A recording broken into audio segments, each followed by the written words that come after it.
Hello, and good afternoon, and welcome to Gyokeres Palace. I hope you're all doing well. This is a live watch along between Charlton Athletic and Leyton Orient. Of course, it's the League One playoff final.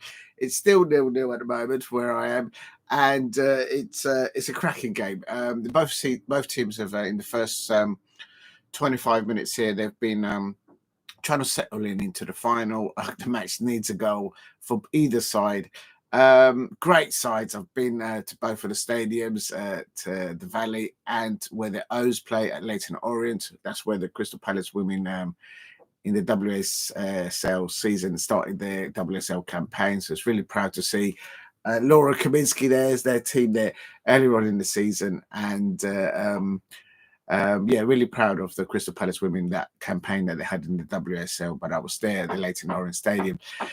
So I know both clubs, the stadiums a little bit, and of course I've been to the Valley when the Crystal Palace women were in the Championship the previous year before that. Please hit like and subscribe at Gyokeres Palace, still 0-0, and here.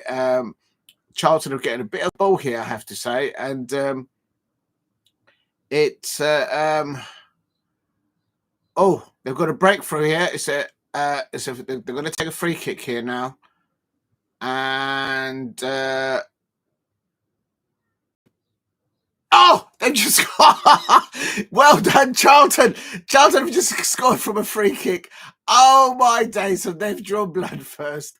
Well done, the Charlton fans out there. The Leyton Orient fans will be like, oh no, this is going to be a tough one. And there's the manager for, oh my days. Charlton have taken the lead in the first half. It is, and there you can see Nathan Jones, of course, the Charlton manager, going absolute celebration in his dugout with his technical staff there. But that's a goal there. Gillespie, I think is that Gillespie? I think it's Gillespie who's taken that's following Campbell, Tyrese Campbell. He was fouled, and then they got a free kick, and the Charlton left back Gillespie stepped up. Yes, that's going to stick. That's not going to be overruled. So Charlton are leading 1-0. There you go. I did say the goal. The match did need a goal. Please hit a like and subscribe at Gyokeres Palace. I will try and put the lineups in a minute, a little bit behind. And also the Grand Prix is about to kick off as well. Please hit a like. Let me just put in here. Hello. Oh. And welcome to Gyokeres Palace. Please drop a like. Please drop a like and comment and subscribe, I suppose. And subscribe as you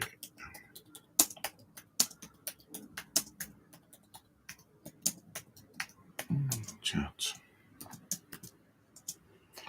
There you go. So it looks like it's the red of Charlton Athletic. They've scored. They're leading 1-0, and it's Gillespie there. Let me see if I can find the lineups and I can put it into the chat. Please hit like and subscribe. Oh yeah, I didn't check the sound. Let me just check that the sound is all okay. Going to do the Grand Prix as well as the playoff final in the League One at the same time, and also later on I'll be doing the 4 o'clock kickoffs. The 4 o'clock kickoffs, of course, for let me just check that the sounds for all the Premier League clubs. The last day, and let's have a look. And let me just try and get this to work. Please hit a like and subscribe at Gyokeres Palace if you are new. I think the sound sounds okay. I'm going to go into the It's coming up to half time now. I think it's coming up to half time. The referee is about to blow for half time. Charlton 1, Leyton Orient 0. Even Stevens, I would say, the first 20, 25 minutes between both sides. But it looks like Charlton, which is taking advantage towards the half-time mark in the League One playoff final. And of course, they're at Wembley. Great atmosphere there. It's a sea of red and white because obviously both teams have they both have those colours, red, white, and black, I suppose, all of them. So the O's, the Leyton Orient fans, an old school East End football club. If you know, you know. And Nathan Jones is celebrating there.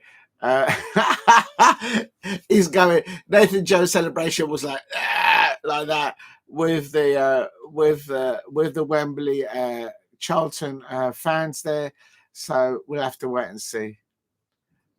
Please hit a like and subscribe at DAOC Palace. Help me get to 5 likes. It's coming up to half time. I think it is half time now. Yeah, the referee's just blown for half time. Good afternoon, Alex Deason. I hope you're doing well. Thank you very much. Well done, Alex Deason. I knew you could do it. Looking forward to congratulations to Alex Deason. I was looking out in the cameras to see if we could spot you in there. But well done, Alex Deason. The Sunderland fans, they are in the Premier League yesterday and a very well-deserved victory there. They will be facing the Magpies, the Newcastle fans, next season, twice in the Premier League.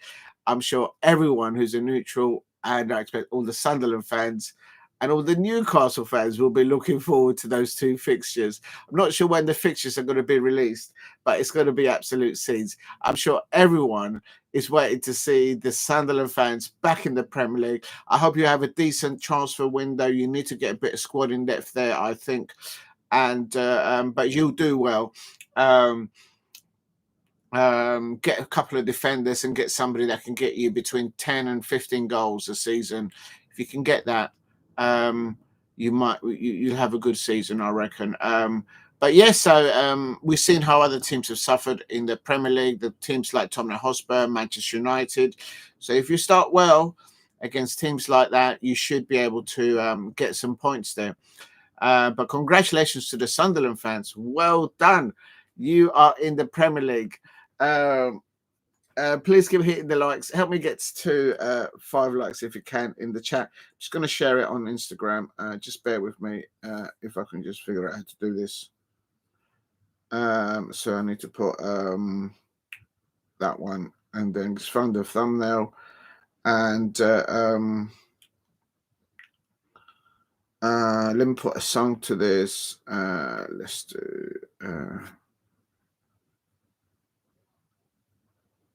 it's half time, Charlton 1. And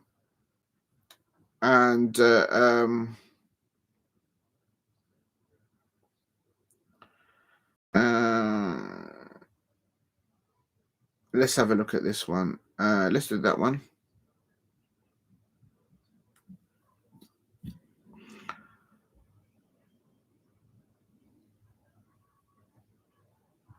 There we go. I've just shared it on Instagram so people can see that if they want to. Hopefully we get a few. Good afternoon to Alex Deasons. Yeah, it was the first match I'll be looking for out. Yeah, I think the scheduling for the new, once they know all the teams that are going to be in the Premier League next season, which is obviously they know that now. I believe they will be releasing the schedules for next season. So yeah, definitely I'll definitely try and do a live watch along for that when they release it. I'm not sure when that's going to happen.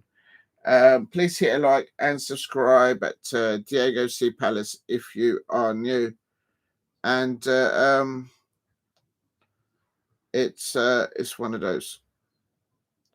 I think the sound is working okay. So right, let's go into it. Is half time in Charlton game, so that's gone out okay. And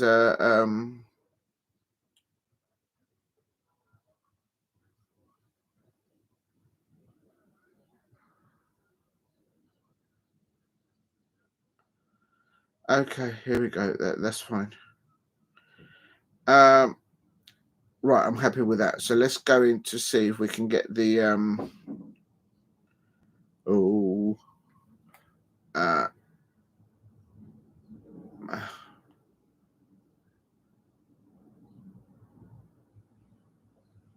oh.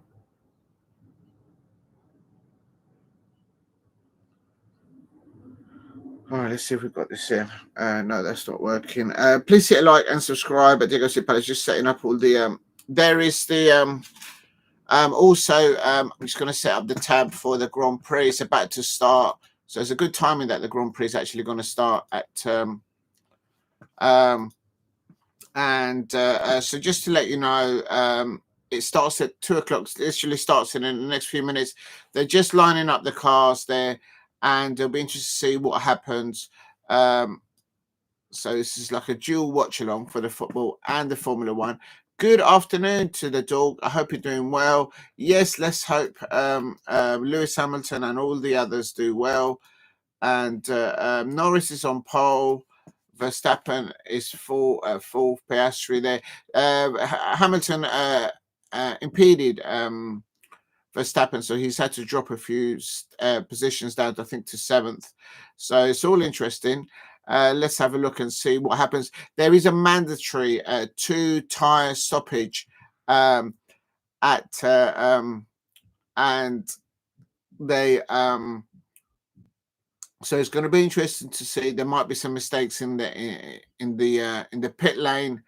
They are going to have to stop twice, and the cars are getting ready to get on the formation lap. And please keep hitting the likes. Yes, let's go. Yes, big up to the dog. Alex's Premier League fixtures are coming out on the 18th of June. Thank you, Alex Dixon. Right, there you go.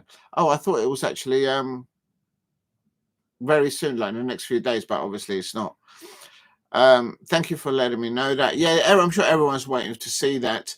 The formation lap is on its way. Please hit a like and subscribe at Diego C. Palace if you are new. I can confirm that the top 3 are on the medium compound tires. Max Verstappen in 4th have opted for the slighter C4 type of tire, and Liam Lawson and Yuki Tsunoda are on the softs. So different races, different strategies, because they all have to stop for at least 2 times. Please hit a like and subscribe. And the dog says Lewis and Young Hamilton. Yeah, I'm not going to say that word though. Big up to you. If you're new to the channel, please subscribe at Diego C. Palace if you are new.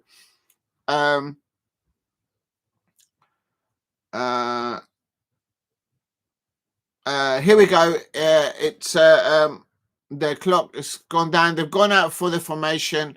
So let's see. Remember that Fernando Alonso and Lewis. Also, I can confirm that they're on the hards. Lewis is on the hard tires. So a lot of different racing drivers are on different it is. I can confirm that in the Charlton Athletic versus LEYTON Orient, it is 1-0 to Charlton Athletic. It is half time there at the moment, so that's why I'm doing the Grand Prix at the moment. So it's formation laps on its way, and let's see how it starts. It's going to be an interesting day, and also in the Premier League at 4 o'clock, they all kick off at 4 o'clock to see. We'll know who's going down and who's going to be in the top 2, which will be Liverpool and Arsenal. But then there's the teams below that. We're going to find out who's going to end up in European Football, Champions League, Europa League, etc. So it's going to be interesting there. Hopefully, my Crystal Palace can win against Liverpool. So I'm looking forward to that one. Formation lap is on its way. Lovely Sunday in Monaco, so it's not a wet race. and we'll have to wait and see how that goes. Oh, I've got the wrong spec.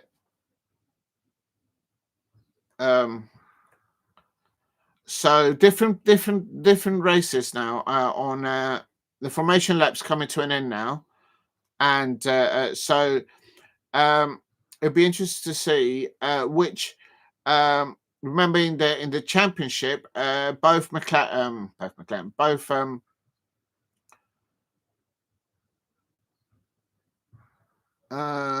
just looking at this.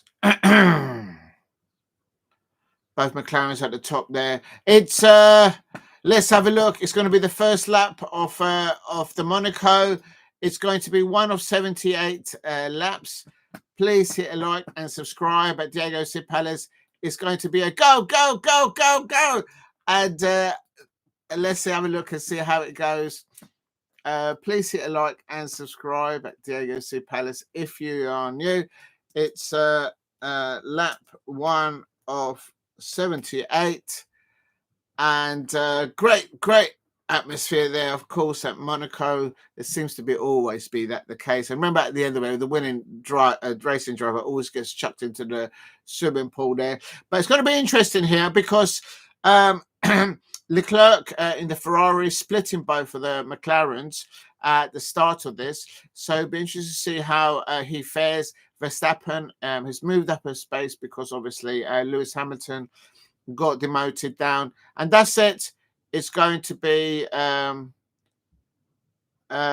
we go. Please keep hitting the likes and subscribe at Diego Palace's go, go, go, go, go. And the McLaren, Lando Norris takes the lead there, and there's Lando Norris is burning the tires there. I wonder if he used up the tires. No crashes in the first corner, and that I can see so far.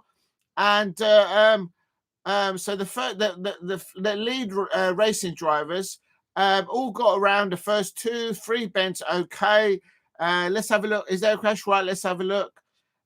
Please hit a like and subscribe at Diego Palace. Coming down to the down when they come down the hill in that U-turn, and that's so they all get around that corner. Okay, it's like a U-bend there. It's is that Fernando Alonso? It's somebody's just gone right into the barrier. So someone's been hitting the barrier. Yes, you're right. The dog. So it's a yellow flag already in the first lap. I don't think it was Fernando Alonso, but I know he drives a green car. So it'll be interesting to see who it is. One of them is Boratello. Maybe he's in the barriers. I don't know. But Norris is leading. It's this as it started. Norris, Leclerc, Piastri, Verstappen, Hadjar, Alonso. Hamilton is in 7th. Ocon is in 8th. And Liam Lawson is in 9th. So he's climbed a few spaces there, I think. No one's claimed to place. And safety car has been deployed. It is a safety car now. So everyone now can come in quickly and change the tyres. So as Damon Hill says in the commentary, big up to the Sky Sports, because there is a virtual safety car right now, the racing drivers can come in for those change of tyres, and this will count to one of the changes of the tyres. They have to change tyres twice. It's mandatory for all the teams. This comes off from last season where the top 10 racing drivers in that Monaco, they all landed. So he just ran out of room. I don't think he was hit. Is Borletto? Let's have a look.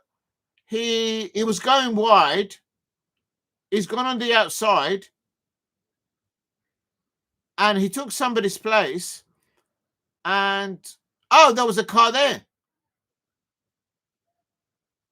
So he's saying that Kimi Simikota pushed him out. He's managed to get the car going again. So he's managed to reverse back and he's managed to move the car. So virtual safety car now. But that means that some people can come in and virtual safety cars. And there could be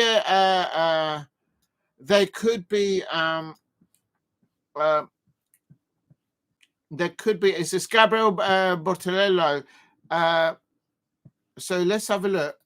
It could be that Yuki Tsunoda might be in some trouble there with the officials, because it might be that he might have closed the door, and basically one of the racing drivers Boratello hit the but it's a virtual safety car, so they're still out there racing.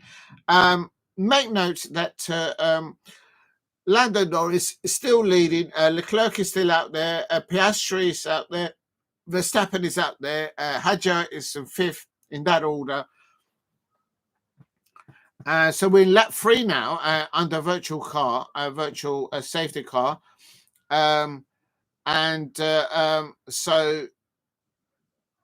so some of them are now going in to change their tires, and this will count towards their change of tires. So this is lap 3 of 78. So it's going to be interesting to see.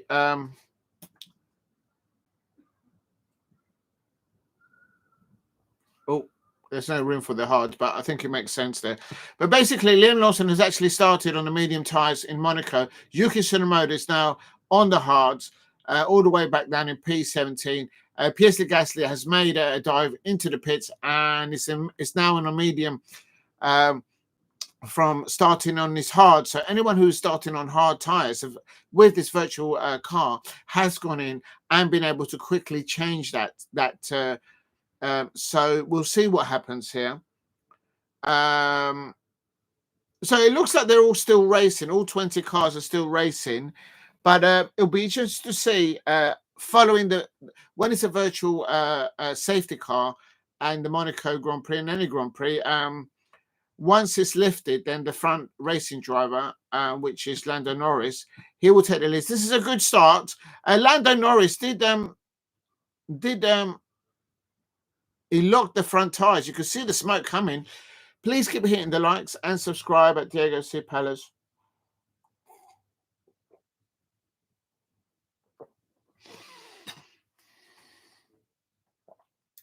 Lando Norris locking up his tires, so he would have put some black spots on his tires. No one really making any headway in the beginning, changing positions, if that was said. They're still there.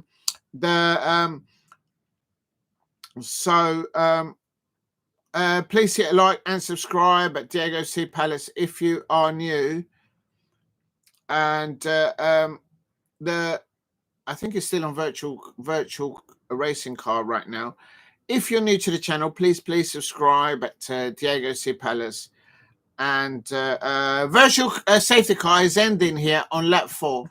So lap 4 virtual safety car ends.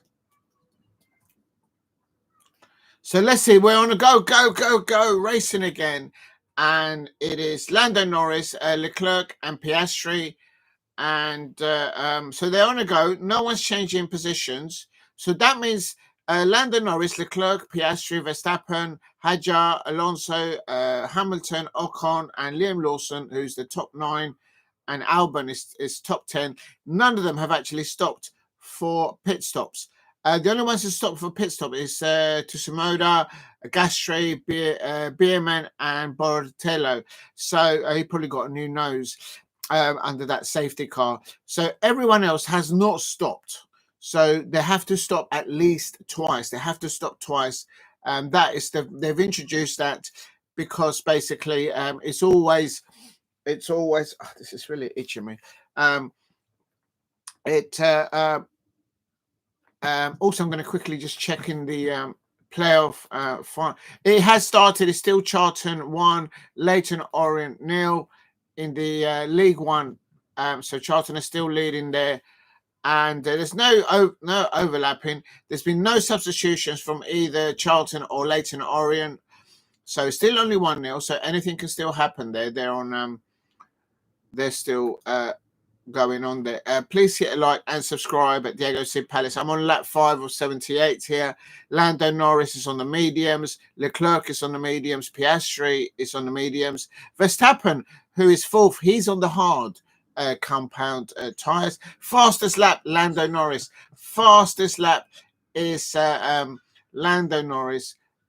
Please hit a like and subscribe at Diego C. Palace. So Hedges done well. Alonso's doing really well in the Aston Martin. Please keep hitting the likes and subscribe at Diego C. Palace if you are new. And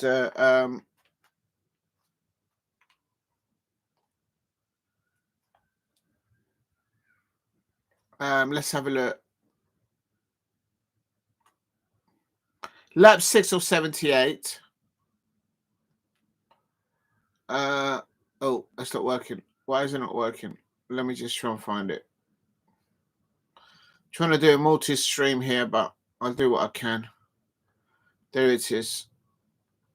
Please keep hitting the likes and subscribe at Diego C. Palace if you are new. Oh, Lord. Why does it always do that? There we go. Let's do that. So still no overtaking. It's still the leader's still Lando Norris, and this is what it is with Monaco. With the way the cars are set up this season. And this is a problem that they had last year, where literally whoever starts in whatever order, the top 10, it's tire management between all the racing drivers, and they're going to have to do that anyway. But what happens is, it's like literally, there's no overtaking. There's no. The only overtaking that's going to happen is when they change tires. And so, if any pit crews, there's really all on the pit crews who makes the mistakes and who does and whatnot. Please hit a like and subscribe at Diego C. Palace. Good afternoon, Steve. I hope you're doing well. In the playoff final, it's still Charlton 1, LEYTON ORIENT 0. And here in the Monaco Grand Prix, it is 7 laps of 78. It's Lando Norris, Leclerc, Piastri, Verstappen, Hadji, Alonso. Lewis Hamilton is 7th. And Lewis Hamilton is on the hard. So is Alonso. And so is Max Verstappen as well. Everybody else in the top 10 are on the medium compounds. Good evening. Good afternoon. I keep saying evening. Good afternoon, Steve. I hope you're doing well. Thank you for dropping in. And to everyone in the chat, the dog. And please keep hitting the likes and subscribe at Diego C. Palace if you are new. And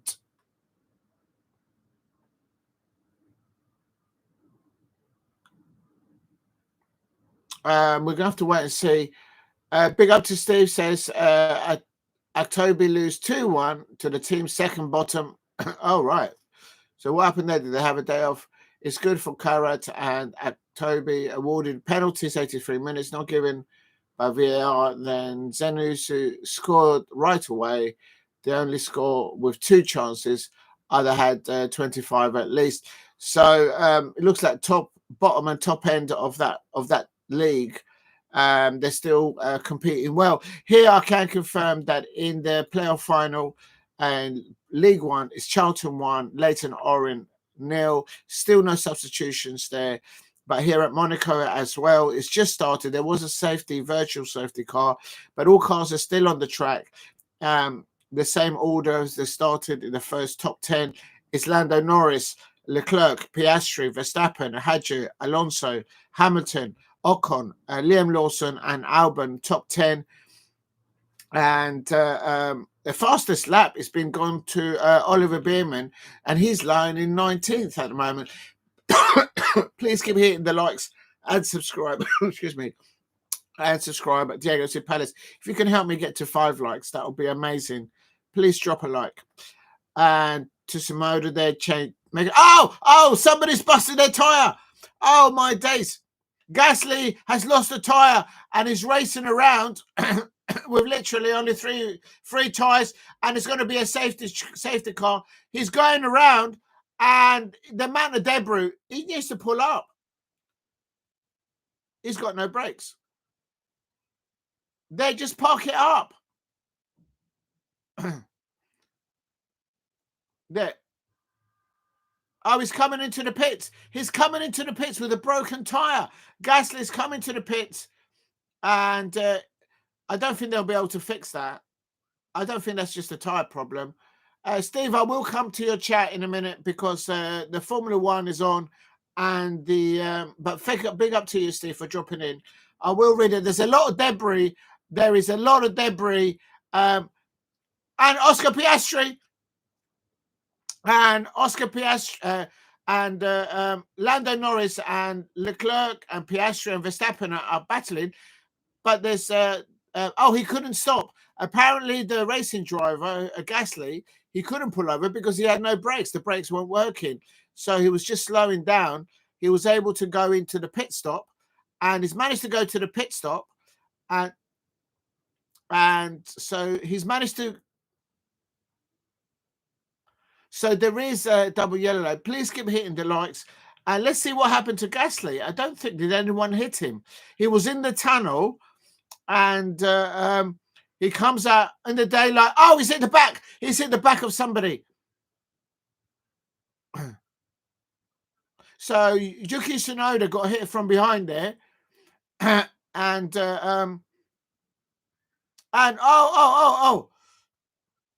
he nearly took out his teammate as well. So for some reason, he came out. He just couldn't slow down and hit someone from behind. The pit lane entry is closed now. I've not seen that before. So race control has just said that the pit lane has now closed. It's still Charlton Athletic 1, LEYTON Orient 0, and it's 60 minutes on the clock there. But it is the actual there was no brake, so he couldn't stop the car. Please keep hitting the likes. I will read your comments, Steve, in a minute, but there's a lot going on in the Formula One at the moment. And also, hold on. No one can pit, although there's a yellow flag, but no one can actually come into the pits because there's too much debris everywhere. And also, there's a broken down car in the pit area. So normally when you got yellow flags, people can come in and change tires. So I think that's a driver error from Gasly. He came out of the tunnel. Maybe the sun got in his eye or not. And he just ran into the back of Yuki Tsunoda. I need to see the replay of that to see if anything happened there.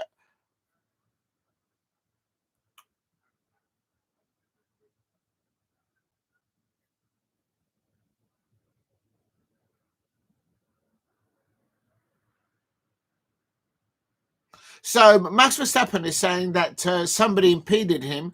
I think he's talking about Piastri. So so maybe there will be a penalty. There's going to be some penalties. They're clearing the track now. Lap 11. I'm in lap 11. So, there's going to be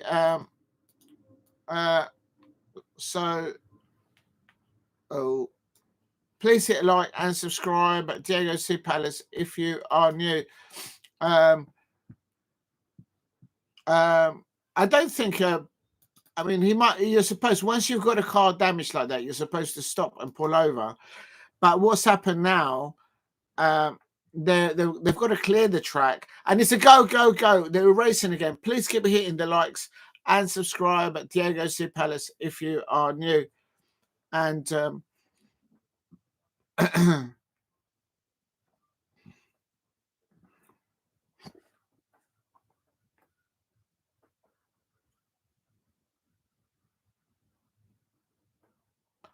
it's lap 12 of 78, and it is still Norris, Leclerc, Piastri, Verstappen, Hatcher, and Alonso, and Hamilton in 7th, Ocon in 8th, Liam Lawson in 9th, and Albon in 10th. So no changes to the top 10, and no one has stopped for pits. There has been 2 yellow flags. One of them, there was an opportunity to come in and change tires, but no one in the top 10 did. And they are going to investigate Gasly and Yuki Tsunoda for that crash. I think it's just an accident. Alonso is flagging up that some of the cars in France may not follow the yellow flag rules. They're supposed to stay within a distance of each other, and so there could be now somebody's coming for the pits here. Please keep hitting the likes and subscribe. None of the top 10 have actually stopped for tyres. Just going to quickly jump into the. It is still Charlton 1, LEYTON Orient 0 in the League One playoff final. Still no substitutions from either manager there. They're on 64 minutes there. Here at Monaco, please keep hitting the likes and subscribe at Diego C. Palace if you're new. It's Lando Norris 1. At the moment, Lando Norris is leading the Grand Prix. And it's going to be interesting when they start to come in for a change of tyres. Leclerc is second, Piastri is third, Verstappen is fourth. Verstappen was mentioning Lando Norris radio.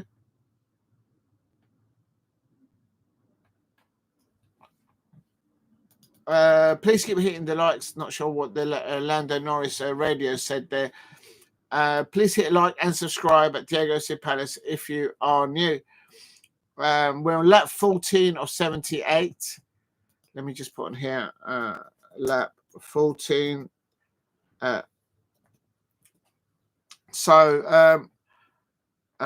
Bierman has still got the fastest lap, but he's down in 16th place.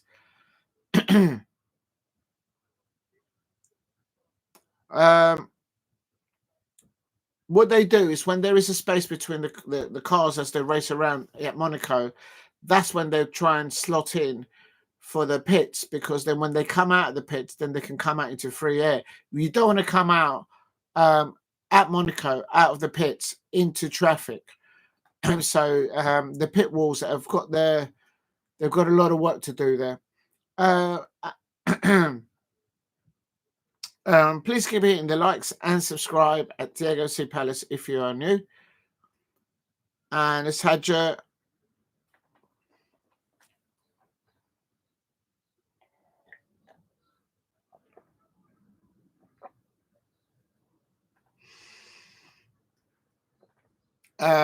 Lap 15 of 78. And medium. No one is really. Everyone is racing, but no one is racing to overtake anyone. Everyone is waiting for changing of the tires and seeing who's going to make mistakes in the pit and who might come out into traffic and whatnot. Basically, at the moment, the Grand Prix at Monaco has a status quo of who starts in the top 10, finishes in the top 10, like that, in that order.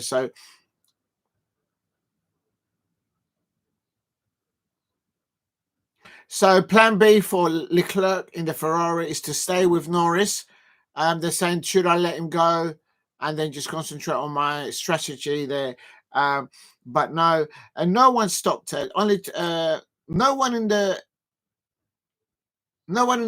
top 14 positions as the race is on lap 16 of 78 have actually stopped for tires. Please keep hitting the likes and subscribe at Diego C. Palace if you are new. And I can confirm that it's still Charlton 1, LEYTON Orient 0. Looks like Charlton might get that, but it's only 1-0 there.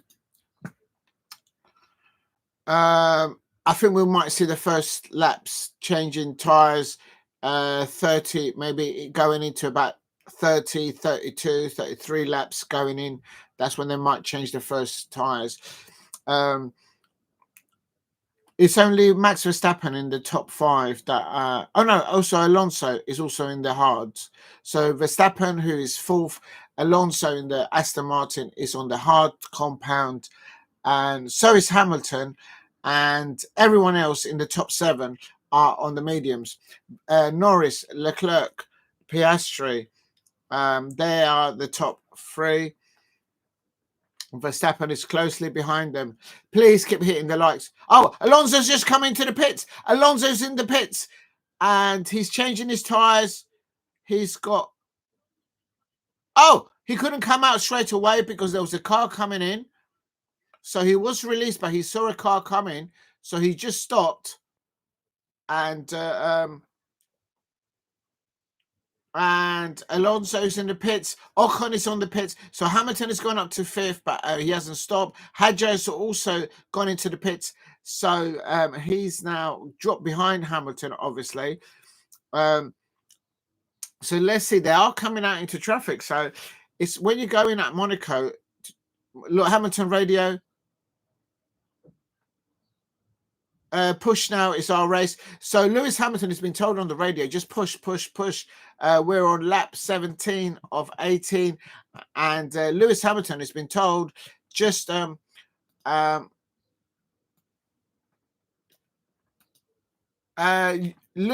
Hamilton is going to now use this opportunity. He's got space in front of him, and he's going to get in front of Hadjar when he comes in for the pits and comes back out. Lando Norris has just got the fastest lap. Lando Norris has just gone into the fastest lap, and he's leading the Grand Prix at Monaco. Lando Norris, Leclerc second, Piastri third, Verstappen is fourth, Hamilton is fifth, and then comes Hadjar and Alonso, who have both just pitted. Remember, they have to pit at least twice.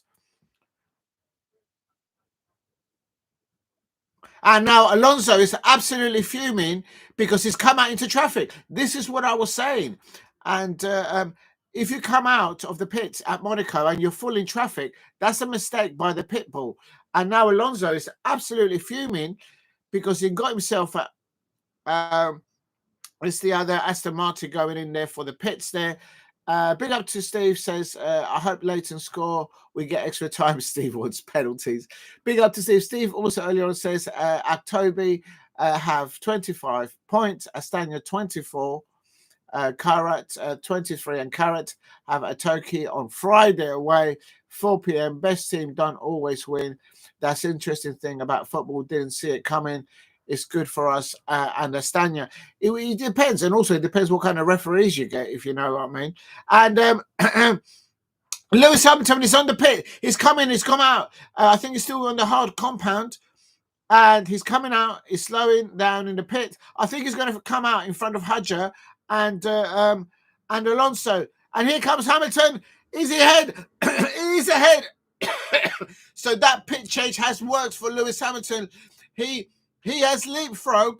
So Lewis Hamilton has leapfrogged both Hadjar and Alonso, and because Hadjar came in and so did Alonso, and they are both in traffic, so they're before. So Lewis Hamilton has gone up into 5th place. Good tyre strategy, good thinking there of the team. There are the pit people for the McLaren's coming out. Where's the Mercedes? Oh my God, the Mercedes are in 12th and 13th. They're not having a good Monaco weekend.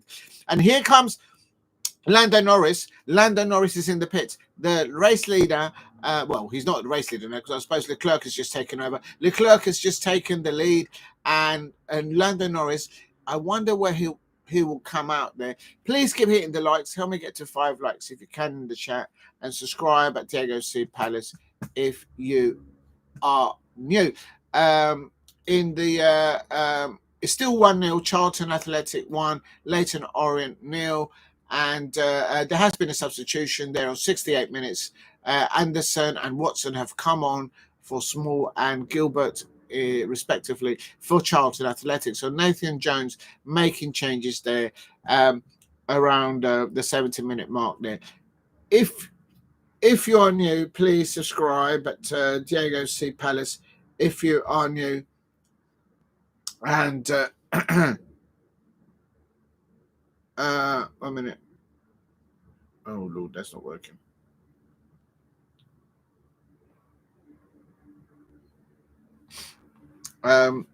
So we'll have to wait and see what happens there. Norris comes out into the pits.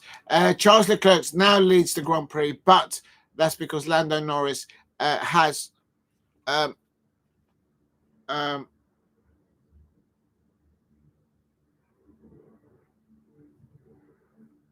If you're new to the channel, please subscribe at Diego C. Palace.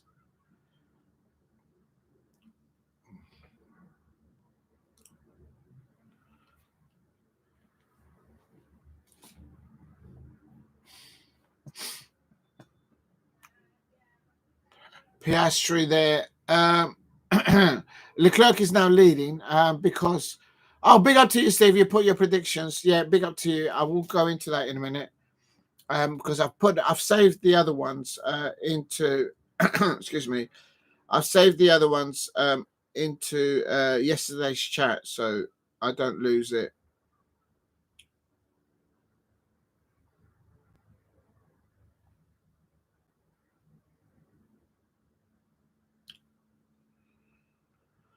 Oh my god. Piastri's leading now on lap 21, and Lando. I know Piastri's now in the pits. Piastri's now in the pits. So everyone, yep. Top two now. Max Verstappen is leading the Grand Prix because both of the McLarens have come in for their tires. If you're new to the channel, please subscribe at Diego C. Palace. And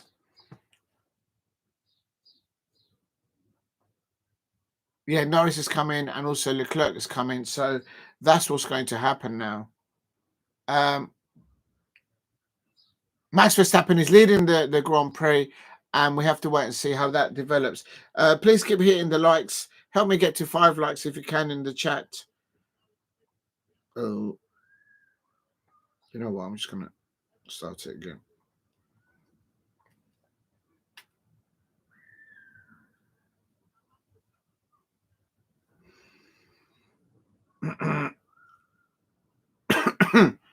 Big up to Steve. You put your predictions. Bournemouth 2, Leicester 1, Fulham 1, Manchester City 2. Yeah, I think that will go that way. Ipswich, West Ham 0-0. Yeah, that could also happen there. If you're new to the channel, please hit a like and subscribe. And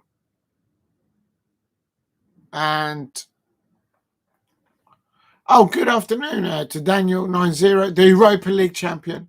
I'm still in party mode. Yeah, that's right. Enjoy your moment. Enjoy your weekend. I'm sure you're still celebrating, and you might even get another trophy in a couple of weeks. If you know, you know. Anything can happen there. Please hit a like and subscribe at Diego C. Palace.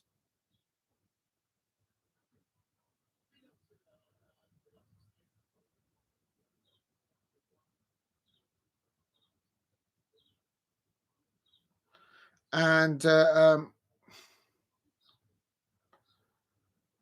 minute. Oh dear. Right. Let's just go back to the I can get this right. It is still Charlton 1, Leyton Orient 0. We're coming up to about 75 minutes, 76 minutes. Another double top substitution. No, this is the first substitution by Richie Wellens, the Leyton Orient manager. He's brought on James and Bull on for Clare and Brown, respectively, there for Leyton Orient. So both of the midfield pivot midfielders for Leyton Orient have been substituted, and James and Bull have come in there. There is VAR in this. Diego's 25,000 parade at Tottenham. Parade Friday. There was we're no small club. Everyone remembers from now on. Yeah, Daniel, I was there. I made some videos. I've got to upload some stuff there. Real talk.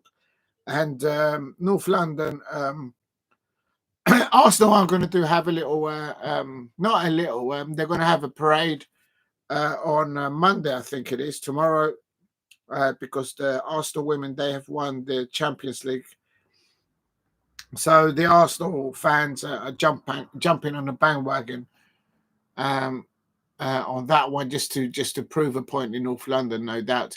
If you're new to the channel, please subscribe at Diego C. Palace.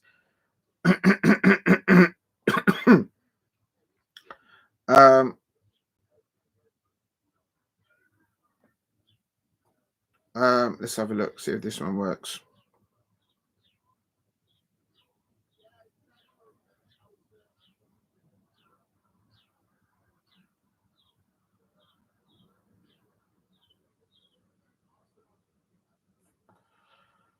Oh, I see. Yeah, this one.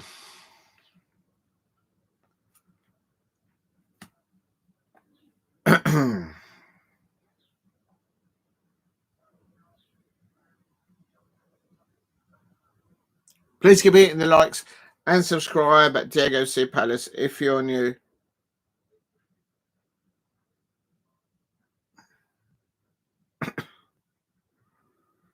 And what's it called?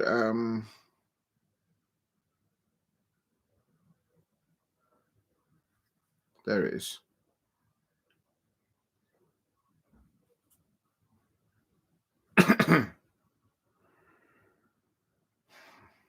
Big up to everyone in the chat. Please keep hitting the likes and subscribe at Diego C Palace if you're new. Well, I can confirm that. I'll come back to it. I might as well come back into it, I suppose. There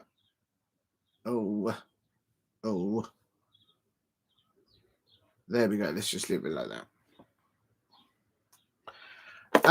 Right, let's quickly go back to the F1. Let's load it up. So I was just doing the Charlton game. Still 0-0. Sorry, Charlton won, Leyton Orient won. But in the Formula One, Max Verstappen is still leading the Grand Prix there. And I don't know where my headphones have gone. I don't know where they are. Big up to Daniel says I took some videos as well in the parade. Yeah, just this everyone was doing it. Everyone was making recording there. It got a bit hairy at the end of it because there was literally no room to walk around. So I just made my way to safety. If you're new to the channel, please subscribe at Diego C Palace. If you're new, I can't see my headphones. Right, just bear with me, people. I'm going to try and find my headphones. Just bear with me. I don't know where they are. Oh, there they are. I found them. Hold on a minute. Let me just adjust this seat because this seat is just gone mad.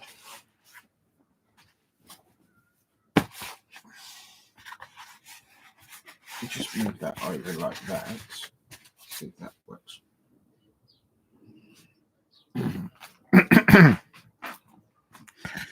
Right, hopefully this will work. It's my plan B. If you're new to the channel, please subscribe at Diego C Palace. Can Charlton get it over the line?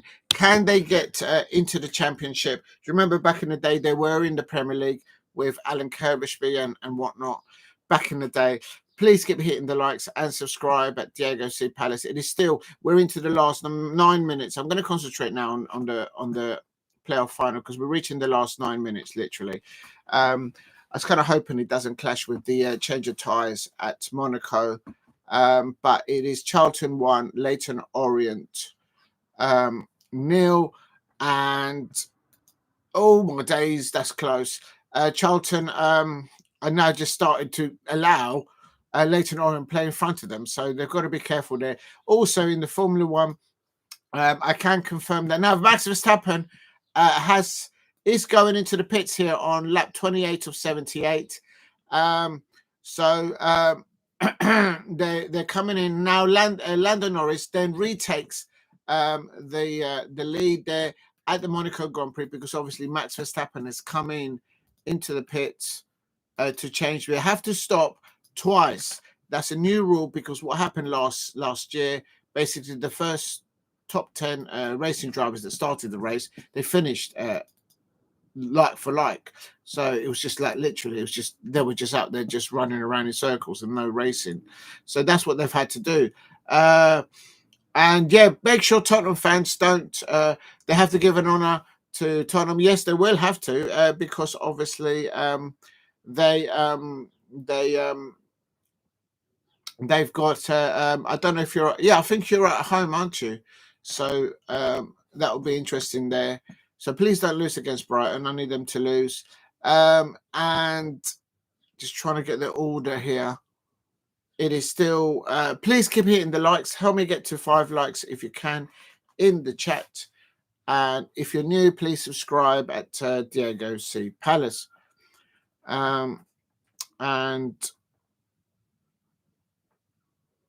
Max Verstappen is trying to see where he's coming out. Yeah, it's back to how it was. So I can confirm that on lap 29 of 78, it is Max Verstappen is in 4th. So everyone is top in it. Lewis Hamilton is the one that's leapfrog along. He's following the pit stops. Lewis Hamilton has leapfrogged both Alonso and Hadjar, and Alonso was absolutely fuming because he built up that lead ahead of Lewis Hamilton. He's just let him go past in the pits because of the that's bad concentration from the pit lane for Fernando Alonso and Isaac Hadjar, who are now behind Lewis Hamilton. No fault of their own. It's just basically they came out into traffic following that first pit stoppage for their tyres, changing their tyres. So it is how it is. It is Lando Norris leading, Leclerc is 2nd, Piastri is 3rd, Verstappen is 4th. So we'll have to see how it goes from here. I'm going to go back to, because there's literally in Monaco now, there's just literally no changes in position. So I'm going back to the playoff final. It is still Charlton 1, LEYTON Orient 0, and there is the goals, no, not the goal scorer, but Tyrese Campbell, he's been taken off.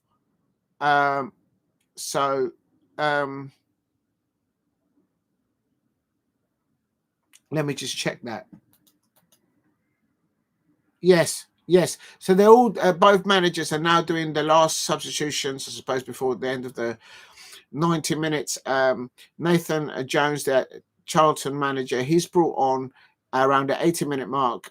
He's brought on McBick and Aniki on, and Small and Godden have now been substituted. And also at the same time, Richie Wellens, of course, the manager of LEYTON Orient, he's brought on Williams and Abdullah for Ajayi and O'Neill. Oh, no, there's a third one. The captain has been substituted. Beckles has been substituted and Hape's come on. So that's a triple substitution. I do apologise for LEYTON Orient on 82 minutes. But it's still Charlton 1, LEYTON Orient 0. And Charlton have got 4 more minutes of normal time to hang on in there and to maybe get into the championship. But in the Formula 1, there's still Lando Norris leading Grand Prix. Leclerc is 2nd. And it's just how they started, and this is how it is. Look, I enjoy Formula 1 and I enjoy the Monaco Grand Prix, but literally, as the top 5 started, actually the top 10 started, literally, it's going to be the same order of play. Top 5, lap 32 or 33. I think it's lap 32. Literally, there's no change, and this is why they introduced a second. Oh God! This is why they introduced a second mandatory tire change, because literally the strategy of the teams, and they're not doing anything wrong. They're just staying within the rules. They're just going around in circles and around the racetrack. And so it's just the strategies, really. They're not really racing against each other. It's just literally only strategy against strategy. But we're not seeing, the Formula 1 fans are not seeing overtaking, or well, you won't see much overtaking there, but I think you'll get the gist of what I'm trying to say. Lando Norris, Leclerc second, Piastri third, Max Verstappen is fourth, and Lewis Hamilton is fifth at the moment. Please keep hitting the likes and subscribe at Diego C. Palace if you are new. And I just hope this doesn't interfere now.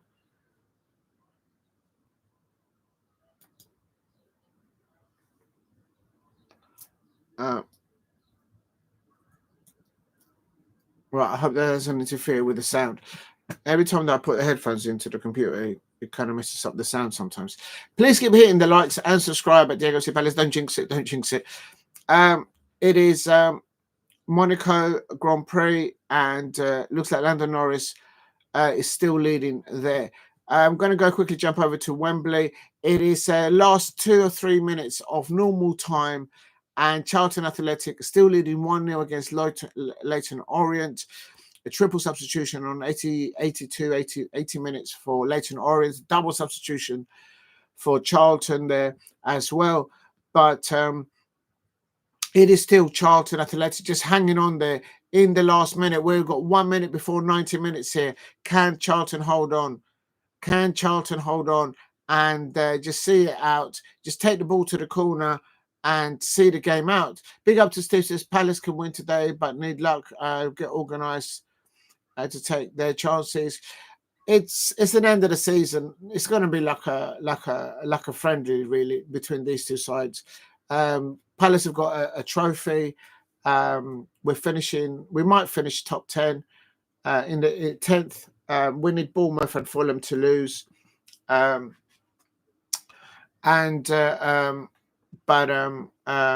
Against Liverpool, there's no point of getting injuries or anything like that. We don't have a full team because Mark Gahey is injured. I'm not sure if Adam Morton is going to make it, so we'll have to wait and see. The team sheets will be out soon, so I've got to go and get that in a minute. Please hit a like and subscribe at Diego C. Palace here at Wembley. Charlton 1, LEYTON Orient 0. And can Charlton hold on? They've had to the referee had to go off the pitch, and not sure what happened there.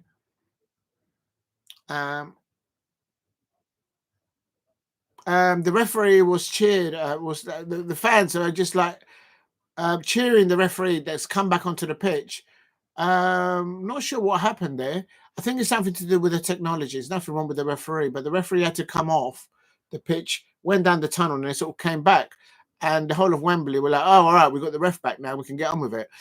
So that's that's a disruption. That's a technical error there by not the officials, but the equipment that they have to carry, because they have to carry so much equipment nowadays.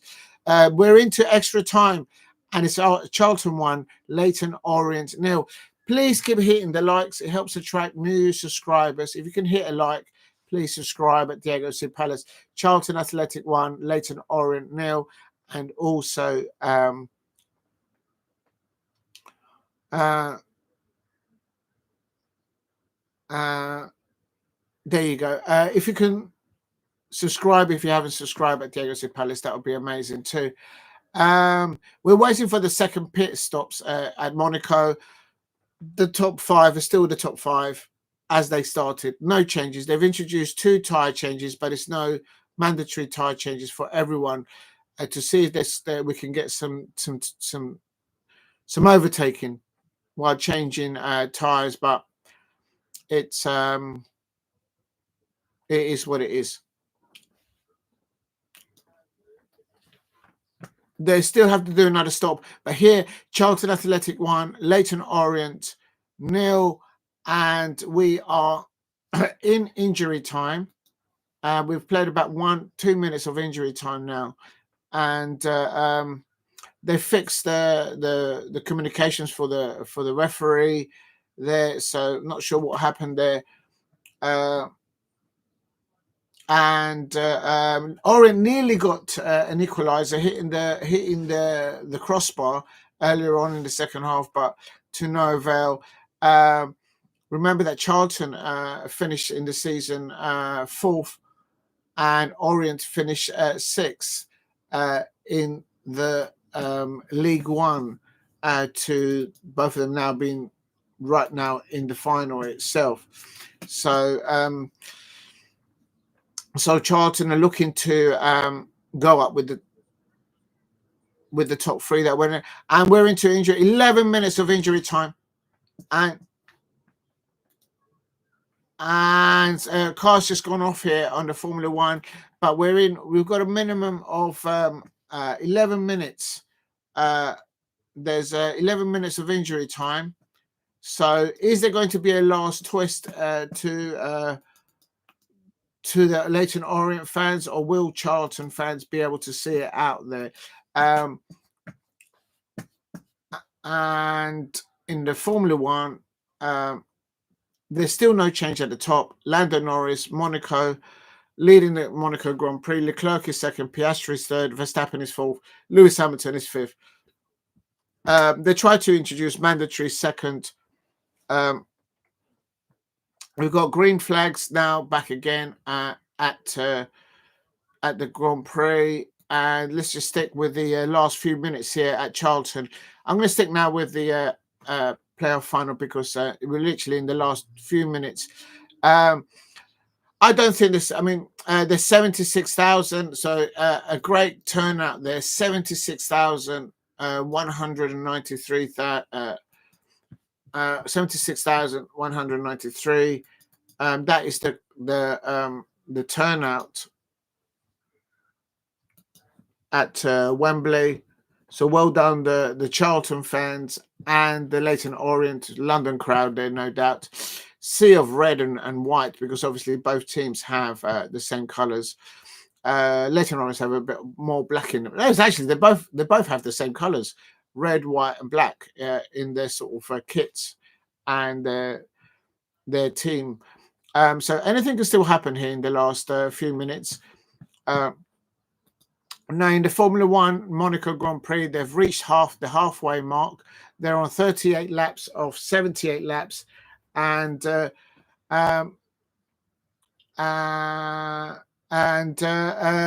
Alonso has pulled up. Fernando Alonso has pulled up, and he's parked his car, but he's parked his car somewhere safe. Yeah, thank you, Steve. Yeah, it's 11 minutes there, and so Alonso's dropped out. He was frustrated because he just wasn't meant to be for Fernando Alonso today, because he was doing quite well, and then he went in for the pits, and then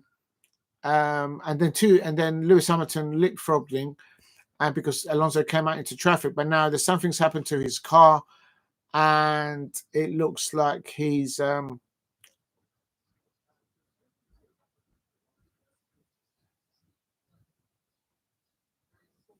they're not really racing. They're just going around in circles. And this is what is frustrating. I mean, I love Formula One, but this ain't Formula One racing. This ain't the Monaco how it was before, where they'll be pushing one car up against each other. And literally, it's just... so Fernando is out. He's had to retire. Please hit a like and subscribe at Diego C. Palace if you are new. We're into the last... there's a yellow card here. There's a yellow card for a Charlton player here. We are literally on 5 minutes of extra time, added time. Minimum, as Steve says, 11 minutes. So they've got another 5 minutes to sort of survive here. Charlton to see it out. Or is Leyton Orient going to score in the last few minutes? Please keep hitting the likes. Hit a like and subscribe at Diego C. Palace if you are new. And... let's just see how that goes there. And then later on at 3 o'clock, the team sheets will be coming out, no doubt, for all the Premier League clubs if they're not come out already. Please, yes, they have come out, so I will put them into the chat in a minute as soon as I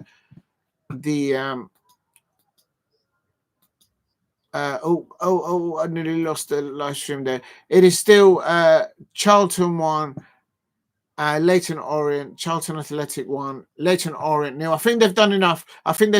We're literally on the 7 minutes of extra time. Steve says it's 11 minutes, so they've got another another 3 or 4 minutes to play, I suppose. There might be another 4 or 5 minutes because there was a delay with the referee.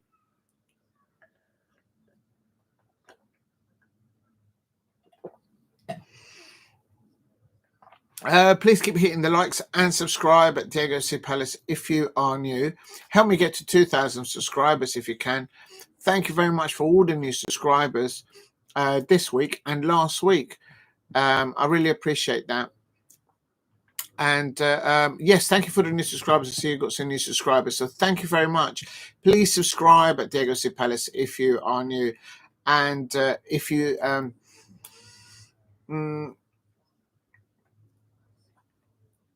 right, here we go. And Lando Norris. So they're coming in now for the pits. But I'm going to stay with the playoff final. We're approaching the 10 minutes of injury time. 11 minutes, as Steve in the chat has said. 11 minutes of minimal time. So it looks like Charlton will be in the championship. Congratulations to them. But Leyton Orient probably got about another 2 minutes here. And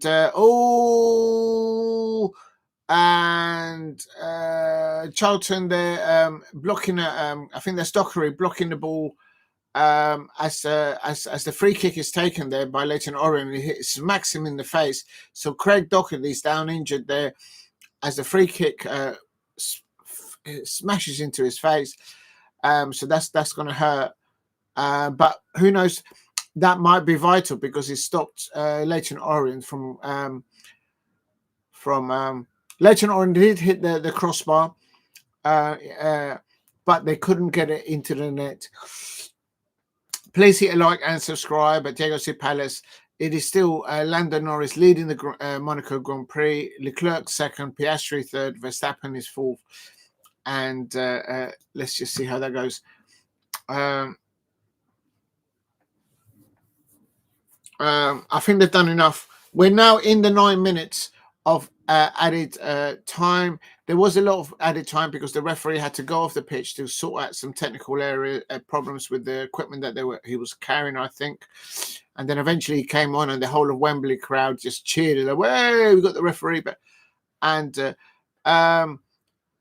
Leclerc is actually starting to up the pace a little bit, but that's about the only excitement there that's going on. It's we need to see the cars close to each other and racing. We're not seeing that. We're not seeing any dogfighting racing at Monaco. Well, we used to see that back in the day. When like a car's right up the bumper of one another one, and it's just not happening at the moment. That's why they've introduced. I will put the lineups for the teams in a minute into the description. If you're new to the channel, please subscribe at Diego C. Palace if you are new. I don't think they did the lineups for... I'm trying to see if I can find the lineups for the League One playoff final, but I can't see it.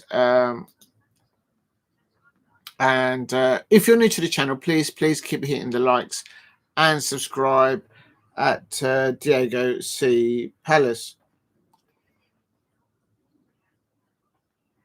So that's the goal. I'm going to actually put this into, because I haven't got this in the chat. I'm going to do it now that I found it. I think Charlton have done enough here. That's the way I see it. And a bit unlucky for Leyton Orient, who hit the crossbar.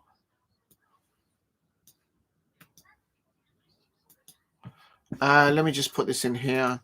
So that was 31 minute.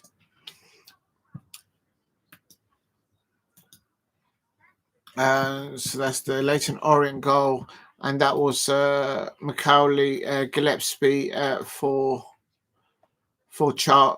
Charlton. I still think they're going to have to invest in the transfer window to stay in the championship. Championship division is a very, very difficult side. Please hit a like and subscribe at Diego C. Palace if you are new. I'm just going to put this in here. And so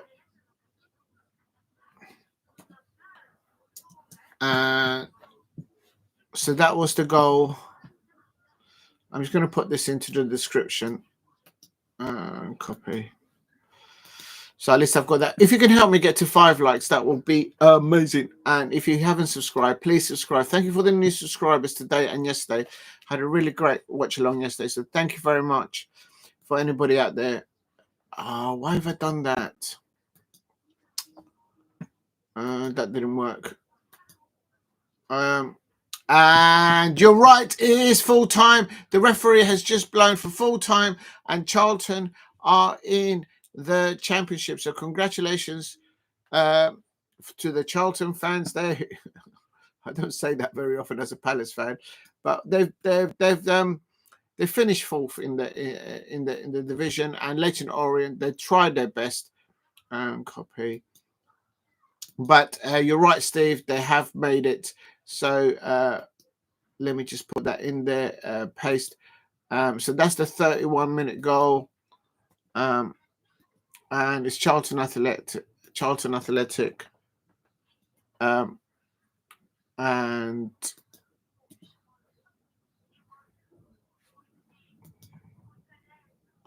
so that was the goal for Charlton Athletic there. And I'm just trying to go into. So the Charlton fans are celebrating there. Nathan Jones has gone absolutely ballistic there. He's got promotion there with his Charlton side. So well done to the lad. If you're new to the channel, please subscribe at Diego C. Palace. And that's Gillespie's goal there. That's a very good free kick there. And right, let me just quickly update this. It's a very good free kick. They're just showing a replay there of the free kick.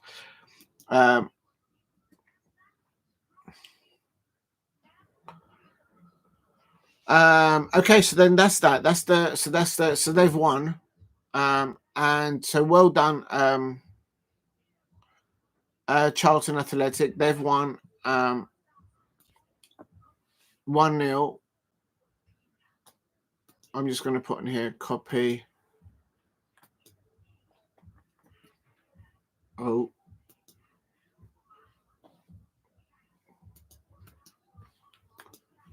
it's not working. It's not working. There it is. Right, there we go. League One promotional playoff finals. Charlton Athletic final.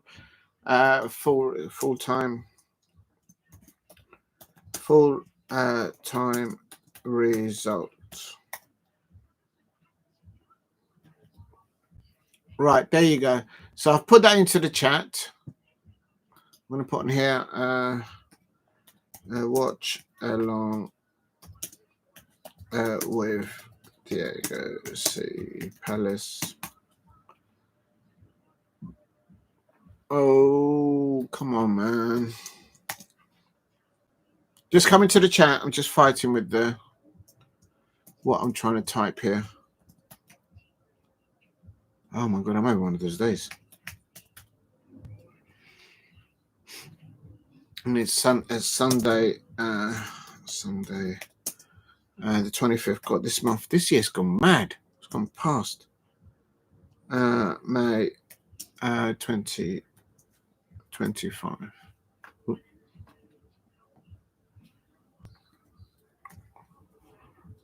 And right, there we go.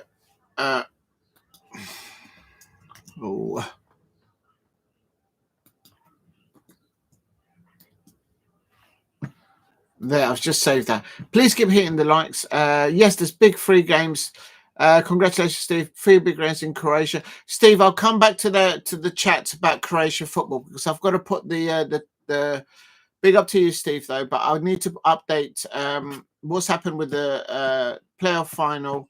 I also need to update on the Formula One, and I also need to update the team sheets for the 4 o'clock kickoffs. I've got 1 hour to do all that. So I will come back to your chat in a minute, but I've got to do all that stuff first, buddy. Just bear with me, please, buddy. If you're new to the channel, please subscribe at Diego C. Palace, and let's see how that goes there.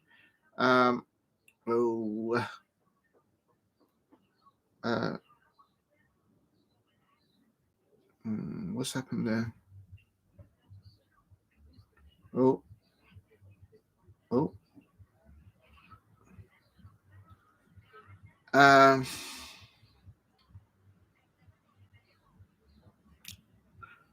Right, let's have a look.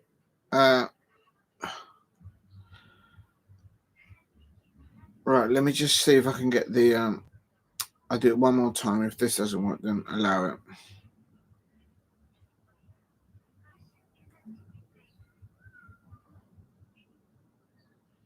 No, that hasn't worked.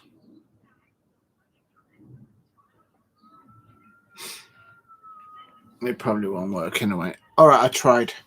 Right. Hold on a minute. I just got to check something, people. I'm going to take this off. I'm going to take the Right, it has ended 1-0. Yeah, thank you for that, Steve. Right, so now I've done that. I just couldn't find the lineups anyway. I'm just going to try one last look to see if I can find the lineups. It must be somewhere, surely. I always like to put the lineups. I can't find it. I can't find it. Oh, they have got them, but they've got them in font. Okay, it doesn't matter. It is what it is. All right, so we can leave that. All right, so we can leave that one alone now. I'm going to go back to the Formula One. Piastri's in the pits now. So they're doing now the second pits now, people, in the Formula One. Oh, I need to change the title. So I will come back to you, Steve. I need to update the... So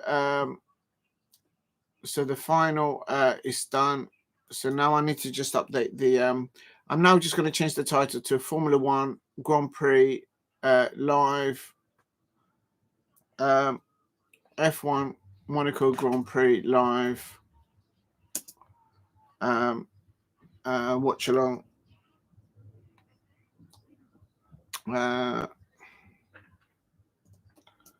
Watch along.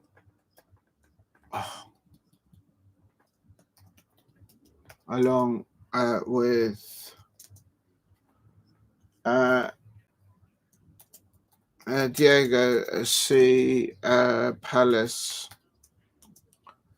and then I'm going to put a hashtag F1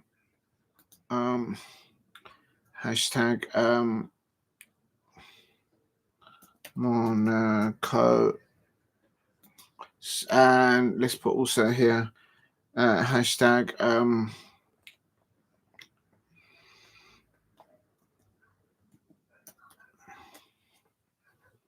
Ferrari, hashtag McLaren,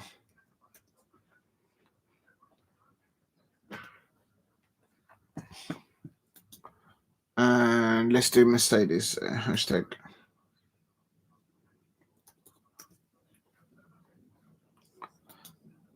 Right, that will do. So that's the new. There you go. So I've just updated the title there. Okay, so that's done. I'm just going to get into Max Verstappen now leading the Grand Prix, but because Norris and Leclerc have come into the pits, Piastri. So let's just see what happens here. Well done to Charlton. They've won it. Big up to Steve. Said 3 big games in Croatia at 4 p.m. Had you need to win, and hope both Zagreb and Rijeka don't to win the first title in 20 years. If it goes on longer, they will think there will be a long wait. So there's a long way to go there in Croatia. There. Big up to you, Steve. There. Please keep hitting the likes and subscribe at Diego C. Palace if you are new. And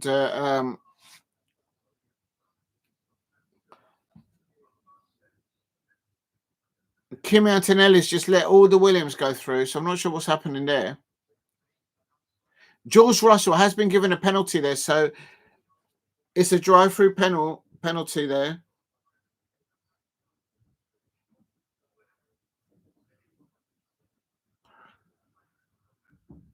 George Russell's just been given a drive-through penalty.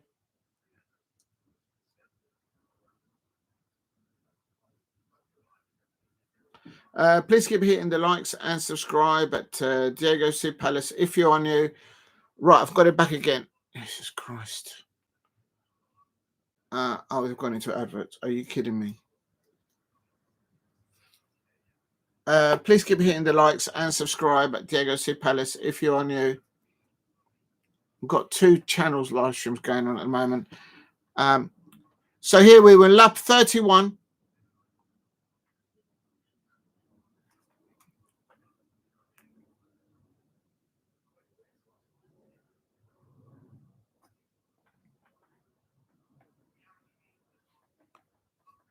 Please keep hitting the likes and subscribe at Diego C. Palace. We're on 31 laps. Oh, this is well behind. Oh, dear.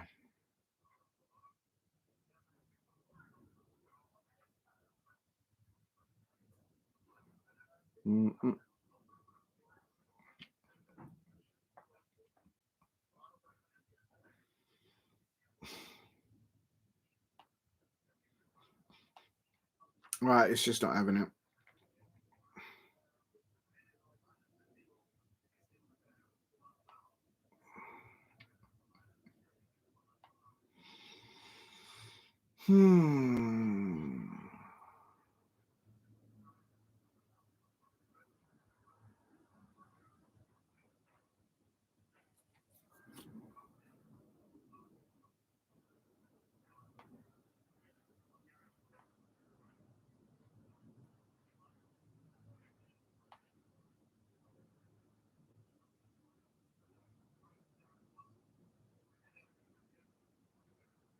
Right, here we go.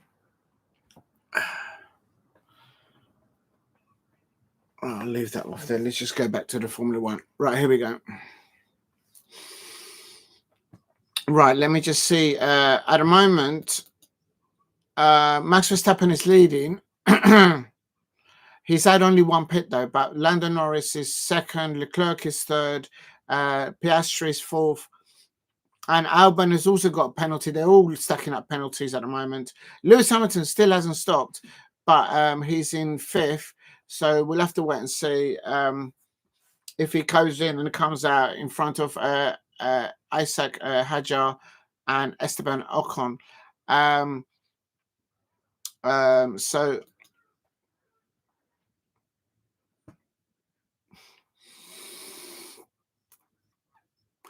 we're gonna have to find the lineups for the football now, and I think they are out.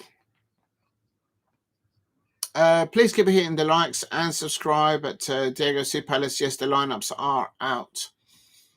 So I'll get the one for Liverpool and Crystal Palace if I can find it.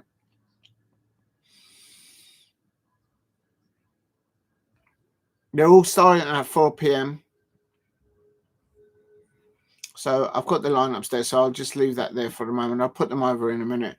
If you're new to the channel, please subscribe at Diego C. Palace if you are new.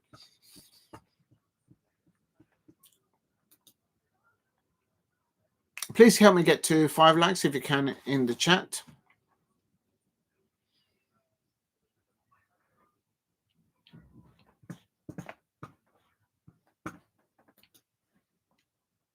Looks like Hamilton is about to come into the pits. We're on 55 laps of 78 at the moment. And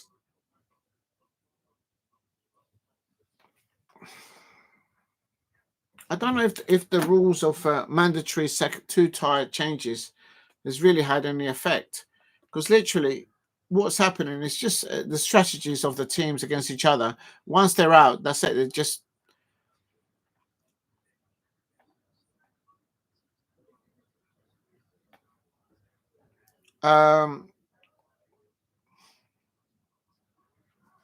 it's a shame, though, because everyone wants to see 2 racing drivers up against each other and, you know, having a good fight of it. But we just don't get that now at Monaco, even with the new rules and change.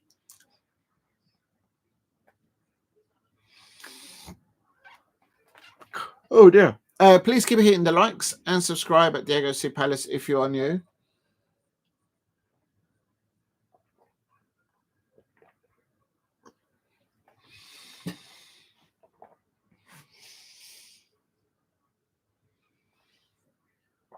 And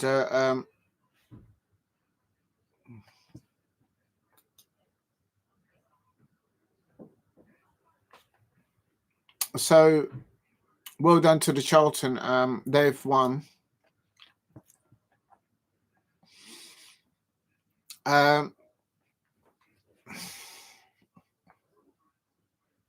Gasly and Alonso are out in the Formula One. So let's start to put information. You know what? While I've got time, I'm going to put the information on the description for the Formula One.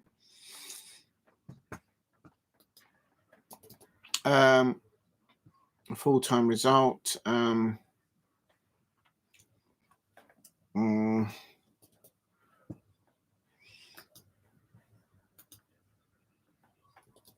And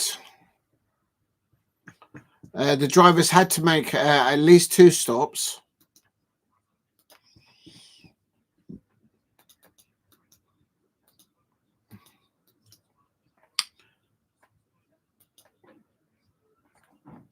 Lando Norris doesn't really need to catch up Max Verstappen, because Max Verstappen has to stop one more time. And this is where it's just basically the racing at the moment is set up. So basically they don't have to catch up the car in front. And that's why we're not having any racing. No.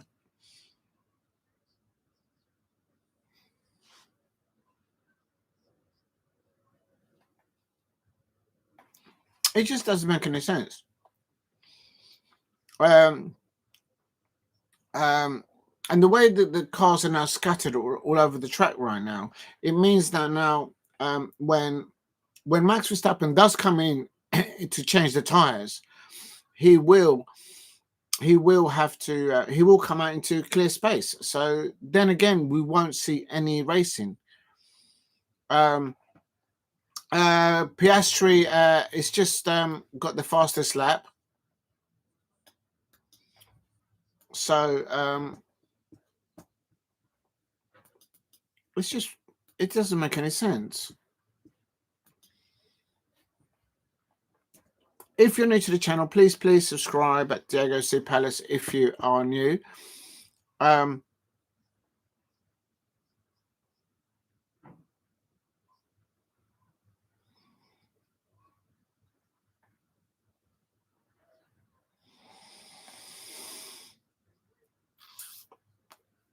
The way I see it, the Formula One Grand Prix at Monaco will finish before kickoff at 4 o'clock. So that's brilliant. Then I can just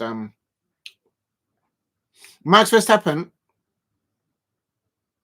The only racing really, I suppose, is between the Lando Norris, Piastri,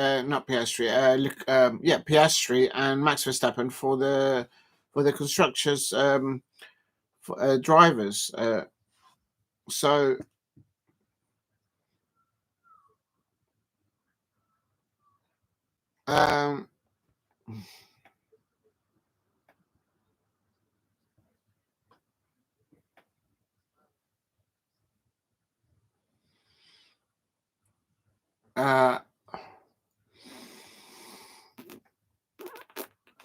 the only drama we're going to get here now in the Monaco Grand Prix is literally when Max Verstappen comes in to change tires, and we all know that he's going to come out into open space. So then again, so what we need, what this race needs, is that when Max Verstappen comes out after changing his tires, that he's either on the bumper or Lando Norris is on the bumper of him, and you know, on the exhaust. So basically, we get to see for the last 4 to 10 laps in this race, some actual racing between 2 racing drivers. We're not seeing racing drivers fighting with each other, competing with each other on the racetrack. They're just going around in circles with strategy, and it's please hit a like and subscribe at Diego C Palace if you are new. Let me just put this. So oh my god, it's just one of those, maybe one of those days. If you know, you know. If you're new to the channel, please subscribe. Diego C. Palace. I'm trying to do something. It just doesn't work.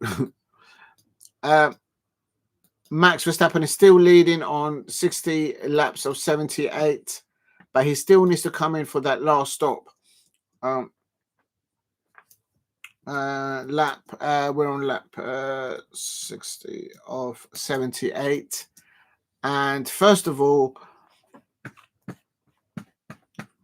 what happened there? I'm not sure what happened there.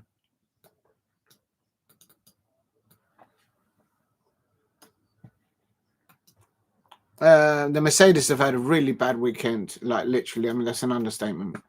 Total Wolf yesterday was absolutely fuming on the post with the press conferences and all that. It just hasn't been their weekend.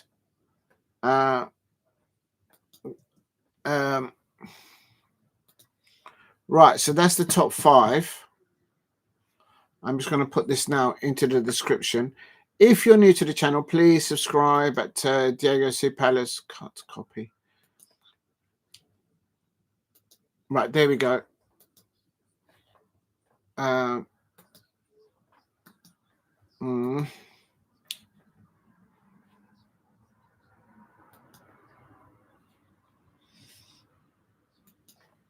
Right, Max Verstappen, Lando Norris, Charles Leclerc, Oscar Piastri, and Lewis Hamilton is 5th. So everyone has done their second tyre stop, mandatory tyre stop, except Max Verstappen. So I'd be interested to see if Max Verstappen comes out into any open space, or he's like just in front or just behind Lando Norris. So we'll have to wait and see. We're at 61 laps and still no one is and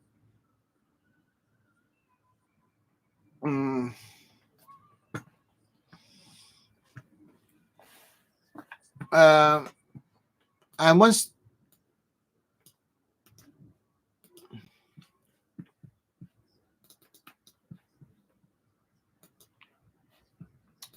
Max Verstappen is leading at the moment, Norris is 2nd, Leclerc is 3rd, Piastri is 3rd, 4th I should say, and Hamilton is in 5th. Please keep hitting the likes and subscribe at Diego C. Palace. If you haven't subscribed, please subscribe. Thank you for all the new subscribers. And what?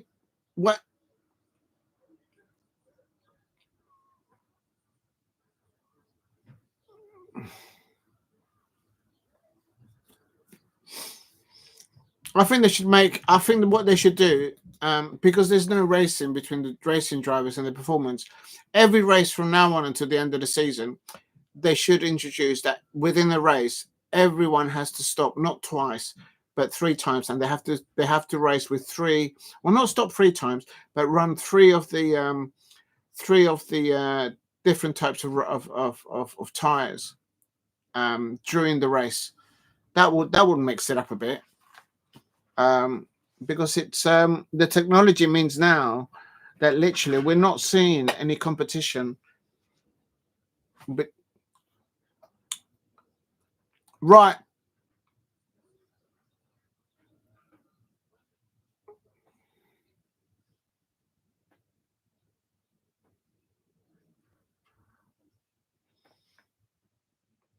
so the Mercedes is just stopping there. Oh, they're delaying. Do you know what? Mercedes just have a really bad weekend. They've just stopped there to change tires, and they even can't get that right. Total Wolf is going to absolutely lose it.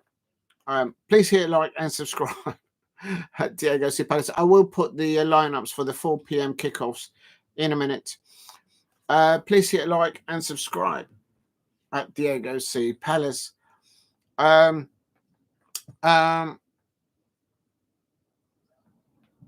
Max Verstappen is just staying out there. I suppose it's because his times are not going down. So he must be thinking, well, I'm leading the race. I'm ahead. I'm in space. The tires are okay. So I must just carry on.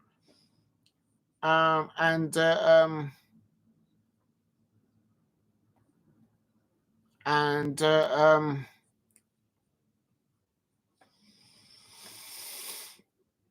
oh,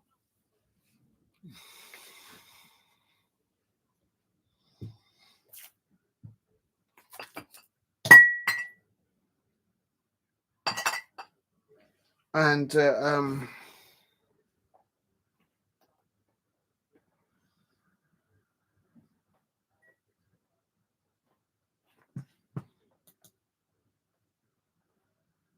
I'm just checking. Yeah, everybody stopped. Had the two-step. Kimi Antonelli still hasn't stopped, or maybe he's just stopped that once.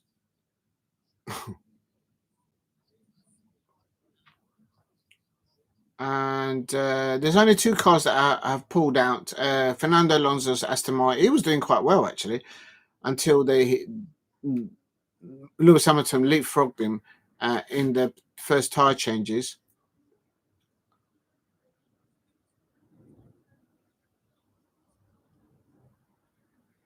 Kimi Antonelli in the Mercedes still hasn't stopped at all, and he's running 12th. So he hasn't stopped, and he's running 12th.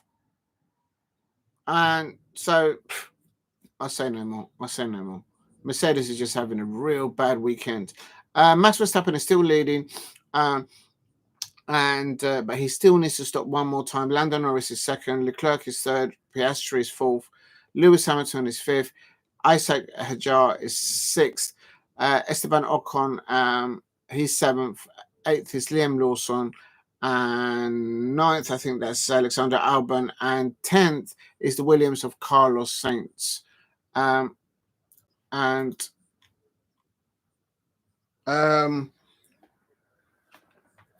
let me just get this going here.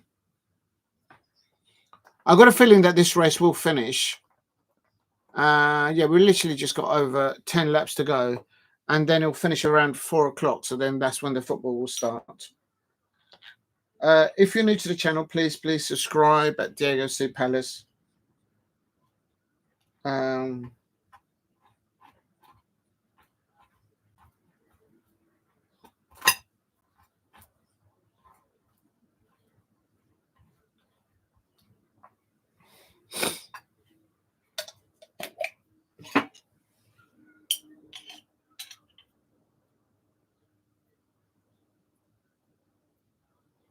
Uh, 10 laps to go in the Monaco Grand Prix, and even we were making it mandatory that the racing drivers have to stop twice. How the team started in the top 5 is how they are right now, with the exception of Lewis Hamilton, I suppose, because he's gone up there.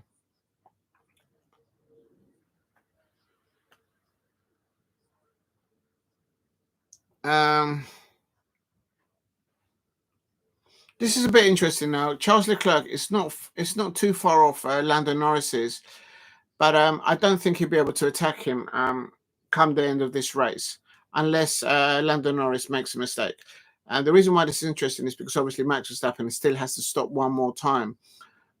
So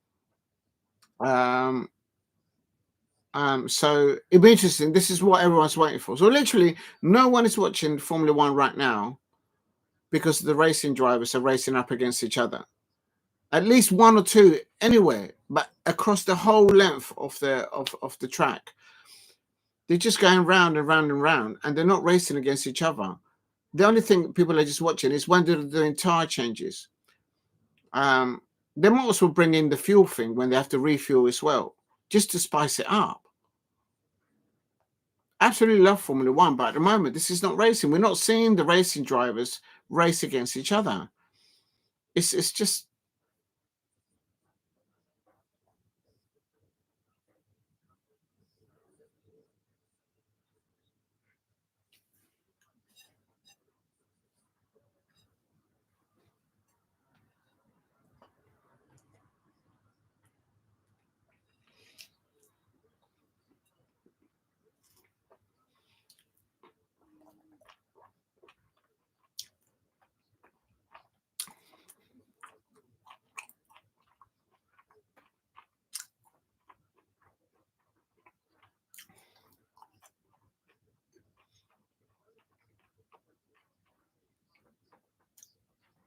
Right, I'm just listening to the commentary.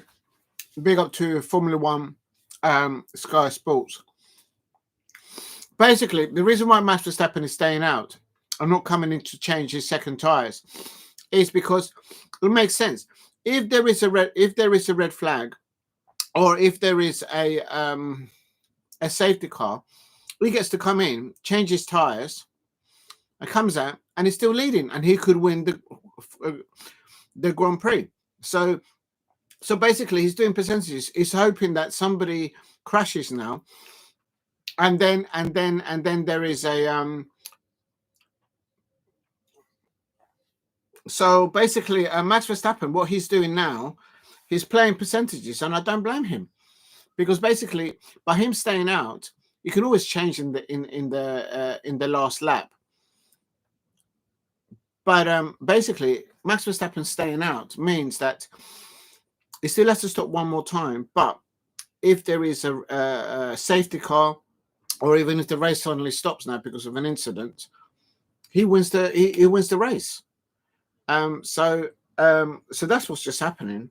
That's why he's not. There's no interest of him coming in to change his tires, because he's just throwing away his positioning and the possibility of actually winning the race. Why lose that?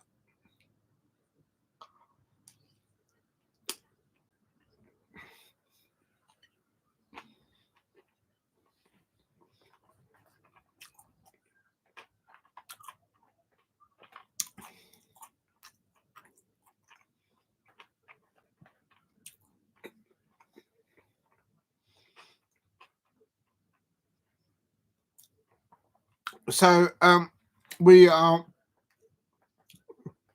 as I see it, only Kimi Antonelli and Yuki Tsunoda and Max Verstappen still need to stop. But it is what it is. We're on 70 laps of 78, so it's coming up towards the end now. Please keep hitting the likes and subscribe at Diego C. Palace. I wonder what the penalty is if Max Verstappen doesn't stop, actually. It'd be interesting to see what... No, I'm sure he will stop. But he's hoping that something will happen and there is a crash or something. A red flag will be ideal for Max Verstappen right now. Or what could be good for Max Verstappen is if there is a safety car, he can come in, change the tires for free, and then still come out and be leading. So I don't blame him for doing what he's doing, rightly, quite frankly, right now. So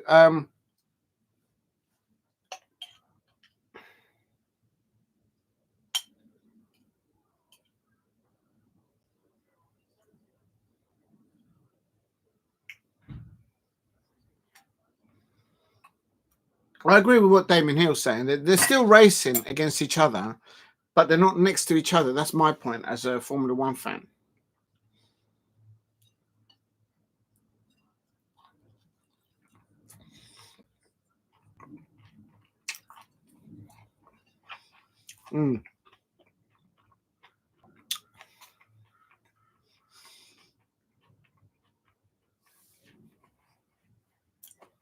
I agree with what Damien Hill's just said on the Formula One Sky Sports live stream, that literally Max Verstappen will probably stop on the last 2 laps of the race. And he's hoping that in the next 4 or 5 laps, we're in lap 71 or 78, literally something happens on the track, and that means he just get a free tire change. And also, if anyone makes a slight mistake, as Damon Hill says there, someone will now take advantage. But they're not really...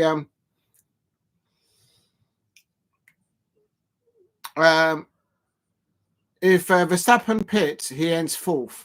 If he doesn't pit, he takes a 30-second penalty and ends up in 4th. Maybe he'll just stay out. So it could happen. So he'll get a 30-second penalty, but he can still he could. So he's going to end fourth either way. So, but if he stays out, he has the percentages. He's playing percentages, and I don't blame Max Verstappen for staying out there.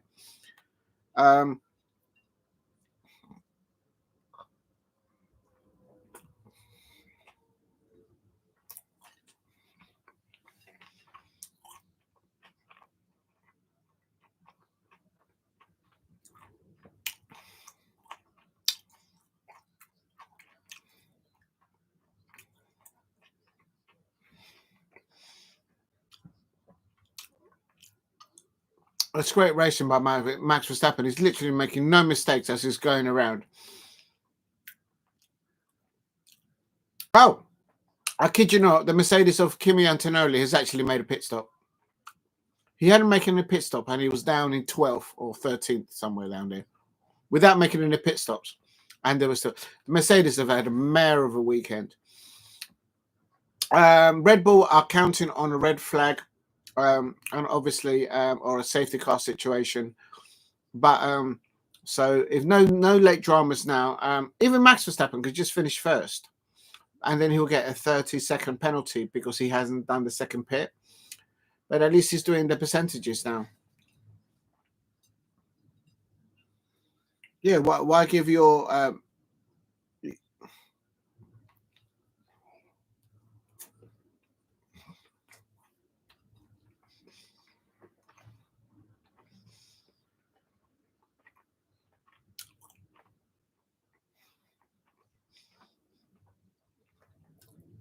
the only two cars that are close to each other is Lando Norris and Charles Leclerc. Now, if Charles Leclerc can get past Lando Norris, then fair enough. But I think Lando Norris is going to win this. But it's just putting pressure, but it's not enough pressure there, in my opinion. And Oscar Piastri is just behind Leclerc there. So the Ferrari is splitting the McLarens. And Max Verstappen is still up front, so without stopping the second time.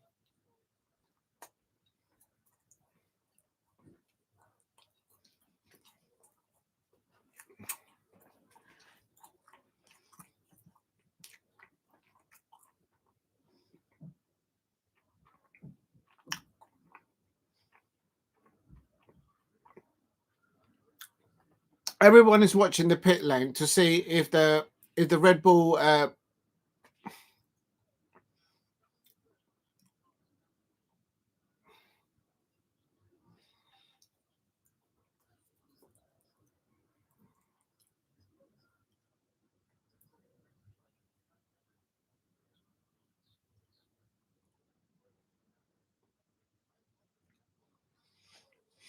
please keep hitting the likes and subscribe at the LC. Everyone went. Nobody's really watching the racing now. Everyone's just watching the pit lane to see if the mechanics are going to come out to change the tires for Max Verstappen. And even if he doesn't pit, he will still get a 30-second penalty, and he'll end up fourth anyway. Like if he does pit, he will end up fourth anyway. But the advantage of Max Verstappen staying out here in the latter laps in this Formula One race at Monaco is that if there's a safety car situation or a red flag, Max will win the race. So why give up that position? Lewis Hamilton is asking Ferrari if he's a minute behind Max Verstappen. Is yeah. If you're new to the channel, please subscribe at Diego C. Palace if you are new.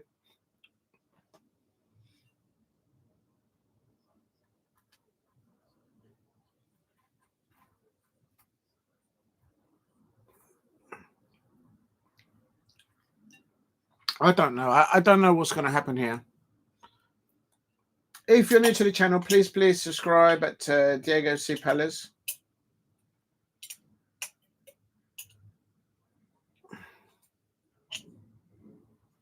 Max Verstappen is coming in. I can see him coming in now. So he's finally coming in. So that means Oscar Piastri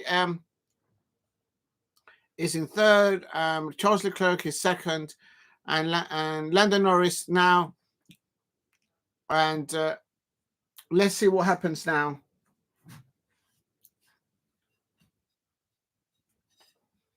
Max Verstappen will come out in front of Lewis Hamilton, I'm sure of it.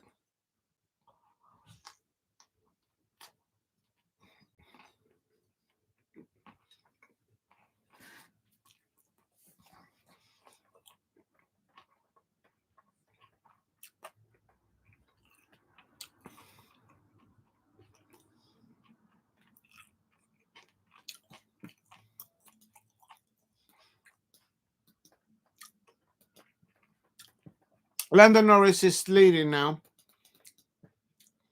And Leclerc is second and third. Piastri.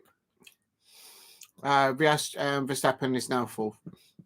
And so they tried it. Lando Norris has just won the Monaco Grand Prix. And how the first three racing drivers started the race, that's how it's finished. So even introducing the second mandatory pit stop, it hasn't made any difference.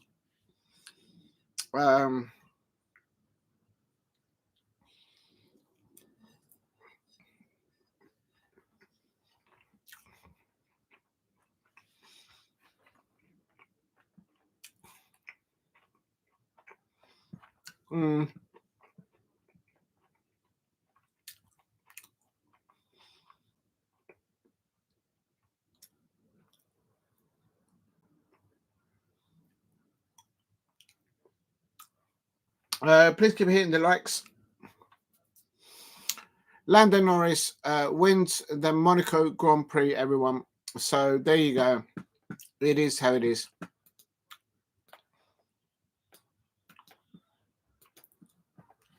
He deserves to win it, but no one really raced him. Only the first corner.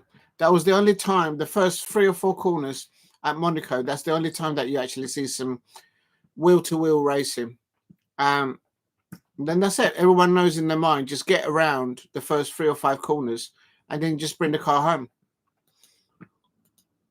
So literally the racing is on the qualifying. But you can't take that away from Lando Norris. He brought the car home. So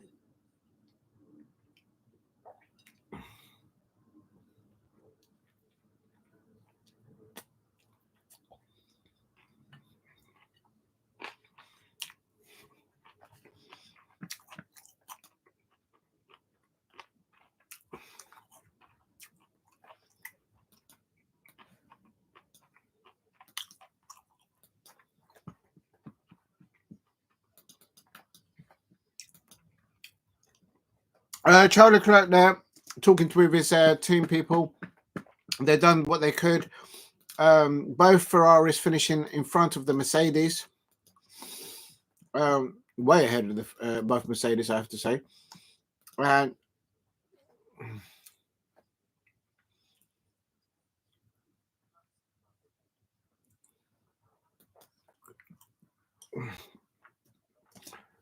please hit a like and subscribe at Diego C Palace if you are new. And well done to Lando Norris. I think he's from Bristol.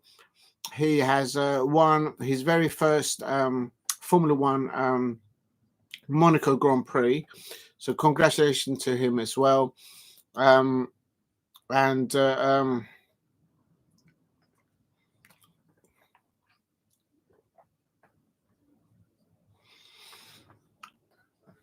And there was no drama at the end because there was no safety car, no red flag or anything like that.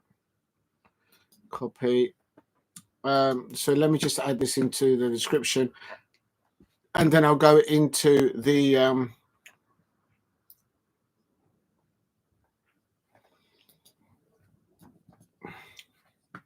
Lando Norris getting a great reception there.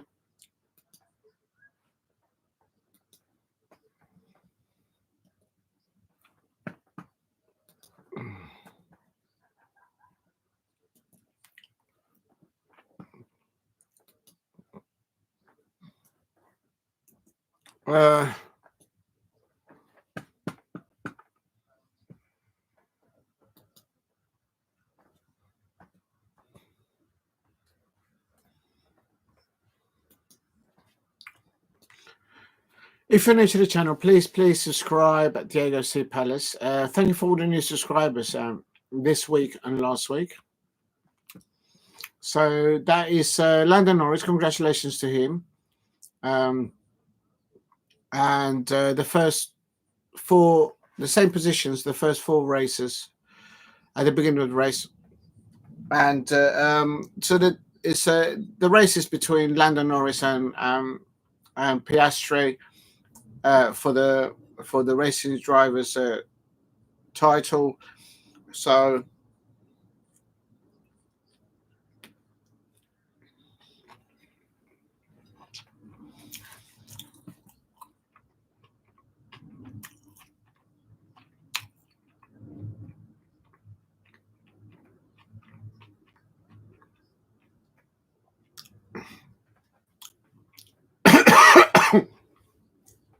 now Charles Leclerc, just listen to him talking to his team radio. He sounds a bit offbeat. He's landed second, but obviously they wanted to try and get a win, but they couldn't get it over the line. Max Verstappen is in fourth, and Lewis Hamilton also finished in fifth. So if you're new to the channel, please subscribe at Diego C. Palace. If you're new, I'll go over to the 4 p.m. kickoffs in a minute. They're going to do interviews now, of course, and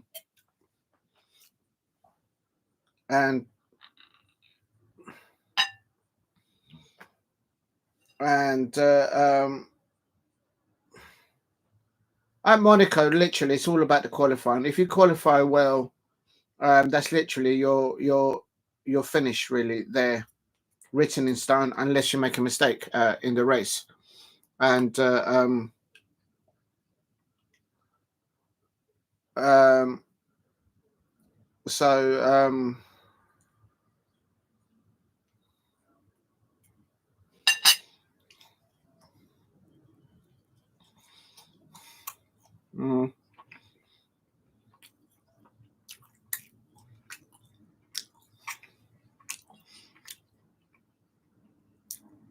just waiting for the last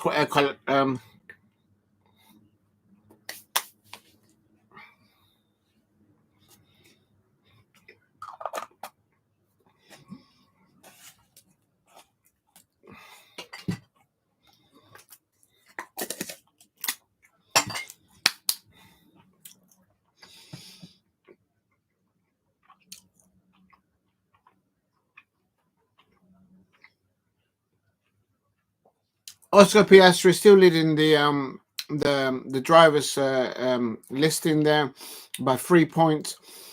He wanted to win, but so that's that ended. Right. I'm going to go into actually, let me just turn the volume down so you guys don't hear it. Please keep hitting the likes and subscribe at Diego C. Palace if you're new.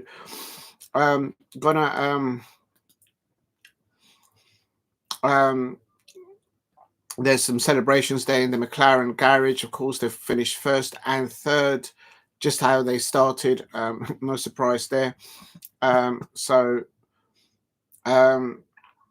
no, it is what it is. I just want to see more car-to-car racing, but it is what it is. Right, so next up is going to be obviously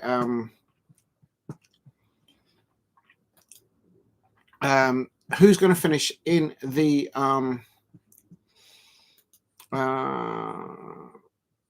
actually, you know what I'm going to put in here first.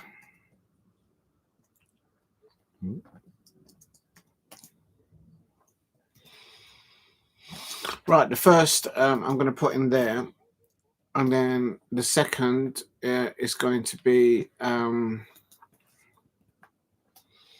second is going to be F1 Grand Prix. Ooh. And then the third one, obviously, is going to be the 4 p.m. kickoffs.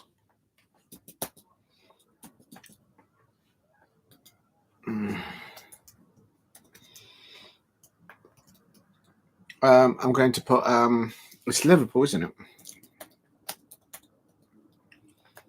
Oh, that's wrong. Liverpool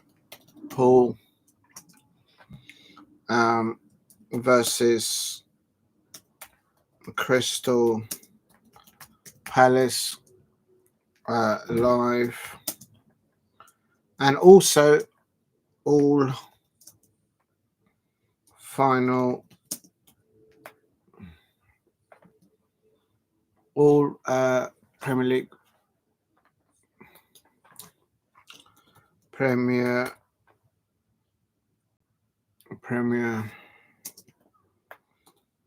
League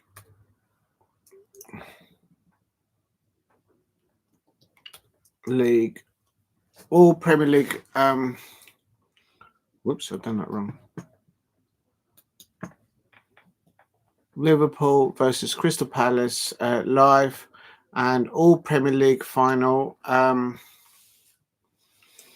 results. No, final day results.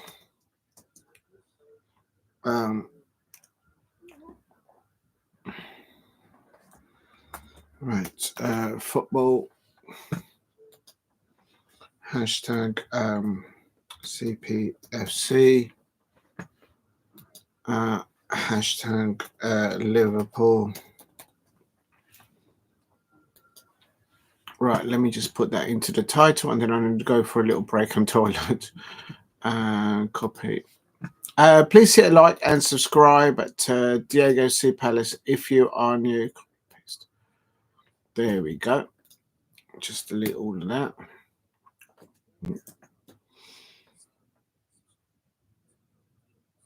Oh, please fit.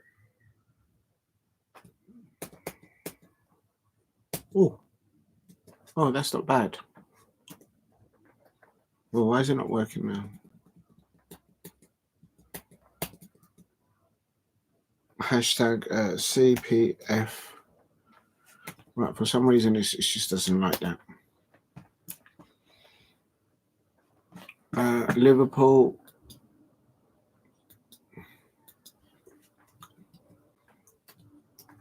versus.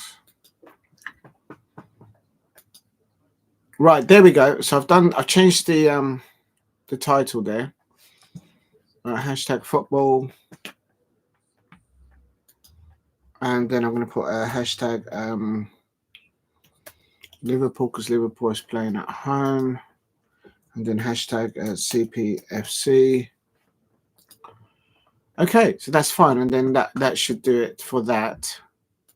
I'm going to also add into. I need to go toilet, but I'm just going to add the top 10. So this is the top 10. Oh, 1 minute. Checkered flag. So this is the how it all stays at the moment. Drivers, checkered flag, and then I'll put in here. I'm not going to put all of them.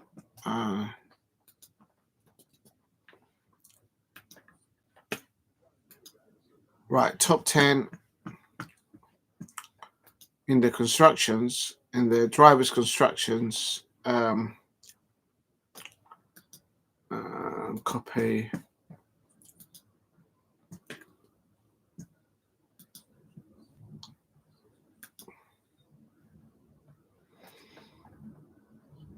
Drivers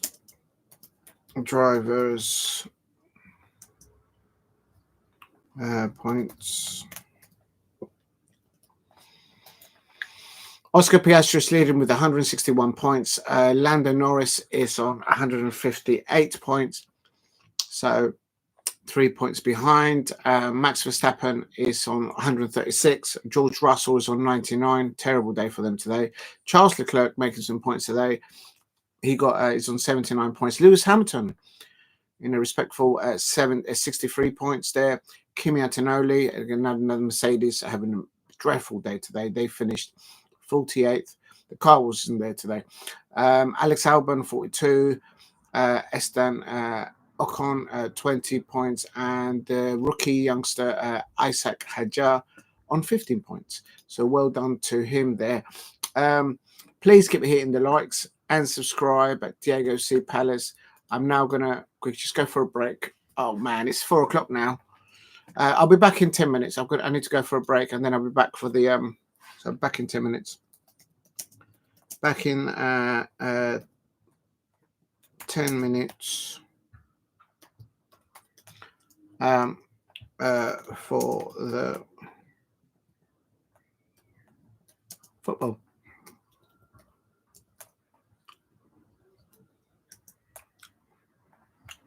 Back at 16:10. Please keep hitting the likes and subscribe at Diego C. Palace. I'll be back in 10 minutes.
Welcome to the LIC Palace. Well done, Lando Norris. He won the Monaco Grand Prix.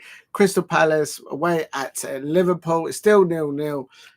And just saw a clip of Liverpool manager Arnold Slot giving exchanging a bottle of a champagne or wine with Arnold Slot. Of course, Liverpool won the Premier League. Congratulations to the Liverpool fans. And here is Tyrick Mitchell going up against it. Got a bit of space here.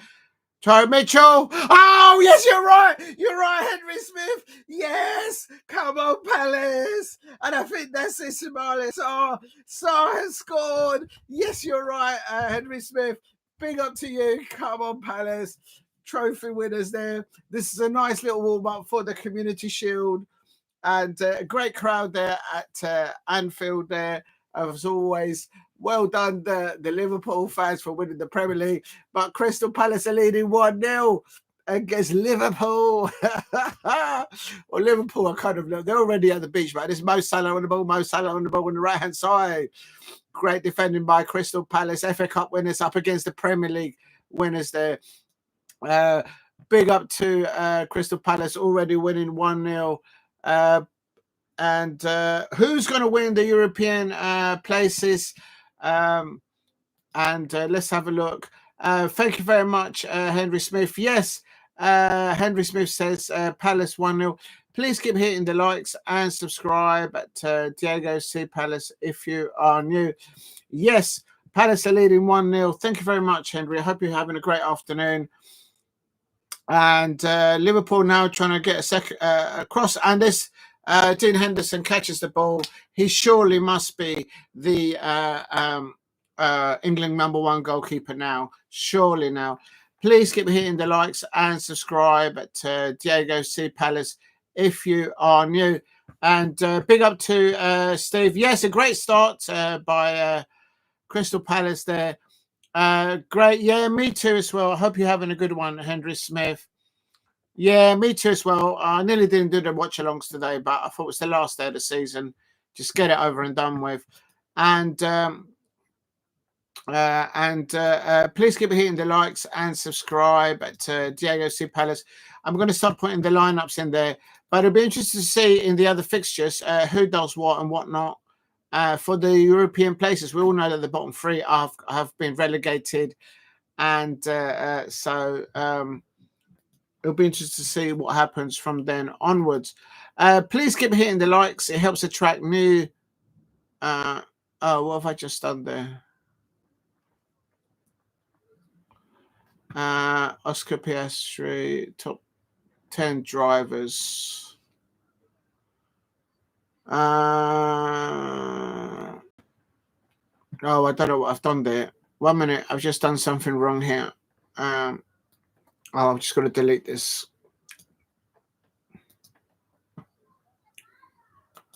But really, I think Liverpool have really been on the beach for the last few matches. But no, credit to Crystal Palace, they're leading 1-0. So I'm happy with that. I can't deny. Just updating the last bits on the Formula One. And so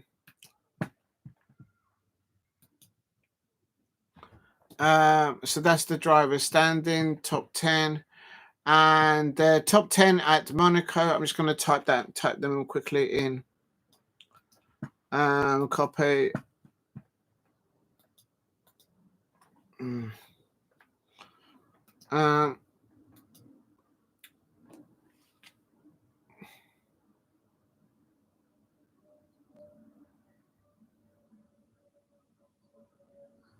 Top 10 in Monaco. Just coming to the chat now. I'm just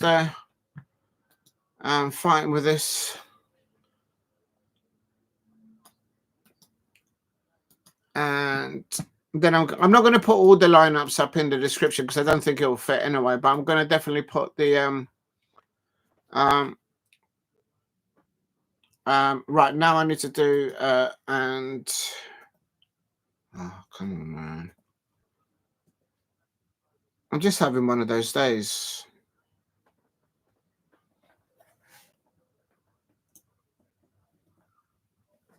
Why is it doing that? Oh. Right, so then now I can concentrate now on the Premier League. So the Formula One is done. Still 0-0. Crystal Palace leading 1-0 here.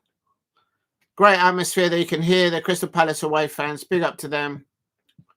Let me just save this. Big up to everyone in the chat. And Henry Smith says, all good. Just worn out. Long week. Yes, it has been. Please keep hitting the likes. Help me get to 5 likes.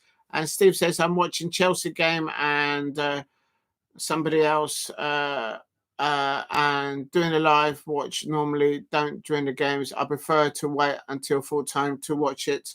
All right. Okay. Yep. It's all right, Steve, as long as you're okay there. And big up to Henry Smith. They're saying hello to Steve. This is good, Henry. Well done. To Team Palace, Anfield, good. Look luck to them. They can end the season too. Yeah, hopefully. Hopefully we can finish 10. We need Bournemouth and Fulham to lose today. If you're new to the channel, please subscribe at Diego C. Palace. And there is Jurgen Klopp is in presence at Anfield. And so he's obviously a favourite there for the Liverpool fans, no doubt. And Spurs are playing at home against Brighton. So Spurs fans, please don't let me down. Please beat Brighton. Manchester United are at home to Aston Villa. If Manchester United can get a win, they will dent. There's Jefferson Lerma. Thank you very much, Jefferson Lerma, for signing my shirts in the last match. Liverpool, I'm going to put the Liverpool lineup first. And great there, Tyrick Mitchell there. Liverpool, I'm going to put them in the description first. And it's 1-0 to Crystal Palace. Come on, Palace, let's get a second goal. Crystal Palace defending now. If you know, you know. Please keep hitting the likes and subscribe at Diego C. Palace. The more likes you get, you can hit the stream. The more new subscribers I can get, hopefully. Right, this is the Liverpool lineup going into the description. I'm going to keep it minimal because there's not much room now, I suppose, because there's quite a lot of matches. I don't think I can fit all the actual lineups for today's, because they're all playing today, obviously, because it's the end of the Jefferson Lerma there in the pivot.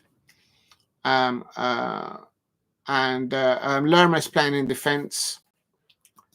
Of course, Mark Gahey is recovering. So all the players that are injured at Crystal Palace, I hope they get well soon.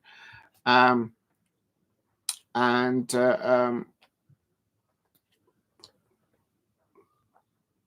have I even got this?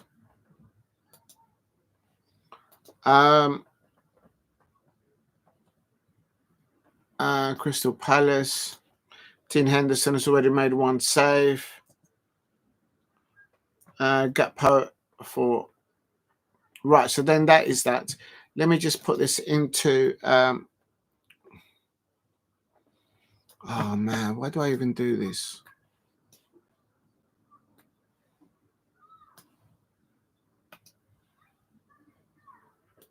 And copy it. Steven Gerrard there, present. Please keep hitting the likes. And Spurs are up 1-up. Thank you for Henry Smith. I'll go into that now. Big up to Shay Arsenal. Good luck to your team today as well. If you're new to the channel, please subscribe at Diego C. Palace. And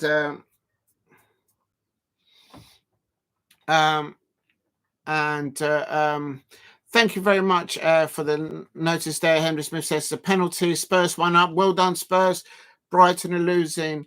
And Brentford also have scored, says Henry Smith. Shay Arsenal is saying, remember to hit the like button and subscribe if you're new here. Congratulations to the Arsenal women winning the second Champions League yesterday.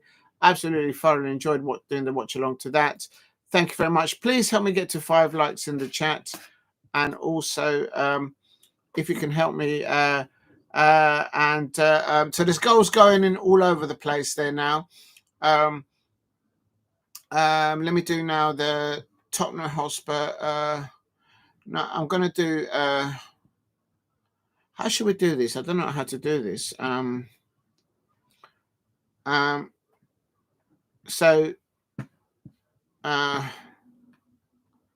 just trying to get the lineups here. Please keep hitting the likes.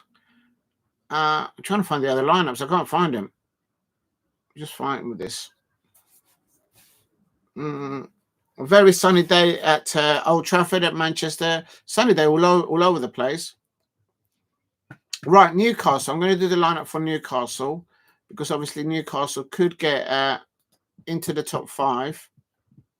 And Manchester City are beating Fulham. Yes, so there you go. Yes, we need that to happen. We need Fulham to drop points today. And let me just put that in there. Oh, I can't do anything right today with the keyboard. Like literally, I'm making so many mistakes. It is what it is. So Newcastle versus Everton. I'm putting their lineup into the description. The last 15 minutes of this of all the matches is going to be interesting for European places. Who's going to end up in the top 5?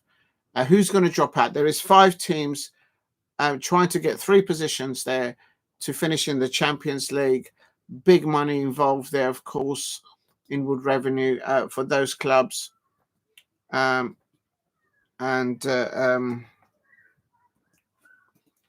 I've done Newcastle United versus Everton. Let's see who else we can get here. Still Liverpool 0, Crystal Palace 1. Great start by Crystal Palace. And I'm not going to do it Ipswich Town, West Ham, because that's irrelevant really at the moment. Tottenham, Brighton. I might put the lineups in that in a minute. Let's just do it anyway. Right, Eze on the ball. Ball over the top to the right-hand side. Munoz crosses, heads it back in. And Daichi Kamada couldn't get onto that. If you're new to the channel, please subscribe at Diego C. Palace. And there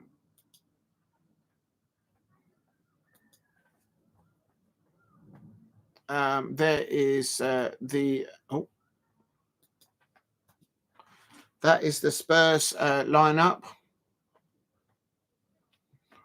And Richarlison. So well done, Tottenham Hotspur. They were leading against Brighton 1-0. And Brighton, we need them to lose. Well, we can't catch up Brighton. I would have loved to see Crystal Palace finish above Brighton. But look, I'll take the FA Cup all day long. I'll take the FA Cup all day long. I'm sure all the Palace fans feel that way. Maybe not, but I think so. If you're new to the channel, please subscribe at Diego C. Palace. Please help me get to 5 likes, if you can, in the chat. And so I've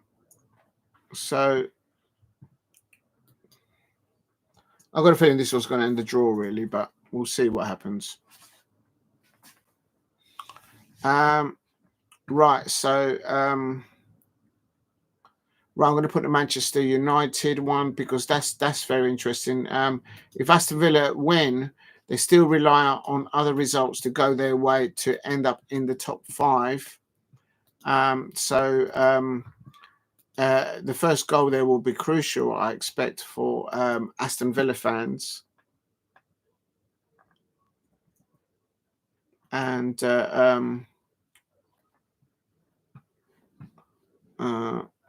that's OB.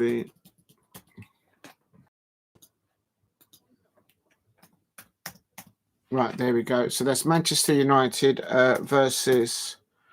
oh, 1 minute, because that's not working out properly. Go, that's working out okay now. Why is this even fallen down? There, that's better. And I need to get the Aston Villa line up.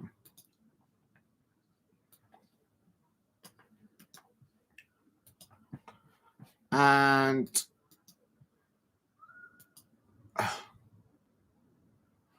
there's the Aston Villa lineup. Martinez is in goal for them. There was rumour that he might go to Arsenal, actually. I'm not sure if that will happen, but... oh, yeah, Nottingham Forest versus Chelsea. That's a big one. Chelsea and Nottingham Forest. Just come into the chat. I'm just putting the lineups into the description. I should have done this before kickoff, but it is what it is. Now, why is the mouse not working now? Connection lost. I don't know what's going on. Why is the connection lost to the mouse? Please keep hitting the likes and subscribe at Diego C. Palace if you are new.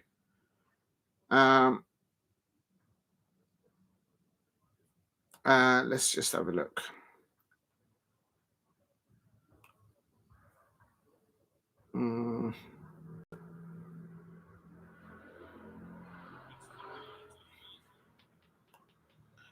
Trent Alexander-Arnold is warming up there for Liverpool fans. And let's see what happens there. And my mouse is not working, so I can't do anything at the moment. I'm not sure what to do here. I wonder if it's just run out of battery. Oh, it is working now. So I'm not sure what happened there. The mouse just wasn't working. I'm going to put in... Oh, God.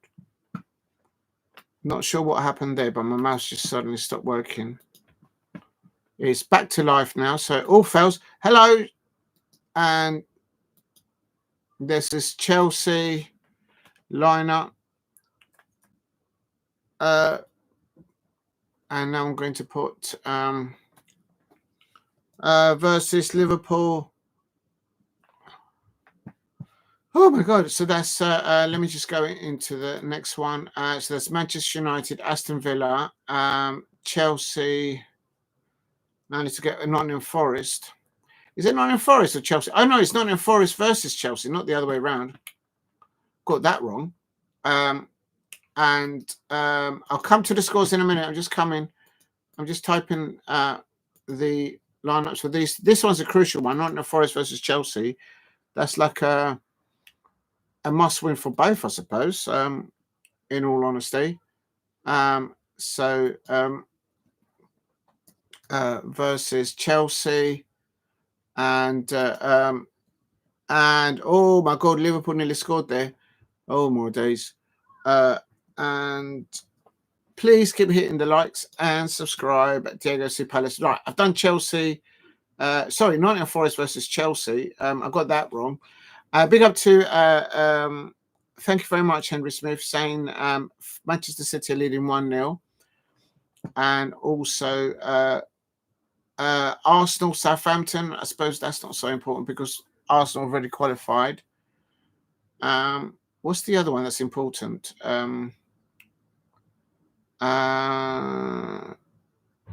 Bournemouth versus Leicester City, I suppose. Let me just type in as many as I can.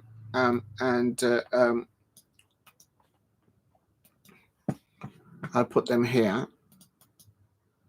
And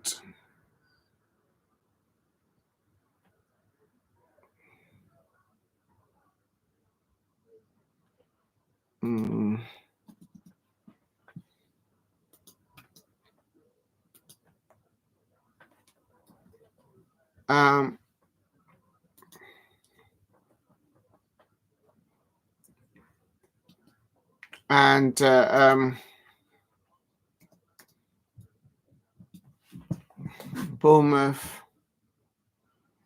versus Leicester City, and copy. Oh my God, Mateta nearly scored. Oh, JP. Oh, it's offside. Oh, it's offside. Oh, my days. Crystal Palace should have got a second there. And, oh, yeah, he's offside. It's a yard offside. He scored. JP scored there on 30 minutes, but he's offside. Just offside. Unlucky, JP.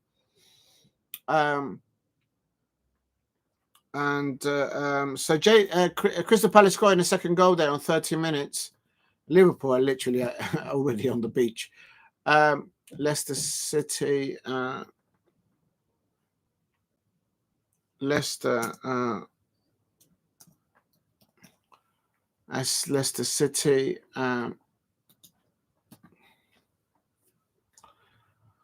Okay, Bournemouth for Leicester City. Who else have I got? Wolves versus Brentford. No, I'm not going to put that one in just yet.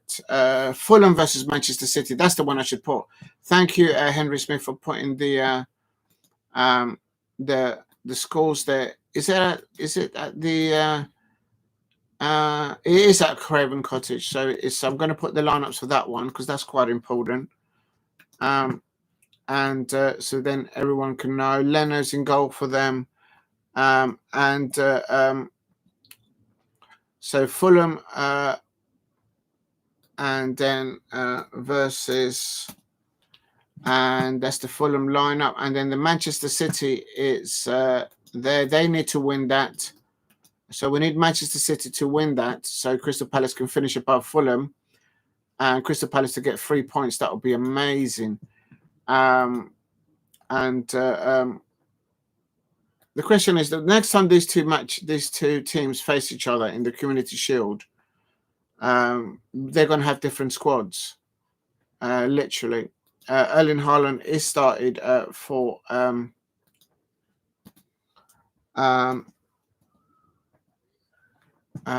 running out of room now. Right, I'm just going to save that. Big up to there. It stands Palace. As it stands, we're 10th. Yes, we need Bournemouth and Fulham to drop all points, and we can't catch the team above the 10th place because they've got. I think it's. Palace have just got the clear crossbar.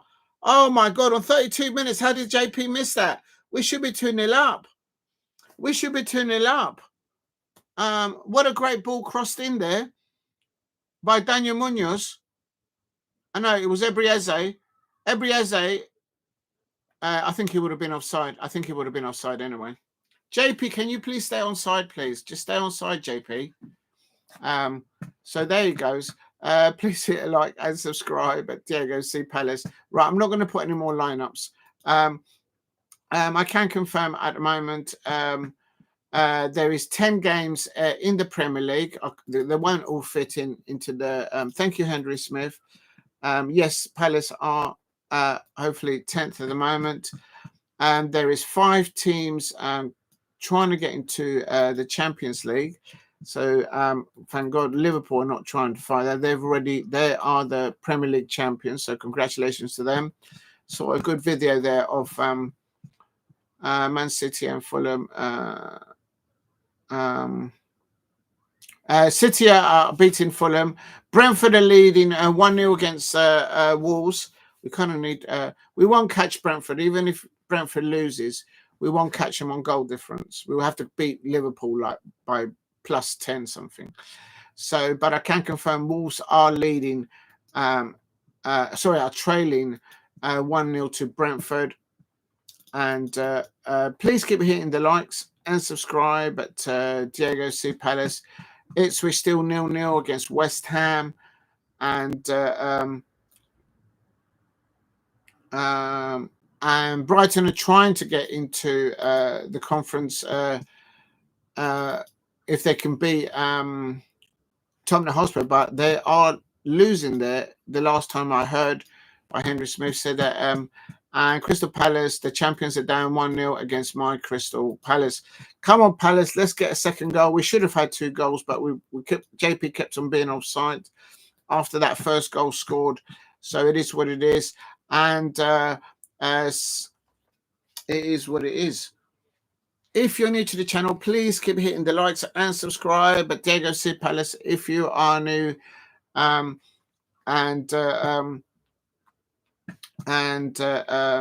me just get the headphones in here.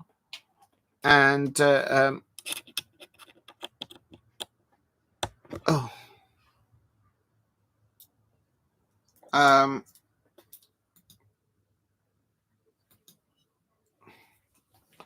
Newcastle United 0, Everton 0 still. Oh,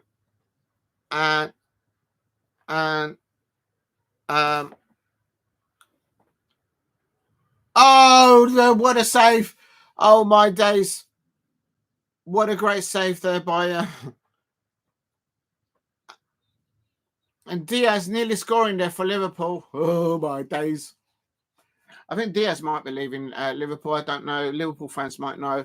Please keep hitting the likes and subscribe at Diego Sid Palace. As it stands, Manchester United are 17th. West Ham are 16th. Wolves are 15th. And just to confirm, Charlton won the League One playoff final. Well done, the Charlton fans. And Luis Diaz there, Dean Henderson, and it is still... someone's been given a yellow card here. Bournemouth and Leicester City. But Liverpool are nearly getting an equaliser there. Oh, what a great save by Dean Henderson. This is what I'm talking about. How is Dean Henderson not the England #1 goalkeeper? I don't know. He just kept Luis Diaz out, and he kicks the post in frustration. Big up to you, Henry Smith, for the updates there. Thank you very much. And Crystal Palace are leading 1-0, Ipswich Town 0, West Ham 0, Fulham 0, Manchester City 1, Bournemouth 0, Leicester City 0. As it stands, Crystal Palace are 10th on 55 points. We won't catch Brighton. Had Brighton not been beaten by, for example, Chelsea or Manchester United, we would have been above them right now. So it's asked them a favour and just don't get anything there. The bottom is Bournemouth, Fulham, Everton, Tottenham, Wolves, West Ham, and Manchester United are 17th. Manchester United are 17th at the moment. So there's still a long day to go in football. We're in the first half, about 40 minutes into it. And please keep hitting the likes and subscribe at Diego Sid Palace. Gundogan scored in for City. Everton still away at St James's Park. It's Newcastle 0, Everton 0. The Newcastle fans are getting ready for the Sunderland fans next season. No doubt. Unbelievable scenes. Please hit a like and subscribe at Diego Sid Palace. Liverpool 0, Crystal Palace 1. Come on, Palace. We scored 2 more goals, but they were literally offside. At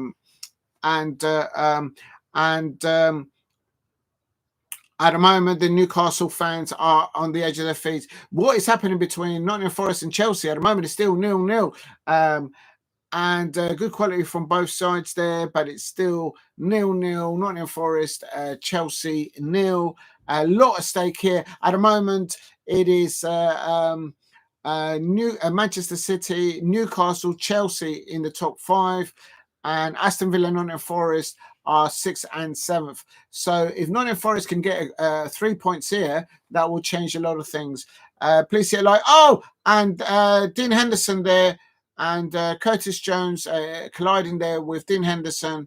Nothing nasty or anything like that. It's just a collision in the air. They're both okay. And if you're new to the channel, please keep hitting the likes and subscribe. Yes, please subscribe if you're new. Big up to Henry Smith. Thank you very much, Shay Arsenal, also for suggesting that as well. We've got Liverpool 0, Crystal Palace 1. Earlier on, Charlton beat Leyton Orient in the League One playoff final at Wembley. Southampton 0, Arsenal 0. And we'll have to wait and see how that goes there. It's a free kick here for Crystal Palace. It's around... I would say about 30 yards, just over 30 yards outside the Liverpool penalty area. Come on, Palace, let's get a goal. Abriez is very central. but I can see that it's still Southampton 0, Arsenal 0, Crystal Palace. Eze is going to take the free kick here. Go on, Eze, have a shot. No, I don't think he'll shoot from here. There's no Mark Gahey to get onto the back post. Crystal Palace are still lying 10th, so that's respectable. I'll take that. If you're new to the channel, please subscribe. But Diego Palace, Eze pings it to the left post, but Liverpool clear the ball away with a header. If you're new to the channel, please subscribe at Diego Palace. And Liverpool 0, Crystal Palace 1, and we are coming up to 40 minutes, 43, 44 minutes on the clock. If you haven't subscribed, as Henry Smith said, please subscribe at Diego Palace, and please help me get to 2,000 subscribers. Congratulations to the Liverpool fans. They were celebrating their and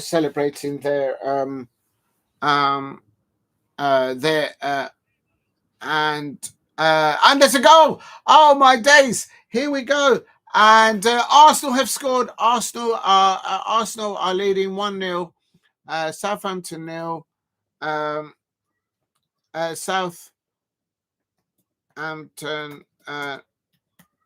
1-2 Arsenal.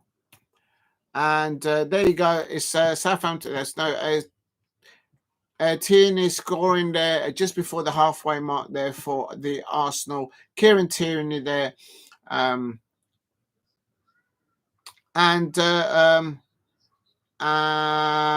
oh, West Ham have just scored. West Ham have just scored. And that's a James Ward-Prowse goal there for West Ham. So that means they're going to finish above Manchester United if they win. Oh my days. Please keep hitting the likes and subscribe at Diego Palace. And it looks like Manchester United might end up just above the relegation zone.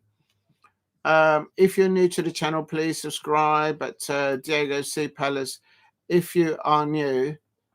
And so it's Ipswich Town 0, West Ham United 1. Of course, Ipswich are already relegated.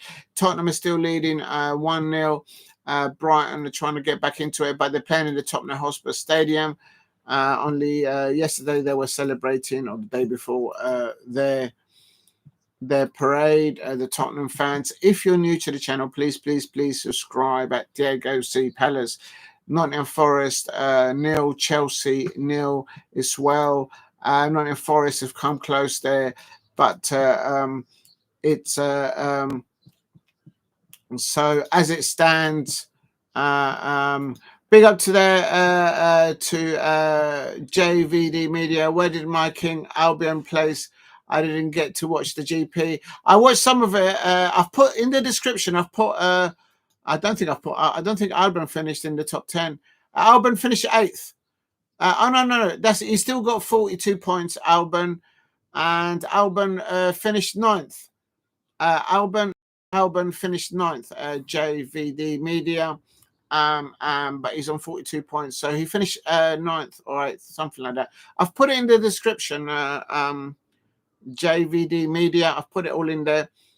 Yeah, Monaco, it wasn't racing. They've introduced automatic.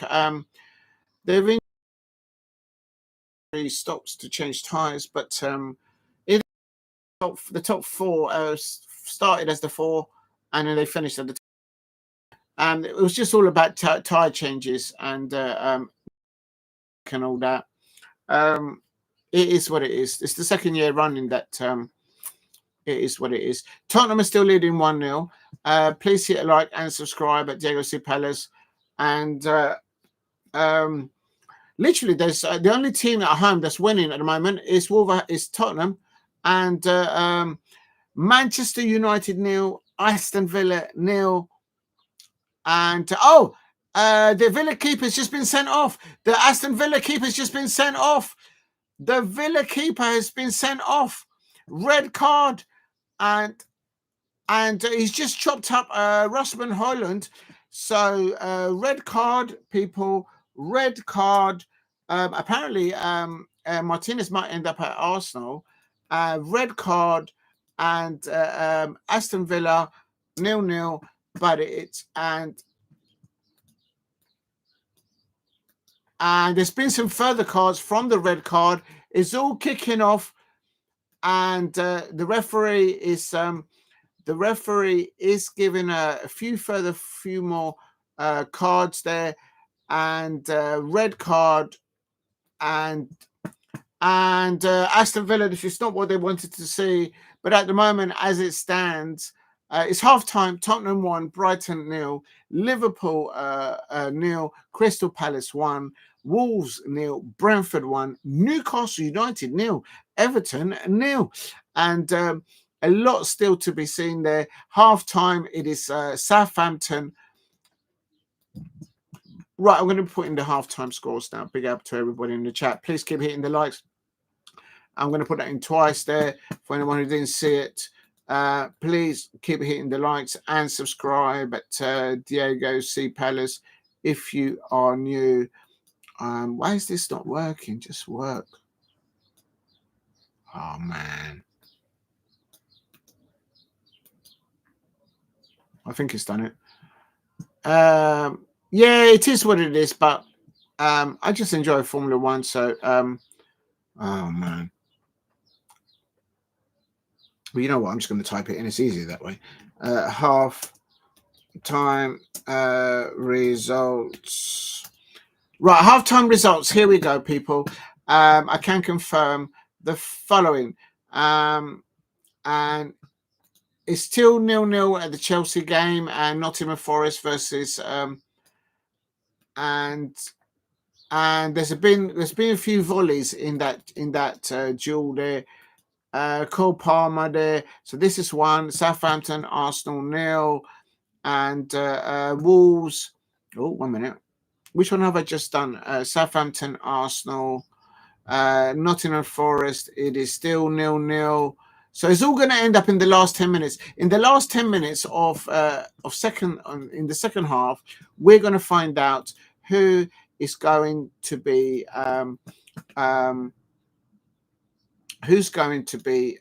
in the Champions League spots. At the moment, Manchester City are still winning 1-0 over Fulham. There's no surprise there, I suppose. Newcastle, Wolves 0, Brentford 1. I thought Wolves were going to get a result there, but it looks like Brentford are travelling well there. They're finishing mid-table, I suppose. It is what it is. So that's Wolves 0, Brentford 1, and have I done Manchester United? No, I haven't. Let's do Manchester United. Manchester United 0, Aston Villa 0. Rasmus Højlund was chopped up by Martinez, and he was given a straight red card. And then there was further cards because the players were arguing with the referee. So, but it's ended at half time there, 0-0, and literally, Emi Martinez completely chopped up Rasmus Højlund, and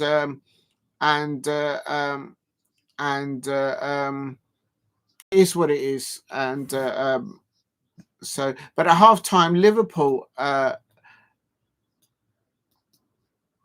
Newcastle United is still just coming to it. So that's Crystal Palace away at Liverpool. So come on, Palace, let's get a second goal. We did get the ball in the back of the net for a second goal, but it was offside. JP was offside. So I'll take that. Bournemouth 0, Leicester City 0. So as it stands, Newcastle United is still in the top 5, but they're leaving it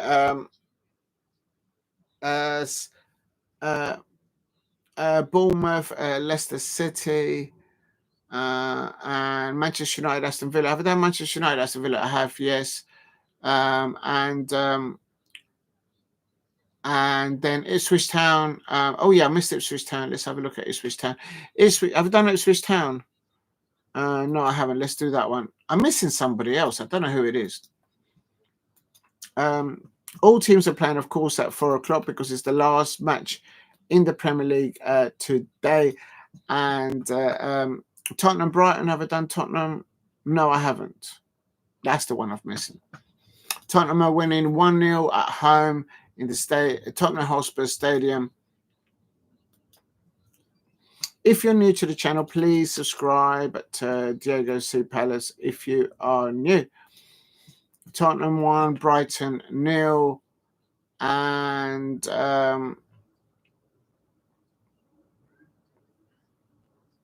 it looks like Trent Alexander-Arnold might start in the second half, and because he's warming up the way he's warming up. So watch this space. So it'll be the last time that he plays at home at Anfield. What kind of reception will the Liverpool fans give to Trent Alexander-Arnold? As an outsider looking into that situation, I think the club, the player, the agent, and Real Madrid should all have dealt with that a little bit easier. They should have just said, look, let's sort it out at the end of the season, maybe today's match, and it is what it is. But I think it was handled very badly by all parties concerned. But it is what it is. I suppose the Liverpool fans will have a bit more to say on that. If you're new to the channel, please subscribe. Oh, I forgot the Fulham. Have I not mentioned Fulham? Hold on a minute. Fulham. It is Fulham 0, Manchester City 0. So they've just finished. So their first half. So that means they're probably going to finish. There'll be one of the matches that finishes late. I think that covers all of them there, unless I've missed somebody.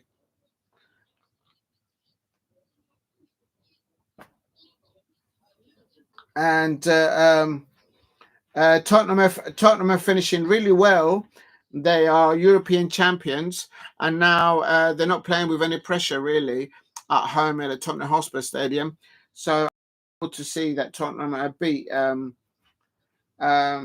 Tottenham. And have I done Wolves?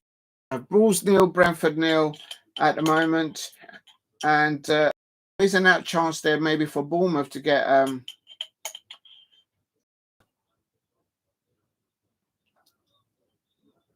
Wolves apparently had a good opportunity there to get level, but they fluffed up their lines.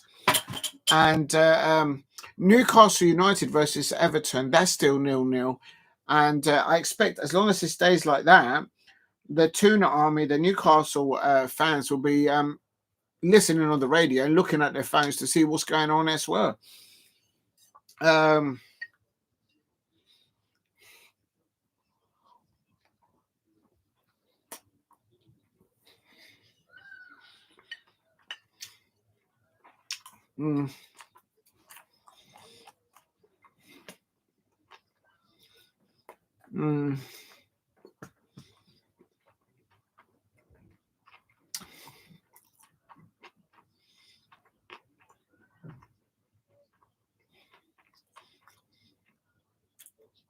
As it stands, as Henry Smith said, I do believe that Palace is still 10th. We can finish. Yes, we are. Brighton are 9th, Brentford are 8th, Nottingham Forest are 7th, Aston Villa 6th, and in the top 5 is Chelsea, Newcastle, Manchester City, Arsenal, and of course Liverpool are the Premier League champions. Steve Harris says 4 games, 0-0 at half time. And Arsenal make sure it's not 5. Yeah, I think it's irrelevant down there. I mean, with Arsenal, they don't really go for trophies. They just go for Champions League qualification. So I don't think anyone really pays attention to them.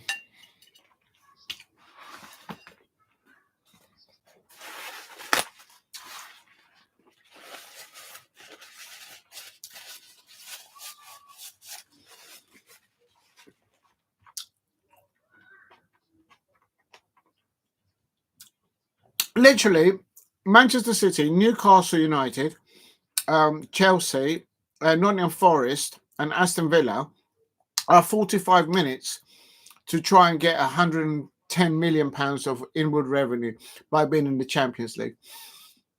So Aston Villa and Nottingham Forest are out of the top 5 at the moment. And if they can turn around their results, remember that at Old Trafford, Martinez has had a straight red card, and there's been some other cards that issued because of the complaining there. But Manchester United are still nil, Aston Villa nil, and as it stands, Manchester United, although they're drawing, they're 17th. I mean, oh my days. I can't remember the last time that I saw Manchester United so low in the Premier League at the end of the season.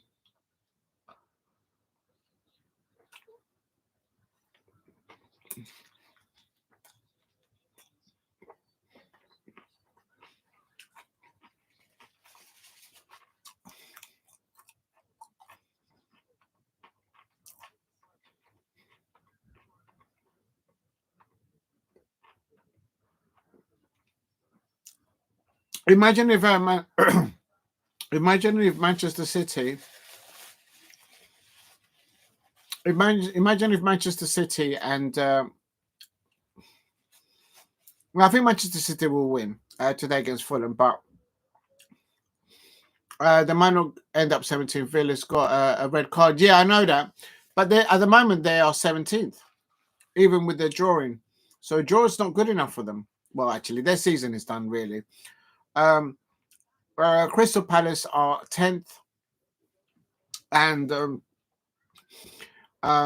if they can just get another goal against Liverpool, that might end up as a draw there, though. So we might not end up in 10th, we might end up 11th, but it is what it is, or even 12th. But at the moment, we need Bournemouth and Fulham to lose, and where did I put Bournemouth on there?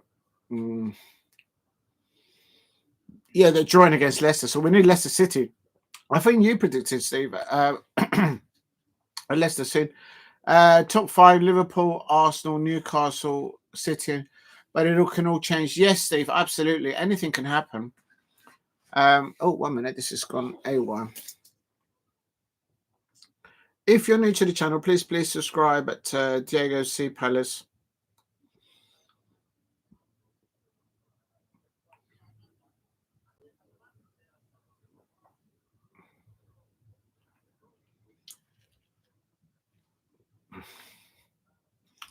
Earlier on, Charlton Athletic, they are through into the League One, into the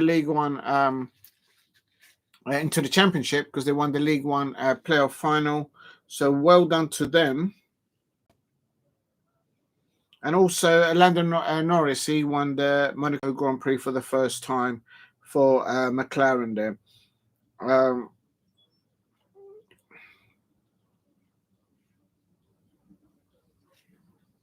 No, that's not working there.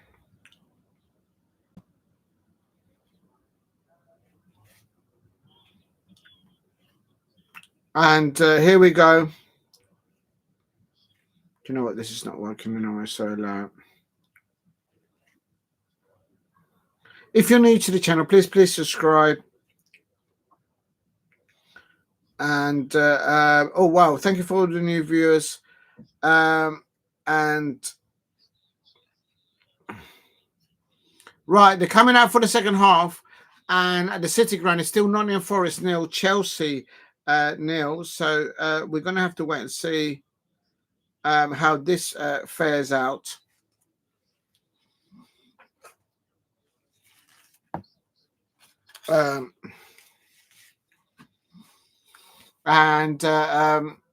Pedro Neto should have scored really for Chelsea in the first half, quite for me. But Nottingham Forest, they just can't get it over the line. It's just fallen short. They did so well at the beginning of the season. And in the women's Scottish Cup final, it ended Glasgow City 0, Rangers 3. So that was in the Scottish Women's Cup final there. Please keep hitting the likes and subscribe at Diego C. Palace. Right, here we go. We're underway. We're going to get underway in a minute in the second half. Steve, I see some leagues sometimes play last game on Saturday. 2 games, if title at stake, they will need to play the same time. Then relegations day but I prefer all games on the same day as today. Yeah, me too. It's just easier that way. It just makes it easier. For example, they're Fulham 0, Manchester City 1. So Manchester City just guaranteeing themselves that Champions League position in there. At the moment, as it stands, we all know that Leicester, Ipswich Town, and Southampton are relegated. Southampton with a new manager there. Manchester United are 17th. Imagine if Leicester or Ipswich Town were 3 points or 1 point away from the relegation. It could have been absolute scenes today for those Manchester United fans, because they're literally just above the relegation zone. If you're new to the channel, please subscribe at Diego C. Palace if you are new. And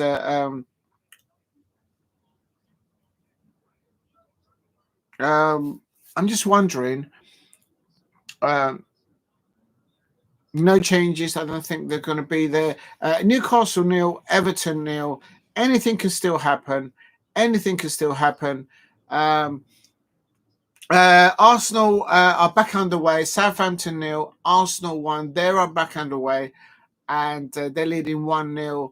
And Southampton with the I don't want to change the screen because I don't want to lose.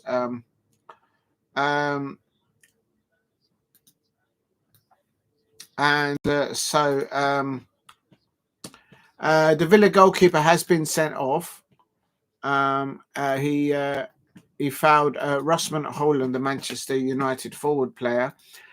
And then after that, there was a few more yellow cards. Kickoff at Liverpool versus Crystal Palace, and kickoff at Wolves.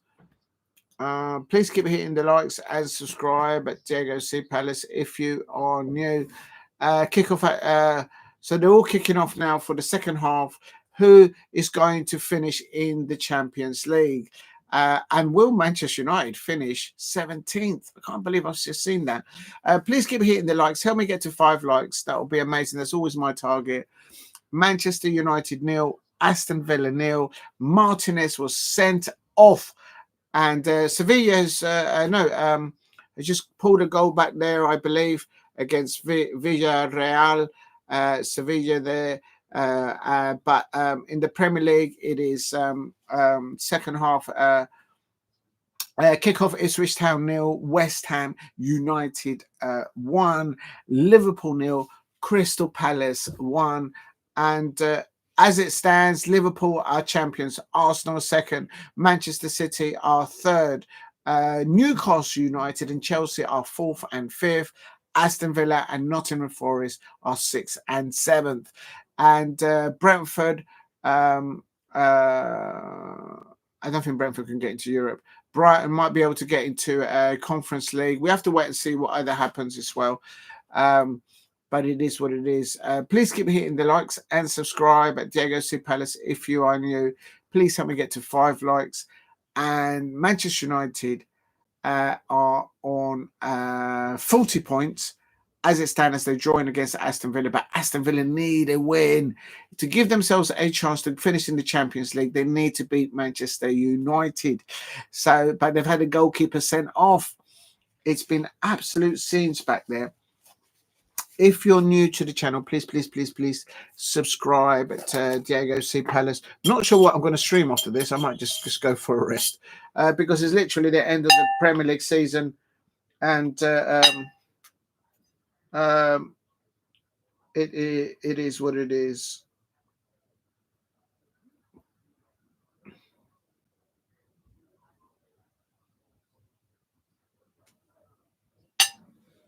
And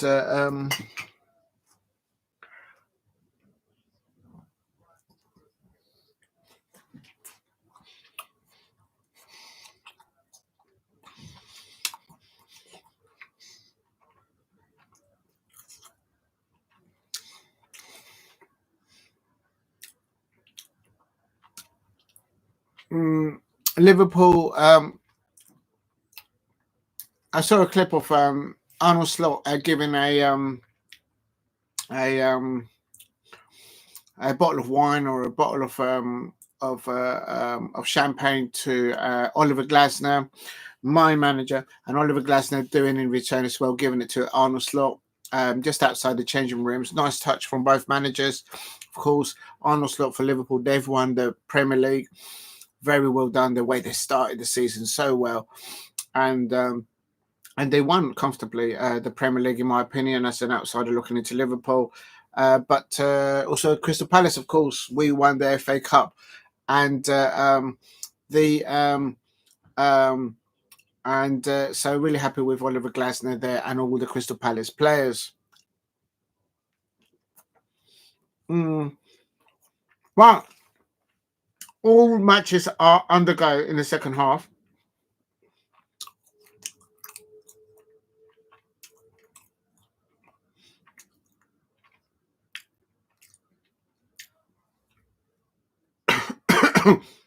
It was a body check that Martinez did on Rossman Holland, and that's why he got a straight red card. But there was it was nowhere near getting the ball. He just literally took out Rossman Holland. If you see that in rugby, you'll be binned for 15 minutes.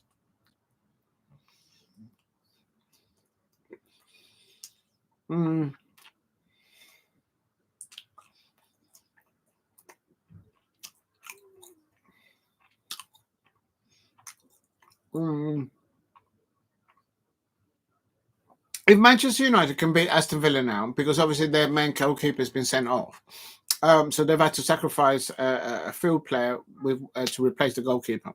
Clearly, Manchester United can respectfully finish a few places further up because they'll get 3 points. But at the moment, they're lying 17th above the relegation zone, and no trophy, no Europe, and they finish above the relegation zone.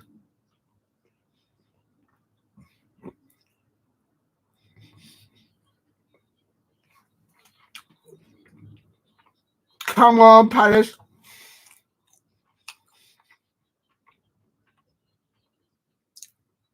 At the end of the game, Liverpool will be presented with the Premier League trophy.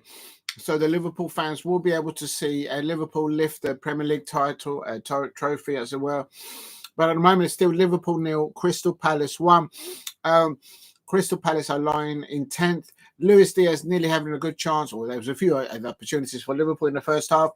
JP did get the ball in the net for a second goal, but it was ruled offside. He kept on getting offside, and I say, JP, please stay onside. And Liverpool, Trent Alexander-Arnold has come on for the second half, and they didn't change him during the game. He just started for the second half to avoid any boos.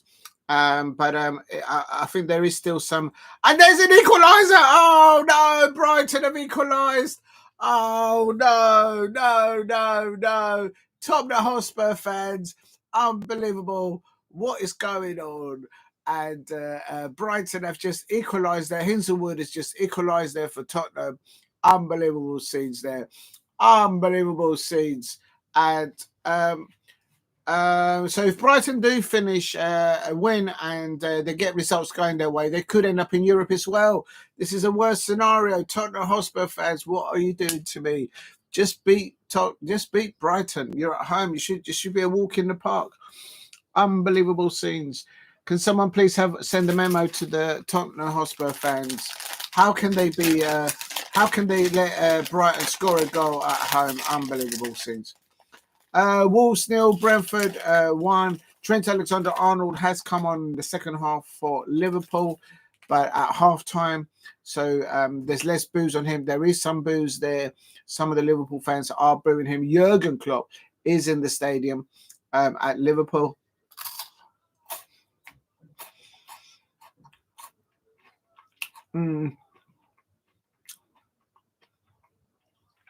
Oh, there's goals in another one. Oh, my days. You're not going to believe this one. And West Ham have just let one in. Ipswich Town 1, West Ham 1. So this could help. If West Ham lose and Manchester United win, I think Manchester United could leapfrog West Ham from the bottom of the table.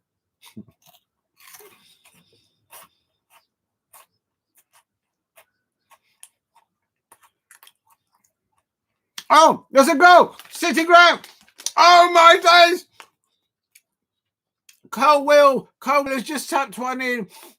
It is Nottingham Forest 0, Chelsea 1. The Chelsea away fans at the City Ground are absolutely going bonkers out there.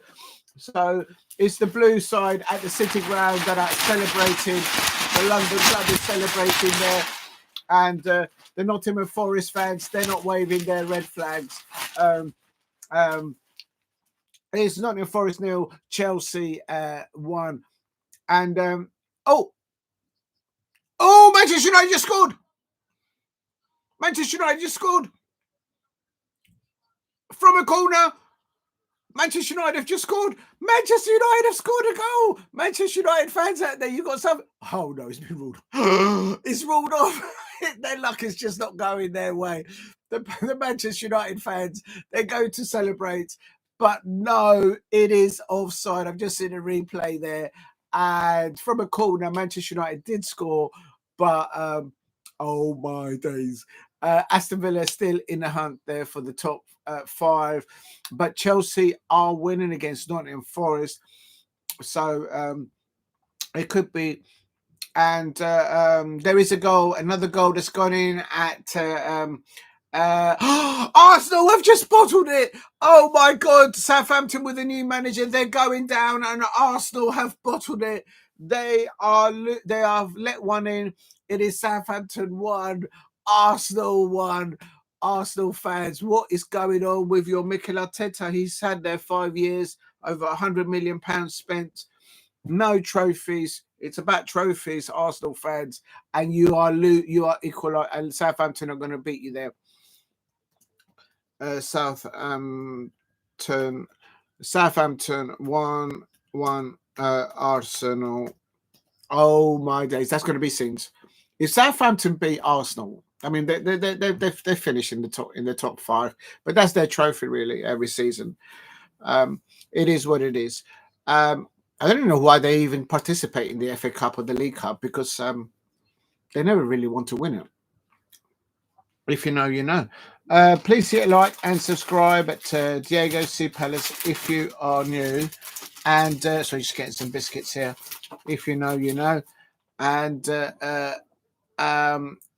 West Ham have just taken the lead. It is Ipswich Town 1. Ipswich Town 1-2. West Ham. So this is not good for Manchester United fans. West Ham, because they needed West Ham to lose points today. Jared Bowen, another goal, second goal for Jared Bowen there, and it was Ross Stewart who scored for Southampton, and it's Southampton 1, Arsenal 1. Levi Colwill had scored.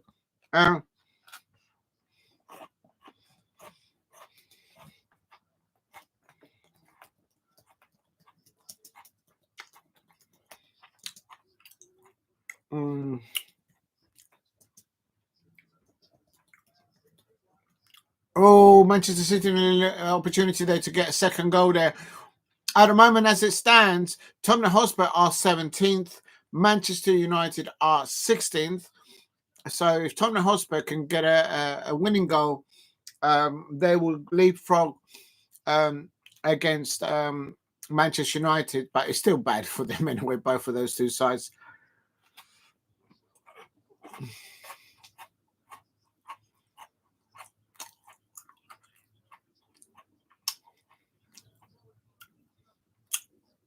Newcastle 0, Everton 0.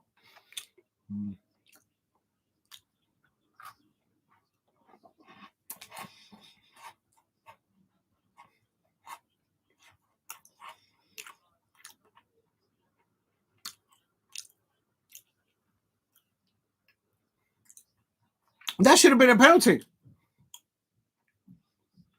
Newcastle 0, Everton 0. There was nearly a penalty at the Newcastle-Everton match, but for me,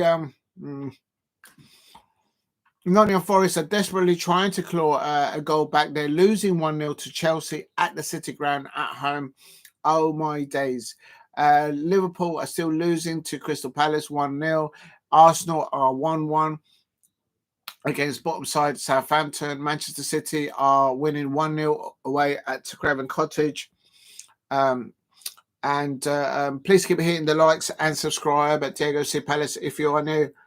Come on, Palace.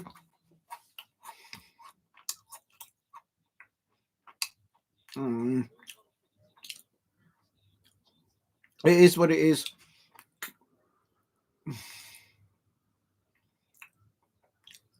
Ruben Amorim has just been seen kicking a water bottle in his technical area. He's not happy with his Manchester United side. Well, a lot of them. Garnacho didn't make the squad. He's going to be sold. He wasn't happy that he was not allowed to start in the Europa League final.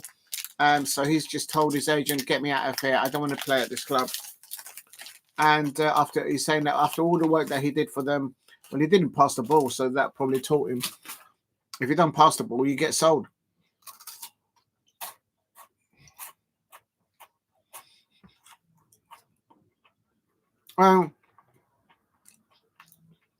Anything can happen in the last 10, 15 minutes. Bournemouth 0, Leicester City 0. Please keep hitting the likes and subscribe at Diego C. Palace if you are new.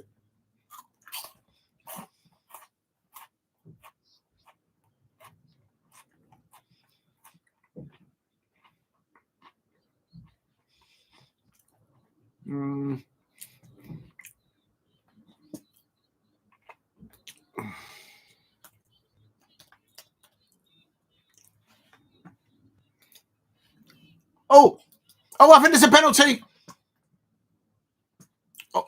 Oh no. He's diving. Liverpool. He's diving. Gravensburg has just dived. Send him off. Dean Henderson. What's going on here? Gravensburg is just diving. Why is the Liverpool players always diving all over the place? You've won your championship. You don't need to dive, man. Unbelievable, Liverpool fans. Liverpool 0, Palace 1, and Gravensburg, they're diving like a salmon all over the place. Unbelievable. Nothing changes there. Tottenham 1, Brighton 1, Southampton 1, Arsenal 1, Nottingham Forest 0, Chelsea 1, Newcastle United 0, Everton 0, Manchester United 0, Aston Villa 0, Liverpool 0, Crystal Palace 1, and Gravensburg trying to nick a penalty there, and he got booked for diving. Rightly so, he should have been sent off. Get out of my pub. Crystal Palace are still standing in 10th place. Let's see if we can stay there. Hopefully so, given other results. At the moment, it is Newcastle United who are just hanging on there into the 5th place.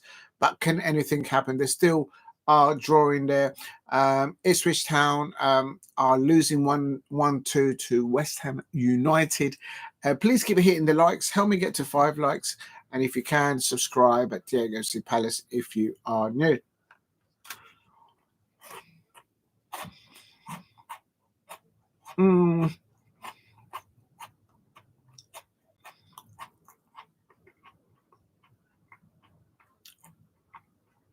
Earlier on, Charlton have made it into the championship by winning the League One playoff final against LEYTON ORIENT, the O's.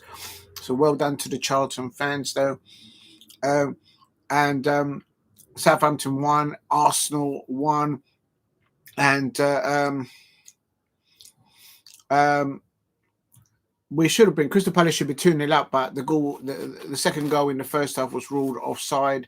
JP kept on getting caught offside. I was like, JP, please get onside. Oh.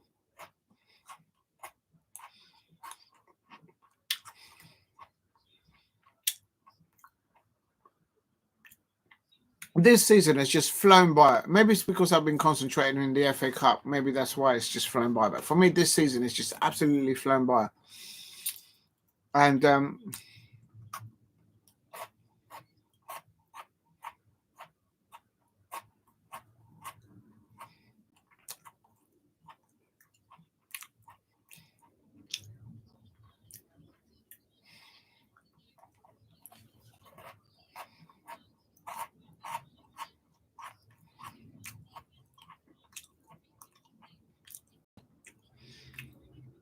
Tottenham won, Brighton won.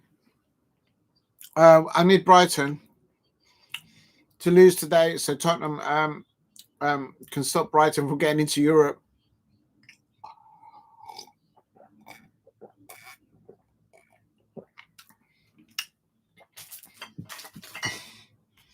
Newcastle United, the Newcastle players are playing in the new kit today, and but they're literally on the borderline to be knocked out of the Champions League qualification there.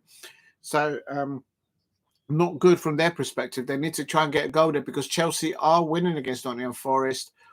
Now, what will change it is if Aston Villa score against Manchester United. But Newcastle, Aston Villa are playing with a player down because their goalkeeper got sent off before the half time. Martinez.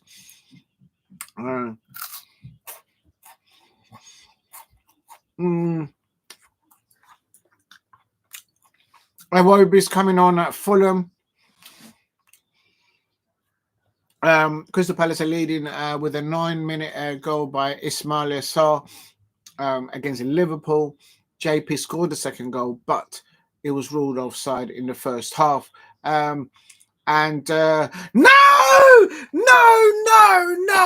Unbelievable. I think I jinxed it. Tottenham have bottled it, and Brighton are going to win. They're winning 2-0 now. I can't believe 2-1. Unbelievable. Unbelievable.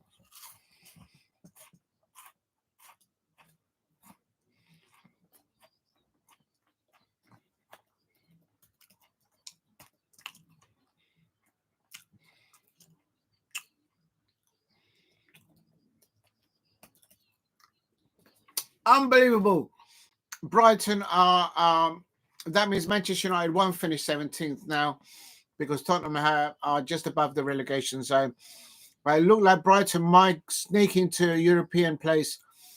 They are in eighth place now with that 3 points.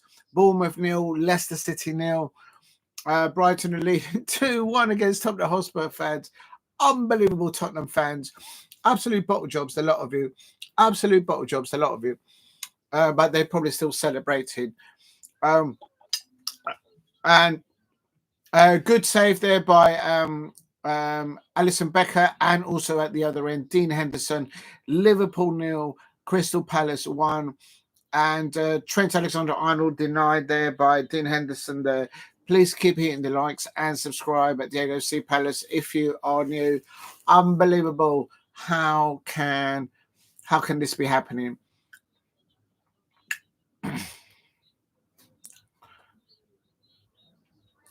Liverpool are trying to get that equaliser, and they're trying to get but Palace are looking to hold on there. West Ham are winning 2-1 away at Ipswich. Nottingham Forest 0, Chelsea 1, and Chelsea are fighting to get into that Champions League. That's what they're all about.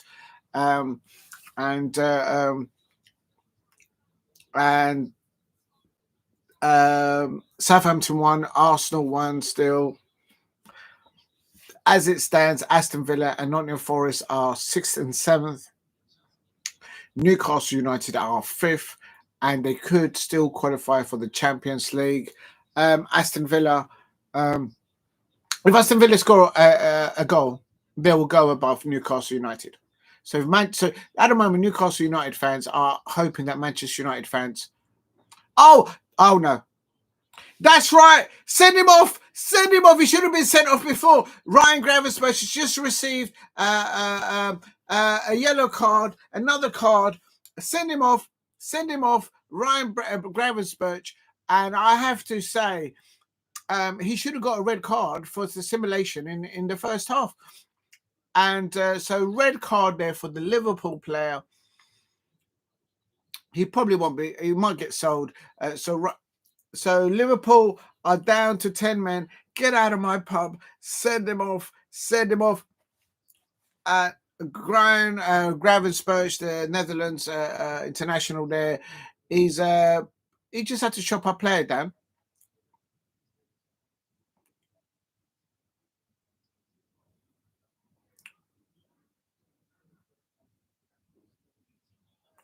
Oh my days!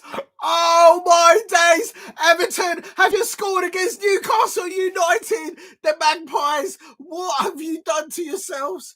The Magpies have just thrown it. Oh my days! Newcastle fans, I bet you the Sunderland fans are celebrating because Newcastle have just let one in, and David Moyes with the Everton. Big up to who was it who gave me a super chat yesterday? What was the lad's name?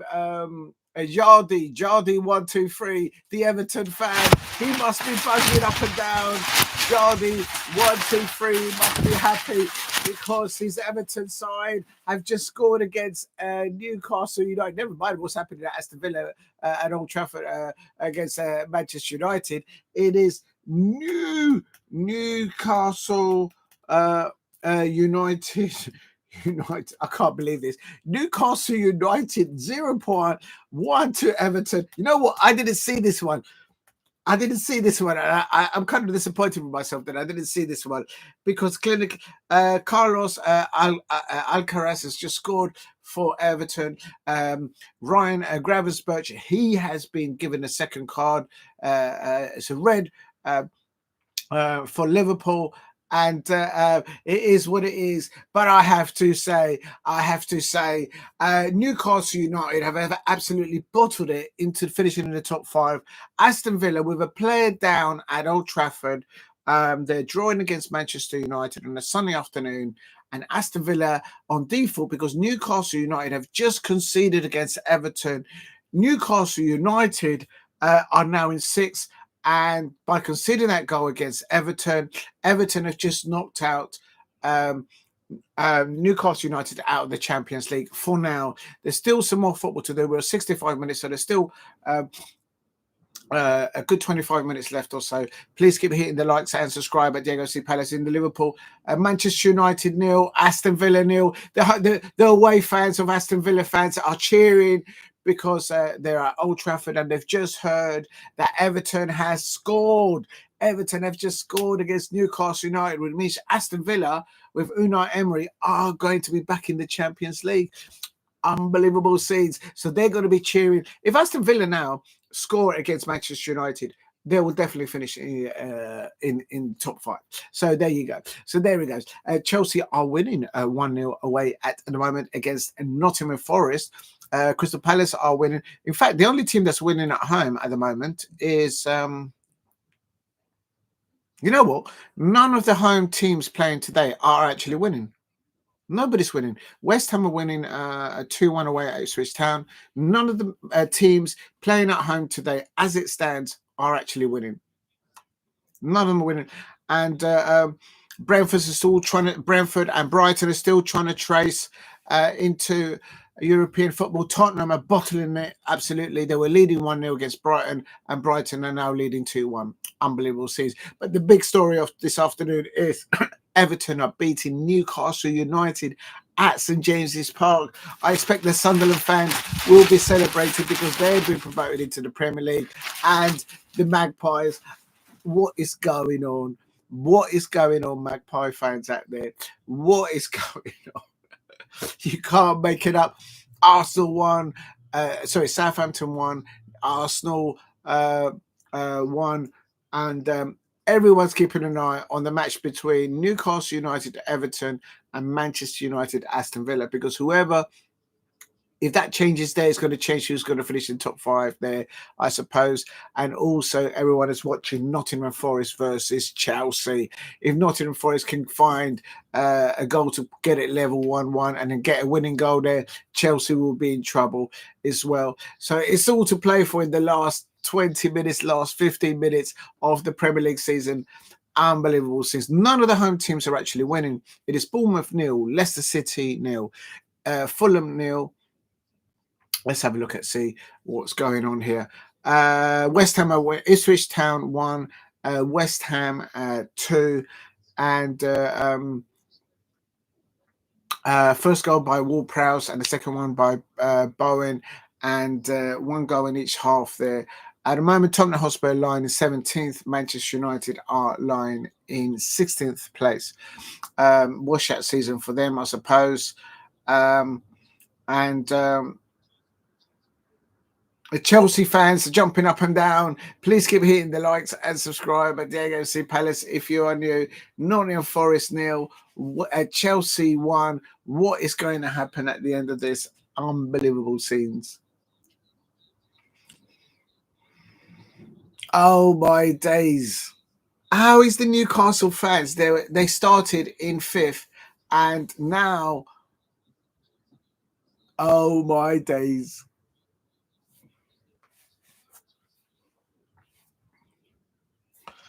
Please keep hitting the likes and subscribe at Diego C. Palace if you are new. It is there has been a red card at the Liverpool versus Crystal Palace. Ryan Gravenberch was sent off. Professional foul. Last player. It should have been red card. He had a yellow card already. Should have had a red card in the first half. Fulham 0, Manchester City 1. So Newcastle now in 6th place because they're losing to Everton at home at St James's Park. So Newcastle fans, what is going on? Wolves have pulled one back. Wolves have pulled one back. Wolverhampton Wanderers 1. Brentford 1. Wolves 1. 1 and Brentford 1 at the moment. The first team that's winning at home, Bournemouth are winning. Oh no, but that's supposed to be accepted. Now Bournemouth, they might go get above my Crystal Palace now. Oh damn it, never mind. We're going to finish 11th, but it's okay. We'll finish as high as we can. Bournemouth are leading 1-0. Leicester. If they get a second goal here, penalty for Erling Haaland, and Manchester City have scored a penalty, and they are in the Champions League now. Fulham.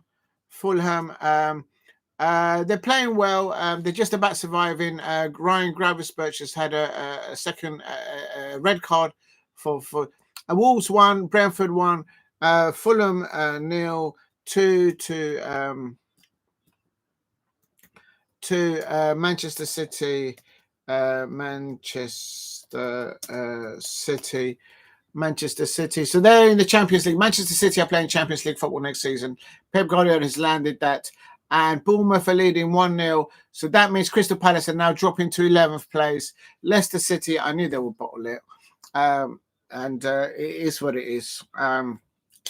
Bournemouth there. Semenyo scoring on 74 minutes for Bournemouth. Leicester, I can't see Leicester City scoring a goal this century, literally. Aston Villa nearly went 1-0 up. They did score. Literally, they nearly was going to score their Aston Villa. And there was a foul on the lead up. So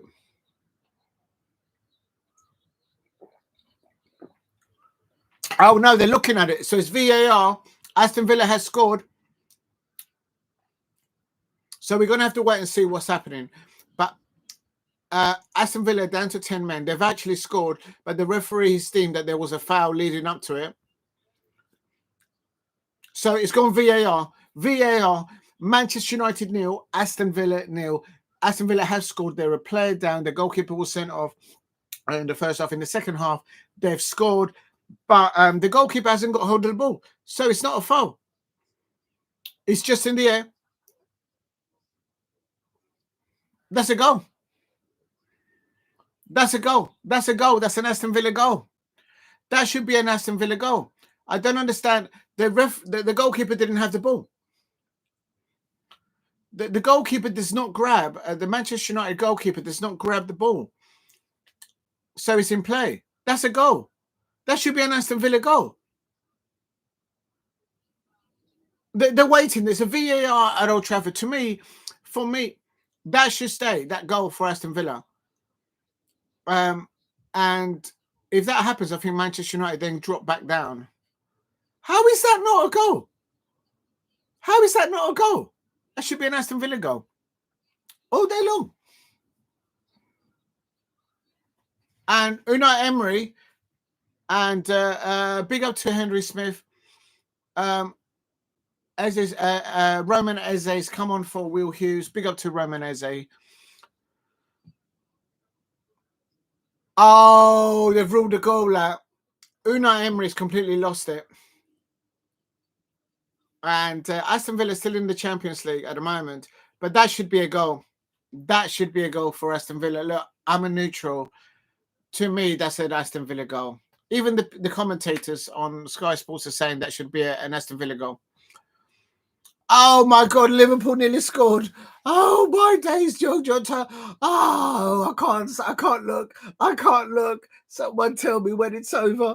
Oh my days. Liverpool nearly equalised there. Manchester City are leading 2-0 against Fulham, so they've got themselves Champions League. Now it's between Chelsea, Newcastle, Nottingham Forest and Aston Villa for the remaining 2 Champions League spots. Bournemouth are leading 1-0 against Leicester City, so they've leaped up against above Crystal Palace. And Eze's on the pitch for the same time. Both Eze's are on the pitch. Your defense is terrified, Eze's on fire. Which Eze? Your defense is terrified, Eze's on fire. Your defense is terrified, Eze's on fire. Boom!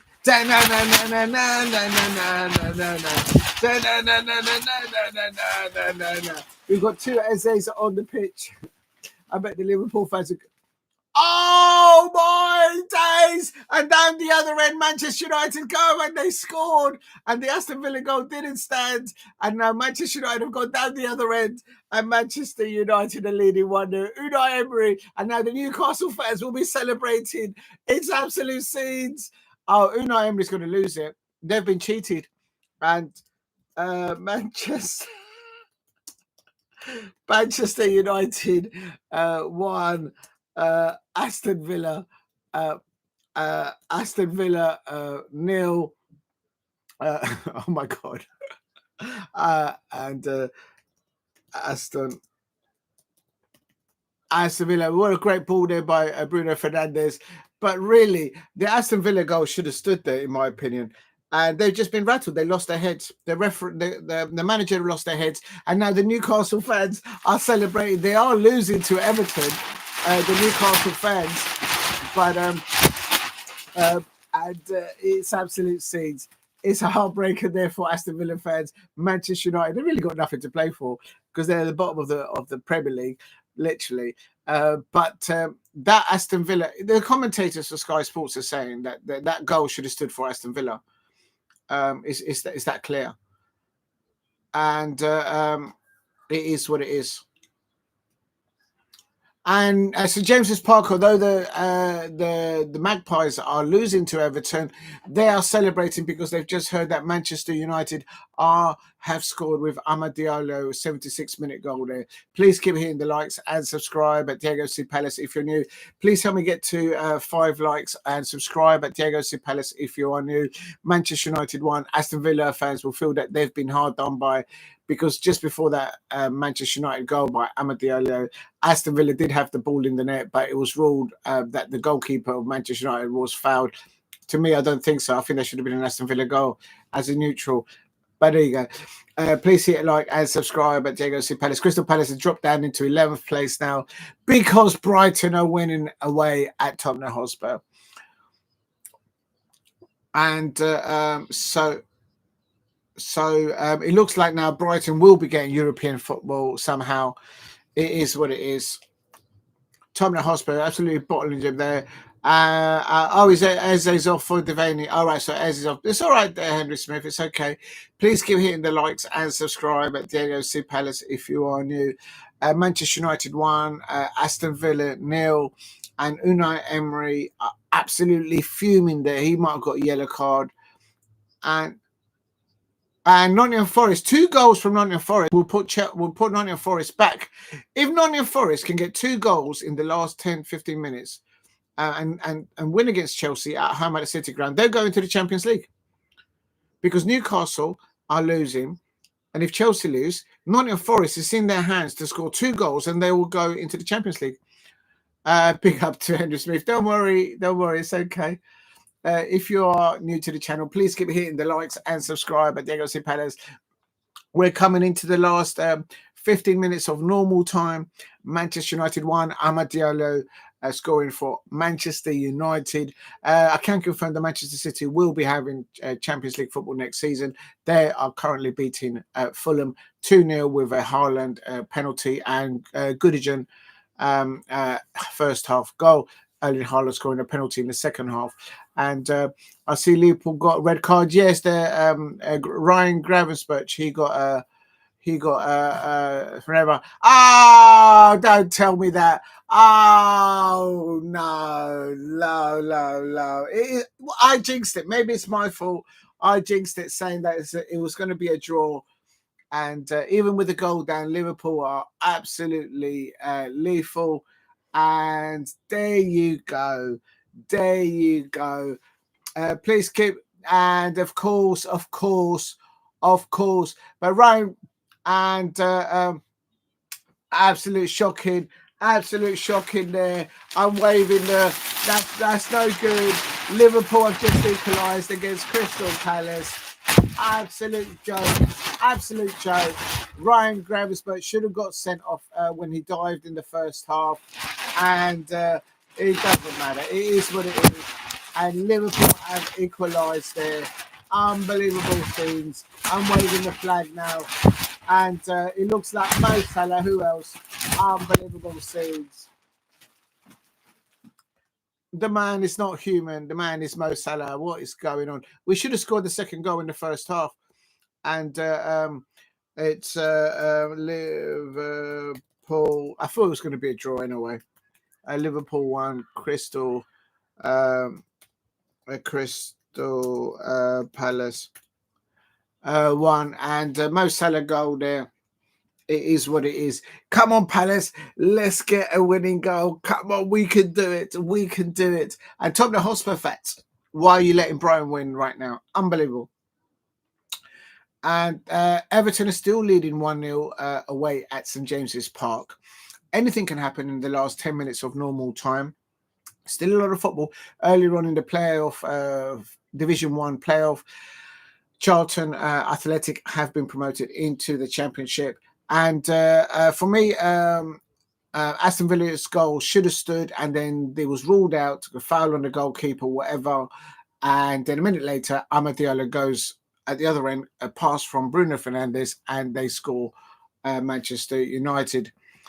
And so a refereeing decision is actually deciding now. A refereeing decision is now deciding whether Aston Villa is in the Champions League or not.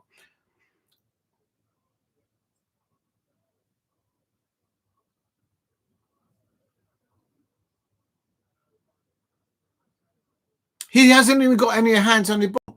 The commentators just said from Sky Sports.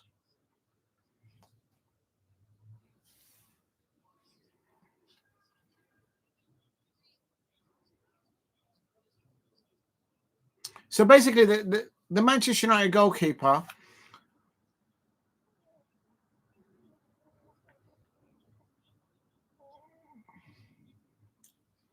it's a bad decision. Aston Villa have been done by. West Ham United have scored a third goal. Yeah, I think we'll get a draw now, Steve. West Ham, Ipswich Town. Unai Emery is going to be absolutely fuming because he's going to say that basically he's just been ruled out a chance to play in the Champions League because the referee got the decision wrong and the VAR got it wrong.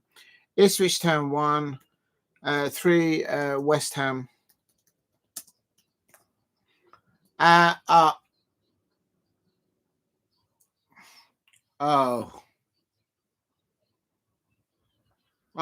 have got a penalty. Oh my God.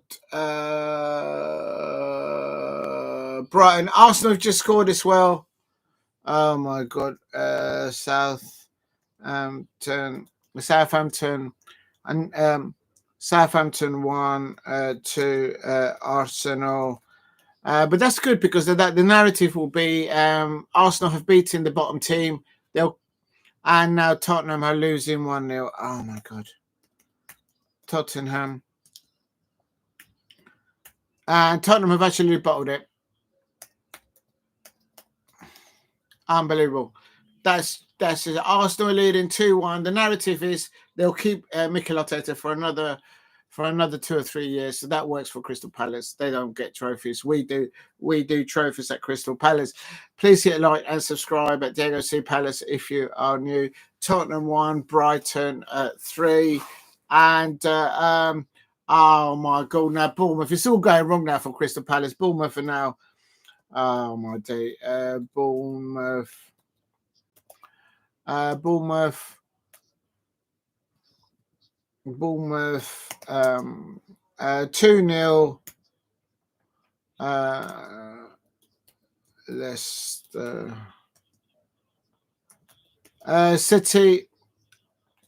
So Kevin De Bruyne for the last time in the Premier League is coming on, and or he's coming off. I don't know, but Bournemouth 2, Leicester City 1. Absolute bottle jobs, Tottenham fans. Absolute bottle jobs. Please keep hitting the likes. Help me get to 5 likes if you can in the chat. If you're new, please subscribe at Diego C Palace. And it looks like Aston Villa, Unai Emery have been denied a chance in the Champions League because if Nottingham Forest can win 2 goals and beat Chelsea, they will go into the Champions League. It's in their own hands. But if Aston Villa do equalise, then Aston Villa will. Oh,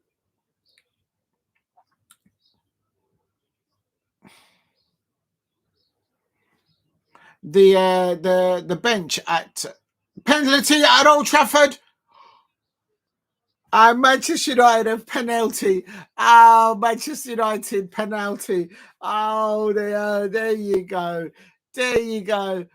Bruno Fernandes probably will take this. And penalty for Manchester United. And the whistle goes here. Manchester United. Manchester United winning 2-0. Aston Villa 0. And the Newcastle fans will probably be cheering that. Newcastle United 2. Manchester United 2. Aston Villa 0. And Nottingham Forest. Last few minutes here. Corner here for Chelsea away at the City Ground. Nottingham Forest 0. Chelsea 1. And Christian Eriksen scoring a penalty there for Manchester United, winning 2-0 there. So they won't finish in Manchester United now going up to 15th place above Wolves on goal difference and Tottenham Hotspur on 17. Handball! Oh, nearly. Please hit like 1-1 between Liverpool and Crystal Palace. I jinxed it because I said that will probably be a draw.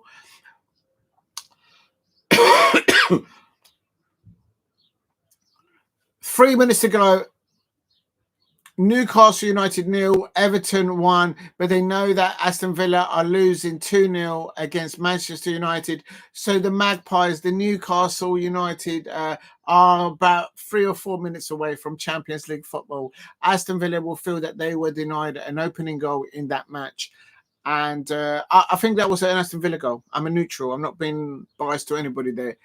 And Aston Villa have been absolutely robbed. Unai Emery should be able to say to the officials, we've been robbed, we've been stolen, we've been robbed from the Champions League football because that should have been an Aston Villa goal.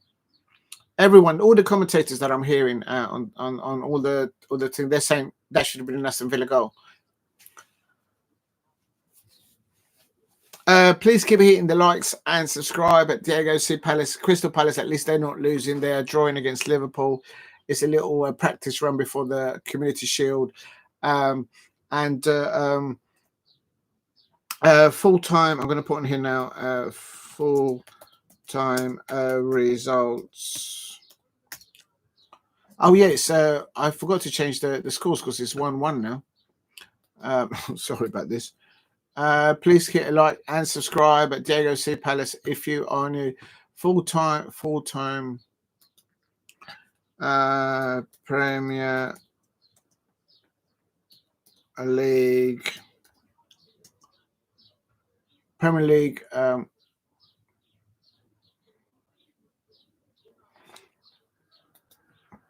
If you're new to the channel, please subscribe at Diego C Palace, and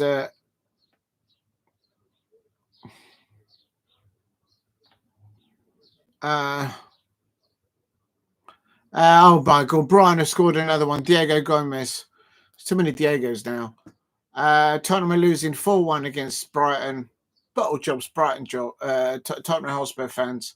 Asked you to finish it to winish, and it's absolutely shocking. Diego Gomez there scoring there for Brighton. Shocking. Newcastle United looks like they're going to finish on the same points as Aston Villa, but on goal difference, Aston Villa are out of the Champions League. Not because of their undoing, it's because the referee denied them a clear goal. That's absolutely shocking. Unai Emery should be able to say at the end of that match to the cameras, we've just been robbed of Champions League football by a goal, by a refereeing decision. Full-time results. It's Wolves 1, Brentford. And the champion and Liverpool are about to celebrate being champions of the Premier League because they're going to win. No, they're going to draw against Crystal Palace, but they're going to be given the trophy. Please keep a like and subscribe at Diego C Palace if you are new. And Wolves 1, Brentford 1. It's the full-time result. Liverpool 1, Crystal Palace.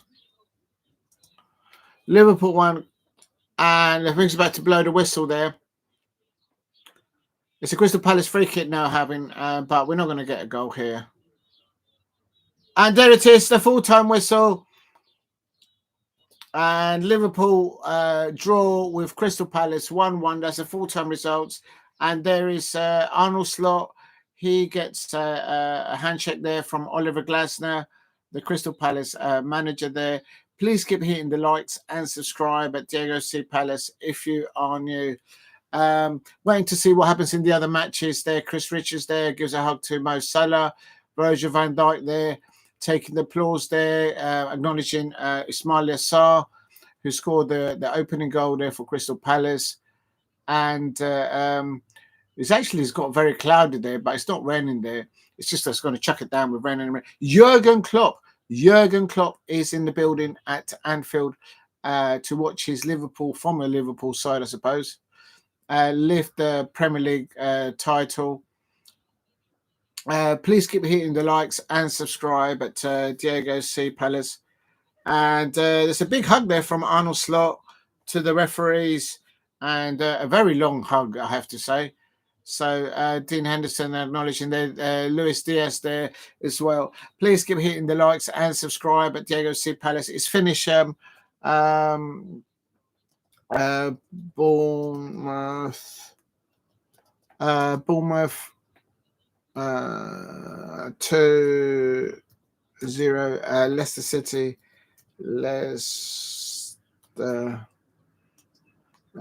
City.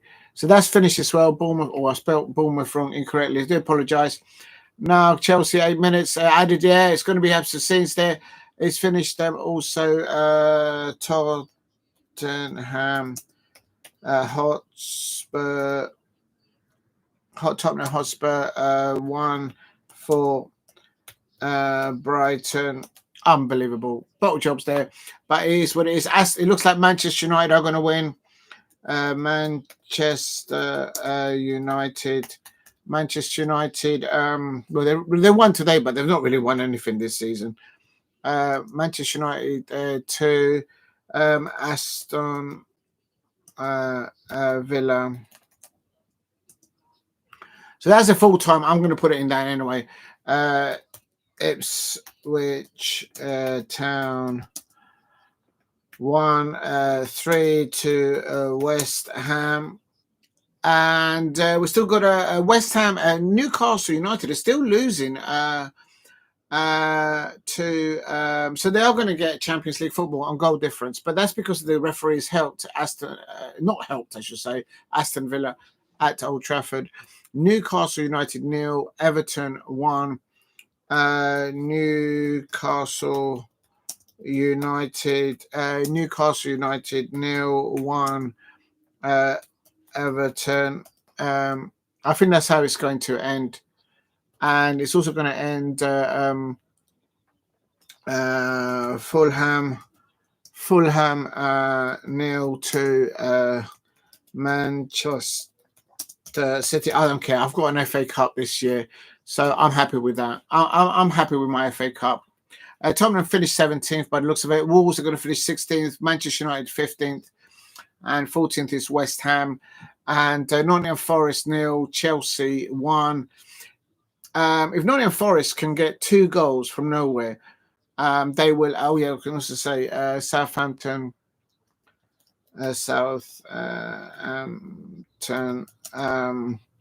Southampton 1 to Arsenal, and that's a full-time result there. Please keep hitting the likes and subscribe at Diego C. Palace. And we didn't finish in 10th or in the top 10, but I'll take it. FA Cup, mid-table, and a great finish towards the end of the season. Wolves 1, Brentford 1. Have I done the Wolves? No, I haven't. Have I done Wolves?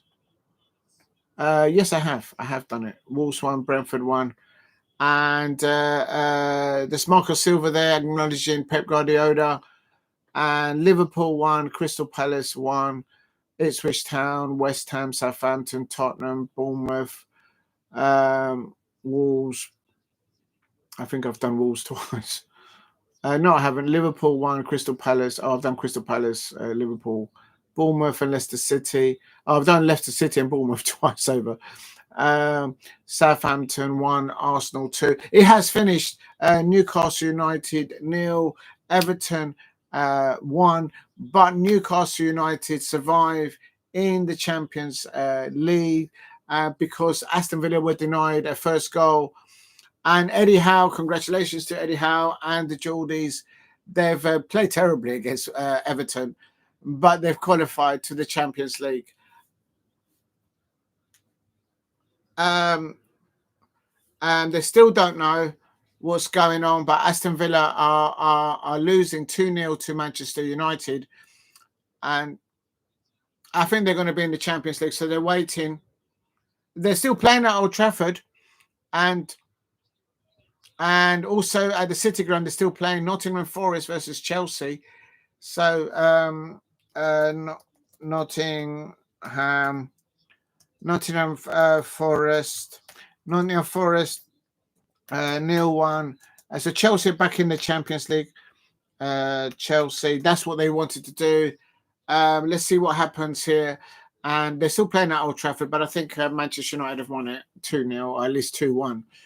But Unai Emery, I'd like to see the post-match interview of Unai Emery. He should be just saying, we've been robbed. They've stolen away our Champions League position.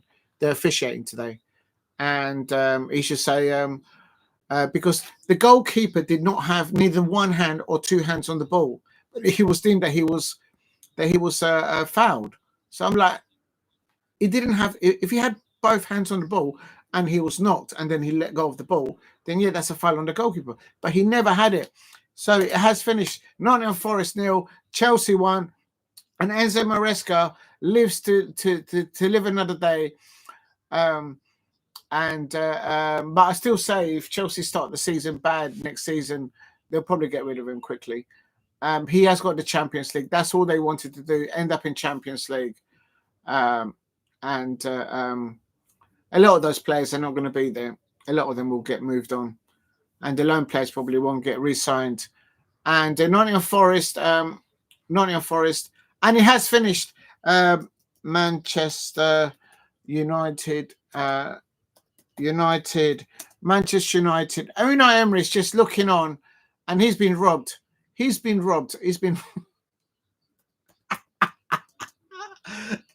Aston Villa 0. Oops, 1 minute. Aston Villa 0. And Unai Emery's just looking on at the moment.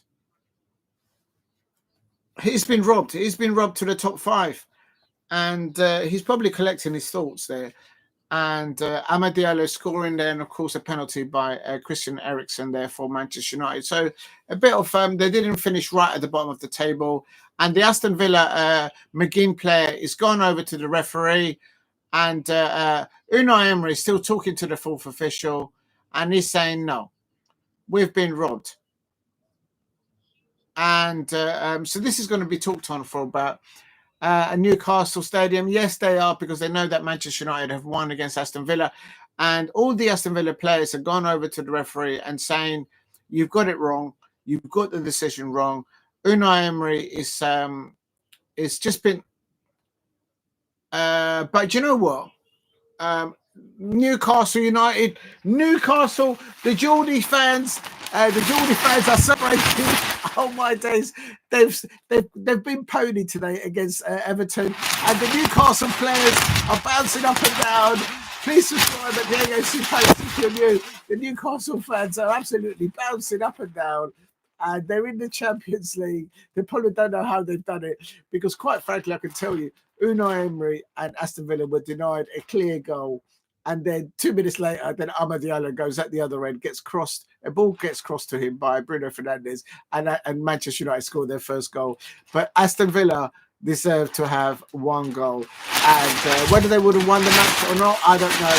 But if they would have drawn, they would have been in 5th place. Please hit a like and subscribe at Diego Palace. Congratulations to Eddie Howe there. He has finished in the Champions League. Good to see him back on the pitch there. And Manchester City also got Champions League football. Steve RSC says, and reached to win Croatia League on a head-to-head record. What a day of football. Still got Chelsea Wednesday in the UFC final. In the Europa, in the Conference League, yes. And I knew City will get UCL. Yes, Pep was going to get it. Pep was going to get it all day long. And so did Mikel Arteta. That's all they go for, really. The Arsenal fans.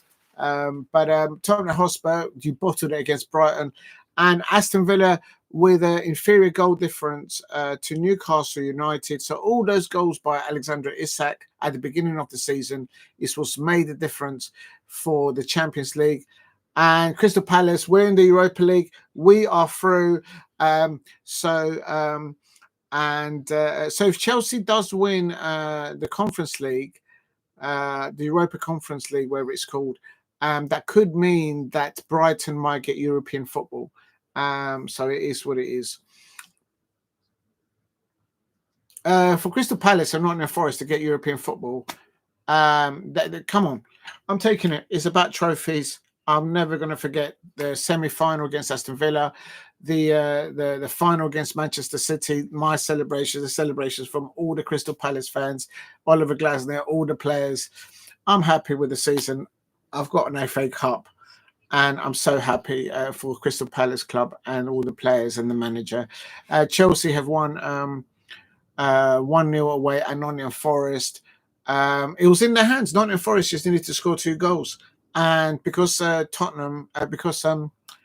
Newcastle United had lost and Aston Villa had scored, had Nottingham Forest beaten Chelsea, they would have got Champions League. But they couldn't get it over the line, Nottingham Forest fans. But even for them, they probably feel that they've acquired European football, but it's the money from the Champions League that helps, I suppose. Please keep hitting the likes. Help me get to 5 likes. It has ended as I've put up there. It has the full-time results.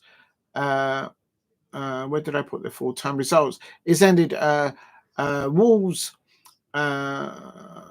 1, Brentford 1, Liverpool 1, Crystal Palace 1, Bournemouth 2, Leicester City 0, and Tottenham 1, Brighton 4. Another shocking Premier League performance by Tottenham Hotspur fans, but it is what it is. They're happy because they've won the Europa League final against Manchester United. Manchester United won 2-0 against Aston Villa, but for me, Aston Villa should have been awarded that first goal. I'm waiting to hear what Unai Emery says to the cameras afterwards. Whether they would have won or drawn the game, I don't know. But frankly, because they already had a goalkeeper sent off in the first half, so it is what it is. But he ended Manchester United 2, Aston Villa 0. Bit respectful. Manchester United jump a few paces up, and Arsenal have beaten Southampton.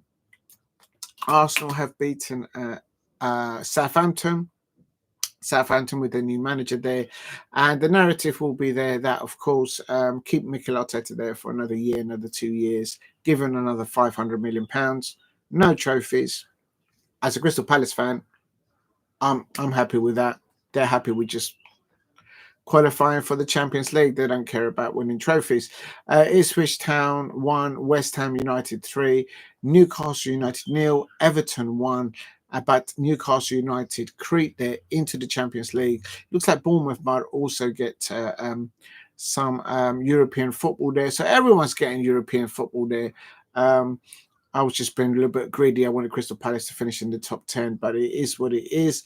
Southampton 1, Arsenal 2. At the beginning of the season, because we couldn't get a home form undergoing, it was touch and go. So if you would have told me, say November, that Crystal Palace will win the FA Cup and will finish just below 10th, mid-table, I would have shaken your hand. I would have said, yes, thank you very much. And so that's how it's ended there. Big up to Steve, says, I knew City will get UCL. Yeah, they did as well. And it is what it is. Please keep hitting the likes and subscribe at Diego C. Palace. Help me get to 5 likes if you can in the chat. Oh my days, what a day indeed. So it has ended. Liverpool champions, Arsenal second, Manchester City third, Chelsea fourth, Newcastle United fifth, Aston Villa 6th, Nottingham Forest 7th, Brighton 8th, Bournemouth 9th, Brentford 10th. Fulham finished in the 11th place, and Crystal Palace, because we didn't get the win, we just finished below Fulham. But it is what it is. So in the bottom, of course, we all know that Leicester City, Southampton and Ipswich Town got relegated some weeks ago. Above them is finished, I think, is Tottenham, and then Wolves, and then Manchester United, something like that. So it is what it is. Please hit a like and subscribe at Diego C. Palace. Yes, it is. Wolverhampton Wanderers have finished on 42 points, the same as Manchester United, but Manchester United have got a minus 10 goal difference. So literally, Manchester United finished joint 16th, but they finished 15th. Look, Tottenham Hotspur finished 17th, but they've won Europa League final, so they're happy with that. It is what it is. They have clearly decided that Ange Postecoglou is going to stay at Tottenham Hotspur, and then we'll see what happens there if they're going to invest in him. But it's interesting to see what happens there. I'm just waiting to see what Unai Emery's got to say.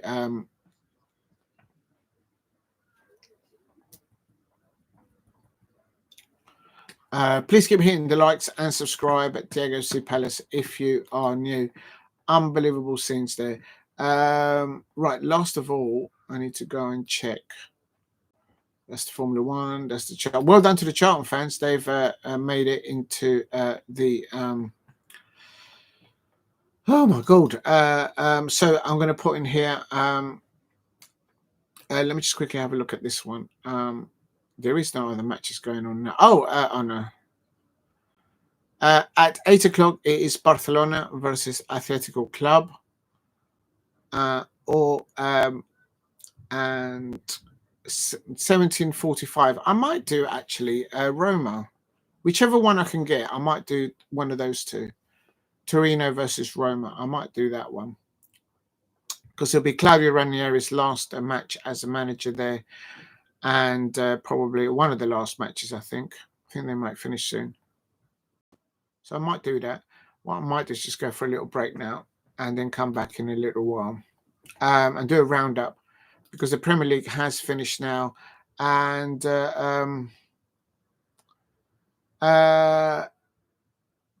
Chelsea qualify for the Champions League. So if they win, which they should win on Thursday or Wednesday in the Europa League, not Europa, in the Conference League, I think that will allow both Bournemouth and Brighton to get European football. Brentford and Brighton miss out on European football. Oh, I've got to celebrate that. I thought Brighton, without Brighton, I don't understand that. I thought Brighton might get European football because maybe they needed Brentford to lose out. Oh, I don't know.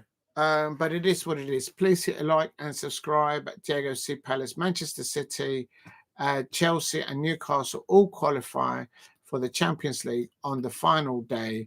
If you know, you know.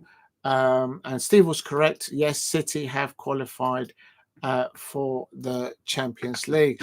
Aston Villa and Nottingham Forest miss out, but get Europa and Conference League respectively. So I wonder what happens if Chelsea win the Conference League. How does that affect who gets what? And Salah scores, Mo Salah, and who else at Liverpool, a very, very experienced player there for Liverpool, and for Morocco. I think he's from Morocco. If I've got that wrong, I do apologise. But he scored the equaliser for Crystal Palace. Ryan Gravenberch getting sent off, diving all over the shop. You've won the champions. You're the champions of the Premier League. You don't need to dive, mate. Arnold Slots will lift the trophy in a minute. And apparently, Brentford and Brighton have missed out on European football. So, so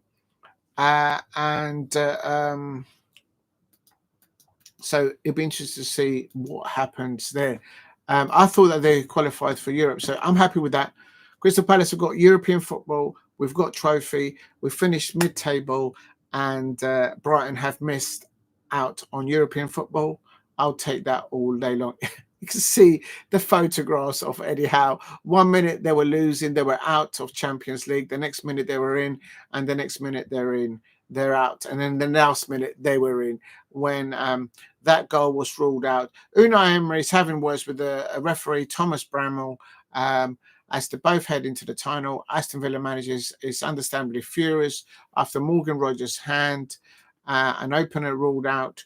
Had an opener ruled out Manchester United. The goalkeeper Altay Bayernid.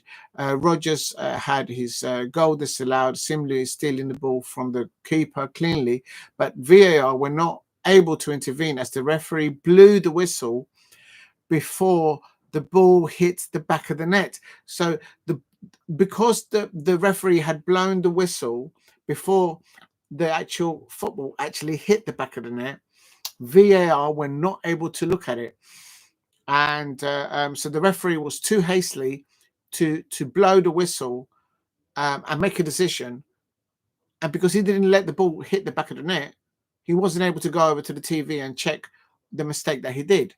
So that's the goal. That's the referee's decision. That's not the referee. That's not VAR definition. It's just how the rules are. Now Aston Villa means that they've missed out on Champions League football. And but they're still in Europe. I mean, they're still in the Europa League. So for me, if Aston Villa keep their players, if maybe I don't think they'll keep Marcus Rashford on loan. I think he will leave somewhere else. I don't know. You'll have to talk to Manchester United fans out there. What do they think will happen with Marcus Rashford? But if Aston Villa keep Unai Emery and they keep,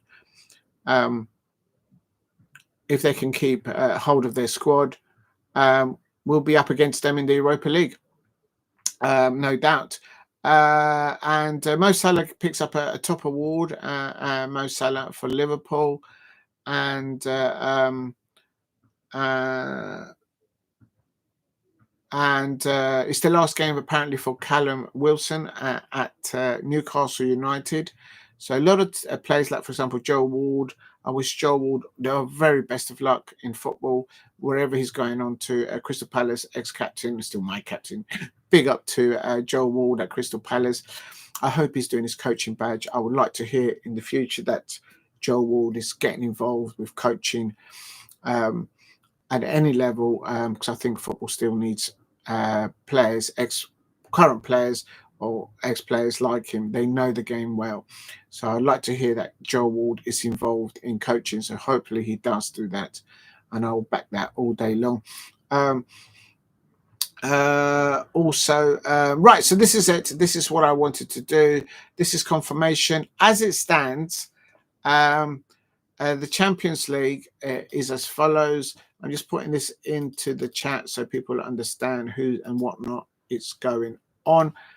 Please hit a like. The Europa League final is Aston Villa and Crystal Palace, of course, because we've won the FA Cup. And the Conference League has been gone down to Nottingham Forest Conference League. So it is what it is. I'm just going to put that into the chat. Right, I'm going to go in for a half an hour break and I'll come back. And then I will discuss what's happened here at the end. Unai Emery's distraught there. I mean, he's still got European football. He hasn't won any silverware, but it's a goal. It's a refereeing decision. The referee made the wrong decision, and sometimes referees are allowed to make a decision wrong. But the fact that he blew his whistle before the ball actually hit the back of the net, VAR were not allowed by the rules to intervene in what actually occurred before the referee blew the whistle. So had the referee just waited until the ball hit physically the back of the net, whether it was a goal or not, then he basically blew the whistle and he deemed it that it was a foul on the goalkeeper, but he got it wrong. And what he should have done is waited until the ball had landed into the goal, and then you can review it on VAR, and then you can make if you made a wrong decision, you made the wrong decision. But he's taken that decision away from. So it's been taken. So that's what it is. So Unai Emery's been robbed. It's a mistake by the referee that has cost Aston Villa. But having said that, Aston Villa were already playing with 10 players, and would Manchester United not come back and won it in a way? Who knows? So there's still a lot of ifs and buts. But really, just give the goal to Aston Villa, and then Manchester United when equalised, and what happens, what not. But it is what it is. Please hit like and subscribe at Diego C. Palace. Tottenham manager speaking there says, yeah, disappointing result, pretty fatigued second half. First half, okay, we controlled it pretty well, scored, and we should have had a second, but fatigued second half, and the game got away from us. On his future, it doesn't bother me asking about my future. I can't answer it. I'm pretty relaxed about it. It's an unbelievable season. I couldn't be any prouder. On whether he's been told anything, he goes, you're asking the wrong person. Anyone in the media is intelligent enough to know. I'm not the person to know to ask those questions. I'll have a break, and then hopefully we'll be back first day next season to start. So nothing concrete here from Ange Postecoglou. It looks like both parties, both in the sense of Ange Postecoglou and Tottenham Hotspur, Daniel Levy, I suppose, or whoever calls the shots there at Tottenham Hotspur, in the appointment or recruiting of extending the existing manager there or bringing in a new manager. It looks like Tottenham Hotspur and Ange Postecoglou are just going to take a few days, a few weeks perhaps, just to see where they are and make a decision. Not be hasty about it. They've got their trophy. They've got the European. They've got Champions League football. So congratulations to the Spurs fans. But today they bottled it against Brighton. They ran out of gas in the second half. It's like unbelievable scenes. Please keep hitting the likes and subscribe. If you can help me get to 5 likes, that would be amazing. I think it's all around. It's for all teams in the Premier League, and I will go in there. And yeah, I was waiting for you, the Joldies. You made it difficult. I'll tell you, sorry, the Aston Villa fans are fuming right now. And the Joldies, they have won silverware. Of course, the Liverpool fans, they beat the Liverpool fans. But well done, the Liverpool fans, they are the Premier League champions. But the Jordies, we all saw how they beat the Liverpool fans at Wembley in the League Cup final. They've not only got silverware by winning the League Cup, the Newcastle fans, they get two surprises. They are in the Champions League. You're not sorry about Villa. Do you know what? I've seen Aston Villa score goals against us in the last minutes of extra time. I'm actually, do you know what? What goes around comes round. I'll tell you something. The Jordies have got 2 bites of the cherry. Number one, they've got Champions League football. Congratulations to Eddie Howe, whom I think is the best pound for pound manager, the England manager. He should be the England manager right now, but it is what it is. But the Magpies, the Jordies, the Newcastle United fans, they have got Champions League football. And not only that, to look forward to next season, they're going to be up against the mighty of the Sunderland fans at St James's Park and at the Stadium of Light. So Newcastle fans, if you play, I mean, today Newcastle actually were a bit pony against Everton because Everton won 1-0. They went up to speed, Newcastle United today. They weren't at their levels today. So if you play like that against Sunderland, oh my days, imagine the scenes next season when it is Newcastle United against Sunderland. Imagine if Sunderland scored the first goal. Oh my days. But today, that's for tomorrow. Today, the hour of now, it is Newcastle United. They are in the Champions League. So well done, the Geordie. It says Villa, sorry, and Everton fans out there. Well done today. Everton finished just below my Crystal Palace in 13th place. So that's admirable considering that they were crawling out of the bottom 3 area like Crystal Palace were earlier on. I have to say, I suppose anyone below that, West Ham, Graham Potter there also turning it around with a few good results towards the end of the season, ending above both Manchester United fans and Tottenham Hotspur fans and Wolves fans there. So West Ham United finishing there on 43 points in 14th place. Now, the bottom, then it comes Manchester United, Wolves and Tottenham Hotspur. They've made it safe into the away from the relegation zone. A few weeks to spare to the end of the season. We all know that Manchester United fans and Tottenham fans were all concentrating on the Europa League final, and at the end, the Tottenham Hotspur fans, they came victorious, and they've got themselves Champions League football next season. But they finished 17th. But they're happy with it. Ange Postecoglou has just said after the match there that he's the one person to ask about whether he's going to stay or not, and it is what it is. So it looks like they're going to take some time out, Ange Postecoglou and Tottenham Hotspur, and then tell us all whether he's going to be there next year or not. Manchester United, I think, as an outsider looking in, they need to do a rebuild. But before they do a rebuild, they need to get rid of players that are clearly not good enough for their football fans. The majority of the Manchester United players will not get into the starting lineup at Crystal Palace. That's the point I'm trying to make. They need to get rid of players that they don't need to have, and then bring in some other ones in the transfer window. I expect Wolverhampton Wanderers survive in the Premier League. They got rid of their first manager that they started with at the beginning of the season and brought in another one, and they got a result there. Wolverhampton Wanderers getting a draw there today. Above Crystal Palace, Fulham and Brentford and Bournemouth and Brighton, they've all missed out apparently on Europe. As I've just put into the chat, Conference League is Nottingham Forest. The question that I have is if Chelsea win the on Wednesday the Conference League, does that mean that then Brighton and Bournemouth might have a chance to play in Europe? According to the source that I have, they are out of Europe now as it stands. But does that include whether Chelsea wins the Conference League or not? I don't know.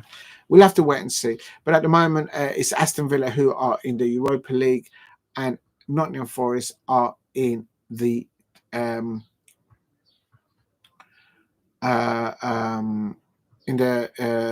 Forest are in the Conference League. So technically, if Nottingham Forest start the season how they started it last season, and they keep investing in players, they should win that Conference League easily. Silverware in Europe, and Aston Villa, they'll be up against my Crystal Palace because we have both finished in the Europa League qualification. We're in the competition for next year. Aston Villa have finished with Crystal Palace in the Europa League next season. So Newcastle United, Chelsea, Manchester City, Arsenal and Liverpool are in the Champions League next season. No, mate, if Chelsea finishes 7th, no, if Chelsea finishes 7th and wins the Conference League, then Brighton. Ah, right. So then that means, okay, thank you. The reason I'm asking that is because I just don't want Brighton to have European football next season. I don't care about anything else. As salty as I am. Thank you for letting me know that. Right, so that means that, exactly. So then Geordie's correct. So Newcastle United have qualified for the Champions League. Chelsea have qualified for the Champions League. Manchester City have qualified for the Champions League. Arsenal have qualified for the Champions League. And Liverpool, of course, have qualified for the Champions League. Aston Villa, Crystal Palace are in the Europa League next season. Nottingham Forest are in the Conference League. And Brighton, Bournemouth, Brentford and Fulham, they are out of Europe. So that's how it's ended. Now, the thing is, I said it before, now the transfer window is now wide open. The transfer window is now wide open for clubs like Newcastle United, Eddie Howe. If they're going to lose, if Newcastle United are going to lose, let's say, players like they're going to there's a few players at Newcastle United that are going to retire today. I think it's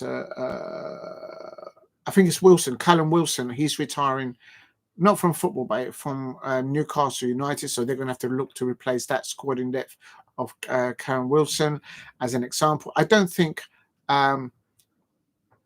Newcastle United will lose Alexander Isak, in my opinion, but maybe if they lose Tonali, now that will be, thank God, Isaac Tonali and Jonathan Stein. Oh, is Tonali staying? Well, I've heard rumours that Tonali might want to go back to the continent, but so George is saying, confirming there that yeah, I don't think Alexander Isak is just beyond the pay grade. I think the only person that could come in and buy your Alexander Isak will be somebody like Saudi Arabia or some mad bid from Chelsea and then space out so that's what's all aside. So now it's interesting to see what players Newcastle United, teams like Chelsea can get off the books within fair play and then go into the transfer window and what kind of players they might go for. Are they going to go for Adam Walton, for example, Newcastle United? Are they going to go for Mark Gahey? Who knows? We'll have to wait and see what happens because now they can offer something that they couldn't offer before, and that is Champions League football. Not to mention that extra inward revenue of 120, between 90 million and 120 million inward revenue.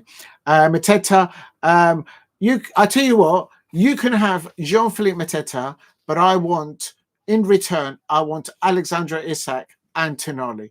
You can have Mateta, but I want Tonali and Alexandra Isak. That's a fair deal. Come on, you know that's a fair deal. Stop laughing. Stop laughing. Come on, you know a fair deal when it's a real, like it's the real deal, like in the antiques market. Come on, right? Listen, give us Alexandra Isak and give us Tonali, and you can have either Adam Walton or JP. There you go. That is a fair deal, as fair as you can get it. If you go down the market, you're not going to get a better deal than that. If you know, you know. Listen.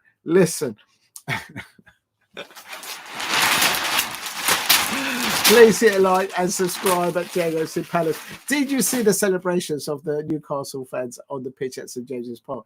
Did you see the celebrations of your manager, or the frustrations of Eddie Howe? 1 minute it was like this, it's like oh, because 1 minute you were through, the next minute you were not. So it's absolute sings. The transfer window is wide open now. So this is what's going to happen now. Everyone on content creation on YouTube now is going to be doing transfers. who's going where and whatnot. Arsenal, because they won against Southampton, the narrative is, oh, they've got their Arsenal back. Give Mikel Arteta another 2 years, another £500 million. Will they win a trophy like Crystal Palace? Probably not. But who cares? My Crystal Palace have won the FA Cup and we do trophies. The Newcastle United fans, they know about silverware because they won the League Cup final, and look how they won it against the Liverpool fans. The Liverpool fans, they know about trophies because they've won the Premier League. Arnold Slot has come in, and Jurgen Klopp is in the building at Anfield, and he has watched Arnold Slot lift his trophy with his players. So the Liverpool fans, they're in celebration there as well. Ryan Gravenberch did get sent off there. Why is he diving all over the place? This just sums up Liverpool, some Liverpool players there. But definitely, so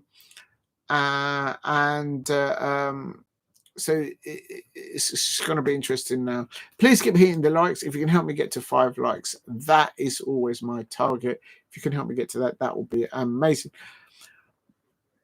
Chelsea also seal. Enzo Maresca gets it over the line there, as Nottingham Forest had plenty of opportunity. If Nottingham Forest had won against Chelsea today, Chelsea losing, Newcastle United losing on the day, and Aston Villa losing on the day, Nottingham Forest would have been in the Champions League. It was there for them to just win today at home, and they were at home as well. They weren't even traveling, but they just could not get it over the line in the last few weeks for them at the moment. And so there we go. So they had it in their hands at home to be in the Champions League. They get a Conference League, so it's a consolation for them. And no, I'm absolutely buzzing. My Crystal Palace have got silverware, we've got the FA Cup, and we've got Europa League final tomorrow. And I'm buzzing on that. Right, if you're new to the channel, please subscribe at Diego C. Palace. I'm just going to go and take that's the Charlton one. So well done to Charlton earlier on as well. That's the Formula One. He's Lando Norris's one there. There's Tottenham Hotspur coming out at Tottenham Hotspur Stadium with the Europa League Cup final. And Song Heung-min coming out there with the Europa League Cup final. And there's Ozzy Ardiles there, a veteran player for Tottenham Hotspur, I suppose. And also the Tottenham players have come out. They've been given a guard of honour by dignitaries of Tottenham Hotspur because they've won silverware. And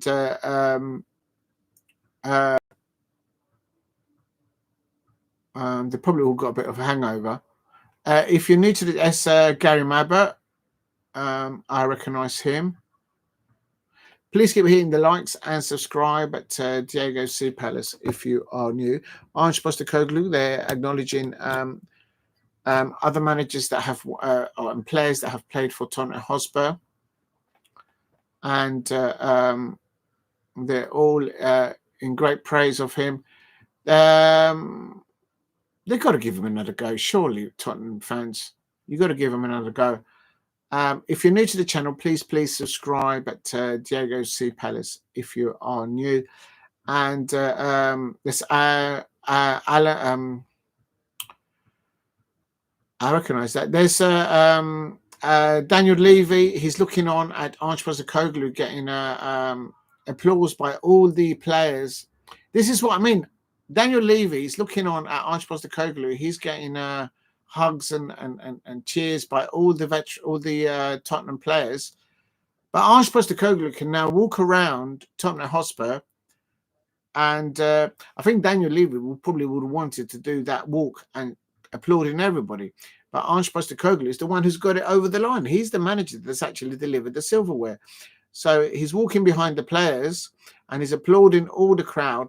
And Daniel Levy is the only one there, and Ange Postecoglou know of what's going to happen now. Is he going to stay or is he going to go? Ange Postecoglou. And There's Madison there. He started a conflict with John Terry online, and it's all quite funny to see as a neutral between those two. I'm sure it's all about banter. It's all banter between them. And JT's like, you got nothing to. Why is Song Heung-min the only person carrying the trophy? Why aren't the other players allowed to carry the trophy? He didn't even play for most of the part of the season. It was the Tottenham players that did most of the work on the pitch. Son Heung-min has been given the honour of carrying the trophy all the way around, and there's Ange Postecoglou talking to the media there. Please hit a like and subscribe at Diego C. Palace if you are new. And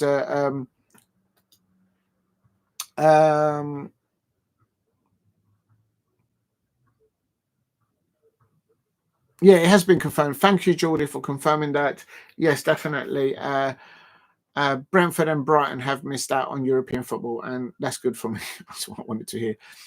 Right, I'm going to take a half an hour break. I need a break, and then I'll come back maybe to do the Roma game in a minute. I'll talk a bit more about the Premier League. So if you can, please keep hitting the like. So taking a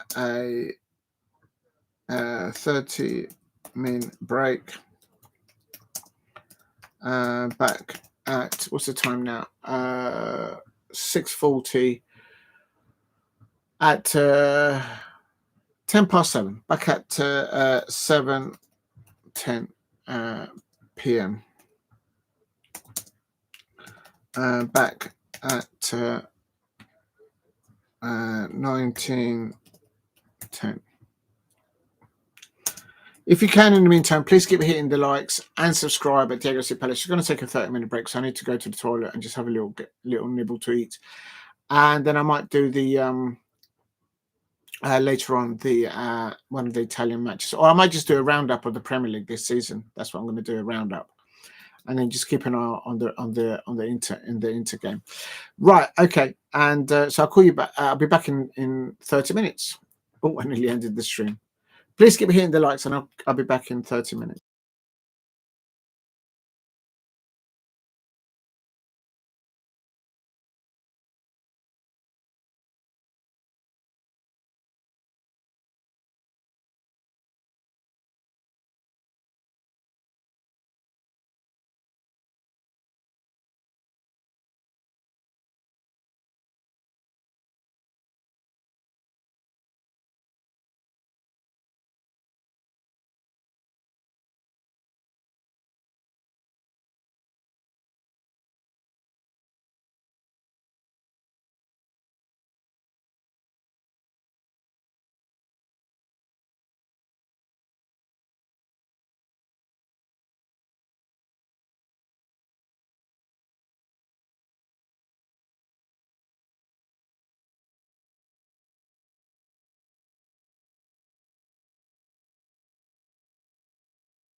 Well, there you go. I've got it now. There you go. Up the Palace. Come on, what an end to the season. Unbelievable scenes. That's right. The 24-25 season is over. And oh my days, as Damo says, I hope you're having a safe trip there. All right, up the Palace. That's right. It's yes, I've got it going now. It's absolute scenes. Well done, the Crystal Palace fans travelling all the way up to Anfield, and I don't know. Ryan Gravenberch, I think he could have got a straight red card for diving in the first place, let alone the second card in the second half. Unbelievable. And the Premier League season is over. Oh my God! Have a safe journey and make sure you don't leave. It's a big mistake that sometimes people do is they fall asleep on the train or on the coach on the travelling back. If you do fall asleep, make sure you put your phone, tuck it away. Don't fall asleep with your phone. And then you drop it and then you lose it. But yes, you've got to have a long train there. There's no strike, so you should be all right. Unbelievable scenes. Have a safe journey. And it's look, the season is over, and I'm going to do a roundup now of all the results today, and obviously on how I think the table has landed. But just to recap quickly, congratulations to the Charlton fans, and I don't say that very often about the Charlton fans, of course, as a Palace fan, but they are in the Championship. I did the watch along earlier on a little bit of that, and Charlton won 1-0 away, not away, at Wembley.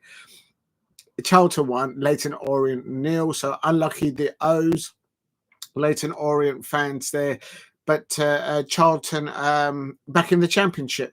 So who knows? Remember back in the day, they were regularly in the top flight in the first division in the Premier League with Alan Kirbishley back in the day. If you know, you know.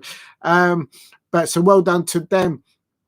Today, full-time results today in the Premier League. I can confirm it has been 1 minute. Let me just adjust this seat because this seat is so uncomfortable. I don't know what it is with this seat now. Let me just try that. Oh, that's a lot better. I just can't seem to get this seat comfortable now. Right, that is a lot better now. And definitely big up to all the Crystal Palace fans. I could hear them in the background. The Crystal Palace away fans were making all the noises at Anfield because they were winning 1-0 for the majority of that match at Anfield. Of course, at halftime, Crystal Palace were leading 1-0. And definitely thank you, Henry Smith, and big up to Demo 1168. Thank you for the quality content, right? Thank you. I've made it up as I go along. You probably realize that I make things up as I go along. You know what? I'm going to bring the mouse down here because it's not working up there. And thank you very much, Henry Smith. You're much obliged there. And not sure what's happening with this phone here.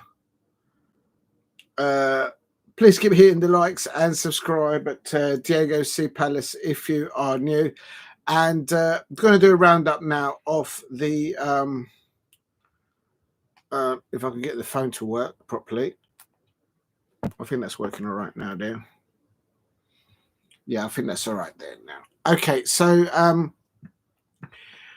Liverpool won, Crystal Palace won there, but I feel that Crystal Palace could have won that. We scored the second goal, actually, but it was just ruled offside. JP was just a bit caught offside a few times there. And also, there was a red card for Ryan Gravenberch there in the second half. And, of course, none other than Mo Salah, of course, I suppose for the Liverpool fans, a legend of their side there, and Virgil van Dijk lifting the Premier League title there. Also, Jurgen Klopp was also present there, apparently at Anfield. There's a shot there of Alex McAllister there, and also Trent Alexander-Arnold also played in the second half for Liverpool. Not too many boos there to him. But it is what it is. And the Crystal Palace players given a guard of honour there when the Liverpool players came out. Mind you, they should have been giving it to us because we won the FA Cup. They got knocked out by Plymouth Argyle. But it was what it is. So I saw shots of them giving the Liverpool players a guard of honour. And also the Liverpool players giving a guard of honour also to the Crystal Palace players as well, because we won the FA Cup, and there's some unreal scenes there. Also, Jurgen Klopp, as I said earlier on, he was there present on the last day. There were jeers, there were a few boos, but most of it, people, I suppose you'll have to talk to Liverpool fans what Trent Alexander-Arnold has done for them or not. And likes of Ian Rush there on the pitch there with Mo Salah giving him the golden boot with a tally of 29 goals and 18 assists. But I think it's a great it was good to see the guard of honour by the Liverpool players. We're giving one there to the Crystal Palace players because, of course, Crystal Palace players have won silverware. We've won the FA Cup and we are in the Europa League side competition next year. Going to do a roundup now of the Premier League. I hope that makes sense to everybody there. Please keep hitting the likes and subscribe to Diego C. Palace if you are new. And I'm going to change the title now. Liverpool 1, Crystal Palace 1. Do you know what? I'm just going to move that over to the other end. If I can just copy. There we go. And then I'm going to put Premier League final day results.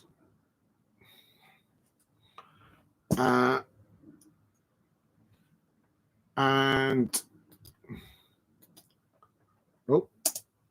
let me just get this in there. Paste. Is that working there? Yeah, that's okay.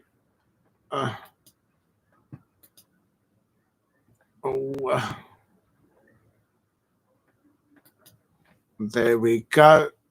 So it ended Liverpool 1, Crystal Palace 1, but it's not really that. Hashtag and I think that'll do. Premier League final day results. And what I might do is I might put a. Why wouldn't it let me do it? Oh, I don't know how to do this. And then I'll get into the results. Oh, here we go. Here we go.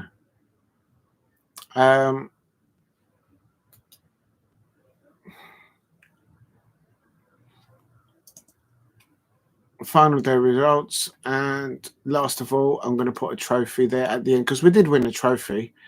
Why not put a trophy in the? I think it just fits there. There you go. Premier League final day results. Right, we got there in the end. Right, so going to conclude with a roundup and also just trying to give like a rating, if you like, for all the teams in the Premier League. But first of all, we have to go into what happened with Aston Villa. The Aston Villa manager, for me, I don't think the goalkeeper had it under control.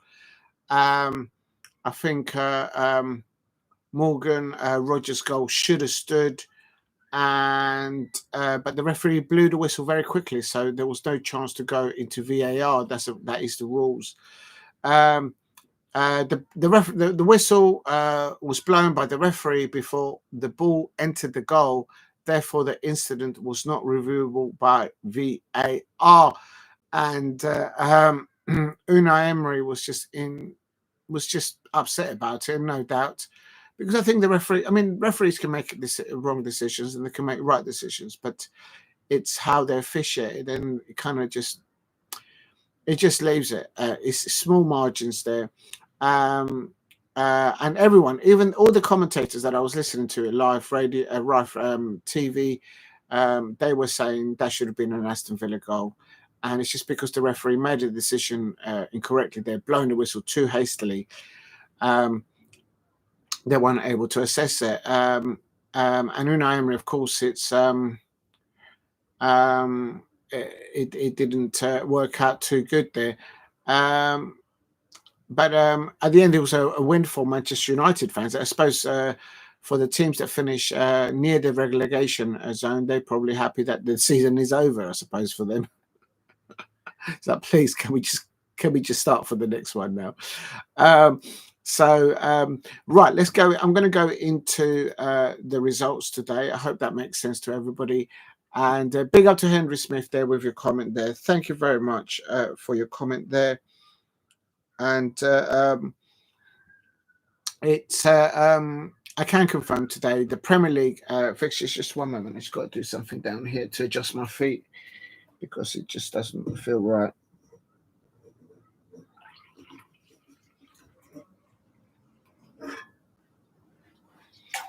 There you go.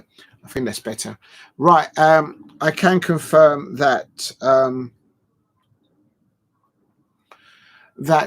Bournemouth, it has ended in the Premier League 2025. The last match of the Premier League has finished today. They all kicked off at 4 o'clock, and it ended Bournemouth 2, Leicester City 0. What I'm going to do is I'm going to read out the results for all the fixtures today, and then I'm going to go right to the top, back again, and then do like a roundup of how I think their teams fared all season in respect to the table and whatnot, European campaigns and stuff like that. So it ended Bournemouth 2, Leicester City 0, Fulham 0, Manchester City 2, Ipswich Town 1, West Ham United 3, Liverpool 1, Crystal Palace 1, Manchester United 2.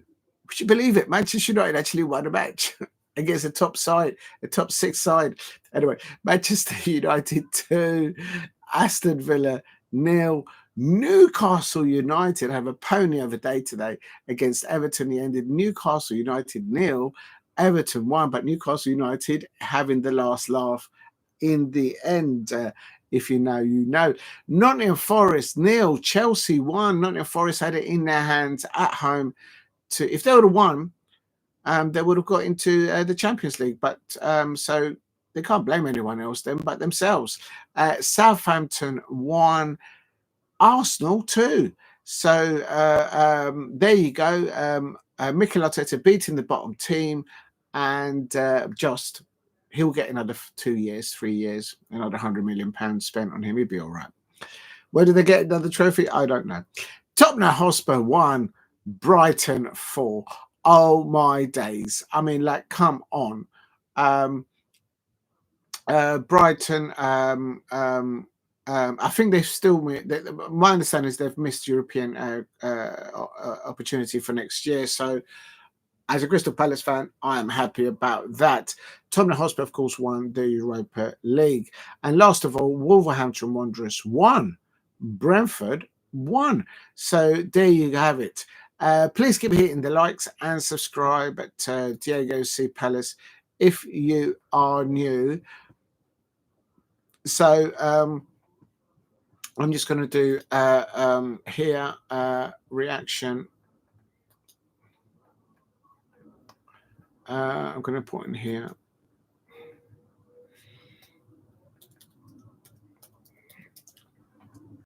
And Crystal Palace. It doesn't fit now. Oh, Lord. Final day results, reaction.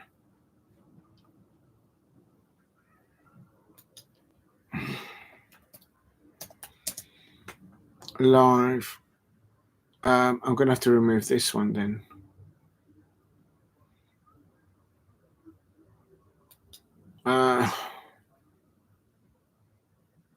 Yeah, I'm going to have to remove the Liverpool Crystal Palace because it just doesn't fit. I know what I could do. I could be clever about this. Hashtag Liverpool. It ended 1-1, didn't it? Yeah, that fits.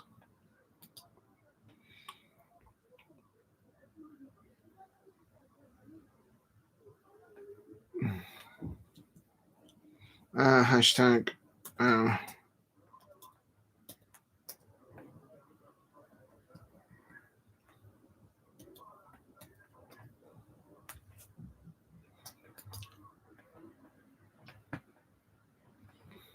Right, that do.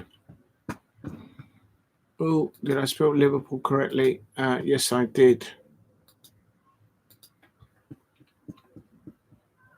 He ended Crystal Palace, Liverpool. Let me just change that to 1-1 because it did end 1-1. Hashtag Premier League. There we go.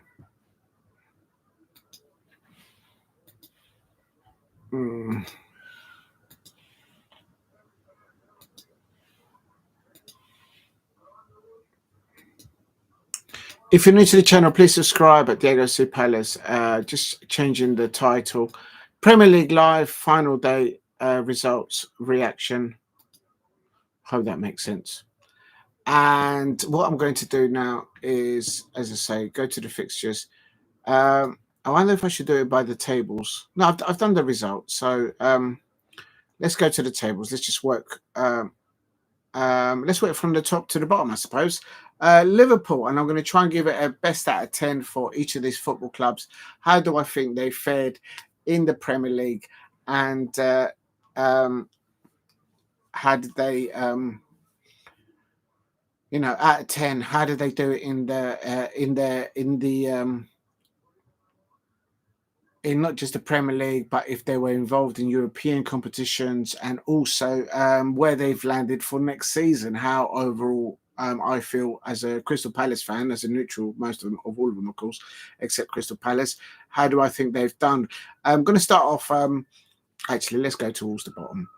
Let's start from the bottom upwards. Southampton. Southampton have finished bottom of the Premier League, 20th place.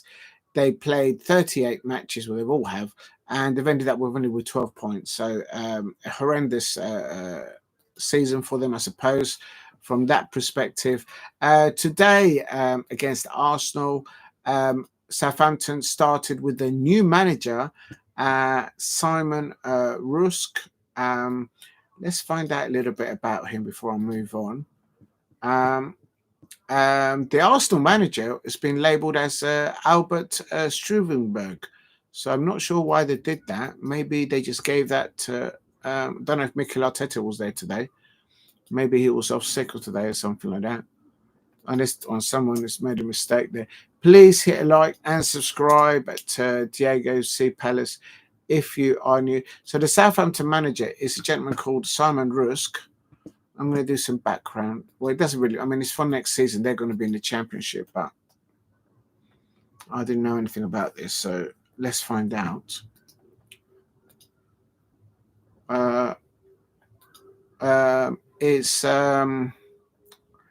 Let's find out who. I've never heard of him before. So let's have a look. He's Simon Rusk. He's played for Peterborough United.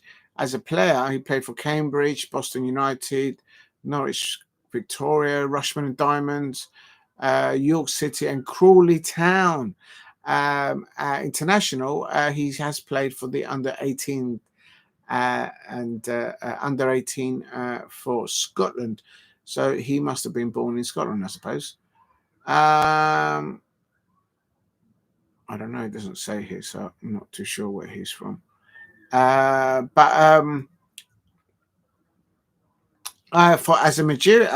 a manager, he was the manager of Stockport County 2021, under 21, under 19 England coach for a year, 22-23, and then he's been the caretaker at Southampton 2024-2025. So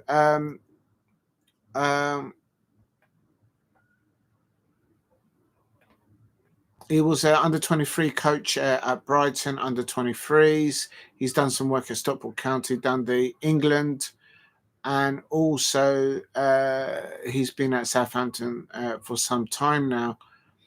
And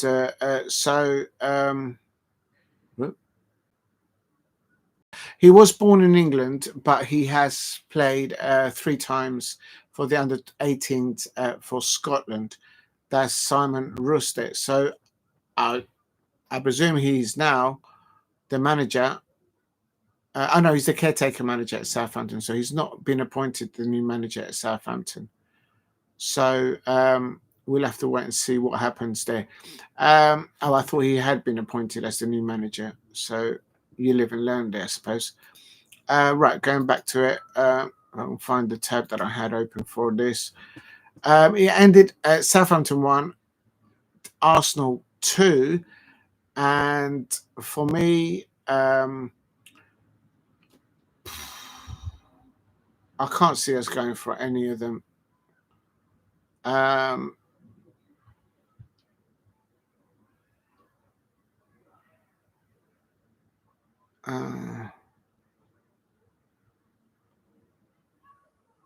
Where's the youngster? It was it Billingham? One of the he scored against us. The first goal they scored against at Selhurst Park. But we won it eventually 2-1 at Selhurst Park. It was the second home match that we won at Selhurst Park. It's not on the subs. So let me just have a look to see.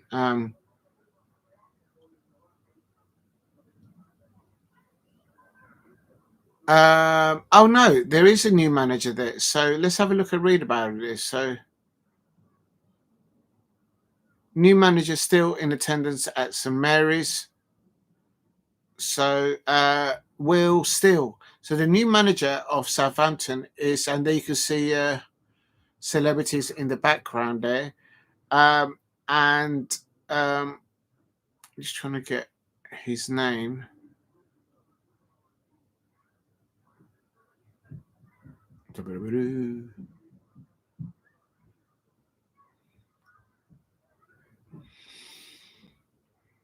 Right, so the manager for Southampton today against Arsenal, Will Steele. Right, I'm going to search this because I don't know who and what.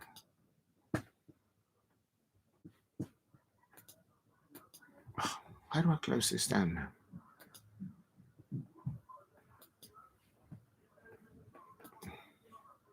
Right, Will Steele, football coach. Here it is. Okay, so here it is. Will Steele is a professional football coach. He's the current manager of Premier League club Southampton. Born in Belgium, he was born to English parents. So, still played youth and amateur football in Belgium before beginning coaching at 17. Wow! So he's a very young man into coaching and management. So he has been appointed the new manager there. Let's go into him. Let's find out just quickly a little bit about him, just so you learn a little bit. But I know he's going to be in the Championship next season. So he's a current team manager of Southampton. He was born actually in Belgium, but he's got British English parents, and he's managed at Lisseray, Beerscotch, Reims, which I did a watch along to them yesterday a little bit, and Lens, and also Southampton. So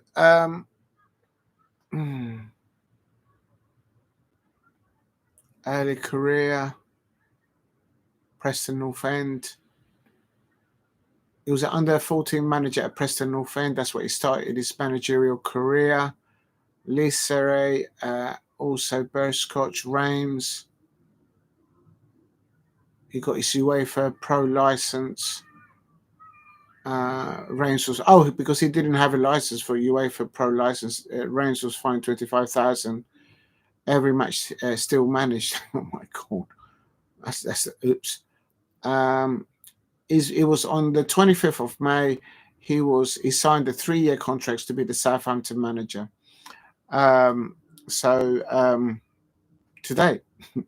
Today he signed the contract for 3 years,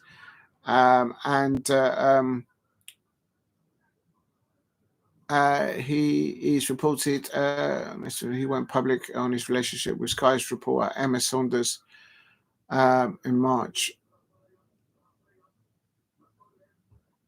Okay, so that's the new manager for Southampton.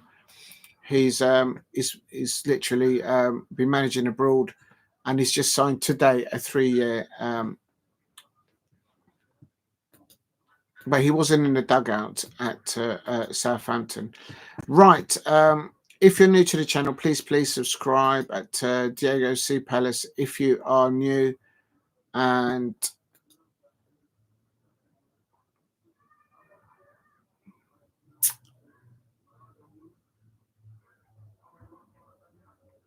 let's see who started for Arsenal today. Anyway, let's have a little feel for this.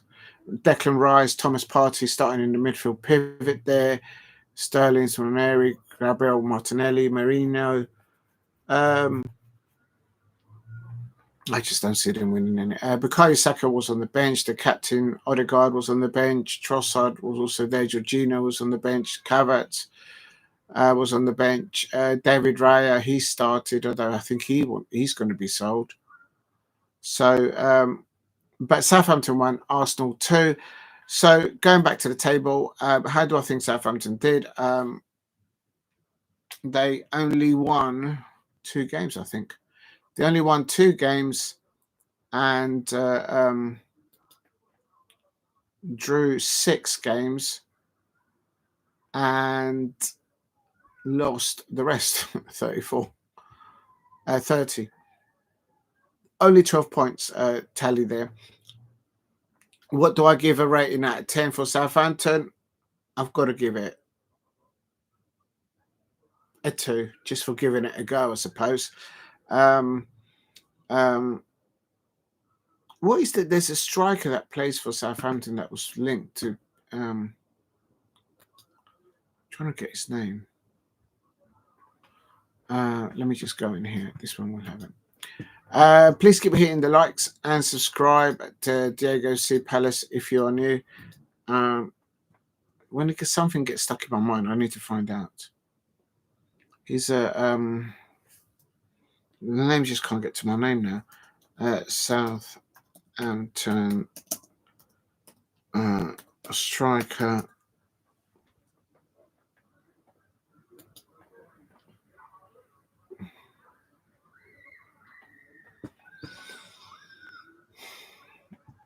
Is it this one?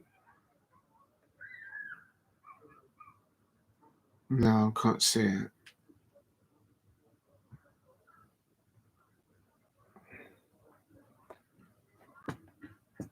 Oh, up now. If you're new to the channel, please subscribe at Diego C. Palace. Tyler Diblin, that's the one I was after. Oh my god, it took me ages to figure that one out. Got there eventually. Tyler Diblin. So Tyler Diblin, he will be a player, I suppose, that some teams will be looking to acquire. Perhaps one of the teams, Leeds United, Burnley, or Sunderland, who's coming up. Southampton going down. They've got a new manager there that's been appointed today. He's been watching in the stands, a very young manager in age comparison to others. And Southampton there will still, he is the new appointed manager of Southampton today. So good luck to him and to Southampton in the Championship next season. They will want to bounce back with the parachute payments that they get from dropping down out of the Premier League.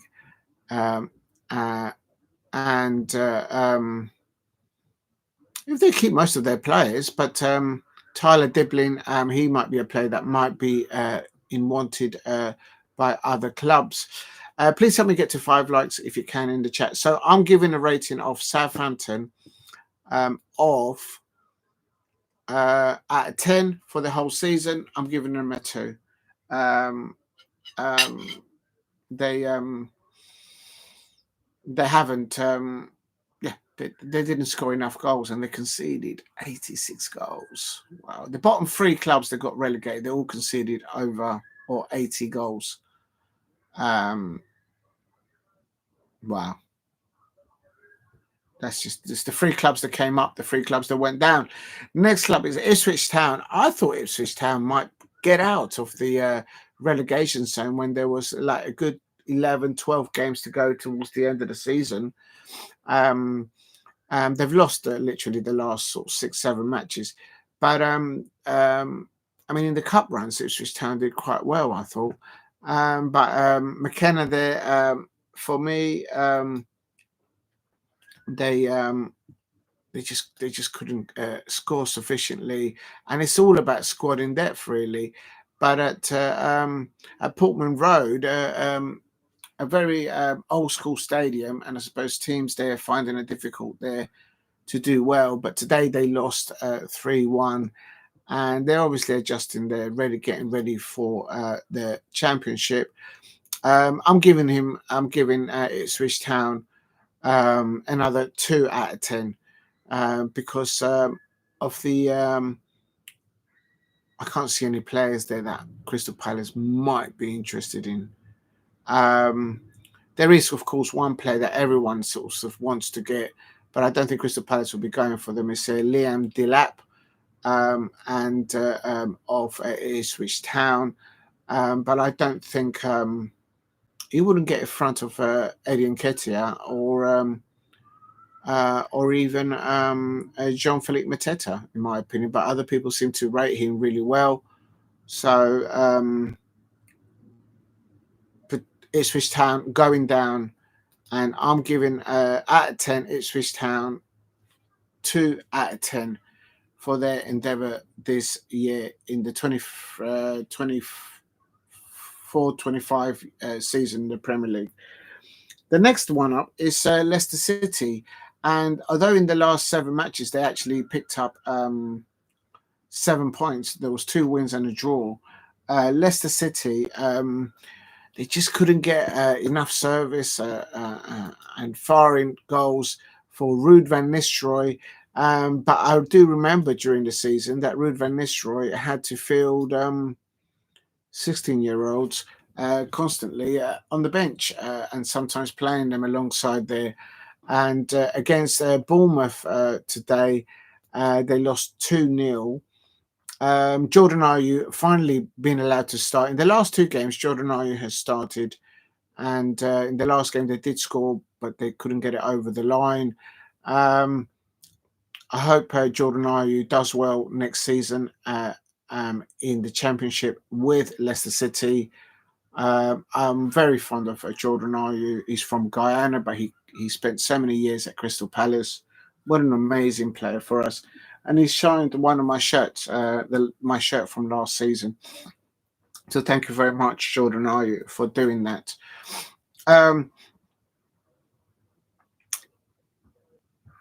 don't think many Premier League clubs or perhaps Benate and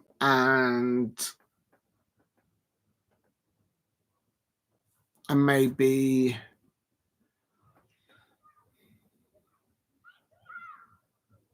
I think Benate will be maybe the only one that maybe some teams in the Premier League, especially going up, might be interested in him. But again, I can't see of anybody else there. Very thin squad in depth that Ruud van Nistelrooy had to deal with there. I've not heard any news that he's going to leave the football club. There's been rumours, of course, as you always get, especially when you get relegated. But it looks like Leicester City might stay hold. I don't know if they're going to be facing any potential penalties for fair play or whatnot. So it'd be interesting to see if Leicester City keep him. and it'd be interesting to see if Leicester City, Ipswich Town, and Southampton will be near the playoffs next season at the end of this time next season, at the end of next year, or in the automatic promotional places. I would have thought that if they keep the majority of the squad in there that they've got available, then they might, maybe if they've got too many players on higher wages, they might need to release them. That could be a situation there. But it does look like Leicester City are going to keep Ruud van Nistelrooy.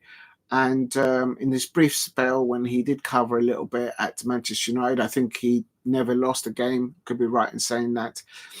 So, but the Championship is a very challenging division there to take hold and to do well. So it'll be interesting to see if they come straight back up with a better squad in depth. But if they are facing more penalties because of fair play and rules that they may have incurred, then we'll have to wait and see. Good evening to the dog. It says big up, and it says apparently Roman Eze got subbed after being subbed because Gravesen wasn't happy with him. I haven't heard anything about that. We're going to have a look at that in a minute. I hope he's not injured. We've only just got him. We've only played like 2 games. It could have been a tactical situation because obviously Liverpool then changed the formation because they had a player sent off. So maybe they changed the formation for that. At the moment, let's have a look.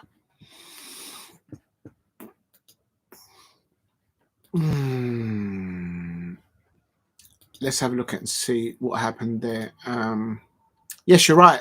Matheus Franca came on for on 93 minutes. That so that was on Will Hughes, and then Romanese. He replaced Romanese came on for Will Hughes on 79 minutes. 80. So literally, he was on the pitch only for like 14 minutes, and then Matheus Franca came on. So he was at fault for the goal. He was at fault. Was he responsible for the goal? No way. Mo Salah, 84 minutes.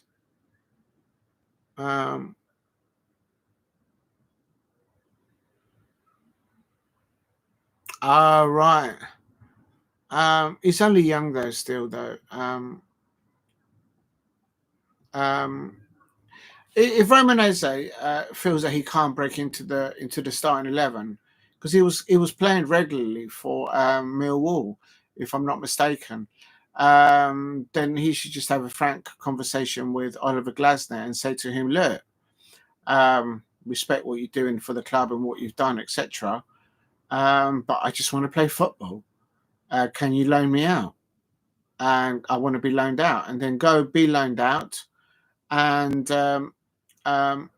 then improve levels. And but with that said, literally on the bench for Crystal Palace today, we had Justin Devaney, Matheus Franca, who's another youngster, Romanese, Copra. Congratulations to Copra. He got called up to play for the England under 21s, if I'm not mistaken, or is it under 19s? Under 21s. We've got Eddie Nketiah there, another youngster, well, kind of a youngster, Matt Turner and Joe Ward. That is the squad in that we've got at Crystal Palace. Of course, we've got Cheikhou Doucouré to come back. Also, Chadid Riyad, the Moroccan international. So, if we're serious about the Champions League, the Europa League, and competing in all the cup competitions and the Premier League next season, I think before anyone start talking about players falling out with the manager and all that jazz, everyone needs to get stuck in, really. We need a greater squad in depth, in my opinion, and because all it takes is just 4 or 5 injuries, and then that's it. That's you done. And we don't even know what's going to happen with some of our best players. Will they stay or will they go? Even though we can offer them, the club can offer them Europa League competitions there. So we'll have to wait and see what happens there. I'm going to before I drop something there. Big up to Damo and to the dog. I hope you're doing well there. So we'll have to look into that. Let me just go into some comments I've got here. Repressive Room as fourth official. And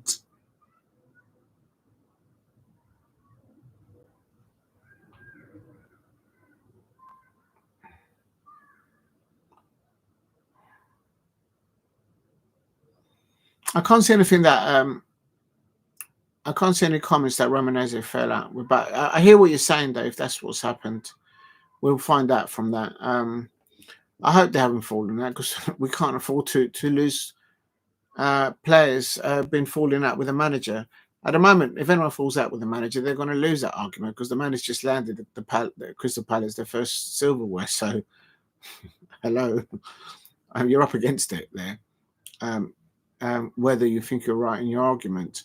Right. Also, so just going back to the table. So Southampton, Ipswich Town, and Leicester City out of 10. I'm giving all of them, Leicester City, Ipswich Town, and Southampton, 2 out of 10 for their endeavour. They just conceded too many goals, and I mean, to hear that Leicester City might have infringed the Playfair transfer rules and all that, and they still let in 80 goals, it's shocking. But then, having said that, teams like Tottenham Hotspur, Wolverhampton Wanderers, and Manchester United and West Ham, they all conceded over 50 goals. Crystal Palace conceded 51 goals, but it's just that we scored 51, a lot more than the clubs below us. Wolves did score a lot more goals, but they just conceded a lot more.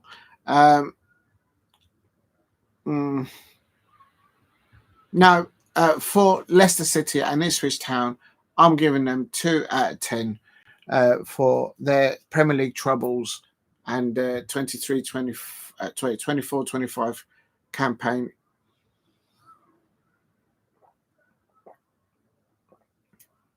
I mean, technically, there is no more football for any of the football clubs in the Premier League now this season, because none of them are in the Champions League. The only...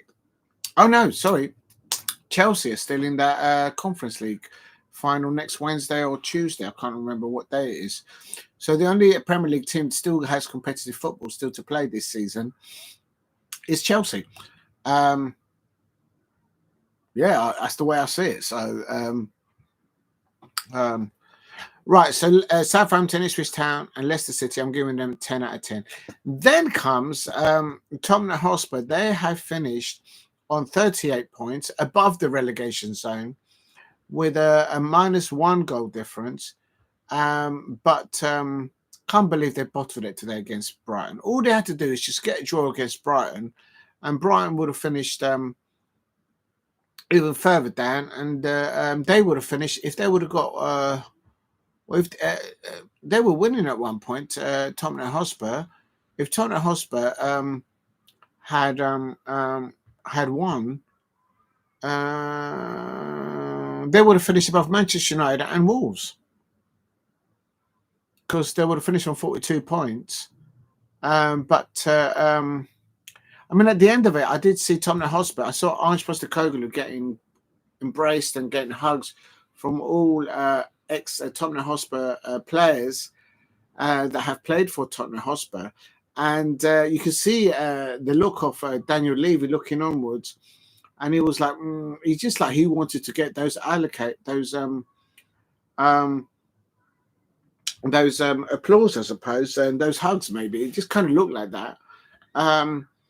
But the fact of the matter is, had it not been for Ange Postecoglou walking through the door at Tottenham Hotspur Stadium 2 years ago, they would not be sitting there with European football and with a trophy. Don't understand why it was only Son Heung-min who was only allowed to carry the trophy.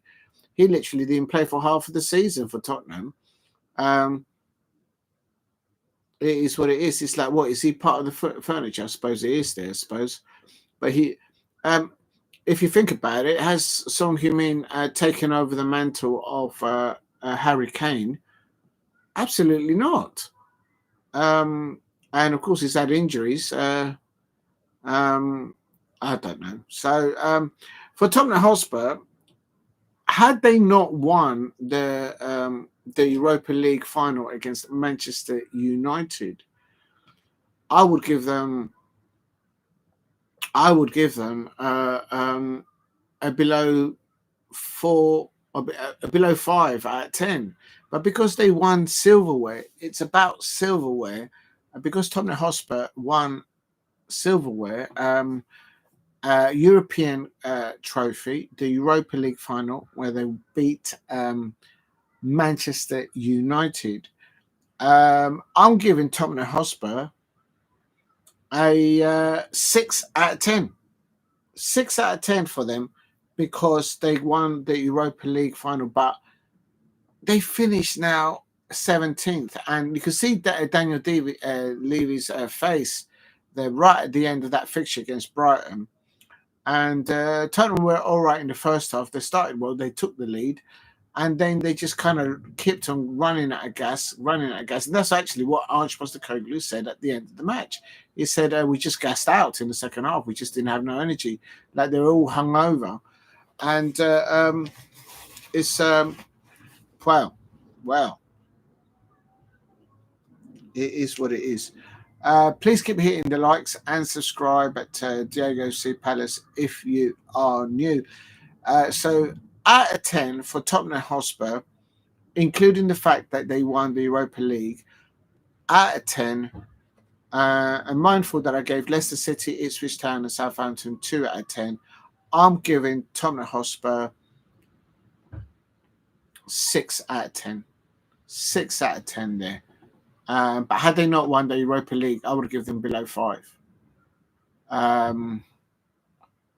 Yeah, that's the way I see for Tottenham. I don't know if the Tottenham fans out there feel that way as well. Wolverhampton Wanderers, they changed their manager sort of mid-season. There's a lot of Wolves fans that I'm aware of that are not happy with the ownership and how the club is run. They've survived in 16th place. They have lost the last 3 matches and drew today in their last match in the Premier League in this season. But before that, they went through a run of like 5 or 6 unbeaten, and they won 6 or 5 on the trot. So they're the ones who clawed themselves out of the bottom 3. With 10, 11, 12 matches to go towards the end of the season, they won 5 on the bounce or 6 on the bounce, and that's what's clawed them up to 42 points. But had it not been for those victories, they might have been caught up with, or they were there and thereabouts with Leicester City and Ipswich Town for most part of the season, earlier doors. So certainly around the January and February mark. So Wolves doing a bit better, but they're not obviously landed a European trophy like Tottenham. For Wolverhampton Wanderers, I'm giving them 5 out of 10. They changed their manager, and it seemed to have worked. Then they went on a run of winning, not drawing, but just winning. I'm sure it was 5 wins on the bounce. You know what? I'm going to find out. I'm sure I'm right in saying what I'm saying. Let me just quickly find out. If you're new to the channel, please subscribe. Help me get to 5 likes. They obviously made a change of Victor Piera. I've uploaded the Wolves players' arrival at Selhurst Park because it was the last match, one of the last matches that they played. And let me. Oh,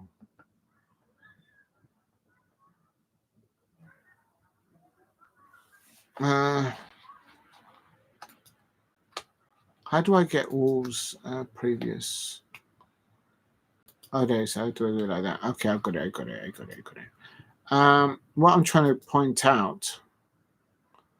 Well, they lost against Brighton, and they lost against Man City, and they lost against Crystal Palace, obviously.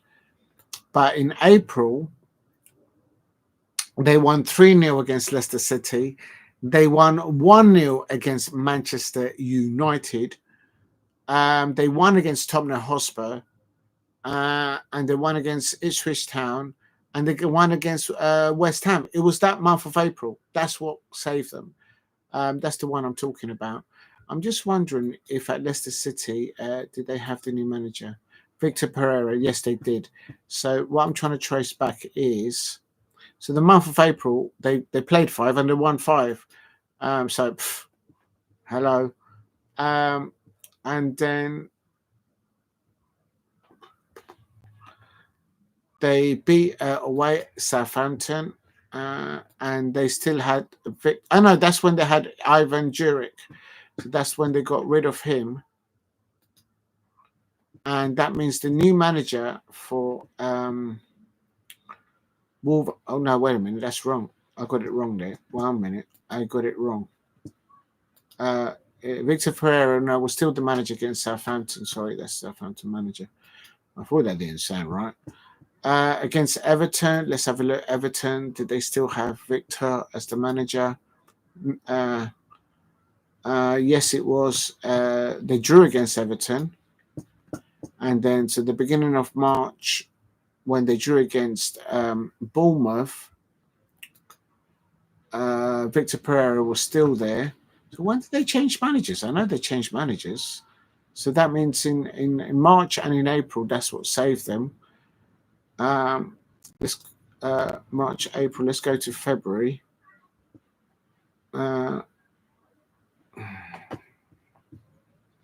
They even beat Aston Villa in the Premier League.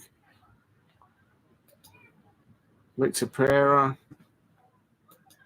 Yeah, I think it's safe to say that they were saved. The only team they lost recently, or going back, is to Liverpool. Bournemouth, they beat Bournemouth. They lost to Fulham on the beginning of February. And I think that is when, I know Victor Pereira was still the manager there. All right, I can't find when he was appointed, but that's caught my gist of it. Victor Pereira, they're safe. Wolverhampton Wanderers there. I'm giving them a 5 out of 10 for the season. Next come up is Manchester United. They finished also on 42 points, but with a minus 10 goal difference, so the same points as Wolverhampton Wanderers. And they were very lucky against Aston Villa, because Aston Villa should have been given a goal, but the referee blew the whistle so quickly that he didn't allow VAR to intervene because the ball hadn't crossed into the line. So whether Aston Villa would have drawn that match, they were a player down, or whether they would have won that match, should they have scored that goal, I don't know. But Manchester United sort of rallied against each other, and they kind of got it over the line, and they won 2-0 against Aston Villa. Now, Martinez, the goalkeeper for Aston Villa, World Cup winner, and their goalkeeper, he got sent off at the end of the first half. And so Manchester United winning those 3 points today kind of popped them up from the bottom of just above the relegation zone.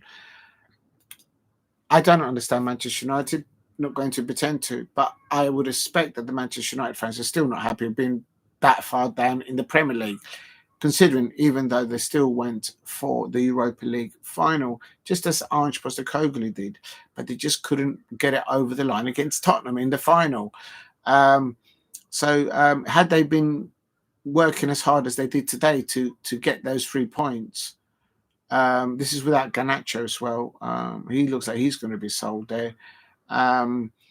But for the players that I think that were available for Ruben Amorim this year, injury prone or not, I think the fact that they did not win the Europa League final Remember, I gave Tottenham Hotspur 6 out of 10. I'm giving Manchester United 4 out of 10 out of the whole season because they didn't get the Europa League final. They didn't win it. And 2, as an outsider, I think they do have a good manager, but the players, the squad in there that they've got in there, they're just not good enough. They wouldn't get into our first starting 11 at Crystal Palace. I was at Old Trafford when we beat them 2-0. We just had every man-to-man at Crystal Palace. We beat them in every position, in every duel. So they've got serious rebuild to do there. But before they get rebuild, they need to get rid of players, I presume, on very high wages. Big up to Steve RFC says,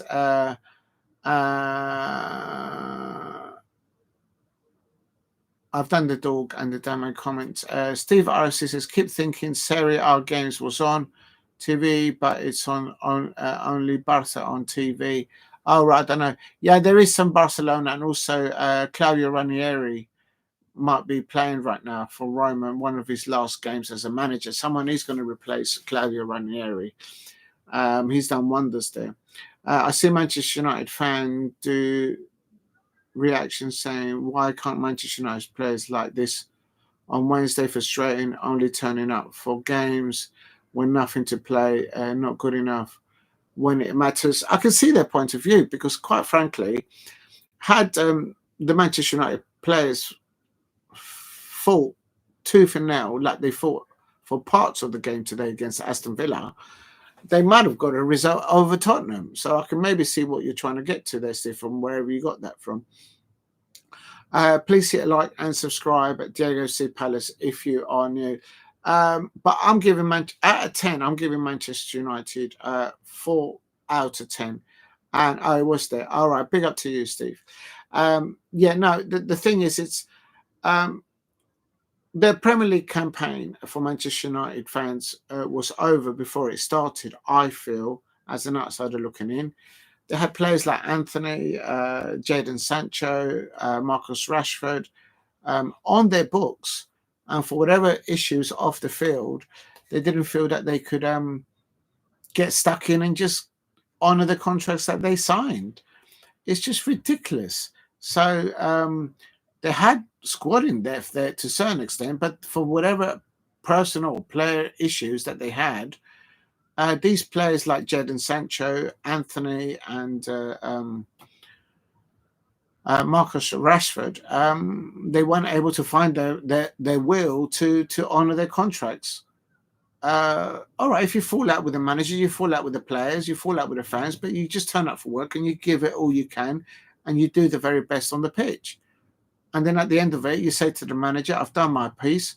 Now you get me a transfer out of it. But there's none of that these days. There's none of that. So that's for the birds. And I think 4 out of 10 has probably been too complimentary to them, quite frankly. They've been terrible in the Premier League. In the league competitions, League Cup competitions, I think they got knocked out by Fulham, if I'm not mistaken.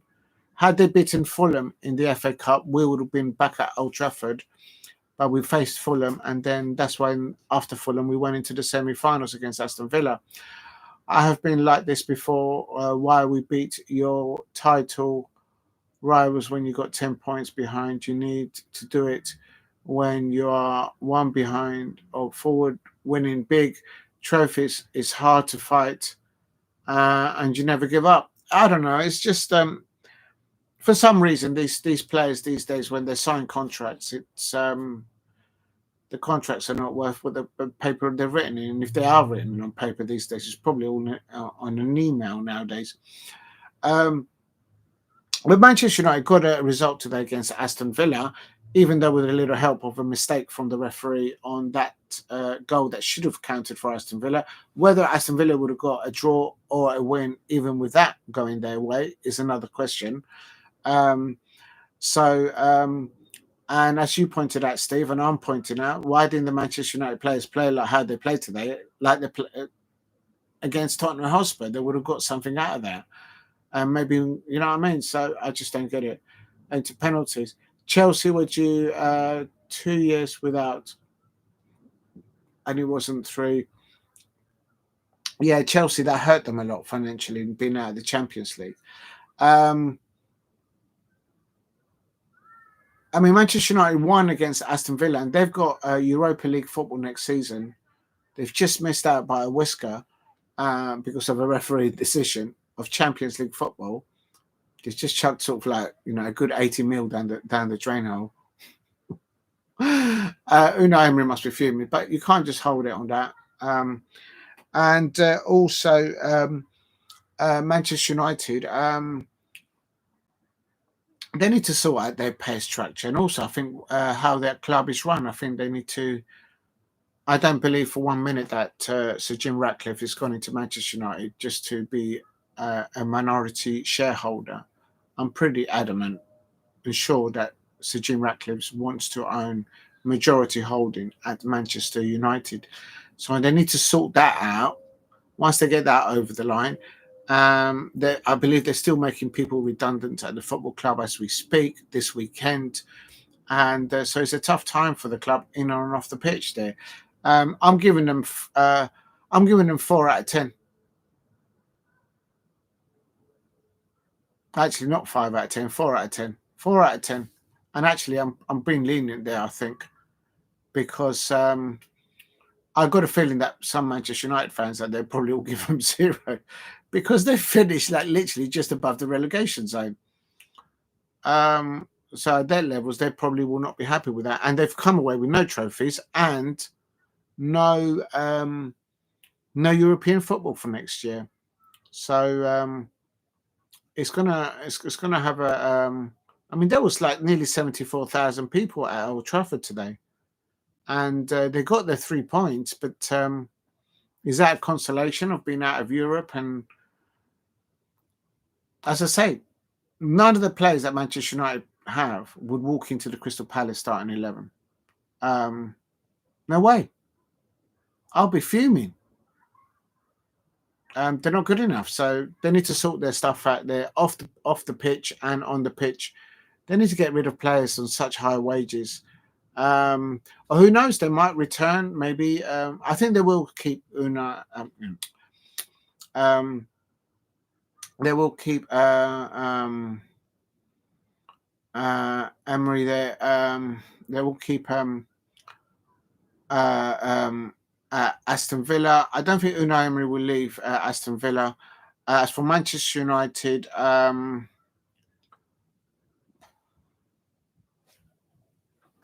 mean, there was rumours that they might release Ruben Amorim. I suppose it's down to the man himself. Does he want to challenge for next year? There's no Champions League football. Can he attract, without having Champions League football, a player like Viktor Gyokeres? I think that will be a game changer. They need people to score goals, and they need to sort out their defense as well. They've got aging players. They're on very high wages, and some of the youngsters, as I say, they just don't have the brawn, the experience to get results over the line when it matters. I'm giving them 4 out of 10, and I think that's been reasonable there, and also been reasonable with the scoring for the other teams. So for Southampton, Ipswich Town, Leicester City, I'm giving them 2 out of 10 for the season. For Tottenham Hotspur, I'm giving them 6 out of 10 because they won the Europa League final. Today they were absolutely pony in the second half against Brighton. Ask them to do one thing, to beat Brighton, and the Tottenham Hotspur fans absolutely bottled it. But because they won the Europa League final, and let's face it, all neutral fans away from Tottenham Hotspur and Manchester and Arsenal, we're all going to see the Tottenham fans now being able to tell the Arsenal fans, look, we're in Europe and they've got silverware. So, and we're going to be able to see that for the next 12 months. It just would surprise me if Arsenal end up this time next year with no more trophies again and just Champions League qualification. And still with Mikel Arteta. I could just see it. And some of the Arsenal fans are happy with it, some of them are not. But the Tottenham Hotspur fans can now say in North London to the Arsenal over the marshes, they do trophies. Ange Postecoglou went to Tottenham within 2 years and he landed a European trophy. Mikel Arteta's been there for 5 years, 100 million spent, no trophy. Do the maths. It is what it is. So I'm giving Tottenham Hotspur 6 out of 10. Wolverhampton Wanderers, I'm giving them, what did I give them? I think I gave them 5. No, I think I gave them 4. No, I think I gave them 5. For Manchester United, I'm giving Manchester United fans and the Manchester United Football Club 4 out of 10. I got a feeling that some of the Manchester United fans out there will be thinking, I'm being very lenient there because they are very upset of how their football club have performed in the Premier League season this year. They've let's just check this. They've lost 18 games. Even West Ham managed to lose less games than Manchester United. They've conceded 54 goals. Even my Crystal Palace didn't concede 54 goals. Oh, God. They've had a bad season, and that's putting it mildly. So it'd be interesting to see how the Manchester United transfer window now evolves, how the transfer window now evolves for clubs like Wolverhampton Wanderers. Cunha looks like he might be leaving Wolves and going to Manchester United. Look at them. They're both on 42 points. The only thing that splits them is a bit of goal difference. I wouldn't have Cunha at my Crystal Palace. He wouldn't start ahead of Eddie Nketiah or Jean-Philippe Mateta. So, or maybe I'll get in front of Eddie Nketiah, but no. Well, anyway. And Tottenham Hotspur, it'd be interesting to see how the transfer window now evolves for Tottenham Hotspur fans and their football club. And also, it'd be interesting to see that every time that, for example, Manchester United go for a target, for a transfer target, will Tottenham be there on their heels on those deals and say to that player, we've got European football here to offer, and we've got a manager that actually wins trophies. It's going to be like that. It's going to be cruel. I'll tell you. Steve RC says, I'm glad Newcastle get to the UCL with Eddie Howe. Yes, me too. It's good to see that, Steve. I agree with you. I'll come to Newcastle a bit later. I'm still debating how Tottenham Hotspur, Wolves and Manchester United, their rating. So I'm sticking to that. Leicester City, Ipswich Town and Southampton, I'm giving them 2 out of 10. Tottenham, I'm giving them 6 out of 10 because they won Europa League, a trophy. Wolverhampton Wanderers, I'm giving them a 5 out of 10 because Pereira, the new manager there, just turned it around and got themselves out of the relegation. You got to give credit where it's due. I know what that feels like to get out of the bottom 3, bottom 4, and just get yourself safety with 2 or 3 weeks to go at the end of the season. So they've done well to survive there. So 5 out, just for survival, I'm giving them 5 out of 10. For Manchester United, I'm giving them 4 out of 10. Do you know what? No, because they lost against Brighton at Old Trafford, I'm going to give the Manchester United fans and Manchester United Football Club 3 out of 10 for their bothering to turn up this season. I mean, it's just been absolutely ridiculous. You ask the Manchester United fans to do one thing, you ask the Tottenham Hotspur fans to do one thing, and that's just to take 3 points each off Brighton, Hove and Albion, and Manchester United absolutely bottled it against Brighton this season at Old Trafford. I remember even the television got smashed up. Ruben Amorim smashed up the TV, and the poor mice at Old Trafford, they can't no longer watch Danger Mouse on the TV. They can't even take the TV back to radio rentals because it won't be taken back in that condition. And the owner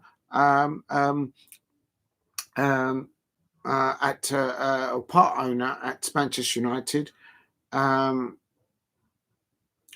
doesn't want to spend any more money. He's getting rid of people there, let alone replacing a television that's been busted open. Manchester United, I'm giving them 3 out of 10 because they bottled it against Brighton. There you go. I said it. Fed up with it. My Crystal Palace could have finished above Brighton if both Tottenham and Manchester United had taken 3 points. If they'd taken 6 points of Brighton, they would have ended up on okay, maybe not as much, but okay, you know what I mean. Please give me the likes and subscribe at Gyokeres Palace. West Ham United versus West Ham United is finished above Manchester United on a point more, on 43 points. Although they did concede a lot more goals, minus goal difference of 16, but they've got a point more than Manchester United. They drew one more game than Manchester United, hence why they finished above them. West Ham United, of course, appointed Graham Potter. They're what do I give them? 4 or 5 out of 10. I'm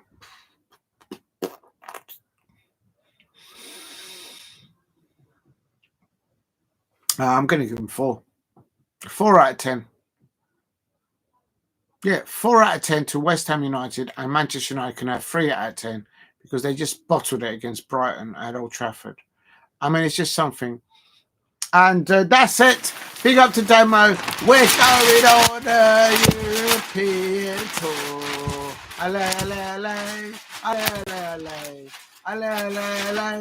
We're all going on a European tour. I mean, it's just absolutely so. I'm just doing the top. I'm doing the best ranking of out of 10 for all the Premier League clubs. For Southampton, Ipswich Town, and Leicester City, I've given them 2 out of 10. Tottenham Hotspur, I'm giving them 6 out of 10. And they're very lucky with me because they've actually bottled it against Brighton today. But anyway, I let them have the little victory because it's just good to see the Tottenham fans having a little banter against the Arsenal fans, telling them how to win trophies. Imagine that. Who would have thought that? Have you ever seen Brighton win a cup? No, never. They've never won it. They've never been in Europe. It is what it is. Apparently now they're not in European football. Bournemouth and Brighton are not in European football, regardless if Chelsea win the Conference League, they are out. Boom. Your defense is terrified as is on fire. Your defense is terrified as is on fire. Boom. Listen, that's what it is. That's what it is. Crystal Palace fans are still waving their Wembley flags left, right, and centre. And I have to say, I'm giving Tottenham Hotspur 6 out of 10 because they won trophy. And all the banter that's going to be given at the Arsenal fans is going to be enjoyable to watch as a neutral. The popcorn is out. I mean, Arsenal fans, how can you let Tottenham Hotspur win a European trophy before Mikel Arteta lands one? Man, it's been there for 5 years and all that money spent. Arsenal fans, how can you let Tottenham beat you to a trophy? I say no more. It's going to be mad. It's going to be mad. Wolverhampton Wanderers, I've given them 5 out of 10 because they drew themselves out of the bottom 3. It's not an easy thing to do. As a Crystal Palace fans, I tell you, it's tough to do that. So Victor, the manager of Wolverhampton Wanderers, well done to him. Manchester United, I'm giving them 3 out of 10 because they bottled it against Brighton at Old Trafford. And even the television got busted and the mice can't watch. Exactly. And there is no atmosphere at the Emirates. Even Ian Wright pointed it out. Ian Wright pointed it out that at the Emirates, not me, Ian Wright, the Arsenal icon, super fan, super pundit, he said that at the Emirates, the Arsenal fans, they just sing that dodgy song, London is going down the road or going down the tubes. Oh, no, London is forever. Sorry, I missed it. Slip of the tongue. The Arsenal fans sing that song, London North is going down the tubes. No, it's going forever. And I'll tell you this much.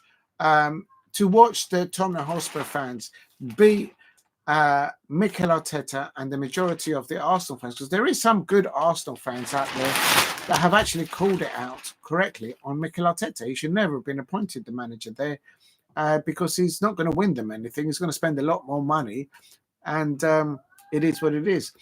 London is burning down. Listen, I'll tell you what North London is. North London is ruled by South London, because South London, we do FA Cups. Look at that wonderful FA Cup there. The Ducklings are non-stop celebrating there. Boom. And don't get me this about Tottenham Hotspur fans and Manchester United fans wanting to come in for Adam Walton or Ebrieze. It's not going to happen. It's not going to happen. It's not going to happen. I've started, so I'll finish. It's not going to happen. Ebrieze is going to stay at Crystal Palace. Boom. Your defense is terrified. It's so fire. That's right. I said it. That's right. I said it. I think my ratings have been quite fair. Southampton, Ipswich Town, and Leicester City, I'm giving them all those three 2 out of 10. Tottenham Hotspur 6 out of 10 because they won Europa League titles. Just also because I'm going to get to see the banter between Tottenham fans giving it to the Arsenal fans. It's going to be enjoyable next season, it has to be said. Please help me get to 5 likes. If you can help me get to 5 likes, that would be amazing. The next one is I've done Wolverhampton Wanderers. I'm giving them 5 out of 10 for getting out of the relegation. Manchester United fans and Manchester United, I'm only giving you 3 out of 10. How can you let Brighton take 3 points off you? I mean, that's just ridiculous. I mean, it's just ridiculous. Do you know what? Did Manchester United lose? Did they lose to Brighton on both fixtures? Because if they did, I'm going to give them 2. Just out of spite. Because you would expect a club like Manchester United spending over £200 million in the transfer under Ineos to be able to do a double over Brighton. And if I find out that they actually lost both of those, the home and away legs to Brighton, then, I mean, that's just, where is it? Where is it? Let me go back to the beginning. Let me go back to December. Maybe that's where it is. Unbelievable.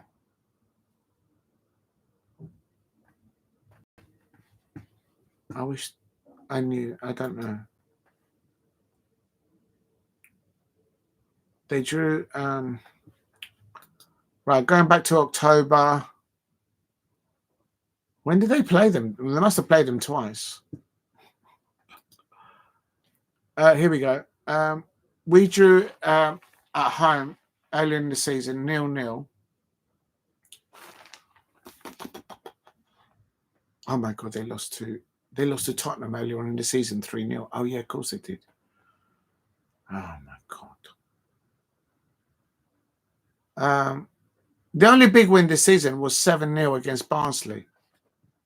And I think that was in one of the... Look at that. They lost 2-1 to away at the Amex on the 24th of August. Oh, my days.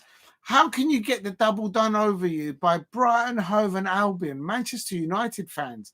I thought you might have actually got a point or won 3 points against Brighton away at the Amex.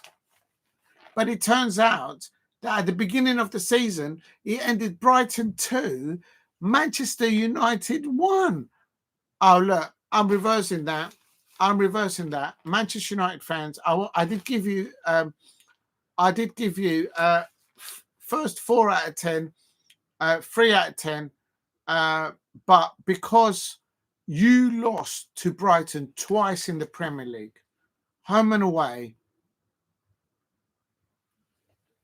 there goes to I don't know anything about Manchester United, but I thought at least they would have got at least a point in one of the fixtures. They lost both. So they gifted Brighton 6 points. 6 points. Sorry, Manchester United fans. You are getting from me 2 out of 10 for your performances this season in the Premier League. That is shocking. I mean, talk about the walk of shame. How can you walk down any street as a football fan knowing that you have conceded 6 points to Brighton, Hove and Albion? I mean, the shame. The walk of shame. I thought they might have got a draw somewhere against them. Absolutely shocking.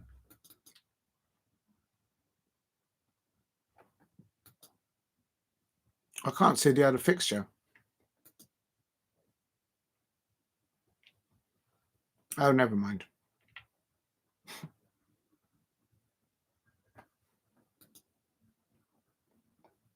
They're lucky they didn't get relegated. All right, it is what it is. Right, going back to the table. Let's go back to the table. So they're going to have a rebuild. So, as I say, it'd be interesting to see what transfer now happen for clubs like Tottenham Hotspur. I reckon every target that Manchester United might go for now, I reckon Tottenham fans will probably be saying to themselves, why don't we make a bid for those players as well and take them? Because they can offer European football now. And they can afford it. They're not in debt like Manchester United, and their stadium is paid up at Tottenham Hotspur. So it is what it is. Please keep hitting the likes and subscribe at Diego C. Palace if you are new. Thank you for the 5 likes. Oh, that's amazing. Thank you for the 5 likes. That's always my target. Let me just put in here. Thank you all for the 5 likes. If you can help me get to 10 likes, that would be amazing. Please help the live stream get to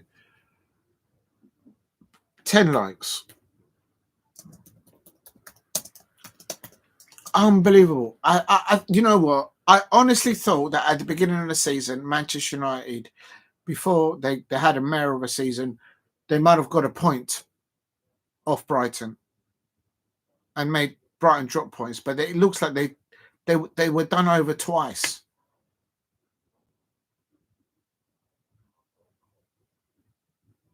No, I'm giving them 2 out of 10.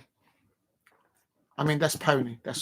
I'm putting it penally. I'm trying not to swear. Right, West Ham United, I am giving them 4 out of 10 for finishing on 43 points. But they conceded so many goals. But obviously, they've landed Graham Potter, a very good coach, a very good manager. Of course, Chelsea gave him a lot of money to get him out of contract at Chelsea. He didn't work out. And then Chelsea gave a lot of money to Brighton, getting Graham Potter out of Brighton to go to Chelsea. I'm sure they're still counting the £50 notes there. It is what it is. It's ridiculous. Can clubs out there please stop giving money to Brighton?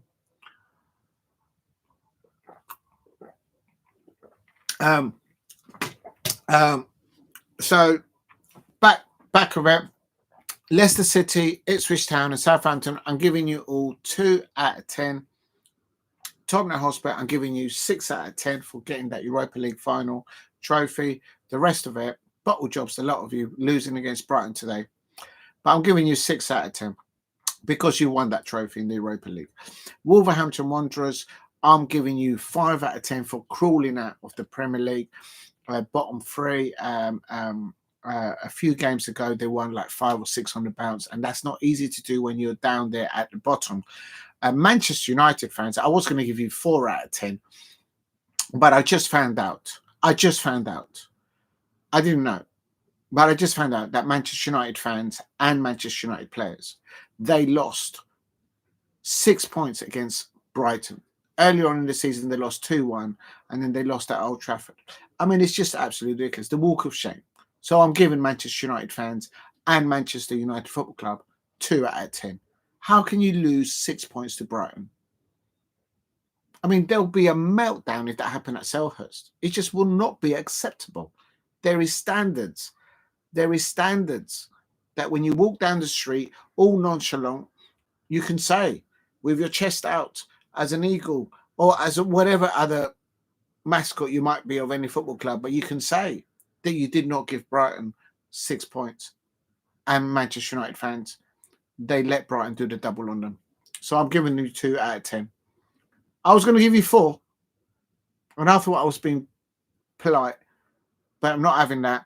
Bottle jobs, a lot of them. Didn't you give Brighton 6 points?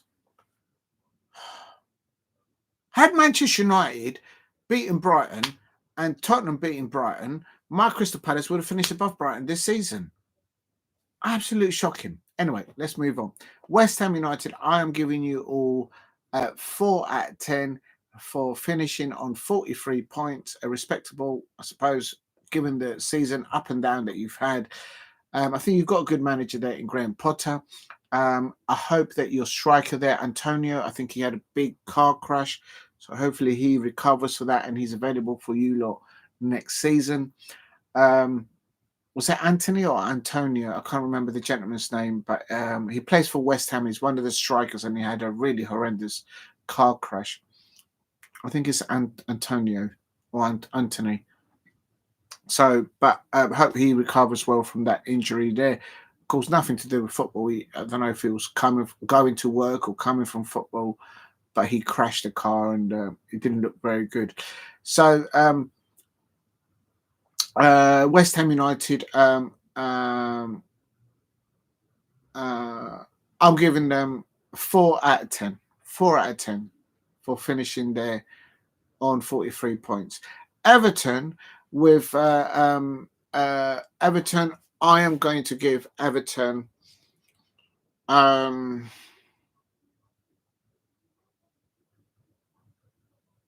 I think a 6 out of 10 because of what David Moyes has done to go in there. He did say that he didn't want to go to a club that was going to be involved in the relegation, but credit where it's due. In the last 3 matches or last 4 matches, they haven't lost and they've picked up, come towards the end of the season. David Moyes knows how to work things at Everton. I saw the 2 new coaches. I've recorded them and I've uploaded it onto the channel on the playlistings for Everton. And Everton have got 2 brand new spanking top of the range coaches that brings their players down. Very posh Ellison coaches there. And Everton finishing there on 13th place with 48 points with a -2 goal difference, but only conceded 42. 10 goals as an example, 10 goals less than Manchester United. So it tells you volumes there. Dave Moyes done very well there, I suppose, to Everton to maintain them away from the relegation scrap and also nearly into a mid-table position in there. Next comes Crystal Palace. I'm going to leave Crystal Palace till last for obvious reasons because we've got a cup trophy, but we ended up in 12 with 53 points with a 0 goal difference. So we scored 51 goals and we conceded 51 goals there. But I have to say we did have some VAR decisions go against us in the league, especially against Arsenal and against Manchester City. If you know, you know. Please keep hitting the likes and subscribe at Diego C. Palace if you're new. Sorry, just pouring something. It is Crystal Palace. I'll do Crystal Palace right at the end. Next up is Fulham in 11th place. They finished on 54 points with a 0 goal difference. They conceded 54 goals and they scored 54 goals. That's why they've got a 0 goal difference. Fulham, I love that moment when Jean-Philippe Mateta wound up in the league, not in the FA Cup fixture, but in the league. He wound up Joachim Andersen. I've got respect for Joachim Andersen for what he did for Crystal Palace the previous season, the Danish international. Joe Madison, and John Philippe Mateta just really wound him up. I think that's going to be one of my high moments of the season.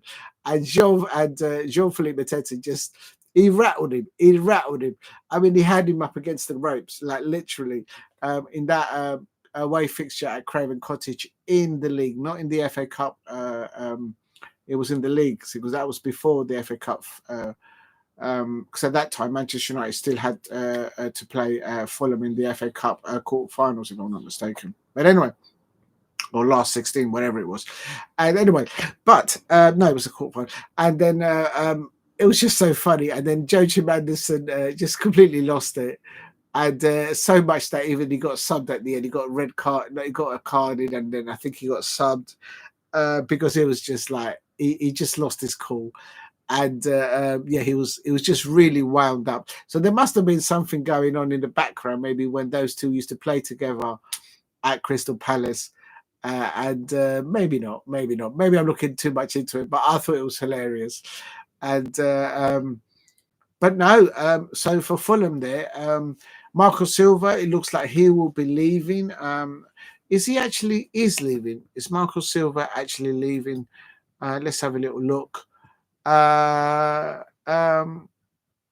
He's saying that he's had a great season there, speaking on, he said at the end of the game against Manchester City, he says it's definitely not the result to finish on a high at home. We had some moments in terms of chances, says Marco Silva. And I'm not going to go too much into it. On his own future, he says, this is Marco Silva of Fulham. He said today after the Manchester City fixture, he said that isn't really important. Well, I think it is, pal. Are you going to be the manager next season or not? But he goes, that isn't really important. I have a contract until 2026. Oh, he's contracted there until 2026. So he's got one more year to go. I have more important things to do in order to prepare this club to move forward. I'm talking about development and improvement. The club knows what that means. We cannot stand still at the level that we are at. If we want to keep improving, we have to have the same tools as other clubs. So he's having a pop there at the people upstairs that he's not having the tools in the tool bag as the opponents. So he's actually just thrown his players and the people upstairs underneath the bus. If you know, you know. Please keep hitting the likes and subscribe at Diego C. Palace. So I think Marco Silva will be leaving. With that comment there, I think he's just thrown the ball upstairs underneath the bus. And also he's even his own players there. So who will be Fulham's next new manager? Time will tell. What do I give Fulham? I'm giving them 5 out of 5. They finished above us, so you got to give credit where it's due. They've got a 0 goal difference. They've won more games than us. Is that right? No, sorry. No, they actually lost more games than us. But they won 2 games more than us. Yeah. They just drew the rest. We just drew a lot of... We draw. Crystal Palace drew 14 games, man. Damn. We could have changed 3 of them into wins. It's the home form that hurt us. But anyway, back to Fulham. I'm giving Fulham 5 out of 5. 5 out of 10. Brentford is up next. They finished quite strongly. They've won 4 on the bounce and only drew the last one and lost the one before that. Thomas Frank there, a very good manager there.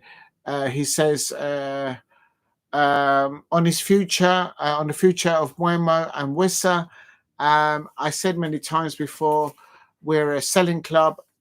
If the club bid comes in, we're open, but of course we'd like to keep players. So Thomas Frank being very honest there. So it looks like, from what I can hear, Mbeumo could be going to Manchester United.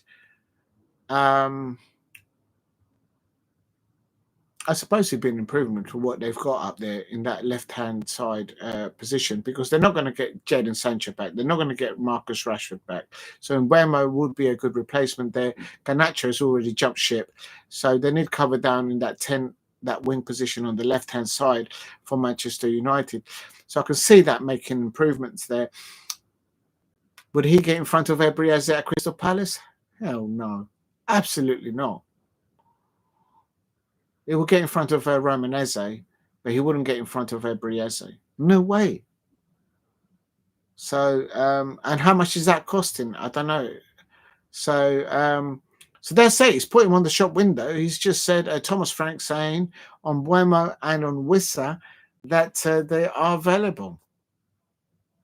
Please keep hitting the likes and subscribe at Diego C. Palace if you are new. I'm just going to check something here. Is there actually going to be a match of the day today? It probably is going to be, because it's what time is it? Yes, there is a match of the day at 22:30. Good. So in an hour and a half, I can waffle on for another hour and a half, and I'll do match of the day. But what I'll do, so right, so I will be doing that later on. Oh man, I just lost the tab that I was working with. If you're new to the channel, please subscribe at Diego C. Palace. So Thomas Frank there saying there that both Wissa and Mbeumo are available to be bought, and we'll have to wait and see what happens there.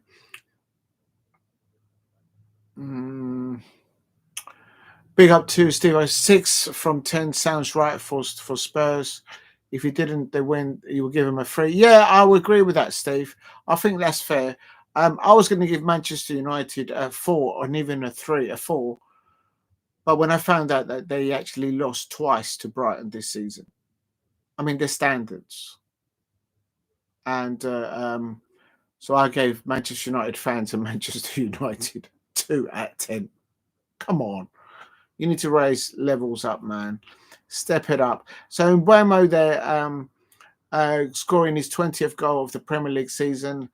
And so with Thomas Frank losing Ivan Toney and possibly now going to lose Brian Mbeumo, it's going to be interesting there. And what they can recover with that. Please hit a like and subscribe to Diego C. Palace. For Brentford, I'm giving them 5 out of 5 because they finished 10th. But they're going to have to. It looks like they're going to lose some more players. Thomas Frank has just said that after the match against they played today, and they're saying that Thomas Frank, they're saying the manager of Brentford, they're a selling club, so they're going to lose players. So don't know what their recruitment situation there is, and also is their ownership at Brentford going to change? I don't know. So Brentford, I'm giving them 5 out of 10. Please keep hitting the likes and subscribe at Diego C. Palace if you are new. And do you know what? I'm going to stop there because I need to go to the toilet. So I'll be back in 10 minutes. And then I'll finish off the top 10. And then that will lead me on to match of the day. Oh my days. Please keep hitting the likes and subscribe at Diego C. Palace. If you can help me get to Liverpool 1, Crystal Palace 1.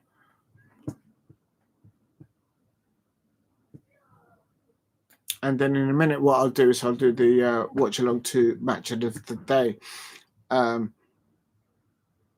That might be the last time what's his name? Gary Lineker does match of the day, I suppose. So I think he's leaving. Yeah, that could be the last time. All right. If you're new to the channel, please subscribe at Diego C Palace. It is 12 minutes past. I'll be back at. Big up to Steve says Palace will go into the next season not fearing anyone. It depends what players we got, mate. I hope we don't lose our best players. I'm sure we won't. But when clubs like Liverpool, if there are top Spanish sides that like Barcelona or Real Madrid, if they're interested in any of the Crystal Palace players, or PSG are interested in Jean-Philippe Mateta, for example, we're in trouble. So we've got to get replacements. Not fearing anyone draw. Liverpool have won, beat City, can win away to Chelsea, Spurs, Newcastle, Arsenal, City, and Liverpool. Yeah, well, I don't think we're fearing anyone. We've got a great team there. We've got a great manager there, and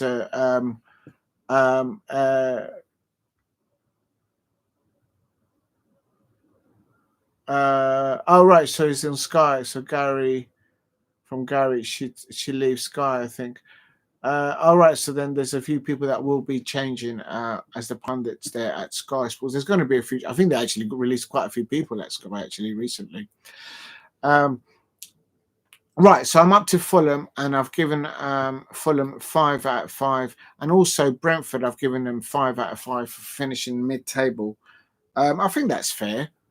And so next one, it will be Bournemouth, but I'm going to go for a toilet break and a sort of a 10-minute break. So I'll be back at I'm going to take half an hour mid-break. So oh dear, shall I carry on? Let me just carry on. What the hell?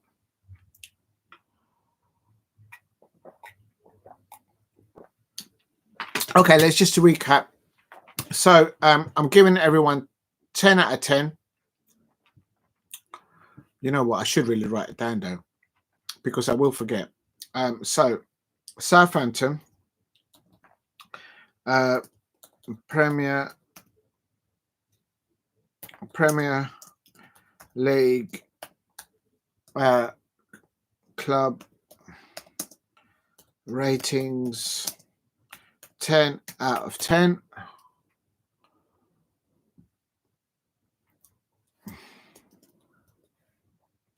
Right, I'm going to start at the bottom. So Southampton,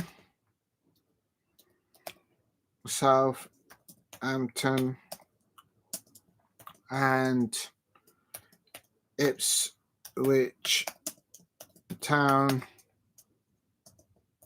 and Leicester City, all each 3 out of 10. I think that's fair. I'm giving Southampton, Ipswich Town, and Leicester City 3 out of 10 rating there.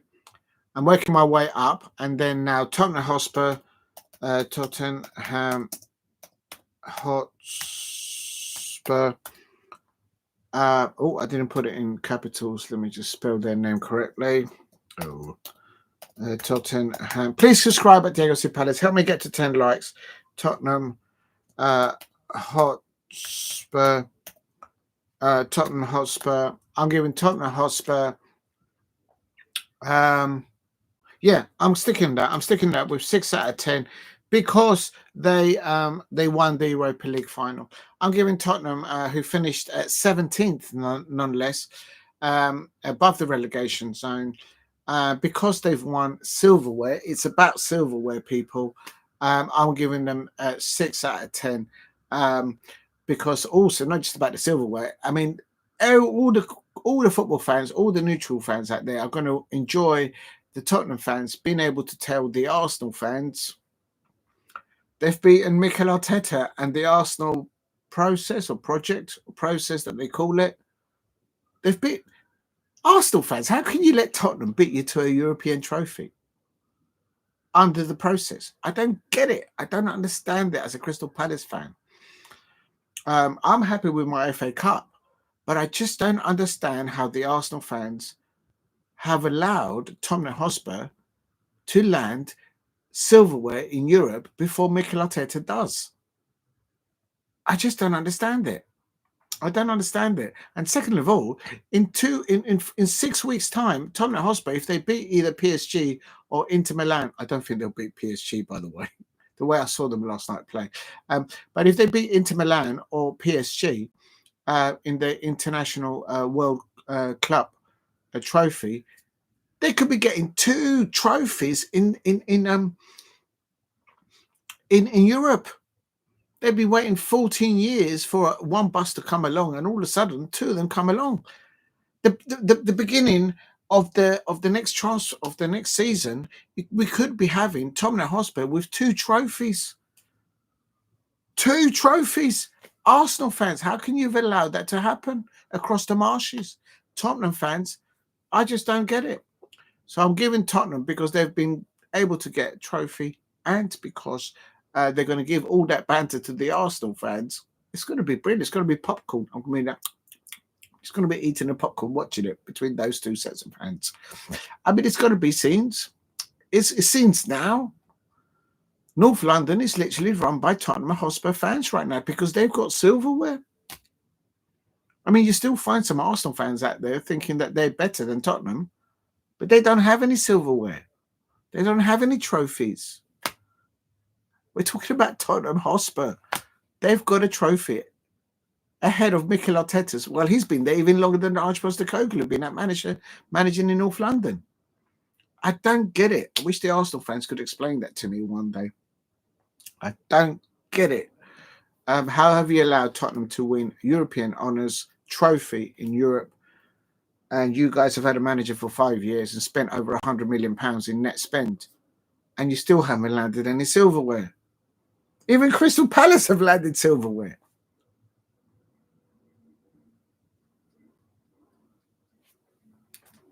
Anyway, so Tottenham Hotspur, I've given them 6 out of 10.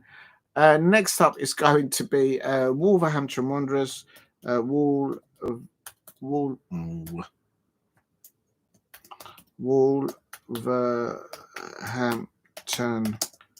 Wanderers.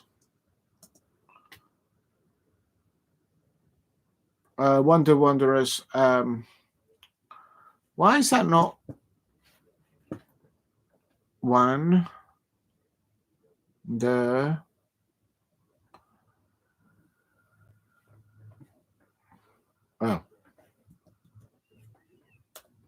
Wanderers. Sorry, I misspelled there. I'm giving Wolverhampton Wanderers. Do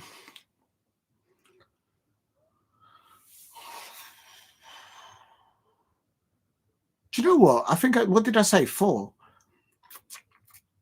No, I'm going to give him credit. I'm going to give him credit. I'm going to give him 5 out of 10. And the reason why I'm saying that is because they were able, under Viktor Pereira, I think is the name, the manager, they were able to climb out off the bottom 4 and get about 5 or 6 games on the bounce winning. And when you're down there and you don't have the net spend like Manchester United or Tottenham Hotspur, it's tough to get out of those bottom 4. So respect to how the Wolves fans have done it, although some of them don't actually like the ownership structure at Wolverhampton Wanderers.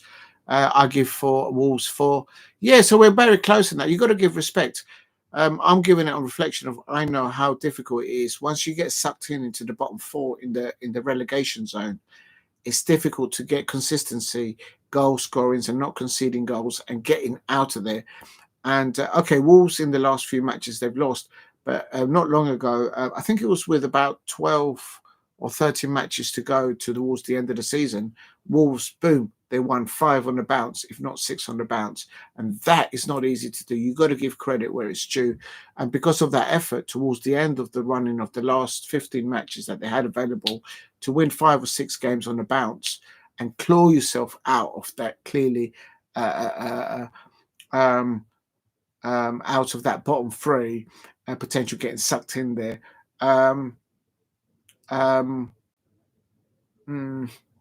But Wolves could have some players leaving them, and so we'll have to wait and see what happens now.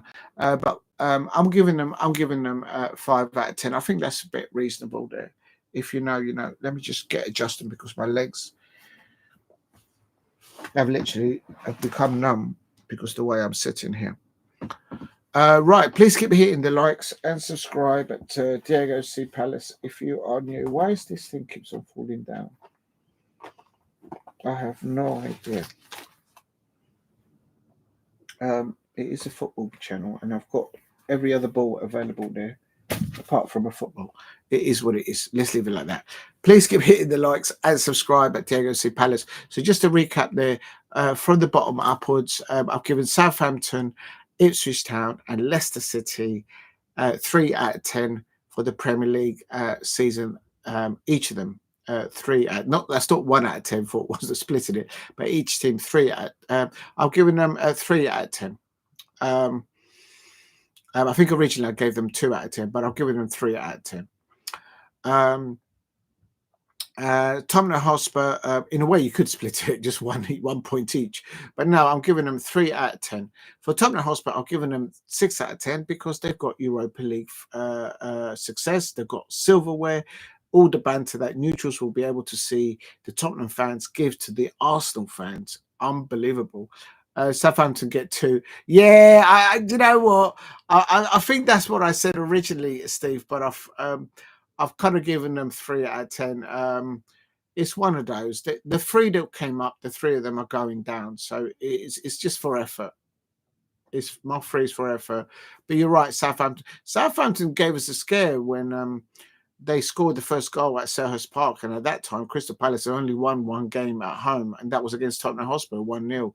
And then Southampton, when we played against Southampton just before the new year, we conceded the first goal. Now, it was Dibbling who scored, and I was like, oh, how can we let a teenager score against us? Our home form was we just could not get it on the same trajectory as what Palace players were doing on away form.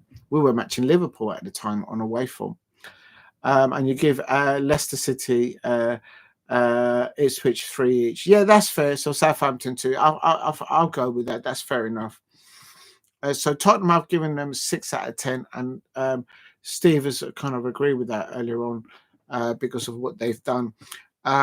Wolverhampton Wanderers, I've given Wolverhampton Wanderers 5 out of 10 for getting out of the bottom 3, 4. With around 13 to 15 games let to go at the end of the season. They won 5 on the bounce. I think it was actually 6 on the bounce. That's very good to do when you're down there in the bottom 4 in the Premier League with only 15 games to go. That's very good to do that. So I'm giving them 5 out of 10. For Manchester United, I'm giving... no, I'm doing Palace last. You know what's going to happen. You know what's coming when I do Palace. I'm doing Palace last because just to wind everybody up, I have to do Palace last. And I think you know what the answer is going to be. I mean, hello.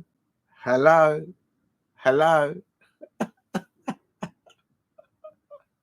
still on the high. But I have given Manchester United. I've given Manchester United. I've given them 2 out of 10, and I was going to give them 4, but I'm giving Manchester United 2 out of 10 because I've only just found out, Damo. I don't know if you knew this, and anybody else in the chat, Steve, and everybody else in there.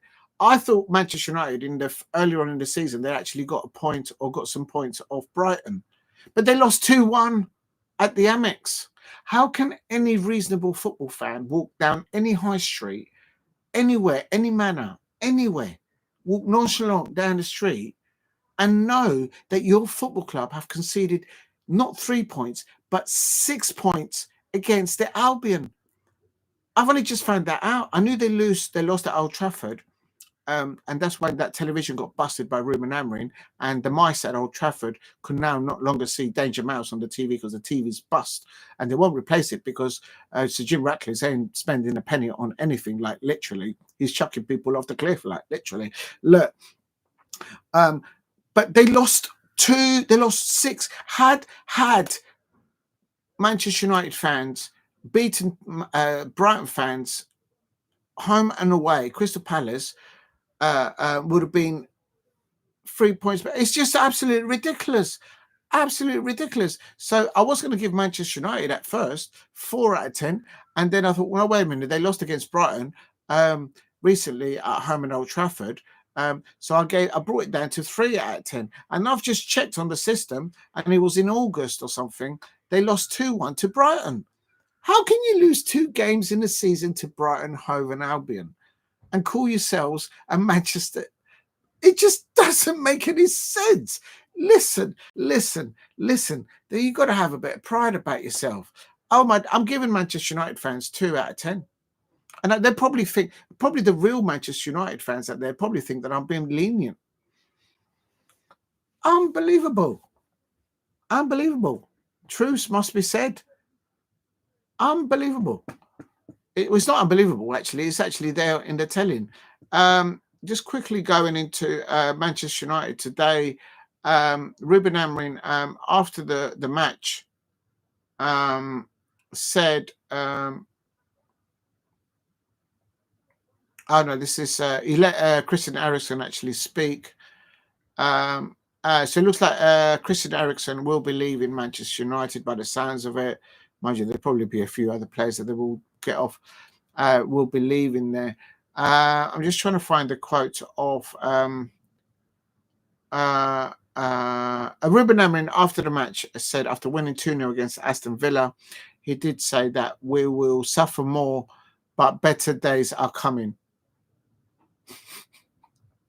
You lost twice to Brighton, and you're going to suffer even more?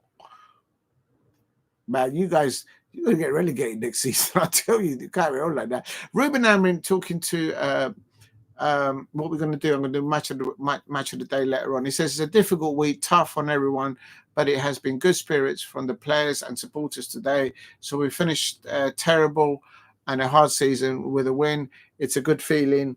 I'm still giving you 2 out of 10, pal. Your team's been pony this season, and that's putting it mildly. We are trying. We had a momentum in other games like this in the Europa League. Yeah, I have to say, how comes the Manchester United players didn't play like how they were playing against Aston Villa today, like that against the Tottenham Hotspur players in the Europa League final? They might have even gone to penalties there. Am I missing a point here? I think Steve pointed it out as well. Unbelievable. Anyway, a special club with special people. Your owners, your half owners is making everyone redundant at the moment there. We already know that. That's why it's so hard to disappoint when we play badly, a tough season. This club is more this and try and do better next season. He's talking about the transfer news. He says, you know better than me that we have rules with FFP. We can't change that in this year. We need to do something in the summer. We have a plan, and we are doing that in a while. We also have a pre-season to improve the players we have. So that he's already saying that because of PFF, the fair financial player rules, he's already said there. So on summer transfer, Ruben Amorim has just said this after the Aston Villa match. So if you guys think you're going to spend over £60 million on one player, I think that's for the birds, mate. Copy. Unbelievable. How can you lose twice to Brighton? So this is Ruben Amorim speaking to the BBC, I think it was, or somebody, after the Aston Villa match. So this is poignant because this has been, they're not going to come, they won't be able to afford Adam Walton, they won't be able to afford Ebrieze, they can't even offer them European football. And Ruben Amorim is saying already on summer plans, transfer plans, he says, what is I've just put in there.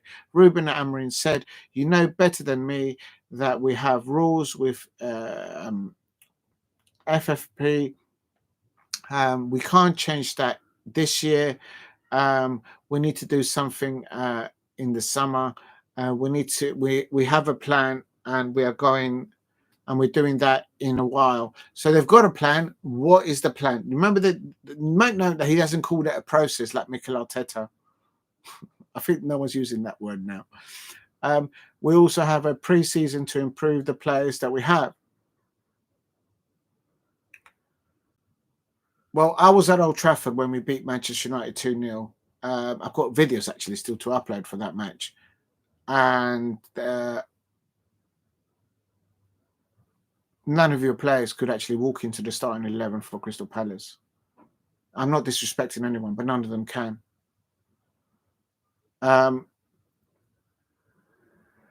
experience, perhaps the only two that might do would be Casemiro and Bruno Fernandes. Would they get starting ahead of, say, a midfield pivot of Adam Walton and Daichi Kamada, or Adam Walton and Will Hughes, or Adam Walton and Jefferson Lerma?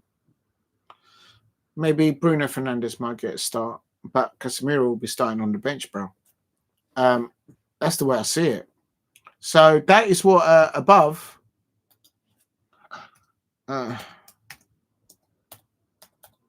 is what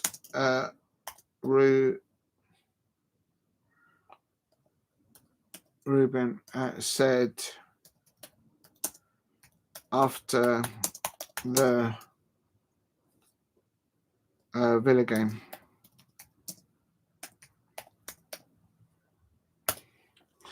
So they're not getting Adam Walton and they're not getting Ebrieze. They can't even offer.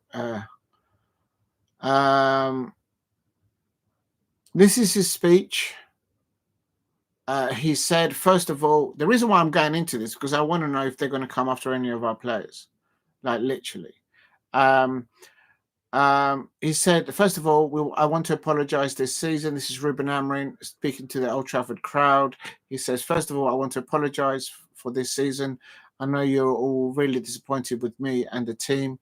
Secondly, I want to say thank you. We are grateful for your support this season. And I know it was really hard to support us in many games. But now we have to make a choice. Do we stick with the past? Because this season is in the past. It's over. We could fight each other, or we stick together and move forward. He goes on to say, Ruben Amorim, to the Old Trafford crowd using the microphone, he goes, 6 months ago, after my first 3 games in charge, we had 2 victories, 1 draw. And I told you a storm is coming. The weather forecaster now. But today, after this disastrous season, I want to tell you good days are coming. He goes on to say, Ruben Amorim, if there is a club in the world that have proved in the past that they can overcome any situation, any disaster, it's his club, Manchester United. Says Ruben Amorim, the Manchester United Football Club has been able to overcome that. He goes on to say, now I want to say sorry also to my players. Sometimes I was not fair, but I've tried always to be honest with you guys. Thank you very much. See you next season. So it's a tough time no doubt, for the players, for Manchester United, for the staff that are losing their jobs at Manchester United as we speak, no doubt. There is there's a lot of players there on high wages who are coming to the end of their playing career, so they'll probably be maybe loaned out or moved out. I have no idea. You'll have to talk to Manchester United fans. So will they do loan deals? I have no idea.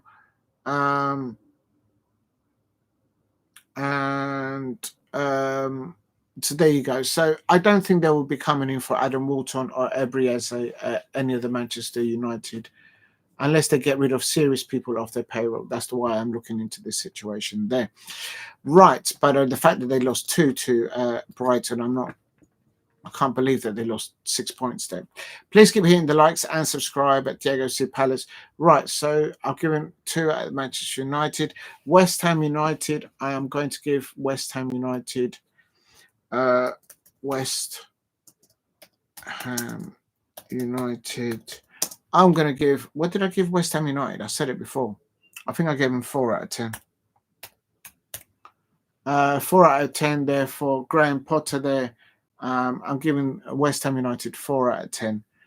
And also Everton. I'm giving Everton 5 out of 10. I think that's what I said earlier on. I'm giving Everton 5 out of 10. Please keep hitting the likes. If you can help me get to 10 likes, that would be amazing. And then also Fulham. I think I also gave them. Did I give them 5 out of 10? I think I gave Fulham and Brentford. Yeah, all of them 5 out of 10. No, you know what? No, I'm going to give them 4 out of 10. I'm going to give it 4 out of 10 because Joachim Maddison was trying to wind up Jean-Philippe Mateta in the League Cup fixture at Craven Cottage, and Joachim Maddison just lost his shit. He just lost it. He just lost his cool, man. It was so funny to watch. And then in the FA Cup fixture, it was a bit better, but it was just hilarious. But no, if you have a go at JP, man, I'm sticking in JP's corner. You know what I mean? You know what I mean? So 4 out of 10 for Fulham. For Brentford, I'm giving them 5 out of 10. Brentford, I'm giving them 5 out of 10. They finished 10th, mid-table. So I think that speaks for itself. They're halfway there of the table, so 5 out of 10 for them. Everton, I gave them 5 out of 10, although they finished lower than Brentford in 13th place.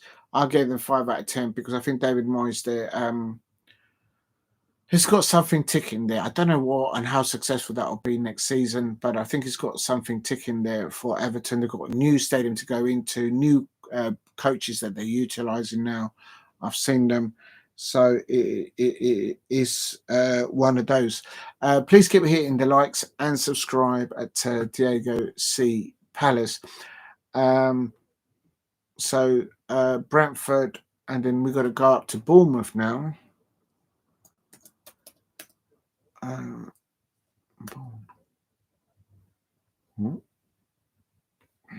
knew that again. Bournemouth. I'm going to give them 6 out of 10. You know why? Because I remember Iriola, their manager, they were doing well, and then Tottenham Hotspur got linked to their manager, and suddenly the form just dipped, and they just jumped out in contentions of 6th, 5th, and possibly even 4th. But credit to them, Bournemouth, they were a very hard side to break down. They finished with a plus 12 goal difference. We all know what they did to Manchester City at the beginning of the season. And we drew against, if I'm not mistaken, we drew against Bournemouth, home and away. Very difficult side to break down and to beat. They're patient in their build-up play. It's just so difficult to defend. So I'm giving West Ham 4, Everton 5, Fulham 5, Brentford 5, Chelsea 7. Steve has got fed up waiting to get to the top. He's just like, right, I'm just going to do my predictions. Big up to Steve ROC. Says Chelsea 7, Liverpool 8, Manchester City 7. Oh, you're giving City quite a lot there. No, I don't. I mean, we beat them in the final in the FA Cup. I would give them 7, but that's your opinion. Well pointed there. Bournemouth, you're giving Bournemouth 5. I'm giving Bournemouth just a little bit more to 6. Newcastle United 7. Yeah, I mean they've done it. They've got silverware and they've got themselves Champions League football as well. Oh my days! I'll give Palace last also. Big up to Steve ROC there. So Bournemouth 6 out of 10. And next one is Brighton. I think, is there a minus rating that you can give someone? I mean, it's just like, it just hurts me just to type the name. Oh,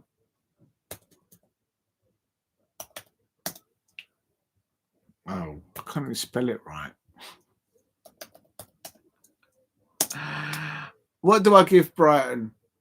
I so wish we could have finished above them, but they've got no Europe. They've got no Europe. They've got no Europe. Brighton have got no Europe. They've just turned up. That's all they did. The Seagulls just turned up. They took everyone's fish and chip and ice cream. You're giving Brighton 4. I'll tell you what I'm giving Brighton.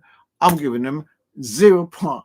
0 point. That's right. As a Crystal Palace fan, I am walking proud down the high street, down walking nonchalant, and I'm giving Brighton Hove and Albion 0 point. 0 point. They may have taken 6 points of Manchester United fans. They may have taken 3 points of Tottenham Hotspur today. But for the overall season, the way Crystal Palace packed them at the Amex and at Selhurst Park, I'm giving the Albion 0 point. 0 points. Because at Crystal Palace, we have the best match day experience. You see what happens at the Amex. Come on, man. It's not even a day out. The best match day experience happens at Selhurst Park. We've got the best food, the best drink, the best songs. We do everything the best at Selhurst Park. It's so good that we need a second home, and Crystal Palace fans have made it our second home, Wembley, where we regularly now win silverware, if I may say so, the FA Cup. Observe. Even the ducklings there are in celebration. One shock store, Atlanta is 2, Parma 3. That's in the Italian Serie A, so they're still playing. I wonder how Claudio Ranieri is doing. I'll have a look at that now. So I'm giving Brighton 0 point. 0 point. I better do that again because I'll write it down. Brighton 0 points out of 10. That's right. I said it. 0 point to the Brighton fans. Now, listen, is the FA Cup bigger than making sure that you get 6 points off the Albion?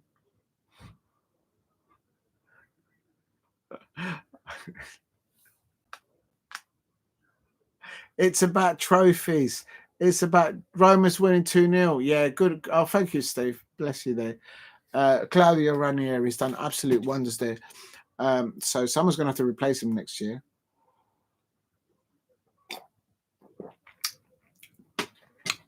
But won't get top 4 unless Juventus lose a goal. Oh, I see. So we'll find out what happens there. Well, anyway, I think it's done. It's probably got him into Europe somehow.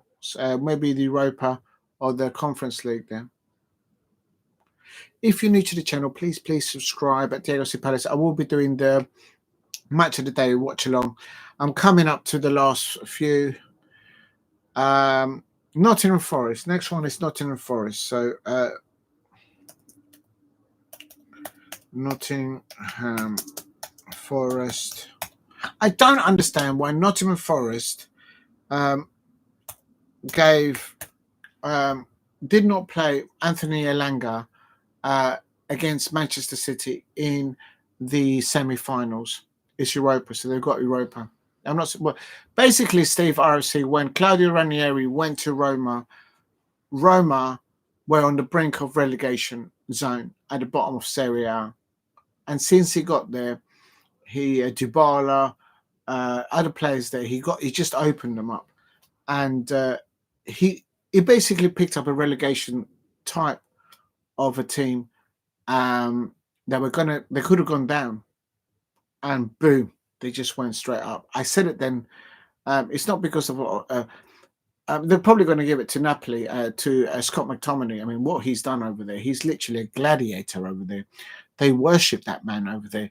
Scott McTominay. Did you see his emotions coming out when he won the Serie A there with Napoli? And motions of achievement, of no doubts there. He's absolutely worshipped there, Scott McTominay, in Napoli also, maybe not so much as Romelu Lukaku, but it's Scott McTominay. The moment that he landed there, he just made an instant impact in that midfield, central defending midfield or attacking midfield. It was doing lits there. Please keep hitting the likes and subscribe at Diego C. Palace if you are new. What do I give Nottingham Forest? I'm giving them 6 out of 10. I am disappointed in Nottingham Forest because I thought against that semi-final against Manchester City, they did not start with Anthony Elanga. I was like, why didn't you start? He always started him before, and it was brilliant there. Him and Woods up top, the New Zealand striker for Nottingham Forest. It's just a working formula there. Anthony Elanga bombing it down the left-hand side and whipping that ball in. It was just that. So I'm giving Forest 6 out of 10. So it's right for Forest. Yeah, it is. But I would have given them more had they beaten City. Do you know what? I'm not just saying that because Crystal Palace won the FA Cup. But when Nottingham Forest was up against Manchester City in the semi-finals, I said to myself, I might have said it live, I'm kind of fearing Nottingham Forest more than Manchester City, because I said to myself, if Manchester United the year before with Erik ten Hag can get to a final at Wembley and get the job done over Pep Guardiola and the Manchester City players, then, and they had a better squad, less injured players then, I was saying to myself, I don't want to play Nottingham Forest because I was thinking they might actually do us in the final more than Manchester City. That's how I viewed it. I'm not just saying that with hindsight, but that's how I saw it. So the fact that they just couldn't get it over the line in the semi-final, and Manchester City won that. But Nottingham Forest started ever so well in the Premier League, and today they had it in them. They had it within their grasp. Had they beaten Chelsea today, the fact that Newcastle United lost and Aston Villa lost, had Nottingham Forest picked up 3 points off Chelsea, they would right now be in 4th place. Chelsea would have been in 6th place because the goal difference meant that Newcastle would have still been in 5th.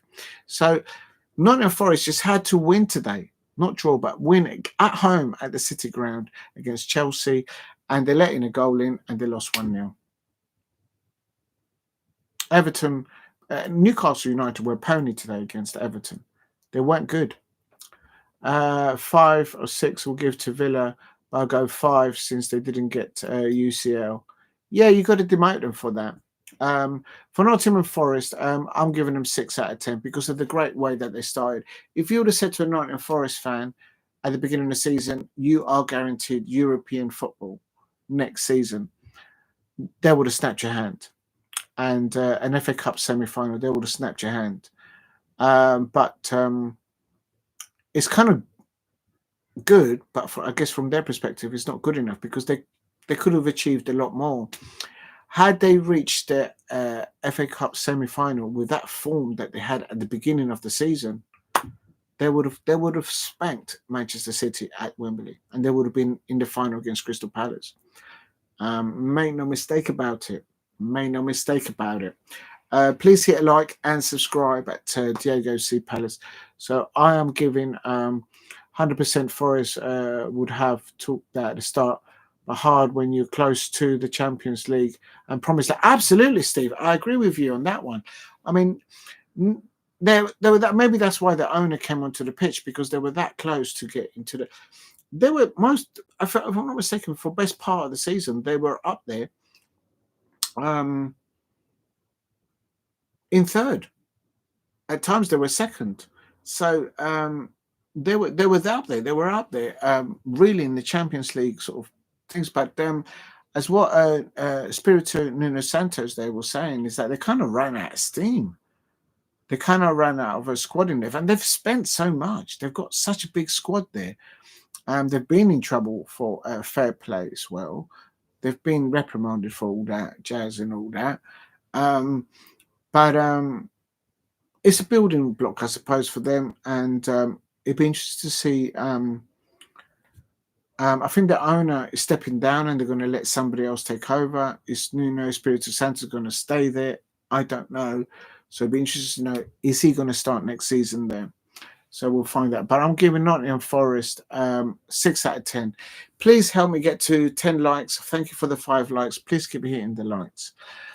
Next up is going to be Aston Villa, but I need to go toilet, man. Aston Villa.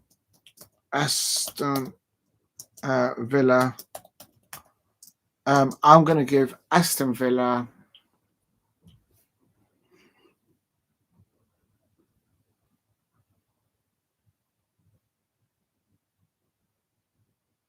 they were unlucky today. But you know what? Even if they were given that goal, I still got to think that Manchester United would have equalised. But if they would have got 65 points, the fact that Newcastle lost and they won 66, so they still would have just been in the Europa League. Oh no, they would have been in the Conference League, so it would have been the other way around. Nottingham Forest would have finished in the Europa. No, I'm giving them 6 out of 10 because they got to the semi-finals. They're in Europe for next year. But as Steve says, they were so close to the Champions League. I'm giving Aston Villa 6 out of 10. I think that's fair as a neutral. I'll never forget that us beating them in the semi-final at Wembley. I thoroughly enjoyed that. And big up to Crystal Palace for I was there waving my flag and they took a photo of me and they stuck me in the Crystal Palace webpage. So thank you very much, Crystal Palace. Love the football club anyway, but love you all anyway. Roma 2-0 win is not enough. Juventus got top 4. They were in a good run. Thank you, Steve. So that means Claudio. But Claudio Ranieri has done ever so well there. Please keep hitting the likes and subscribe at Diego C. Palace. So not Aston Villa there. And now it comes into the top 5. But I need to go toilet. So I'm going to come back. Steve, I do take liberties. But the next up is going to be the match of the day. So I've got to change this now. Because I need to go toilet. Copy. And a little break before match of the day. Copy. Third was... no, this is 4th. So I've done quite a bit of watch along today. Please keep hitting the likes. Help me get to 10 likes. 4th. So that is Premier League.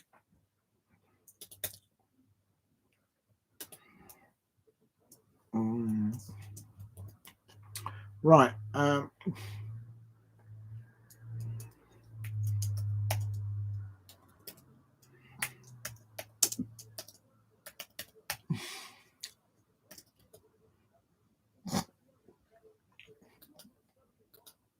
Why is it doing that? It's doing some madness, this thing.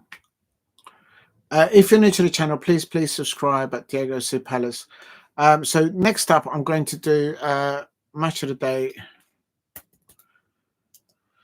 Match of the day. Match of the day. You know what? I'm just going to put it in here. Match of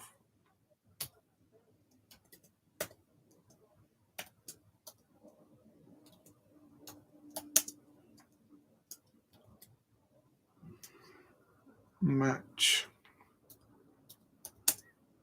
Oh, come on, man. Oh. Match of the day, live. Premier League, final day.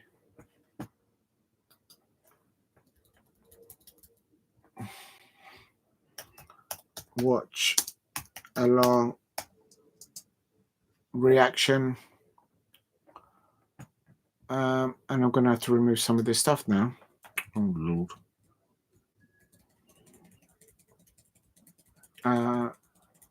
Football. I'm going to put BBC.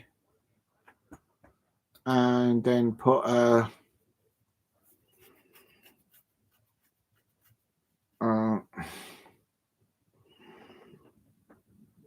I think I've got enough room for another one.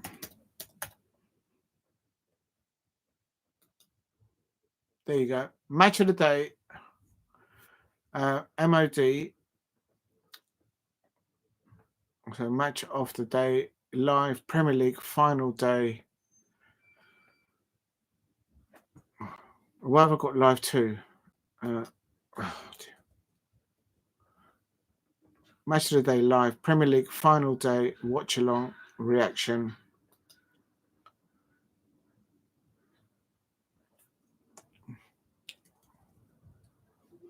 Hashtag cpfc. And hashtag, oh, please fit. It just fits. I think that just fits. Right, I've just changed the title. He did an amazing job, deserves praise. Yeah, I agree. I know you're talking about Claudio Ranieri at Roma. The way he picked up Roma, unbelievable scenes there. Right, let me just quickly change this. If you're new to the channel, please subscribe at Diego C. Palace if you are new. So this is the fifth thing that I'm doing. I've still got the top 5 to do my ratings, and then also Crystal Palace to do. I'll do that possibly after match of the day, actually, to wind off the whole day. Copy, paste.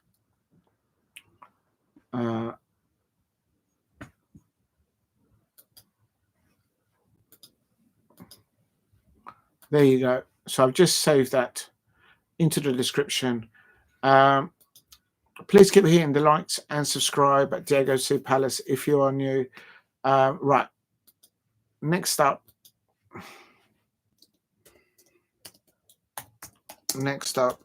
is match of the day.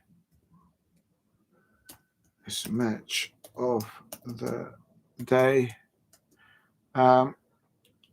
At what time is it on?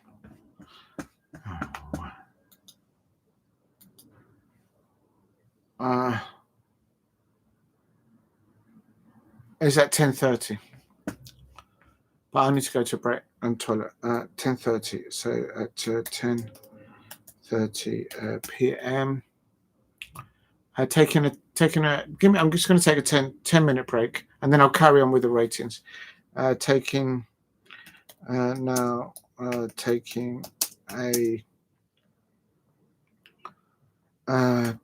10-minute break. 10-minute toilet break.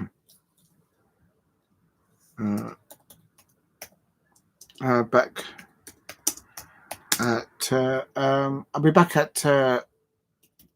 10:15, probably before that. Okay, I hope that makes sense. Big up to you, Steve. I'm just gonna go.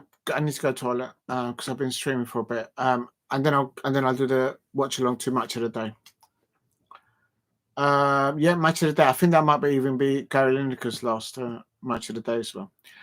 Please keep hitting the likes and subscribe at Diego C. Palace. I'll be back in 10 minutes. Just going to take a break. I know I put 15 minutes past, but I'm just going to... yes, it's at 10:30. Okay, be back in 10 minutes.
Had you on mute there.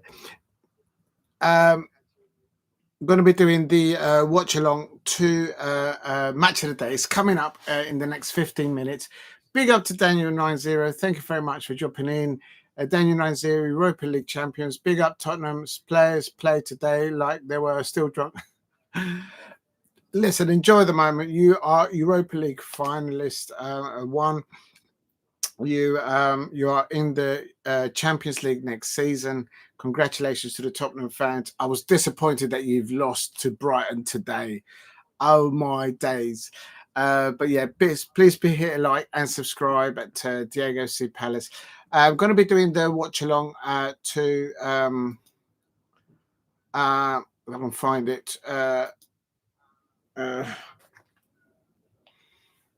me make sure I'm in the right channel, because it's going to start at 10:30, and it is oh, 1 minute. Why is it not coming up?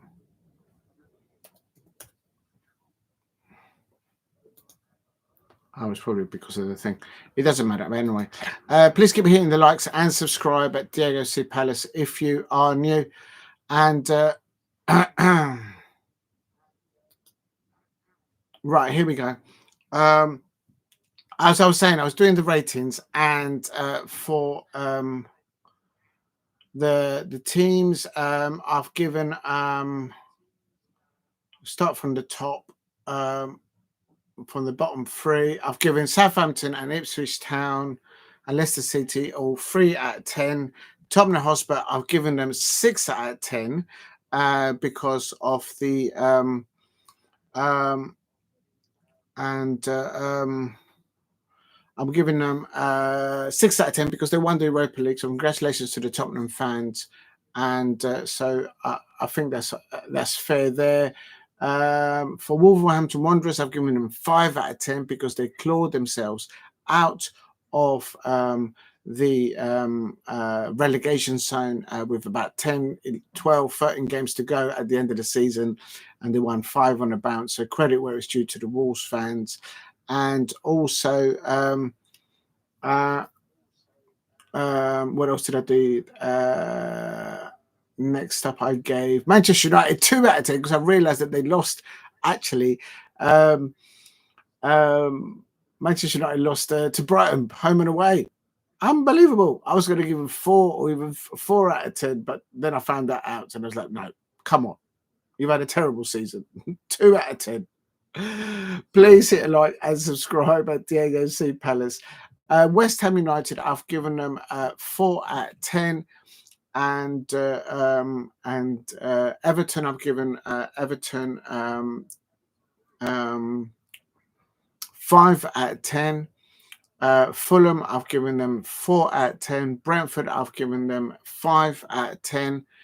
And also Brentford, I've given them 5 out of 10. Bournemouth, I've given them 6 out of 10. Brighton, I've given them 0 out of 10. Nottingham Forest, I've given them a respectable 6 out of 10. I think they done well to get into European football. They done so well at the beginning of the season, and Nottingham Forest, but they just could not get it over the line. But they've got a Conference League football apparently now, so I don't. So I think that's what it is. Maybe they might get propped up into the Champions League. Not Champions League, Europa League, if Chelsea win the Conference League. I don't know, on Wednesday or Thursday, so maybe that. So Aston Villa, I've given them 6 out of 10. They are in Europe next season, so we'll have to wait and see there. And big up to Daniel90. So next up on the list, of course, it is going to be it's going to be so wait a minute, I've done the table for that, so let's just go quickly to the table. I can find it. Newcastle, the top 5, Newcastle United, they have finished on 66 points. So I am going to give Newcastle United, they finished in 5th place. So congratulations! They not only won silverware, they won the League Cup final against Liverpool in a very convincing win. They won there. So I'm giving them so the League Cup final for Newcastle. Newcastle United. Newcastle United. I've given them how am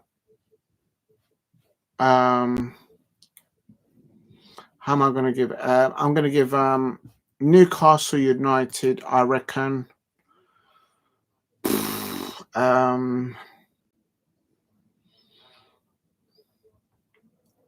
I've got to give them 8 out of 10. They've not only won silverware this season, and they've been waiting so many years to win silverware this season, and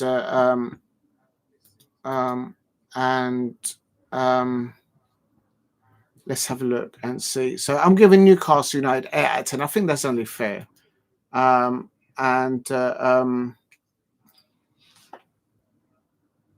Yeah, 8 out of 10, I think. They've won the League Cup final and they finish in Champions League football. They've got a very good manager in Eddie Howe. So I'm giving Newcastle United to finish 5th, although on the same points as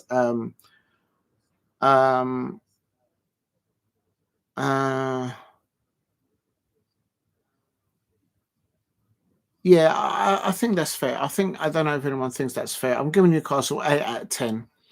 I'm just trying to see what Steve gave Newcastle.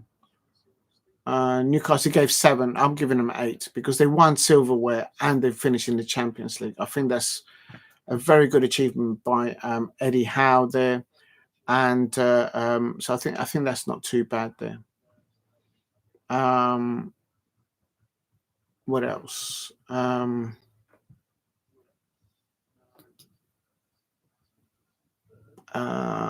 Next up is going to be obviously Chelsea. Let me just check. I'm doing them in the right order. Chelsea finished on 69 points, and it is 38 played, 69.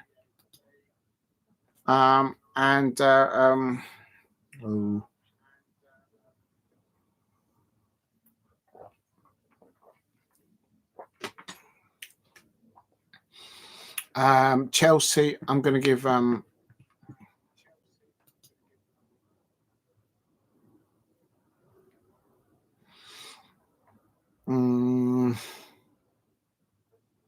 I don't know. The season hasn't finished yet for Chelsea. Chelsea have still got the Europa League. Let's find out when actually that is. Is it on Wednesday or Tuesday?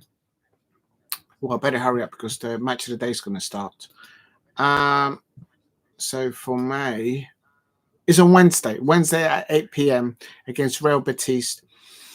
They should win that, surely.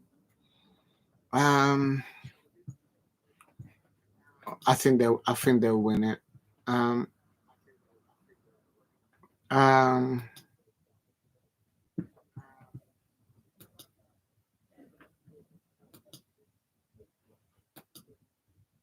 Yeah, they've got it on Wednesday, so just double check that.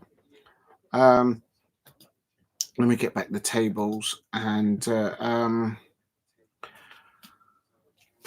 they turned their form around because in the last 1, 2, 3, in the last 6 games, they've actually just only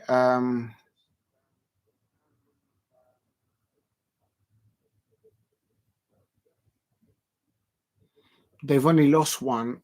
It looks like they're going to pick up silverware. They've landed Champions League football. They're only 2 points off Manchester City, who are in 3rd place. So I think I've given Newcastle 8 out of 10, but it depends if they land the trophy. Well, I'm going to say that they're going to win against Real Betis. So if you win silverware, you've got to give someone who wins silverware 8 beyond 8+, and they've finished in the Champions League. So Newcastle and Chelsea, I'm giving them both 8 out of 10. I think that's only fair. Chelsea. Oh, I'm not in the cursor. Why is the cursor on there? Please keep hitting the likes and subscribe at Diego C. Palace. I'm going to give Chelsea 8 out of 10 as well, because they've landed Champions League football, and I think also big up to Steve. Yeah, big up to you, Steve. Oh, you got your score predictions there. I'm giving Chelsea 8 out of 10, I think, because they've landed Champions League football, and also it looks like they're going to win again Real Betis on Wednesday in the Conference League final. So I think that's a fair rating for them this season. Mind you, the Chelsea fans may not feel that that's sufficient. They probably would have wanted some more trophies. They're very demanding, the Chelsea fans there. So a good turnaround there for Enzo Maresca. I don't rate him because the way he lost to Brighton. And I think I'm giving I think that's fair. I think Newcastle United getting 8 out of 10 and Chelsea 8 out of 10. They both landed in Champions League football, and it looks like Chelsea are going to get that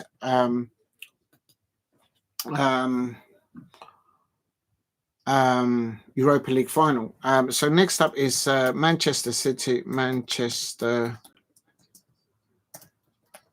City.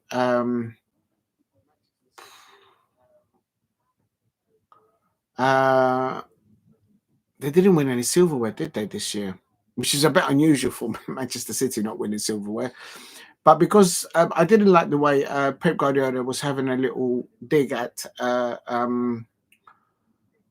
Dean Henderson at the end of the final. I don't think Pep Guardiola should be doing that. Why do I say this? Because I have the utmost respect for what Pep Guardiola has achieved, not just for Manchester City, but in European football. He doesn't need to go down to those levels. He lost the final.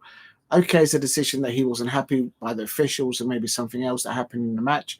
But he should have been above that and congratulated the Crystal Palace players. They've won the very first major trophy, and he wasn't happy. It's like there's something bitter about him at Manchester City, and he should have just acknowledged the moment and maybe off the cameras said to Dean Henderson and perhaps Oliver Glasner, congratulations on your win, but I do think some of the decisions could have gone our way, and they didn't. Something like that behind the scenes, not just because he's Pep Guardiola, it's because of the achievements that he's done as a manager in the Premier League and in European football.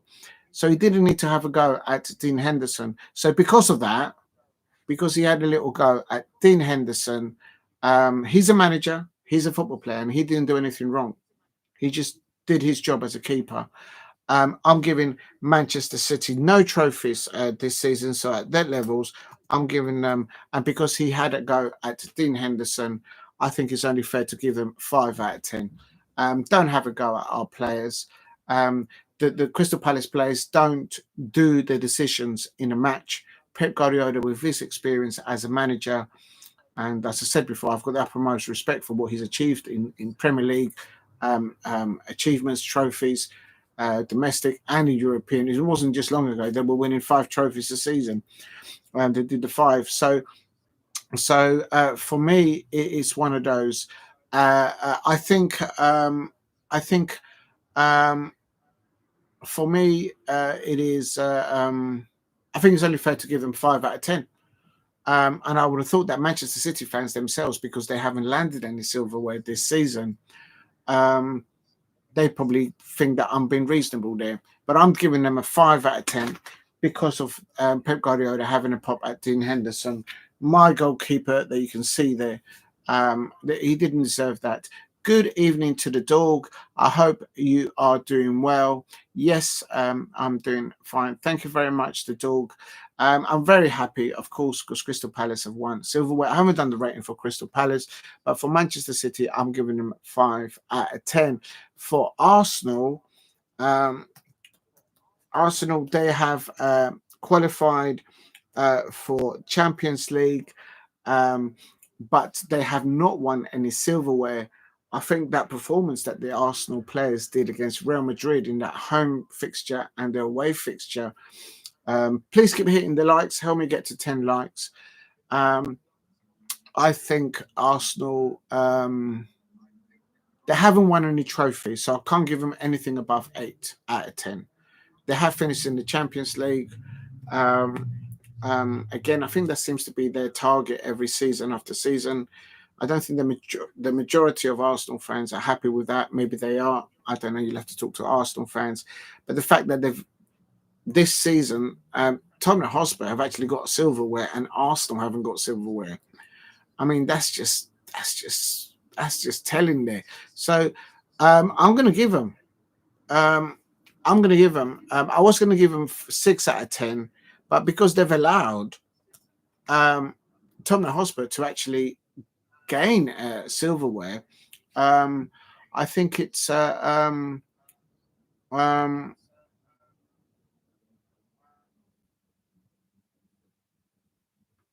I think they would have thought that they would land some kind of silverware with Mikel Arteta being there 5 years. Oliver Glasner's not even been there for 5 years, and he's already landed us our first major trophy, the FA Cup. So I'm giving Arsenal 5 out of 10 because I think I just don't understand them. Why do they just settle for top 3, top 4? Because that's what they seem to do. You'll have to talk to Arsenal fans. Why do they think that is acceptable?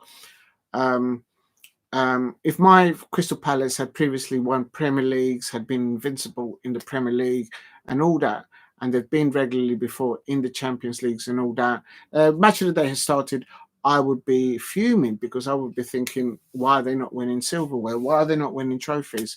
This year, Chelsea looks like they're going to win on Wednesday against Real Betis. Crystal Palace have landed silverware. Tottenham Hotspur, out of all teams, they've landed silverware. And Arsenal have not landed any silverware. So that's what I've given them 5 out of 10. That's what I think. There is the Match of the Day has started, ladies and gentlemen. And first up, let's see which team they go. I bet you they leave Crystal Palace to last. They always leave Liverpool and Crystal Palace to last. I don't think they should because Liverpool are the champions. So I would have thought they might do things. Let's see who's first up. So I've still got to do the ratings for Liverpool and Crystal Palace. They are starting with it looks like Fulham. Yeah, that's Craven Cottage. That's Craven Cottage all day long. So that's Fulham. Oops, 1 minute. First up is, please keep hitting the likes. Help me get to 10 likes if you can. First up is it's Fulham. What did that end up? I think that ended up 2-0, didn't it? I think it was Manchester City. Yeah, it was. It was Erling Haaland penalty in the second half and the first goal. Yeah, Manchester. Manchester City 2. If you can, please help me get to 10 likes if you can. And first Fulham and Manchester City 2. So I think that is the first one that's coming up. Let's have a look. Let's have a listen to the match itself. I have got it on there. On the things when you watch it on the phone, it does go, and that's the first goal for Manchester City going in there. And the dog says maybe yeah, no, I don't know anybody from that channel really, so it could be that. Big up to the dog. Please hit a like and subscribe at Diego Cipa. I'm not going to shout out anybody else's channel because no one is coming to help me, so big up to the dog, but I'm not going to shout out anybody's channel because no one is helping me out. So it is what it is. But yeah, there's some great content creators out there. Go and support them, but I'm not going to shout them out. Let me just try and get to the BBC iPlayer if I can get it working. It's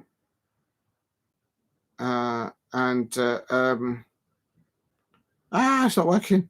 There's Match of the Day. So there is Manchester City leading 1-0. And please keep hitting the likes and subscribe at Gyokeres Palace. Doing a watch along for match of the day. First matchup is Manchester City versus Fulham. And big up to the dog. Big up to the dog. I'm going to delete that comment because I'm not going to allow from now on anyone mentioning other channels because no one is helping me out. So I think it's only fair for me not to help anybody else out. So sorry, the dog. I'm going to remove that thing. But big up to the dog for dropping in. And there is Fulham 0, Manchester City 1. If you're new to the channel, please subscribe at Gyokeres Palace if you are new. And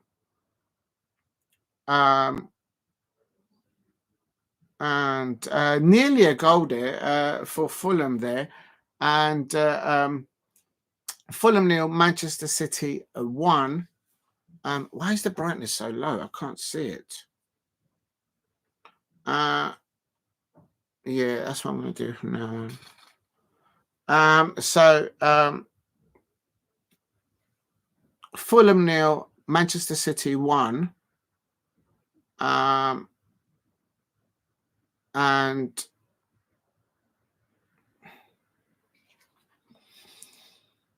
And the first up matches they're doing is Fulham versus Manchester City. Oh, and Fulham nearly scored there. So, will Marco Silva be still at Fulham? I think he's going to move on. I just got a feeling. Maybe I'm wrong about that. The second half now starting. There's Marco Silva there. And please keep hitting the likes and subscribe at Gyokeres Palace if you are new. And Fulham 0, Manchester City 1. Gundogan and nearly. Oh, there's the goalkeeper's gone down injured there. And oh, that's a penalty, I think. Oh no, it's not. Leno's all right. He's got up and he's all right. No, it's all right. You don't have to apologize. It's, I think it's only fair. You know, no one's helping me out, so everyone to their own. And there's a penalty there to Manchester City, and I think that is a thing.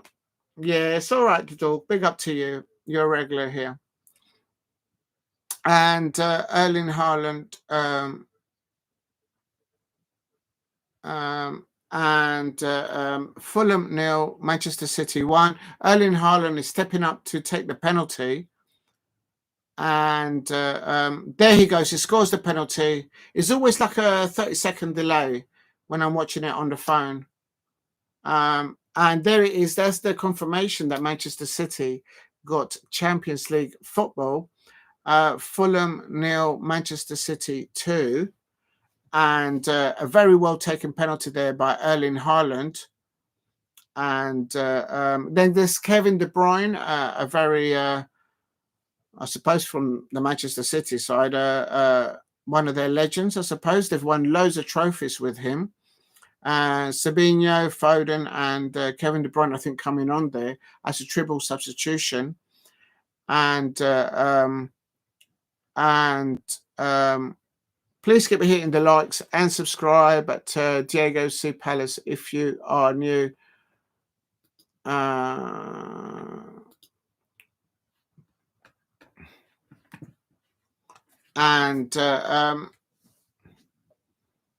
Sessignon. Oh, it's an overkick there by the Fulham player there.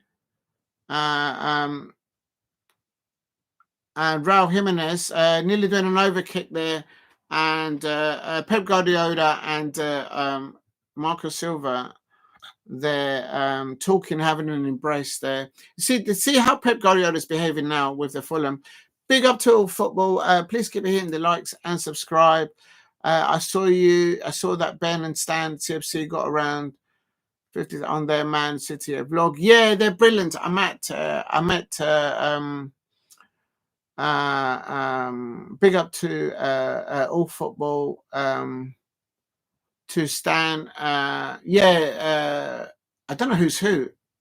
No, I think Ben is the father. So big up to Ben. He does amazing work there.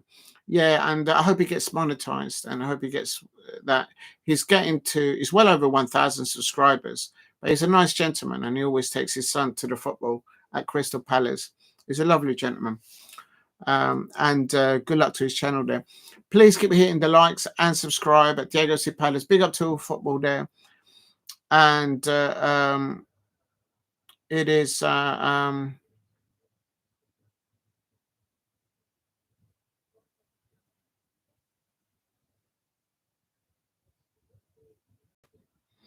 and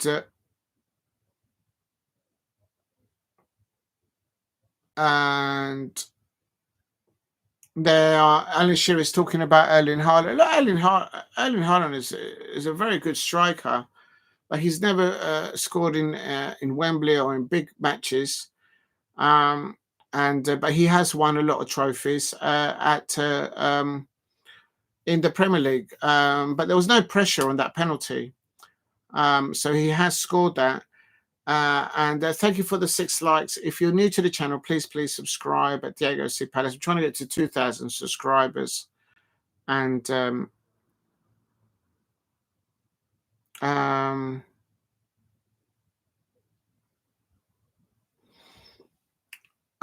talking now about Pep Guardiola.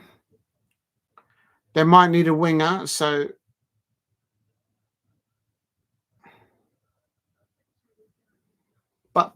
Pep Guardiola did say to the media a few weeks ago, about it was a week ago or something, saying that he didn't want Manchester City to give him.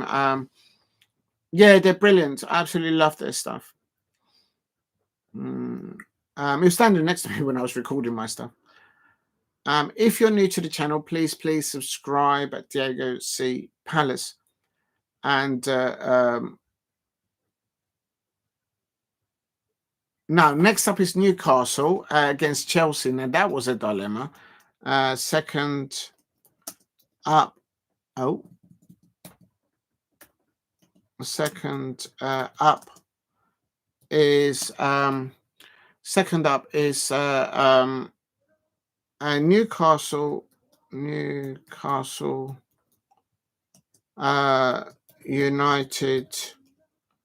Newcastle United versus Chelsea. I know it was actually ended Newcastle United 0, Chelsea 1. I do know what the scoreline. Chelsea, because I did a watch along to that. Please help me get to 10 likes if you can in the chat, if you can. Now they're showing Newcastle versus Chelsea. Newcastle just went out the races today. They keep giving the ball away. Look, they've given the ball away, and Chelsea has a pop. And in the first half, and maybe there was pressure on them, obviously, because they knew they had to get a result. And the Newcastle players was chopped up there, and Livramento is just fouled there as he's trying to run down the wing there. Yes, please keep in subscribing. If you haven't subscribed, please subscribe at Diego C. Palace.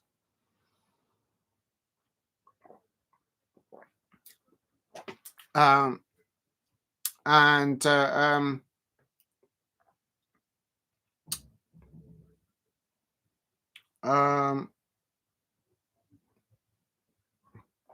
we go. Eddie Howe is recovered from his injury. It's good to see him on his touchline there with his coaching staff, but very anxious moments I expect for the Newcastle fans there. And here goes Everton, whipping the ball up from a wide place and just going over the crossbar there. And Pope there saving there with his fingertips. And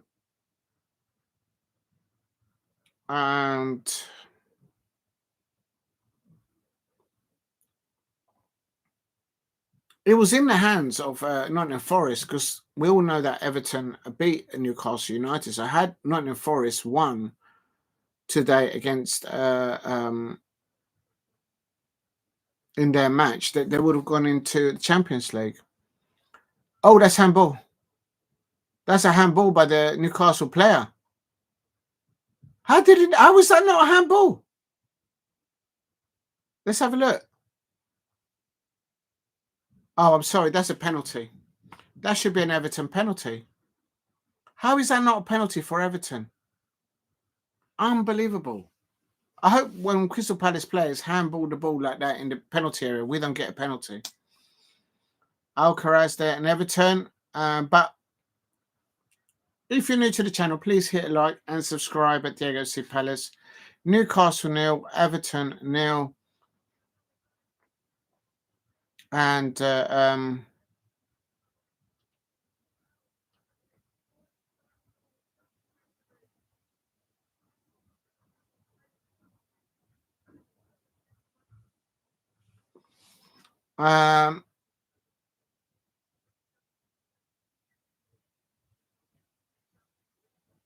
there's Everton now. And there's a cross, and there's the Everton goal. And it's just Everton. Good pressing there off the ball, and then scoring there against Newcastle United. And it's just Newcastle were nervous today. I don't know what it is. Obviously, they had anxiety because of what was going on elsewhere. And you can see the Newcastle fans going, "Oh no, oh no!" And across there on the left hand side into the penalty area, free header there, and Everton taking the lead there, 1-0. And please keep hitting the likes.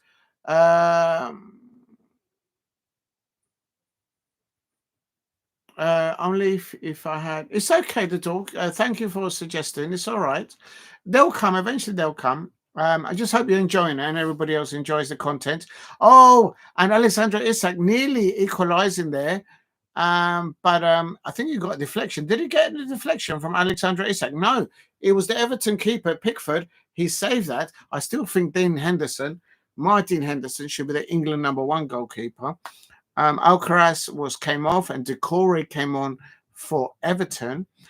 But it's all right. When it comes, he'll get there. He'll get there. Please keep hitting the likes and subscribe at Gyokeres Palace if you are new. And Everton survived that scare there. And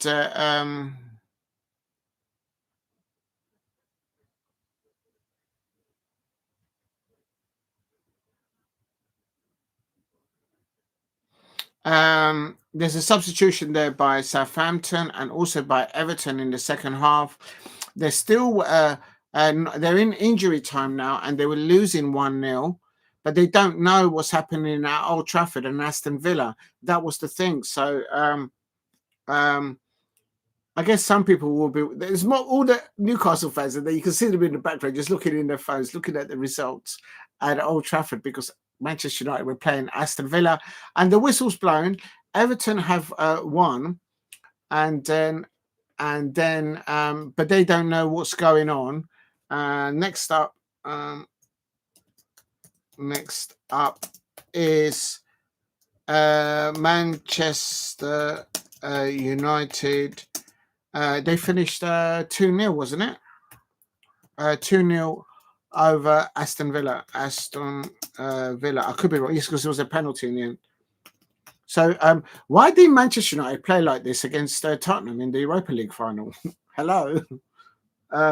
Whether they would have won it or not, I don't know. But in the Europa League final, Elanga starting for it's Chelsea. Oh no, next up it's not Manchester United. I do apologise. I got that wrong. So let's delete that. Remove that. It is now. This is the City ground. This is Nottingham Forest. Next up, Nottingham Forest versus Chelsea. Ended 0-1. Chelsea. And please keep hitting the likes. And they're just showing the first half of Nottingham Forest versus Chelsea. Cole Palmer there.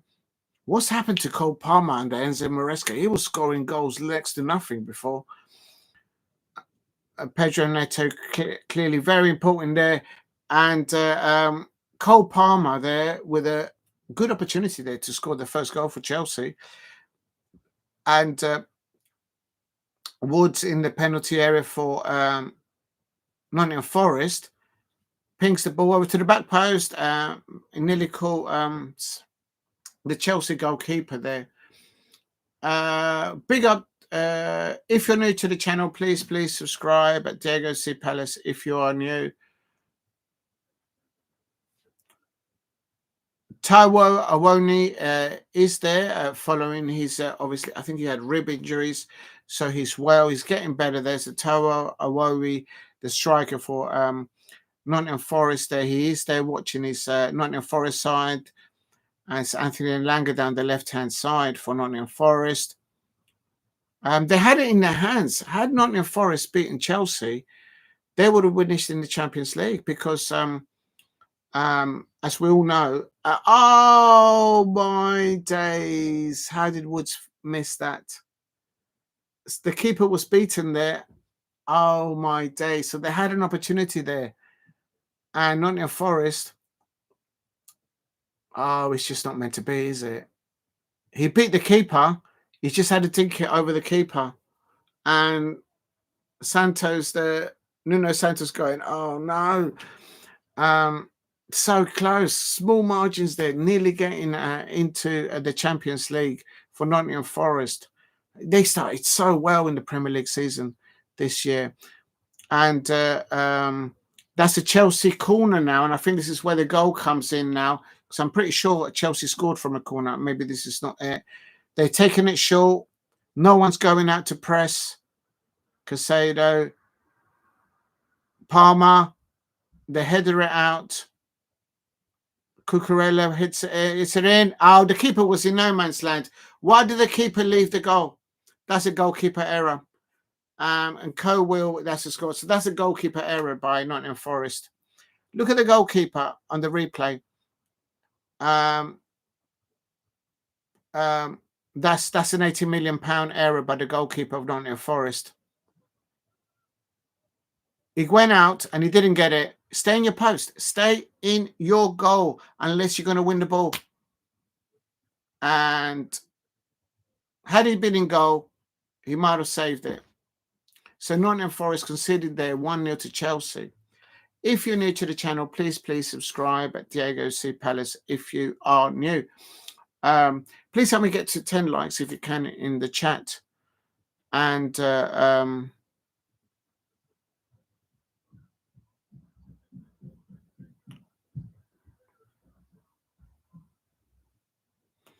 Chris Wood there. Oh, he cushioned the ball down, but he couldn't lay it off. And Chris Wood just couldn't get onto the end of that. So Nottingham Forest did have chances on goal. He just wouldn't sit down there. And this might be another opportunity now for Nottingham Forest. We're in injury time here. And but remember that Chelsea are trying to stay in the Champions League there. And the next match is indeed matchups. Next up is Manchester United.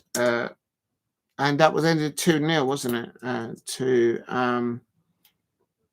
Aston Villa. We're all going to be wanting to see the replay on that second goal of the goal of Aston Villa that never counted.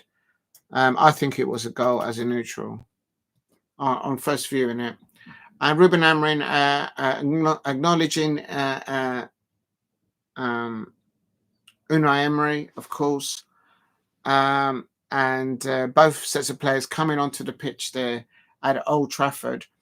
And I think Manchester United actually played well today. Why didn't they replicate that kind of fight against Tottenham Hotspur in the Europa League final? I think they would have taken it to penalties. So, and there was a change of a starting lineup, of course, from what Ruben Amorim started in the Europa League final against Tottenham Hotspur. But please keep hitting the likes and subscribe. Diego C Palace, Manchester United, they're starting well. They've got to do a rebuild there, I suppose. If you're new to the channel, please subscribe at Diego C Palace if you are new. And this Maguire passes it off the post. off the post. Oh my God. And remember that Martinez got sent off at the end of the first half. This is early doors.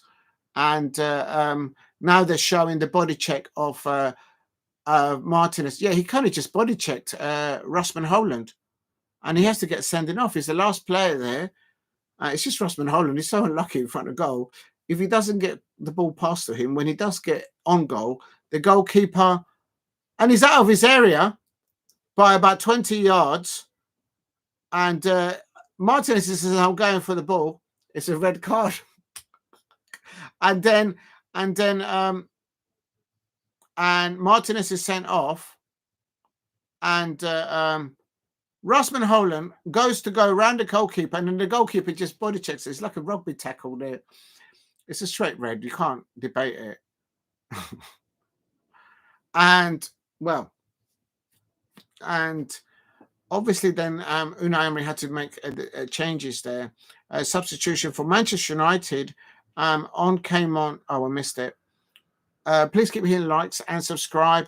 And Casemiro nearly scoring there early doors in the second half. Oh, how did he miss that? Oh, off the quiz. I've just. Oh, thank you very much, All Football. I appreciate that. Thank you very much for doing that. Please, thank you, All Football, for doing that. I appreciate that. Please keep hitting the likes and subscribe at Diego C. Palace if you are new. And it's nice of you to do that. That's the second ever shout out that I've ever had in all the years of doing this. And let's have a look. I think this is a goal. Let's have a look. The Manchester United goalkeeper. He didn't have hold of the ball. He didn't have hold of the ball. Thank you very much, All Football. To me, that's a goal for Aston Villa. That's a goal. And VAR couldn't look at it because it didn't. The referee had blown the whistle, so anything that happened afterwards was irrelevant. Boy. And then Manchester United go out the other end, and Amad Diallo, which is amazing football prospect, footballer, he goes and scores the first goal for Manchester United. And Unai Emery is just like, there you go. Thank you very much, All Football, for doing that. I'll go and check it out in a minute. I don't know if I can do it live. Let me just go. If you're new to the channel, please subscribe at Diego C. Palace. And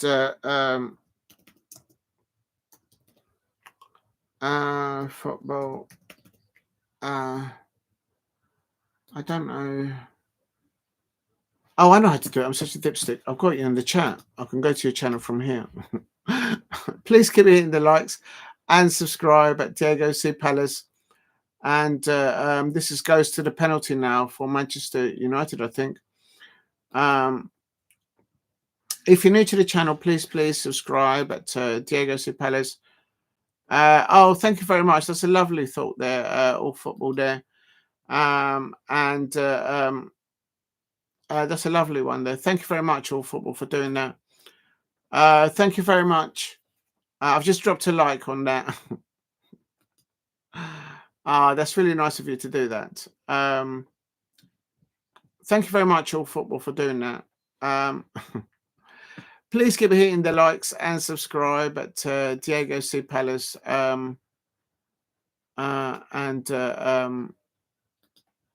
There you go. Big up to All Football for doing that. I really appreciate that. That's real. That's real love there. Thank you very much. That's only the second ever shout out that my channel's ever had. I had one before, and you're the second one ever to do that. So thank you very much, All Football. Big up to the dog there. Yes, I agree. It's brilliantly. Thank you very much for doing that. This is the penalty now taken by Christian Eriksen. I think Christian Eriksen will be leaving Manchester United. I think maybe he'll go for a new challenge in his playing career, or maybe he's going to go into coaching. And the Aston Villa fans have had enough at Old Trafford. They're just leaving. And I'm just waiting to hear what Unai Emery says at the end of this. But thank you very much for that shout out to All Football on your channel, on your community post. Ruben Amorim says that he was sorry for the supporters of Manchester United. Of course, they've had a dreadful campaign in the Premier League, Manchester United fans. But they nearly got the Europa League final. But Russman Holland, he just got chopped out there. Probably the smallest. Listen, it's all right. It all helps. But hopefully I can help. Thank you very much, All Football. Thank you for doing that. I really appreciate that. It speaks volumes what you just done there compared to other channels that have never shouted me out. So it's okay. As I say, in my history of YouTubing, you're the second person ever only to shout me out. So thank you very much. It means a lot. Thank you for doing that. Enzo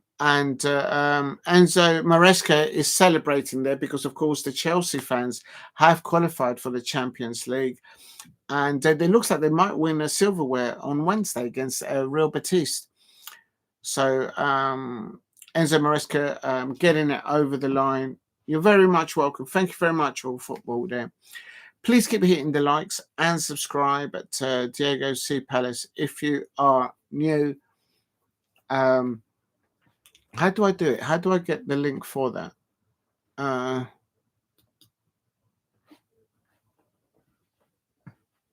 think I can do it. I don't know. I've never done this before. Find out. So if I go into your post, can I share that?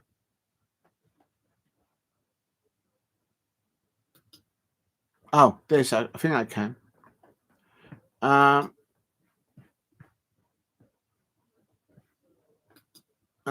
do I do this? Please keep hitting the likes and subscribe at Diego C. Palace if you are new. I'm going to just try All Football. I don't know if it's going to work. Right there, I've put it into as a link. Thank you very much, All Football, for shouting my channel out, and that means a lot as I'm so close to 2,000 subscribers. And yes, it has worked.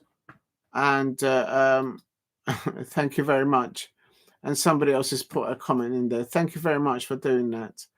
That's really nice of all of you to do that. And please subscribe to All Football if you're new to the channel here. Please subscribe to the link. I should say, please subscribe to All Football CPFC content creator. There you go. Big up to you there. So I'll put the link in there. So please, anyone in the chat watching on playback, please go and subscribe to that link to All Football. Let's get it to 100. Let's get them to 100 subscribers there. Thank you very much for doing that. If you're new to the channel, please subscribe at Diego C. Palace if you are new. And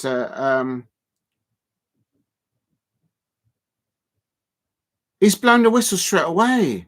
What was the referee doing? Wait until VAR.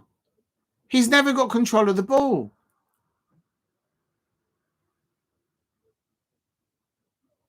He never had it. The ball was on his knee more than on his hand. Law 12.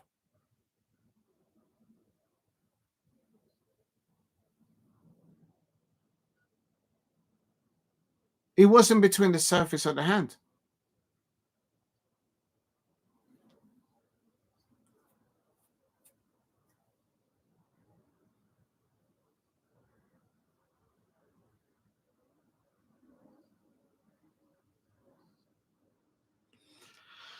So technically within the rules, the referee kind of did the right decision, but boy.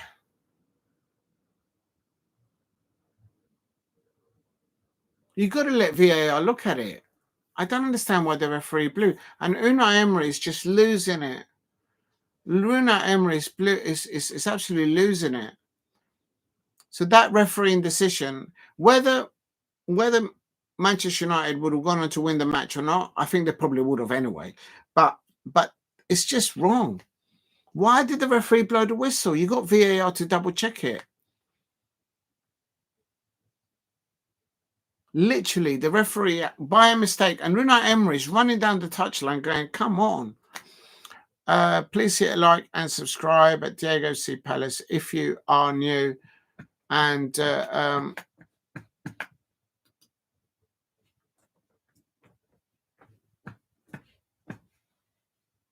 Aston Villa has said in a statement that a more experienced referee should have been appointed in that fixture between Manchester United versus Aston Villa.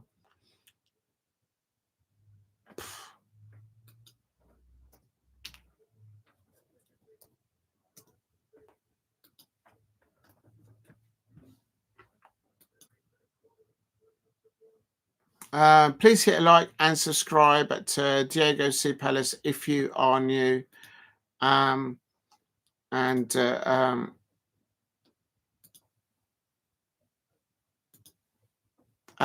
you very much, All Football, for you doing that.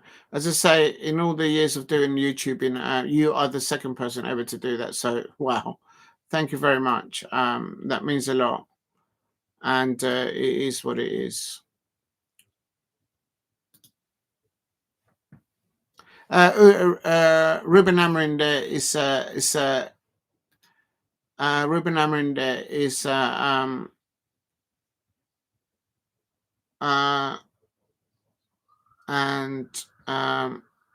he's apologizing to the fans because obviously they've had a difficult year, season, and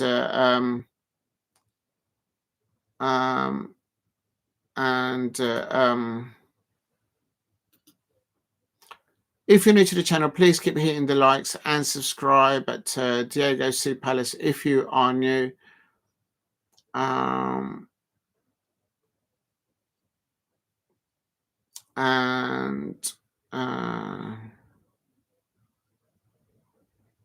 Let's just have a look here.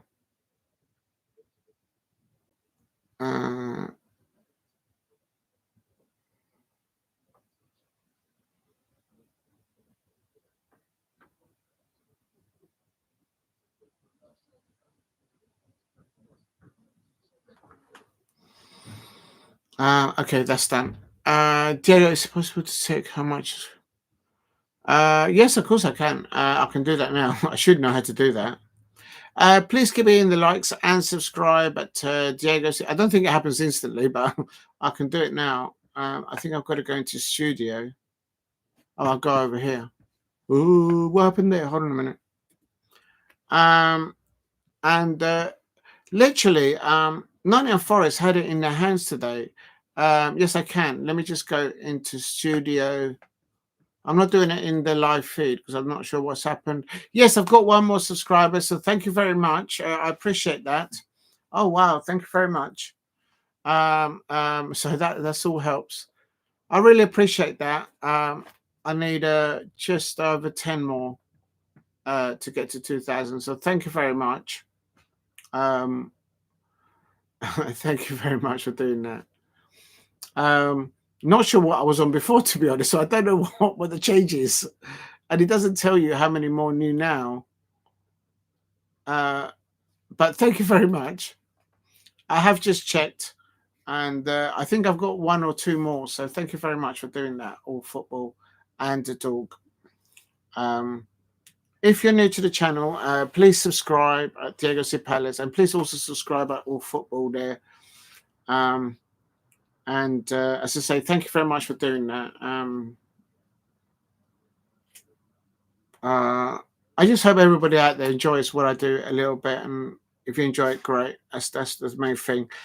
Alan Shearer there and Michael Richard talking about Eddie Howe's achievement of getting into the Champions League, winning silverware, and Pickford did a vital save there.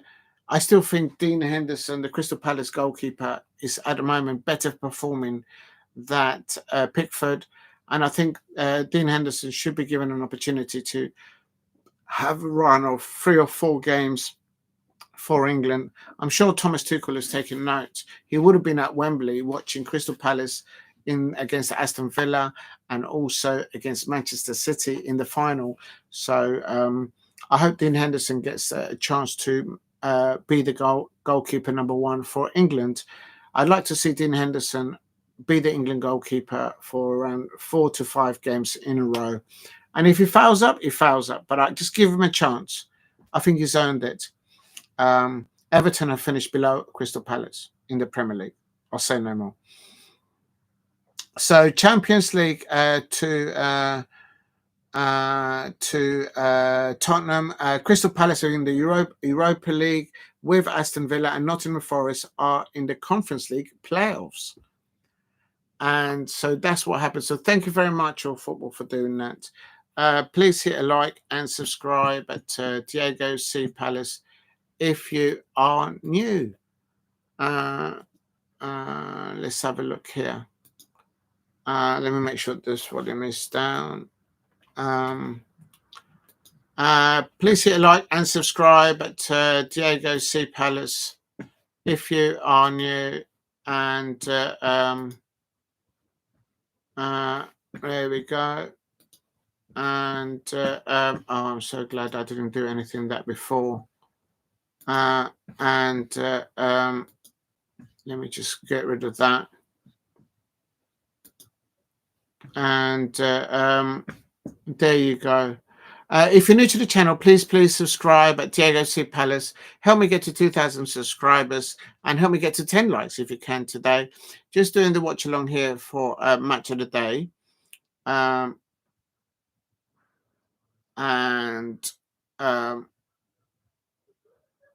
think that's working okay.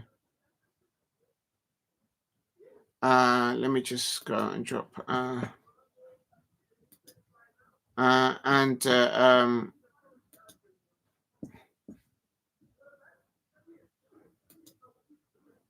Okay, here we go. Thank you very much, everybody there. They're just doing, I think they might be doing goal of the month or goal of the season. Not sure who's going to win it there. Give it to Ebriez. I bet Ebriez is not even there. Goal of the season they're doing. The 4th one is Alexandra Isak. Yeah, that's a goal there.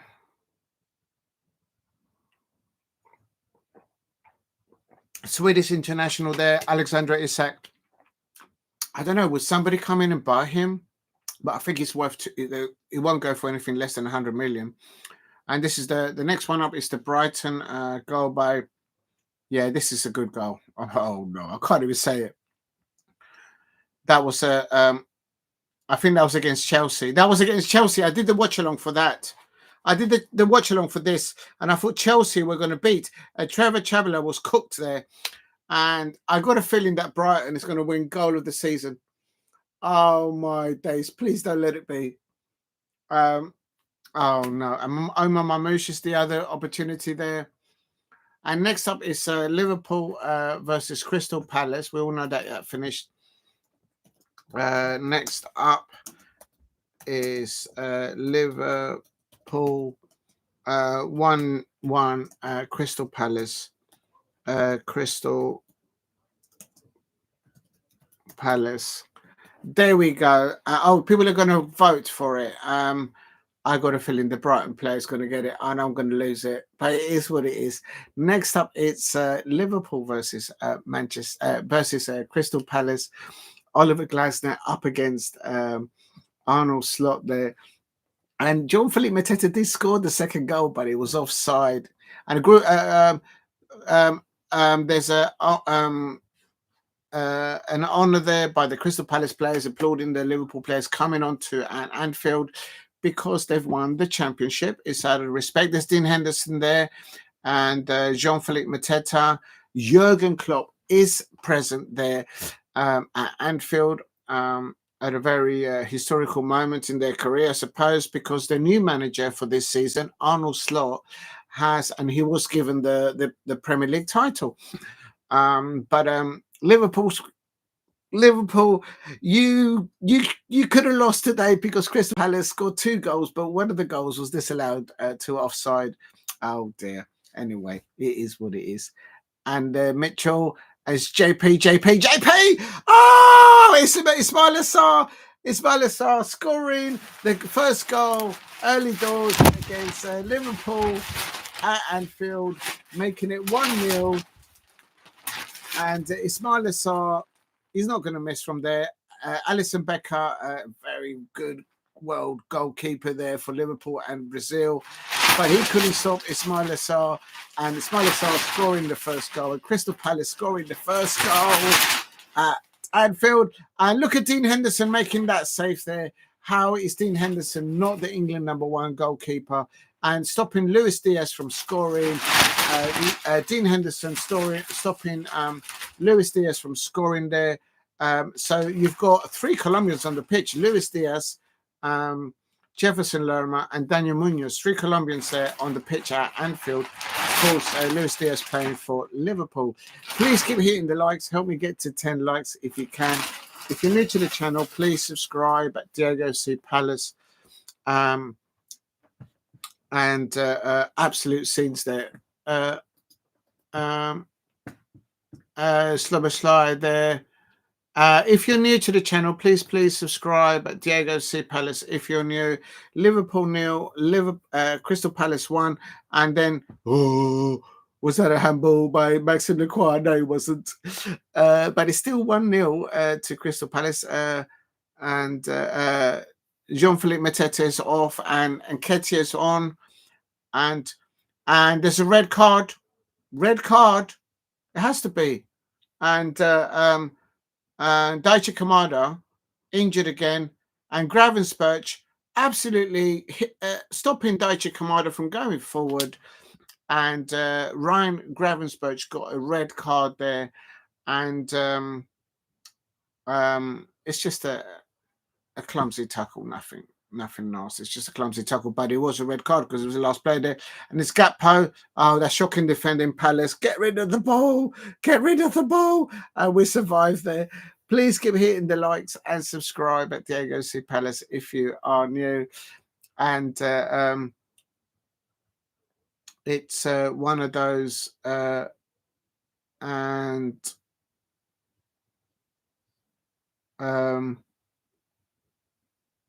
Nunes. Please keep hitting the likes. Help me get to 10 likes if you can. Oh, Salah. Oh, my God. Oh, no. Oh, no. Liverpool get the equaliser. Mo Salah. Who else? Nunes. Gakpo with a header. Oh. Damn.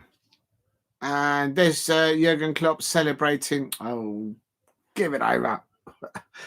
And that is the full time. And Liverpool, they're congratulating each other there. And of course, giving a handshake there to Oliver Glasner there. And there is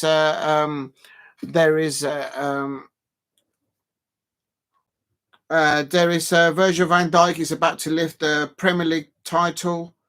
Something that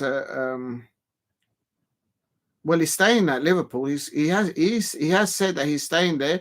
He's walking over to the Liverpool players to pick up the to all of them celebrate it. And there you go. Please hit like and subscribe at Diego C. Palace if you are new.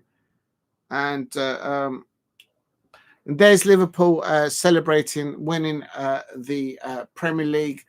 They've got silverware. So Liverpool, it's the year of the birds. Liverpool, they've got a bird. I'm not sure what kind of bird they've got, but they've got a bird in their sort of badge. And so Liverpool have got silverware. Crystal Palace, we've got an eagle, of course. And we've got a trophy. Tottenham Hotspur, they've got a chicken on the ball. They've got silverware.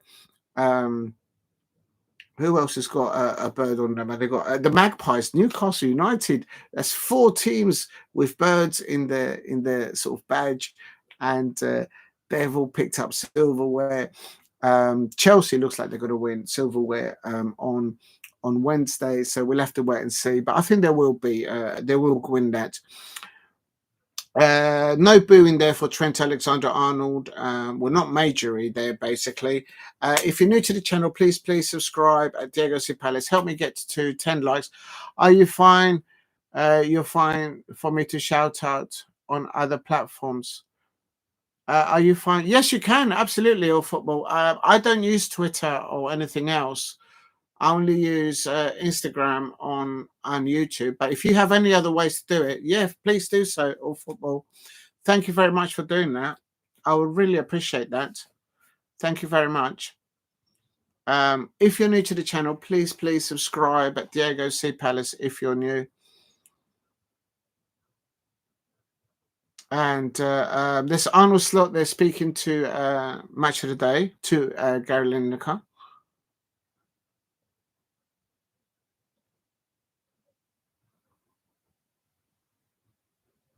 So Arnold Slot saying that you can't win the league title in the Premier League unless you have lots of quality. And they started so well. Liverpool started so well in the Premier League and in the Champions League. But yes, you can, All Football, if you want to. But as I say, I haven't got anything else to do it on. I just do YouTubing and a bit of Insta, but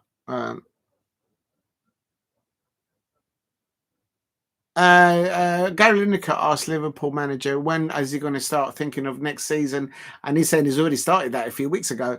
And I'm not surprised that with all the possible links of new players coming in at Liverpool, no doubt they will move some player out, maybe loan some players out. So the transfer window opened like the moment Liverpool left the Champions League. That's how I view it from their perspective as an outsider looking in there. For me, the Champions League exit for clubs in the Champions League, not just Liverpool, but any club that was in the Champions League, any club that was in the Europa or in the Conference League, the moment they leave these European competitions, and that's when the transfer window starts to kick in. And next up is Tottenham versus Brighton. Next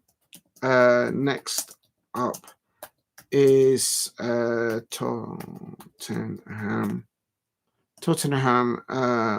What did that end up? 1-4 to Brighton, I think it was. Unbelievable. But now, congratulations to the Tottenham Hotspur fans. They've got Champions League football next season, and they've got a trophy, Europa League final against Manchester United. So they deserve that triumph there. But today they lost it. They bottled it against Brighton. There's Mo Salah picking up the golden boot. It looks like he scored the most goals this season. There's no surprise there. But that's how good Liverpool started the season. They were absolutely unstoppable. In the first 10, 15 games, Liverpool in the Premier League, they were top. In the Champions League group stage, they were top in the Champions League. It's so difficult to defend. Alan Shearer there illustrating how difficult it was to defend against Mo Salah for various Premier League clubs, and that's why he scored so many goals. I think that's a big acquisition for them to keep him for another year. So Mo Salah there on 29 goals, 47 goals. Alan Shearer is on 47 goals. Andy Cole, he's on 47 goals. So, and they asked how many goals did Michael Richards score? Please hit a like and subscribe at Diego C. Palace if you're new. As an outsider looking into Arnold Slot, how has he done this year? I think, well, you got to give respect. He's won the Premier League, and he won it with about 2 or 3 weeks to spare, if I'm not mistaken, towards the end of it. But I have to say, as an outsider looking in, going out to Plymouth Argyle in the FA Cup, losing the way they lost to Newcastle United in the League Cup final, and the way they lost the way in the Champions League in the knockout stages, not even making the final of the Champions League. I think they all know that they need to improve squad in depth and and standards there to get to the Champions League final. Make no mistake about it, I expect Arnold Slot and the Liverpool fans and Liverpool next season to try and retain the Premier League title and to win the Champions League title as a minimum.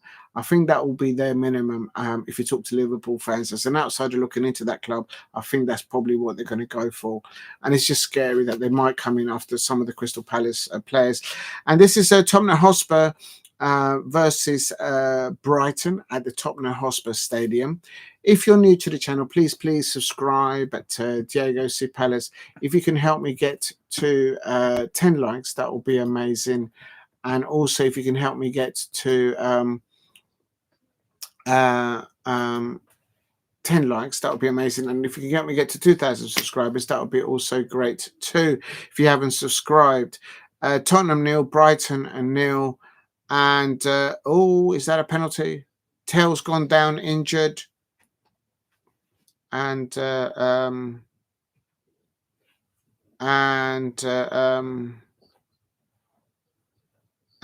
that's what it is. Tottenham 0, Brighton 0. And that's that.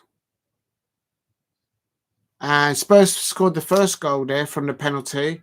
Tail was fouled, and then I think he actually took the penalty himself. So Tottenham led 1-0, and I was thinking, oh, yes, please. Come on, Tottenham. Carry on. Why not? But in the second half, Sar's come off and Odegaard has come on. And then they just ran out of steam, Tottenham Hotspur. They just sat back and let Brighton come at them, not just play in front of them, but come at them. I think Johnson and all the other Tottenham players were literally still, they had a bit too much to drink 2 nights ago when I was doing that parade. And Brighton, Hinglewood there scoring the first goal for Brighton. Absolutely disgraceful. Unbelievable. Brighton fans, how can you lose to Brighton? Come on. And just shocking defending there from a set piece. Oh, dear. Oh, thank you for that. Thank you for that on Twitter. I really appreciate that. Yeah, no, I haven't got Twitter. I never used that. Or maybe I should have. I don't. If you're new to the channel, please subscribe at Diego C. Palace if you are new. Tottenham 1, Brighton 1 at the moment. And a corner now for Brighton. Another set piece. Thank you very much, All Football, for doing that.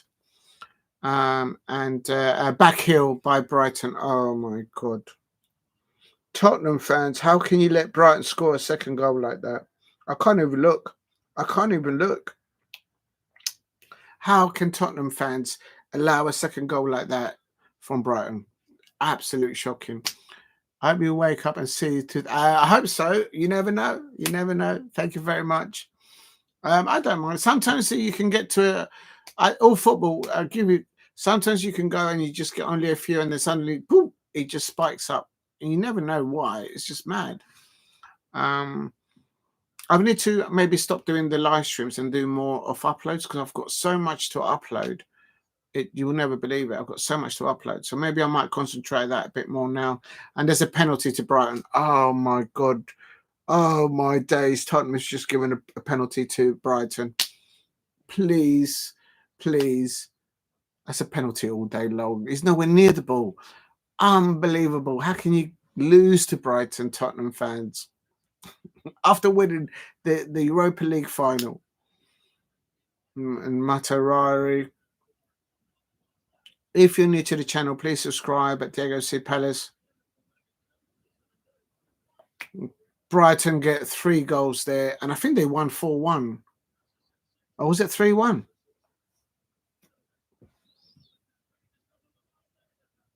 O'Reilly there getting the 3rd goal. Daniel Levy is looking down.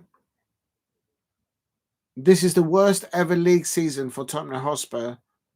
So he's not very happy with that. And what a shot there by Brighton. It's just shocking defending. They run out of gas at Tottenham Hotspur. Big up to All Football. Yes, hopefully I will wake up to 2,000 But if it is, if it isn't, it is what it is. Please keep hitting the likes and subscribe at Diego C. Palace if you're new. And Brighton there, and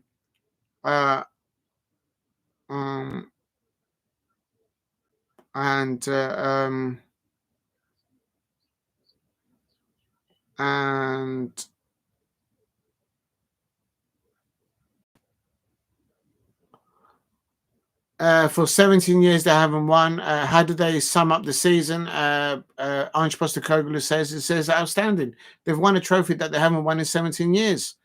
Of course, the question was about the Premier League, but it's the worst season ever they had in the Premier League. But they've got a silverware. Tottenham Hotspur have got silverware. I don't understand how a club like Tottenham Hotspur that had such a dreadful Premier League campaign, they've actually lifted silverware.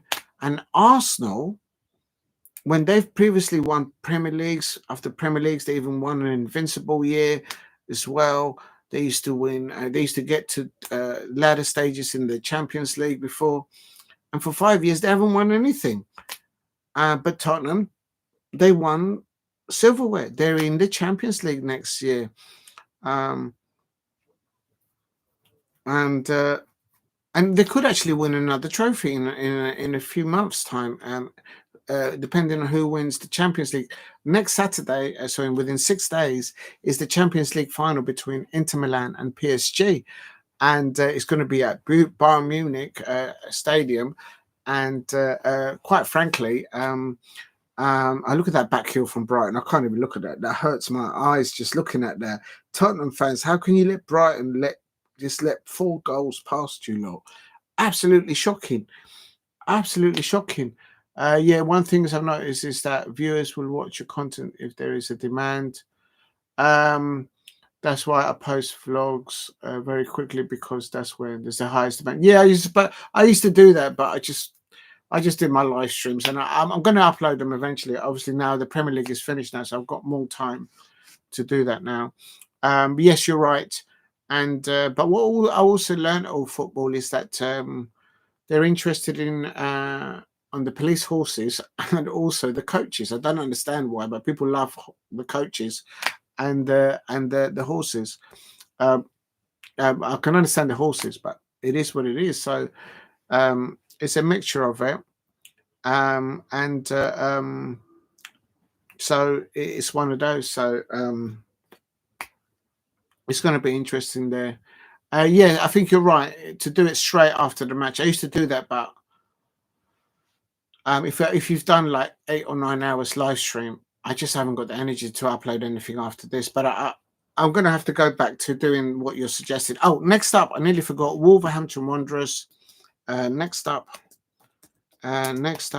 is Wolverhampton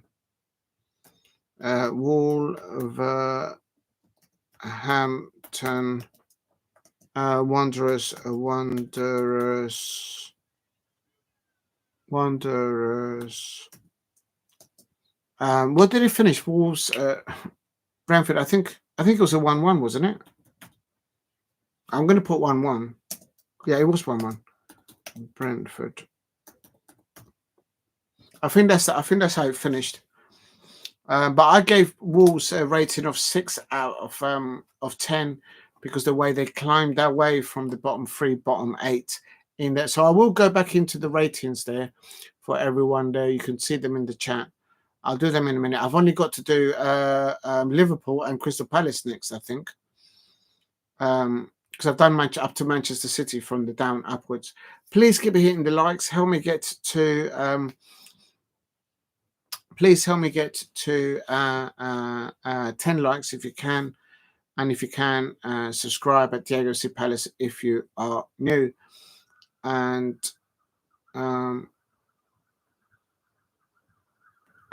there you go.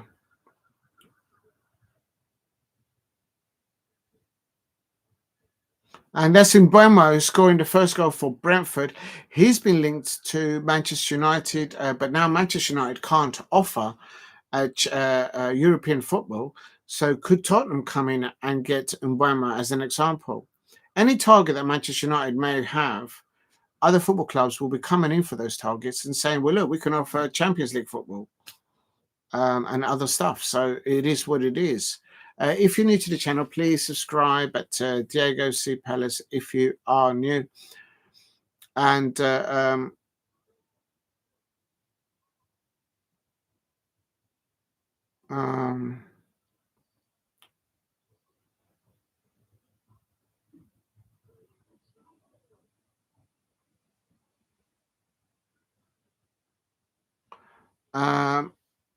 Wolves nil, Brentford 1. I think it did finish 1-1.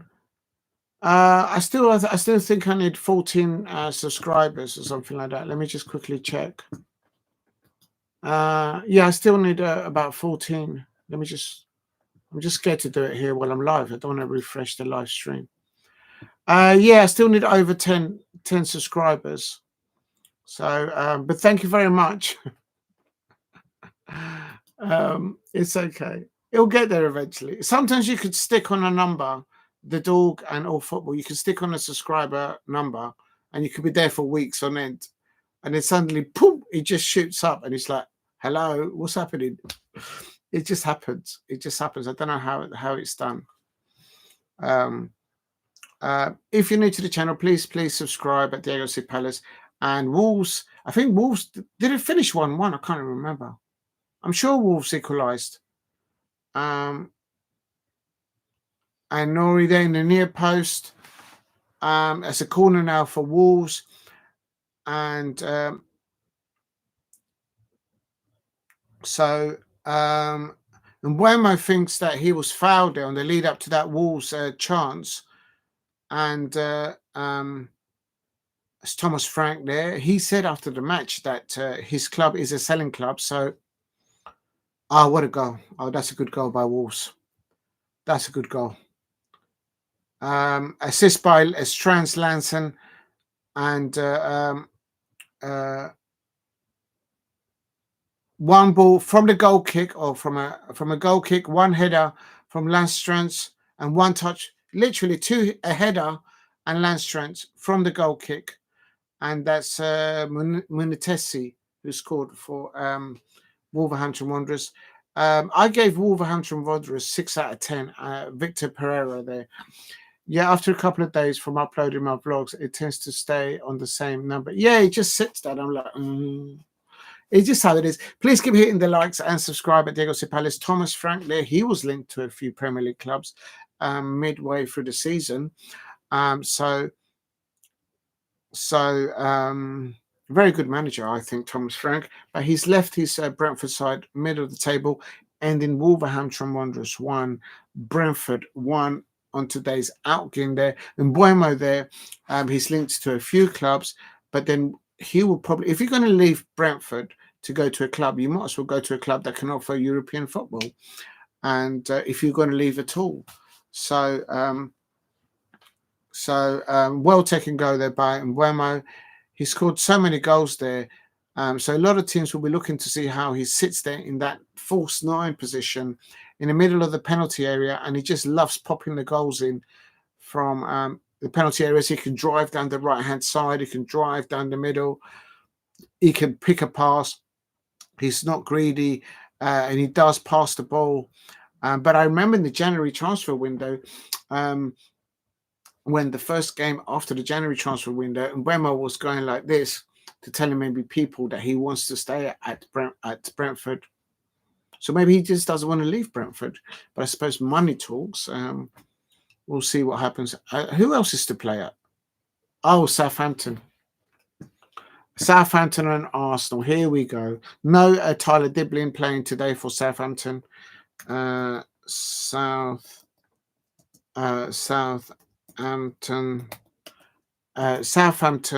What did that end up? Southampton 1, Arsenal 2, I think it was.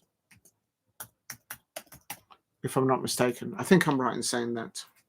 Next up. There you go. I forgot to put next up. There's the new manager for Southampton. He's been displayed there. A very young manager.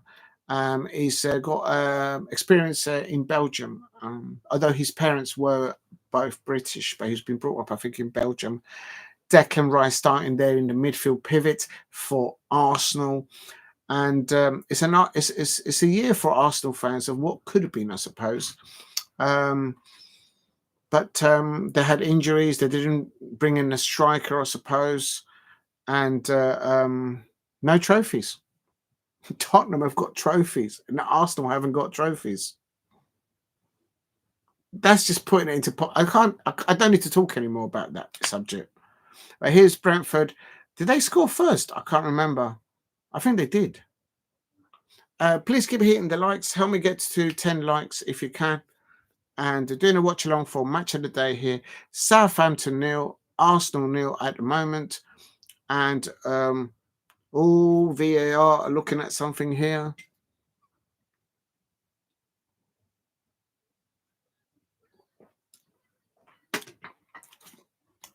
And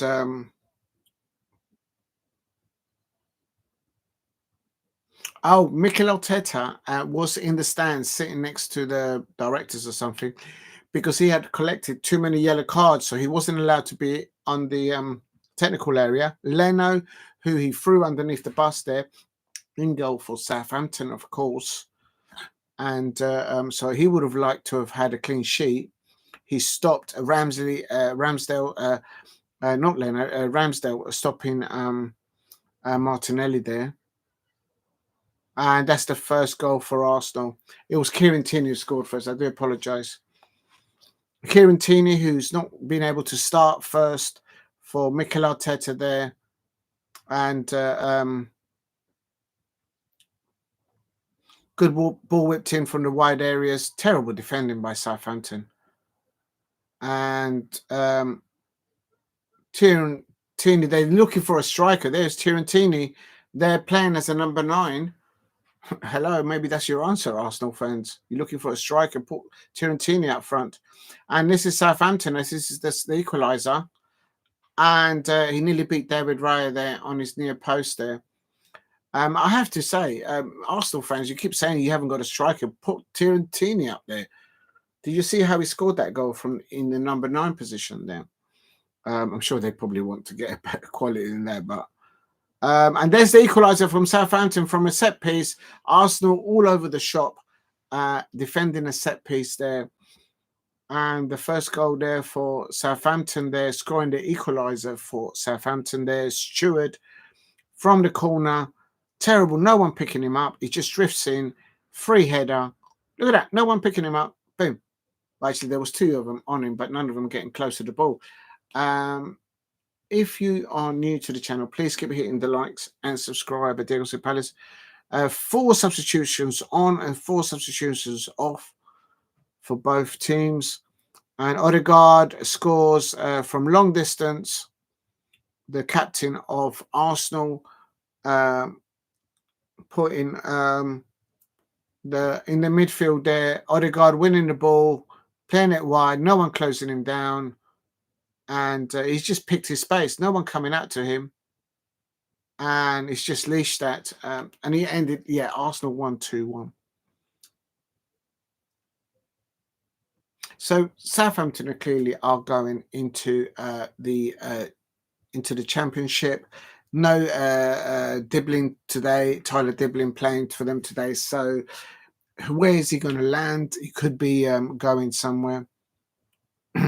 Josh Concrete there, one of the owners of Arsenal there, sitting next to Mikel Arteta. So Mikel Arteta doesn't seem at all fazed at the fact that he has not won a trophy, and the board are happy with it. I suppose if the people that are writing the checks, if they're happy that they don't win trophies, but they just continue to be in the top 3, top 4, and they're getting inward revenue, I suppose they're happy. So, but are the Arsenal fans happy that Tottenham Hotspur have what, silverware? And they haven't.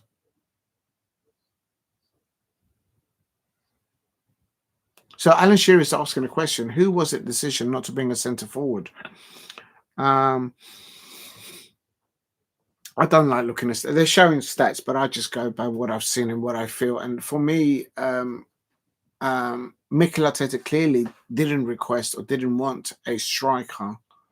He felt that he might have had enough to what he had. But Gabriel Jesus got injured. Bukayo Saka got injured during the season as well. That will be the narrative, I suppose. But they weren't able to replicate that performance they did at home and away against Real Madrid in the Champions League. Remember when Declan Rice bent it like Declan Rice? Remember how Bukayo Saka on the away leg, he dinked it over the Real Madrid keeper, and they won the second leg their match against Real Madrid. Why weren't they able to replicate that kind of performance more often to beat Liverpool for the Premier League title and get to the Champions League final? Oh, next up, the last one, Ipswich Town, West Ham. Next up is Ipswich Town. You know what? I can't remember what this ended. Ipswich Town. I have no idea. Oh, West Ham won at 3-1. I didn't know. Please hit a like and subscribe at Diego C. Palace if you're new. Please help me get to 10 likes if you can in the time. So it ended Ipswich Town 1-3 to West Ham United. West Ham United. There you go. Please keep hitting the likes and subscribe at Diego C. Palace if you are new. Ipswich Town 1, West Ham United 0 at the moment. Oh, Fabianski saving there. So Ipswich Town coming very close early doors. A good save there by Fabianski, a very good goalkeeper. He's tall as everything. I've seen him live. Very tall goalkeeper. Got to be over 9 foot. No, really, maybe not that tall. But he's definitely over 6 foot, 7 foot, I reckon. Bowen there. And Will Prowse there. Please keep hitting the likes and subscribe at Diego C. Palace if you're new. Ipswich Town 0, West Ham United 0. And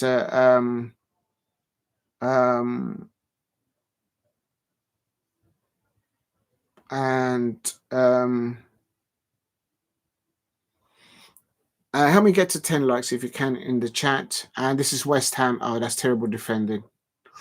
Will Prowse, they're getting the first goal for West Ham. Literally, they walked into the there was no defense for Ipswich Town. Literally, the two West Ham players, they just passed the ball themselves, and there was no Ipswich Town defenders there to be anywhere near them. Big up to Oh My Days, trains a long time things. No way, you just straight into London. Yeah, from Liverpool it would be. You must be coming into King's Cross or St Pancras, or maybe even Euston. No, it might be Euston. Don't tell me where you are. It's okay. But yeah, no, listen, get us home safe. Don't just walk out the station holding your phone, because someone on a bicycle will, you know what they're like in North London. It never happens in South London, but in North London near the Arsenal lot, you know what I mean? Do you know what I mean? You walk out onto the concourse on the railway station in North London holding your phone, and whoosh, it goes on a bicycle. So don't lose your phone, Damo. Imagine you, no, just please don't lose your phone. Please keep hitting the likes and subscribe at Diego C. Palace if you are new. And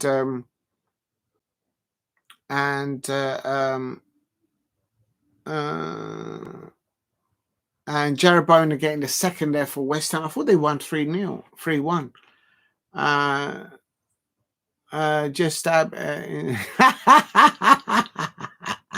Listen, it's all love. It's all love in South London. There is too many tea leaves in North London. If you know, you know. If you don't know what a tea leaf is in that sort of expression, if you don't know, you don't know. I'll tell you something. It's Crystal Palace who've got silverware. Your defense is terrified as he's on fire. Your defense is terrified as he's on fire. Boom!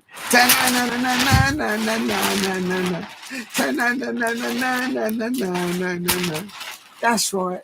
Crystal Palace are FA Cup winners in this season's. Y'all people in London are crazy, says the dog. Big up to the dog. I'll tell you something. Please keep hitting the likes. And there's the third goal for West Ham United. Yeah, don't lose your phone, Demo. Actually, I don't think anyone's going to take your phone quite far. I think you can probably look after yourself pretty well.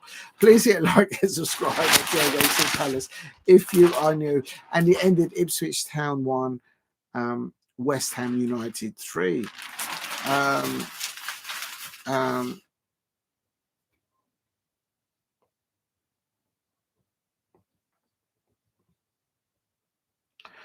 Kieran McKenna, which I think is a great coach, great manager. Tough season for him and his Ipswich Town.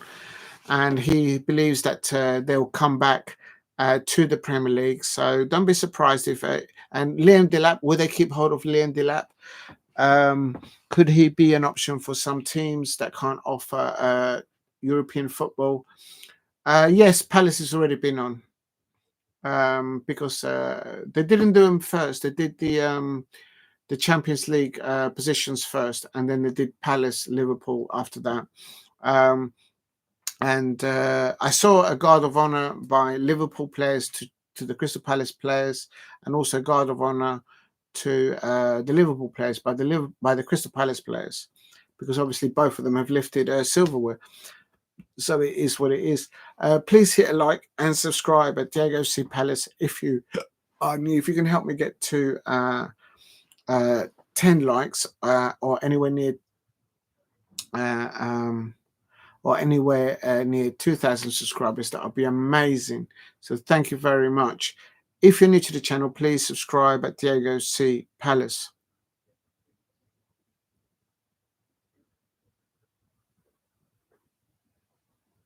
Oh yeah, there's one more match. I forgot. Leicester City. So so this is the last one. Bournemouth, of course. Next up is Bournemouth. What did that end up? Bournemouth versus Leicester City.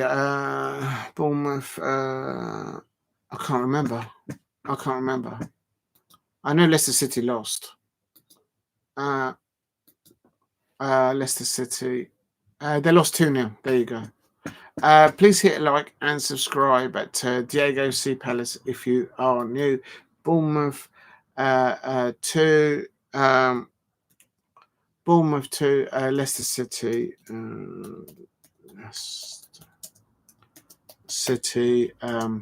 Leicester City. Bournemouth 2. Leicester City 0. That was that. Then Salah had words with him. Listen, I'll tell you something. Did you see as they storming off, the Paddy had to get him to say to the fans. I heard something about it, but I didn't know. I heard that he sorry, he came on as a substitute and then in injury time he was subbed off. But I did hear someone in the chat saying that apparently there was some argy-bargy there. Something happened there. And he wasn't happy that he was substituted as coming on as a substitute. Paddy will help him. The team have got experienced players there. Even if he's done a mistake, I'm sure they'll still back the youngster, Roman Eze. He looks a good prospect for Crystal Palace. But right now... now this is a challenge for Paddy and for Oliver Glasner to sit him down and say, I want you to work with me in training and we'll work this out. And we'll find out. If he gets slown down, that means the relationship is broken.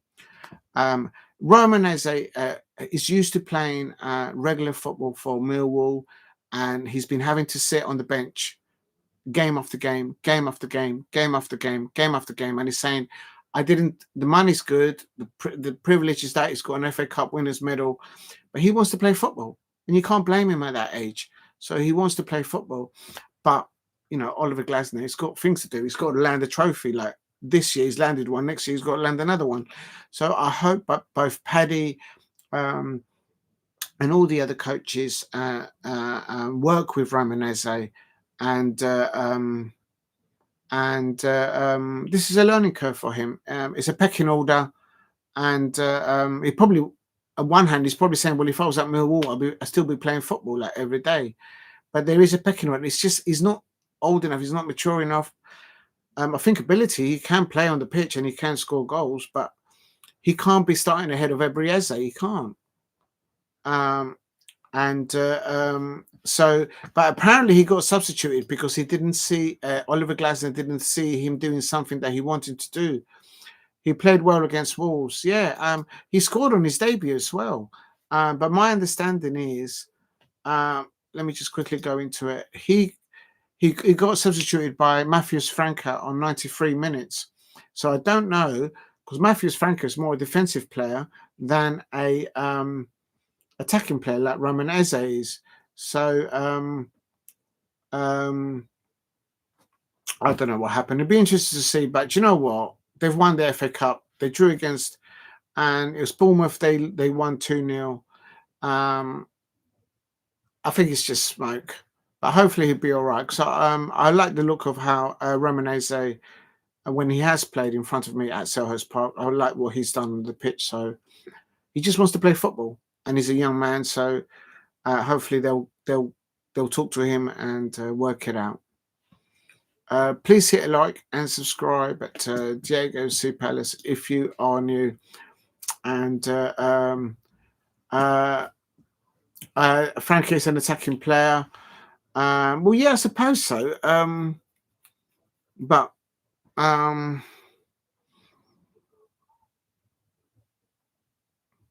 need to see it. I haven't seen it live, so I need to see it live. I heard someone in the chat saying that, I don't know if it's true, but Roman Eze might have done a mistake and Oliver Glasner was not happy at how he responded to it. So he said, right, you're coming off, son. You're coming off. Because he can do that. He's the manager. That's what the managers do. They call the shots. So it is what it is. But if that's not true, maybe something else happened. If it was it was either a tactical substitution by Oliver Glasner, or Oliver Glasner clearly saw something in Roman Eze thinking, we might lose this now, we'll take him off. But something happened. Something happened on the pitch. And Oliver Glasner not tracking back. Yeah, but it's a bit harsh to sub him in injury time. Well, I guess he's learnt now. Because everybody else is tracking back. And that's how they got the FA Cup. So he's young. He'll be fine. He'll be fine. Under Oliver Glasner, he'll become a better player. And he just wants to play football. But if he's one of those players that wants to play football just the way he wants to play, well, at the moment, it's not going to work with Oliver Glasner because he's landed Crystal Palace our first trophy. Thanks, Damo, for letting me know that. I think it's a bit harsh for him, but then, you know, there's a pecking order, and the manager is the one that calls the shots. So I tell you what, if Roman Eze has travelled on that coach with Oliver Glasner and the Crystal Palace players all the way back from Anfield, all the way back to London, that's a long trip. If you're in that, he probably feels like he's in a hole of himself. And now managers and coaches like Paddy and Oliver Glasner just need to say, it's okay. It's okay to be frustrated. It's okay to make a mistake. I made them as a football player. Oliver Glasner needs to tell him that and say, but from now on, from the next time we meet up in training, I need you to do what I'm asking you to do. Because if you don't, then the next player is going to do the same thing. So that's how the coaches need to work with Roman Eze. Work at the problem rather than create another one. That's the way I see it. If you're new to the channel, please keep it hitting the likes and subscribe at Diego C. Palace. They're doing an entourage there to Gary Lineker because it's his last match of the day.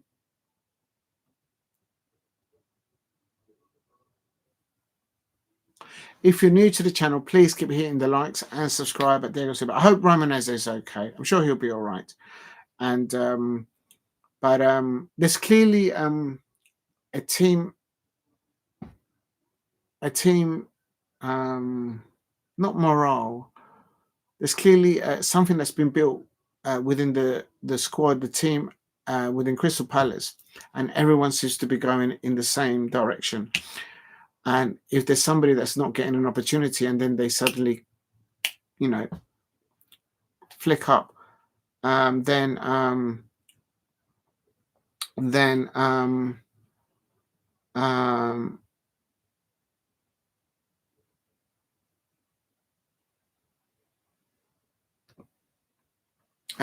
1 minute. Oh, I've got to put this on charge. Just 1 second, people. Oh, my legs have gone to sleep. I just need to charge this. So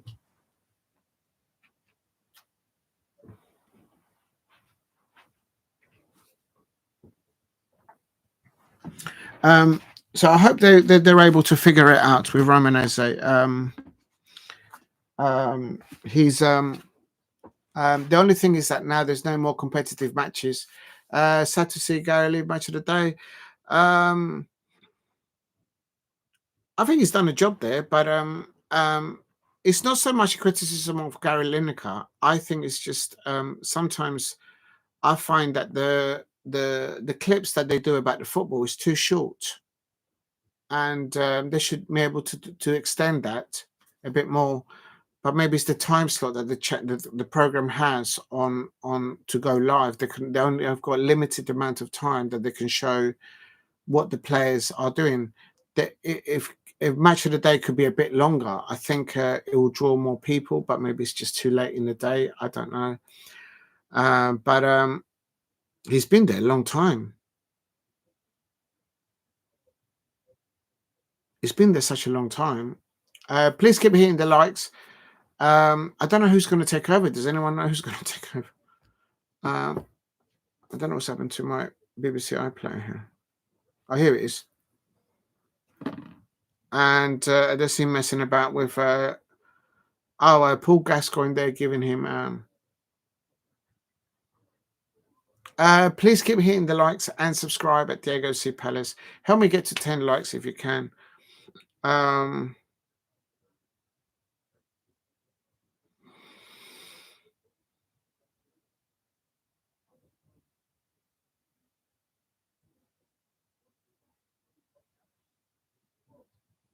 Oh, right. So he never wanted to be a pundit. He wanted to be a presenter of football.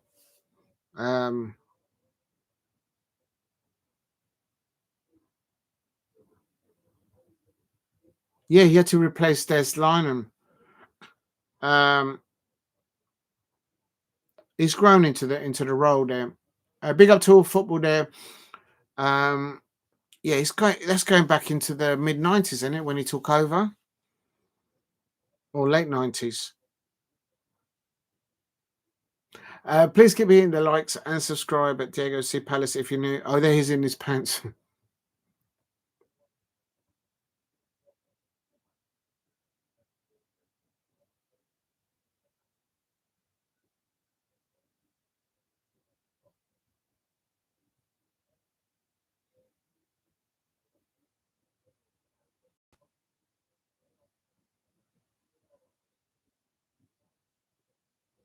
So apparently under a lot of stress in the studio, he's very calm and collective. So I suppose you have to if you're fronting a big show like Match of the Day, I suppose. Everyone's grown up with it because after you finish going to the football, you go home and you watch Match of the Day. It's just a tradition that everybody used to do back in the day. It looks like his family are very happy of him, proud of him. Please keep hitting the likes. Help me get to 10 likes. And all football saying, sad to see Gary leave Match of the Day. Yeah, it is his last day. I've actually got a video of him arriving at Wembley for the FA Cup final. I've got to upload it. A lot of people have worked with him.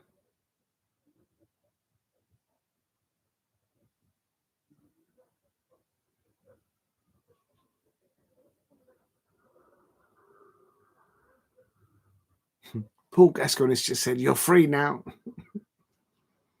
And Paul Gascoigne is saying, let's go gallivanting.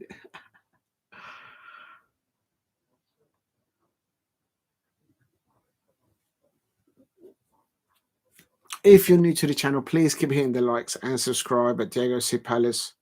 So some tributes been paid to Gary Lineker there, who is his last match of the day, I suppose, isn't it? Because there's no more, apart from the Chelsea game on Wednesday, there's no more football this season, I suppose.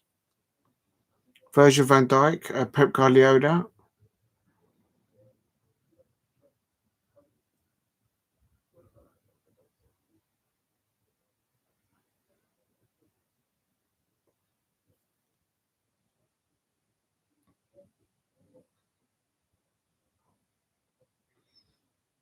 Yeah, that's when Leicester City did the Leicester, remember?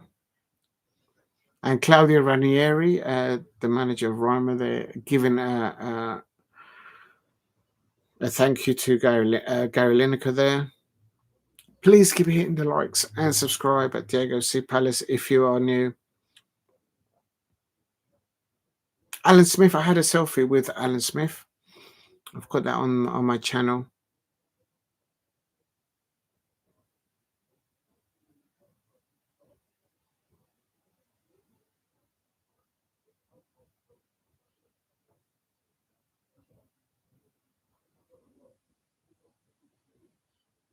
Pep Guardiola saying a lot to, and also Paul Gascoigne there.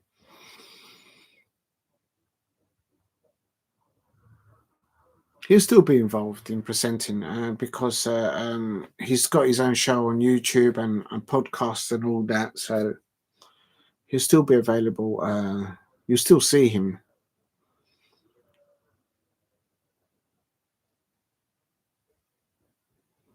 Oh yeah, Alan Hansen. I remember him with Gary Lineker back in the day.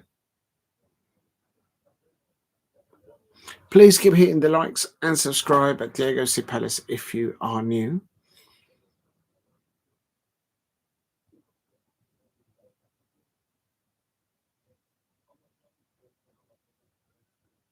Oh, they've got a little gift for Gary Lineker there. Oh, they're going to give him a gift. Alan Shearer and Michael Richard is going to give him a they're going to give him the humps, throwing him up and down the area. The match of the day cap.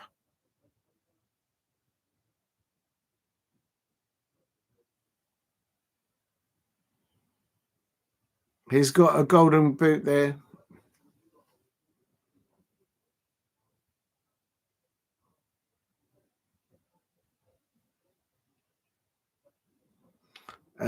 Gary Lineker has got more golden boots than Alan Shearer. There you go.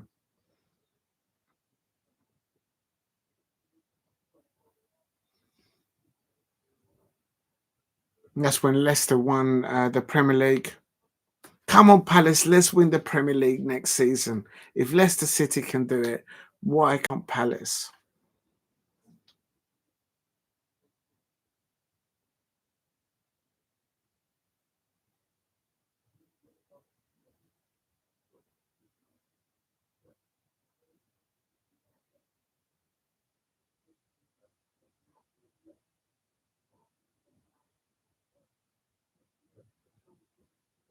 Please keep hitting the likes and subscribe at Diego C. Palace. Just watching the last. So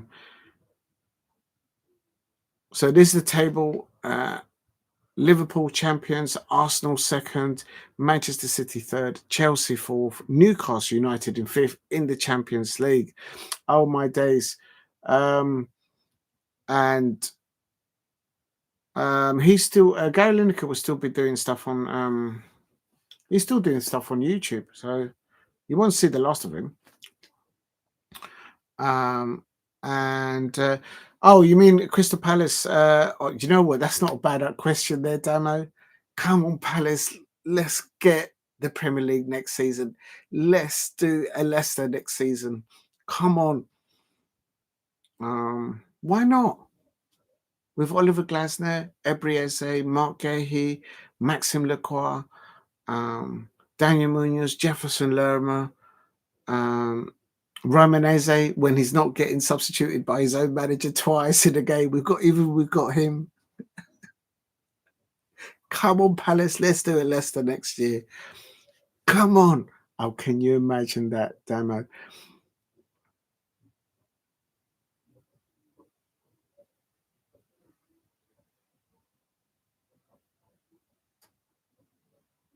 So Gary Lineker is saying that it was a privilege to host Match of the Day. Oh, so it's 3 people that are going to take over. So 3 people are going to share the Match of the Day.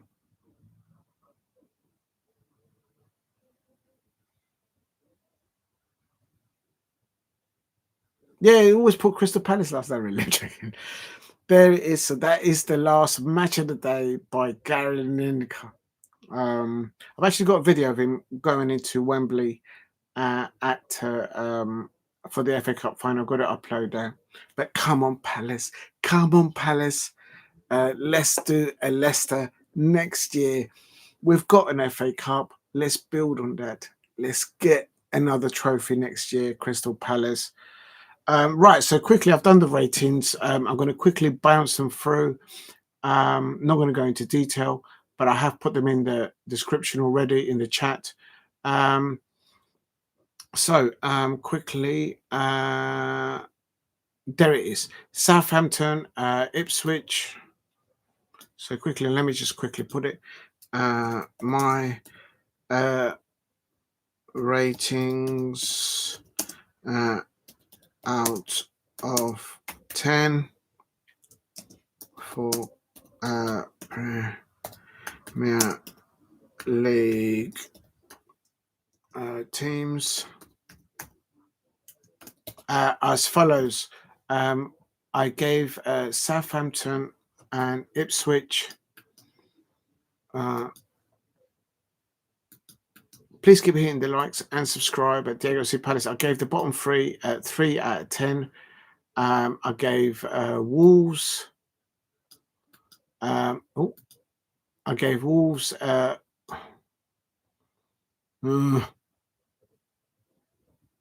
is it? There it is. Actually, I gave Wolverhampton Wanderers 5 out of 10 because of the way they clawed out of the. That was Steve's actually, not mine. I nearly put the wrong one. Wolves, I gave them 5 out of 10.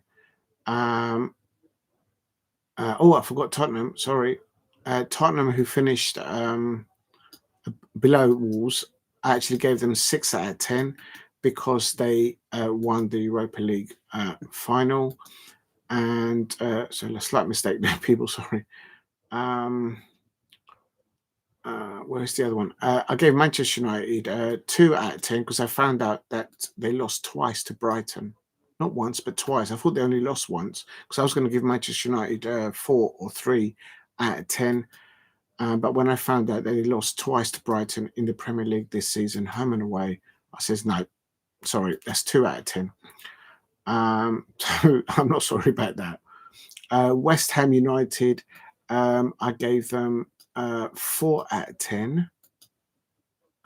Just putting it in there so people can see. And then that's 4 out of 10. Everton, I gave 5 out of 10. Just copying and pasting it there. If you're new to the channel, please keep hitting the likes and subscribe at Gyokeres Palace. Fulham, I gave 4 out of 10. I think they're going to get a new manager. I think Marco Silva's going to leave that football club. I just got a feeling. Brentford, I gave them 5 out of 10. Come on. And quickly, Bournemouth, I gave them 6 out of 10. Had it not been for their manager being linked to Tottenham Hotspur, then they went into a dip of form. That's the way I saw it. Brighton, I gave Brighton, Hove and Albion the following rating out of 10. And if any of you don't agree, it is what it is. I gave Brighton 0 point out of 10. There you go. I had to do it. Somebody has to do it. It's not easy to do that, but I did it. I did it.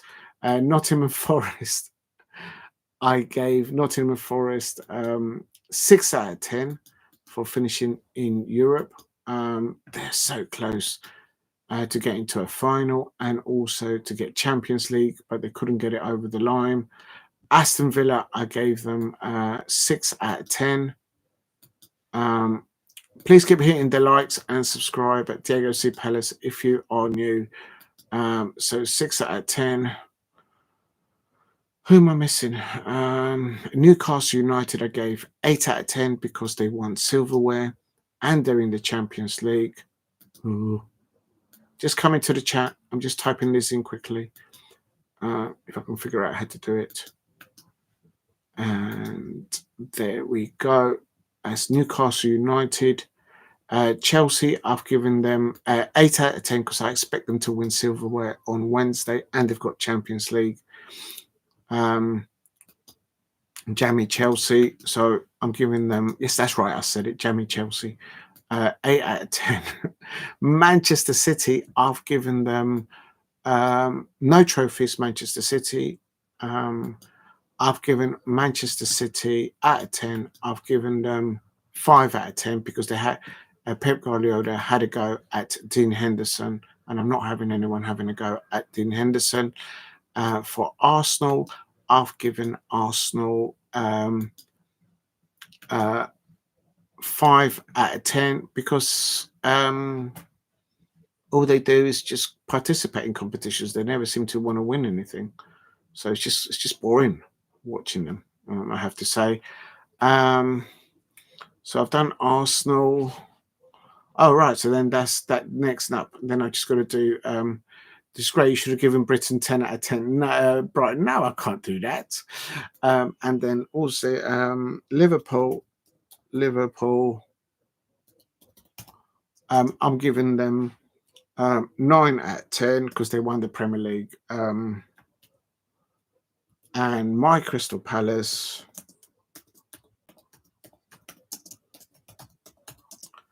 FA Cup champions. Come on, Palace.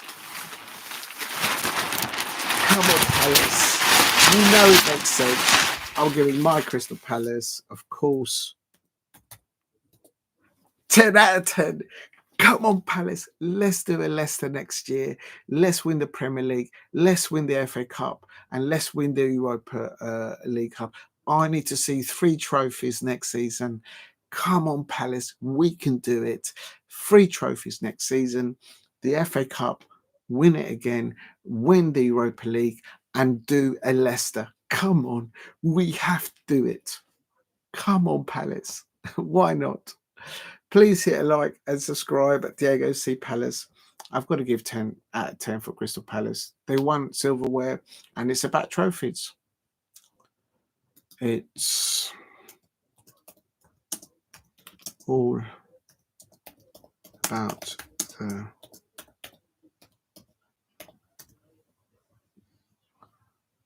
the trophy. Ooh. There you go. Come on, Palace. Let's get some more silverware next season. And let's see how that flows.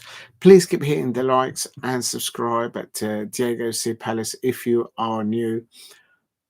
And let's have a look and see what's going on. Right, I think that is it. I think I need to thank you very much for all the new subscribers and all the likes. If you can help me hit to 10 likes, and if you haven't subscribed, a negative minus 10. The dog, it is what it is. It is what it is. Unbelievable scenes. I don't understand how Brighton lost 4-1 to Brighton today, but it is what it is. It is what it is. Please keep hitting the likes and subscribe at Diego C. Palace. I'm going to quickly just change the title back, and then I'm going to wrap it up because it's gone past midnight. So 5th match of the day. So I need to just put the first one, which was playoff final.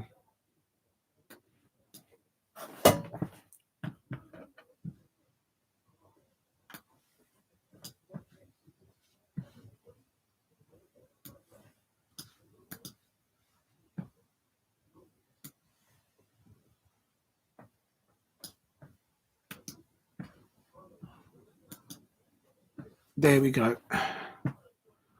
I'm just going to change the title now to paste. So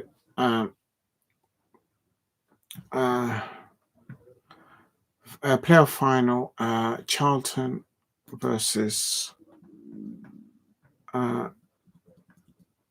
LEYTON ORIENT, and match of the day live Premier League final day watch along. I'm gonna have to reduce this. Match of the day live Premier League live reaction, and match of the day live. I think that'll do. I think that's fine there. Big up to LU man. Thank you very much for dropping in. Thank you for the 7 like there, LU man. You're going to do a traffic portray tomorrow. Yeah, that's it. Oh my god, I forgot about that. I'm going to bed, so I'm going to try and go to that. I'm not sure. And LU man says, hello Diego. Hello LU man. Thank you for dropping in. Please keep hitting the likes. Help me get to 10 likes. I bet you'll get there 5 hours before it starts. Like you did for the Wembley, but probably I will. There'll be scenes. I think it's going to be all right the weather-wise, but I think in the afternoon it is going to rain. So I think it's around 1 o'clock. So I have to look at the timings and try and get there. If you're new to the channel, please subscribe at Diego C. Palace. I'm just going to check that the description looks fine. Match of the day. So I've done that. Let me just cancel that. It's going to be scenes tomorrow. All right, let's have a look quickly.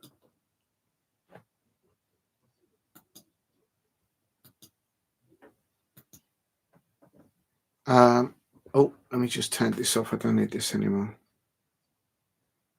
And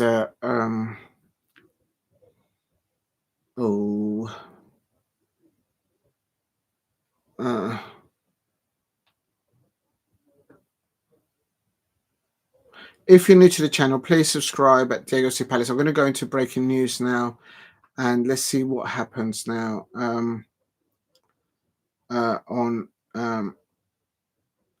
come on, let's have a look. Ooh.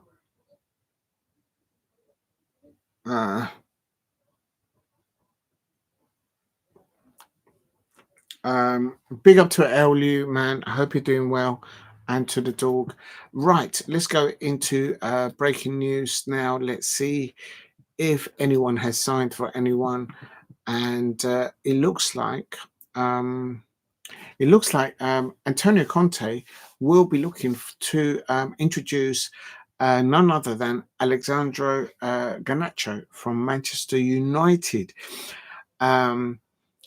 So Napoli did miss out on him in the January transfer window, and how Garnacho wished that he'd probably jumped ship then. Please hit a like and subscribe at Diego C. Palace if you are new. Now I'm going to do a transfer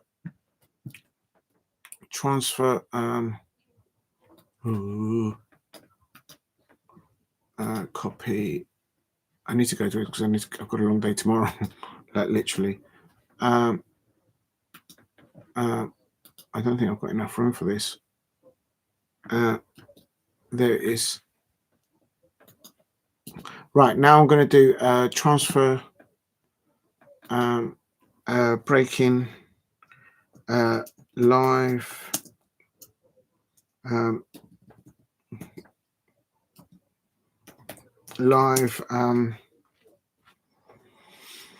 let me just check on what's going on. And Sterling to Fulham. Yeah, there's going to be loads of stuff going on now. I'm just going to check my what's going on with let's see. Let's just check with Fabrizio, see what he's doing.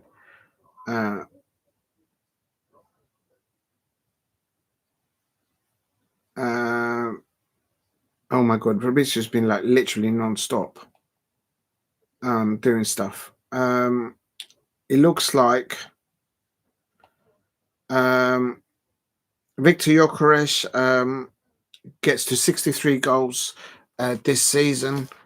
And let me just do live transfer. Oh man, I can't even spell. Transfer breaking news. And hold on a minute. Let me just see who else. And Pep Guardiola. So here we go. Manchester United have landed. So there you go. It's breaking news for any Manchester United fans out there. So let's just do it live. Oh my God. It's all going to season now. The transfer window is so started there. Live. MATHEUS CUNHA, he has now signed for let me just make sure that that's accurate. Let me just open another one. There's transfer breaking news all over the place. Why is this not working? There we go. It's working now.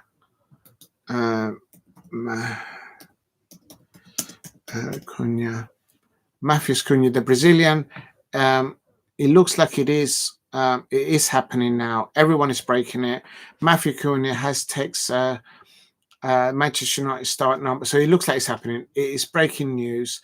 It is confirmed now by Fabrizio Romano. Everyone's breaking it. Talk Sports, Sky Sports. But Fabrizio's just sort of stamped it. If you're new to the channel, please subscribe at Diego C. Palace. So let's see if there's any rumors for Crystal Palace. Live. I can't do this. MATHEUS CUNHA live transfer breaking news. Premier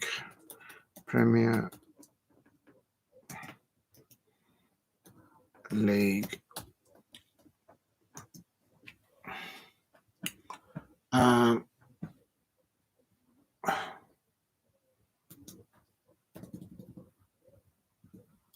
Okay, so that works. Please keep hitting the likes and subscribe at Diego C. Palace. I'm just going to check any news that I can see, and I'm just going to list them all. News, Premier League, and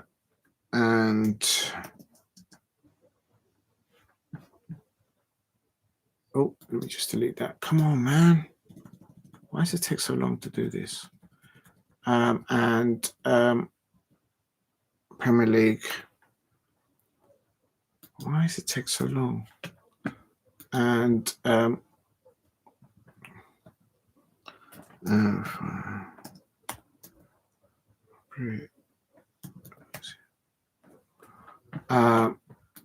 Fabrizio Romano, and then hashtag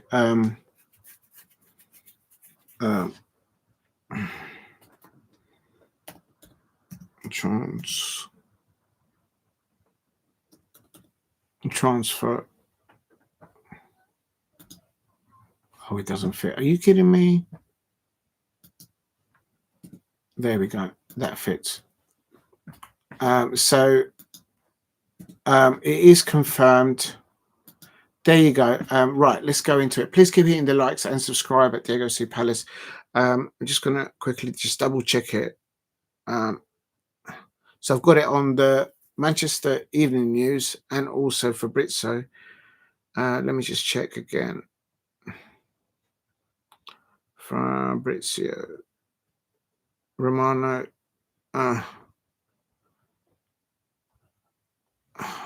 He keeps updating so many transfers. I can't keep up with it.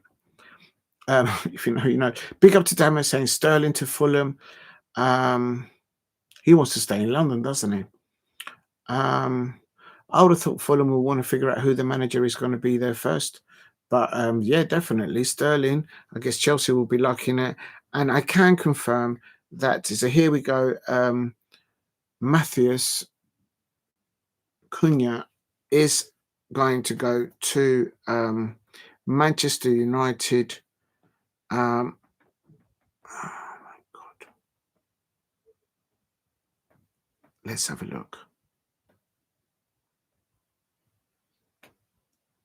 How do I? Oh, there it is. Okay, got it. Okay, so I've just managed to freeze it. So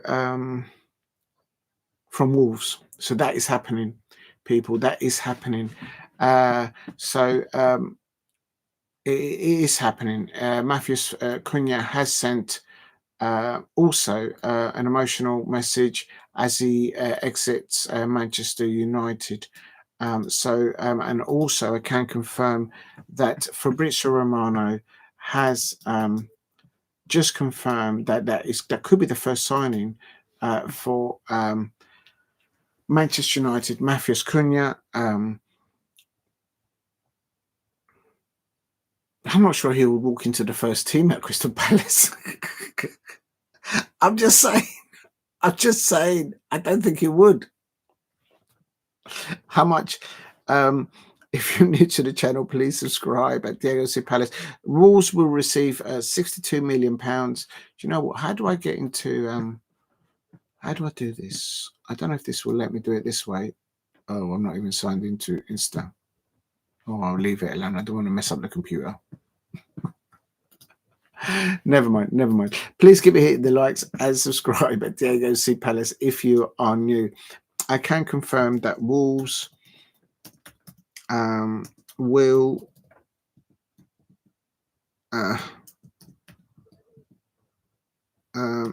so Wolves are receiving money from Manchester United. Where are Manchester United getting the money for this? Can somebody please explain to me that? I thought they had no money. Wolves will the more Manchester United spent on transfers, the less chances they've got a chance of signing Adam Walton and Ebrieze, something like that. I don't think they could afford them. Well, please keep us hitting the likes. Receive. And so we'll receive. They're going to receive £62 million. How is he worth over £50 million? What? Release clause.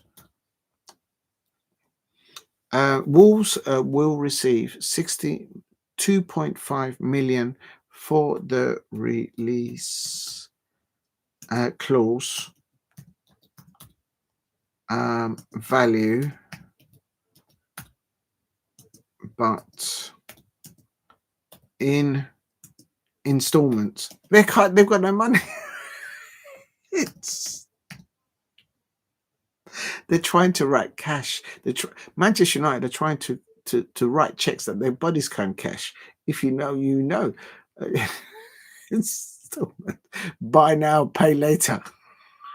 Oh my God. Installments.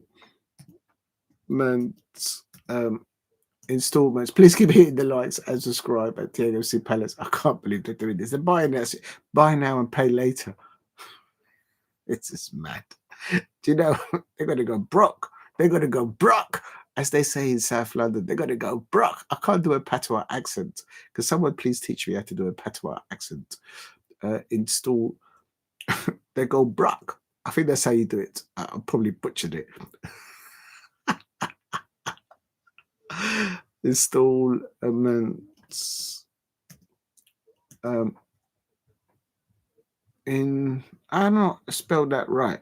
In STA double L. Oh, where am I putting that in there for? Installments.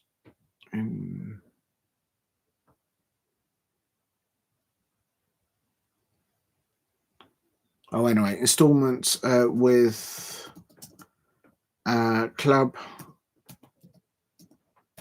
to club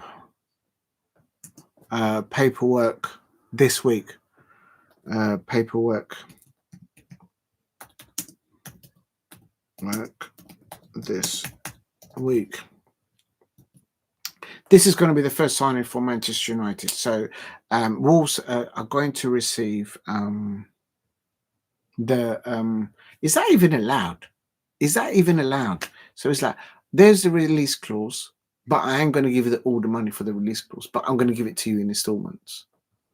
So is this a Chelsea trick that not only Chelsea are doing, but now Manchester United, Ineos, Sir Jim Ratcliffe's, and the Manchester United fans have actually just figured out that you can bid for any player you want, no matter how much money, and then just say, "Oh yeah, the clause we'll pay you on a buy now and pay later." They're gonna go broke. Big up to Damo. So that's okay. This is definitely, it's a here we go. Here we go. Here we go. And also from the Manchester Evening News, confirmed. So they're buying this man, Cunha, MATHEUS Cunha. You know what? I'm going to have a look at Wolves at the moment. I'm going to see before I go into Sterling, to Fulham. Just can't make it up, man. You just can't make it up. MATHEUS Cunha. Let me just close that one off there. I'm going to go into the Premier League because I want to see something. So table. I want to see the last time that Cunha actually played for Wolverhampton Wanderers. Let me just go for today. Let me just see the lineups. There. He plays in an sometimes he doesn't always play on the wing as a number 10. He comes in drift. He does come in centrally. I have seen him play centrally. So literally, MATHEUS Cunha is going to be the replacement for here we go, bro. Manchester United fans, you're writing checks that your bodies can't cash. They're writing checks. MATHEUS Cunha, he plays on the wing. He can drift in, similar to Ebrieze.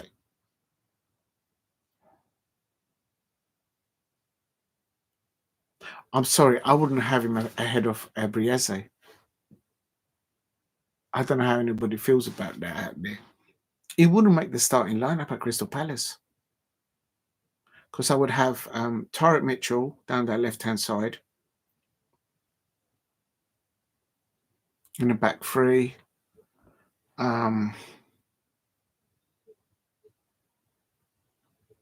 Okay, let's get real about this.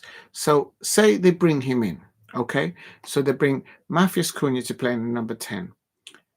Then therefore, would Bruno Fernandes will play in the pivot with, say, Casemiro or Xerxes. Sorry, Ugarte. Boy. All I know is they're paying 62.5. Nah. And they're not even paying up front. Big up to Damo saying about Sterling. I'm going to go and check on Sterling. Let me just go and check this team there because this doesn't make sense. So Cunha is definitely going. He's jumping ship. He played a full 90 minutes today for Wolverhampton Wanderers. But that is breaking news. Please hit a like and subscribe at Diego's C Palace. Let me just go and see what other stuff he has done.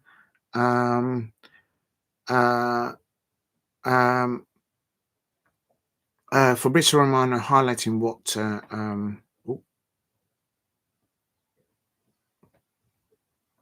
Fabrizio Romano highlighting what Pep Guardiola said, that they're away from points. Liverpool are way ahead. Pep Guardiola's already started the psychological point scoring against Liverpool, but Liverpool fans probably won't care. They've won the Premier League. And Fabrizio Romano, they're showing a picture of Jurgen Klopp and Arnold Slot there. Oh, 1 minute. Just seen something else. Apparently, Tom Heaton is going to leave Tottenham, Manchester United.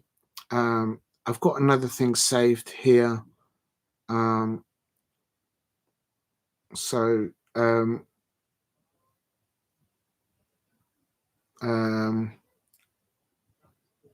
Marco Silva, this is Fabrizio Romano saying, Marco Silva, I will stay at Fulham. I will be here next season. The decision is made. He told TalkSport, no move to Saudi Arabia. So there it is, Marco Silva, confirmed by Fabrizio Romano. And there you go. And Una Emery said that he has spoken to the referee and he's told him what he thought of it.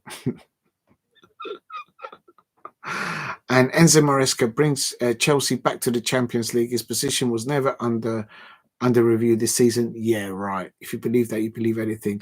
Club has always been very happy with his job for the long term. Now even more, Chelsea are back in the UCL conference final to play. If they loses that final, the man is gone. The man is gone. If you're new to the channel, please subscribe at Diego C. Palace. If you are new, breaking transfer news. Spurs have lost on the final day of the Premier League, 4-1 to Brighton. Unbelievable. How are they losing? How are they losing to Brighton? And but Ange Postecoglou is happy with the trophy there. If you know, you know. Please hit a... Oh, I just shut the thing down. Please hit a like and subscribe at Diego C. Palace if you are new. And the dog is correct. If they go broke, they're going to go broke up or break up. It sounds like Mbappe has won the Golden Boot for 24-25 season. European Golden Goal there. And apparently the Napoli president wants to sign Kevin De Bruyne, and imagine Kevin De Bruyne working alongside there with Scott McTominay and Romelu Lukaku up top. It'll be scenes, isn't it? If you're new to the channel, please subscribe at Diego C. Palace. Just trying to see if there's anything to do with Crystal Palace here. You know what I mean? Just got to check it. If you know, you know.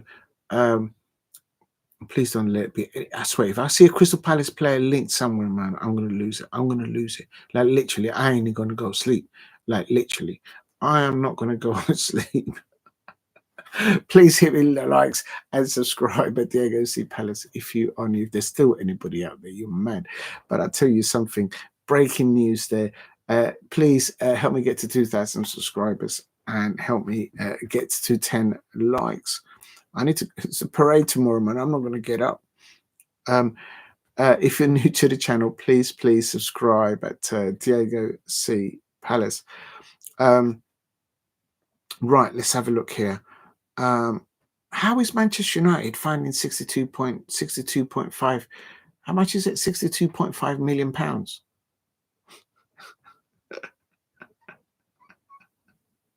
They're going to go broke. They're going to go broke up. Only Manchester United know how to do that. That's all I could say. I thought Chelsea were the only ones to do that. Buy now and pay later. And give the player like a 20-year contract. And they never get to play for the first team. And just tie them up to the contract. And MATHEUS CUNHA has been confirmed there. It is... Oh my days.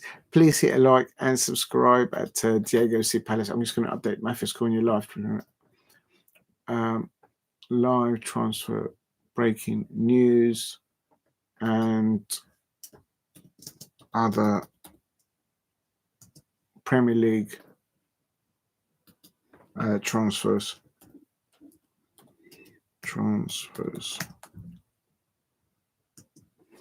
Whoops.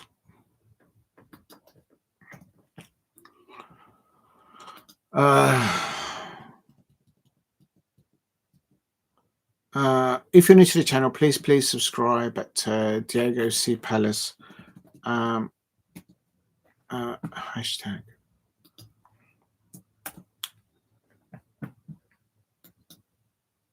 There we go.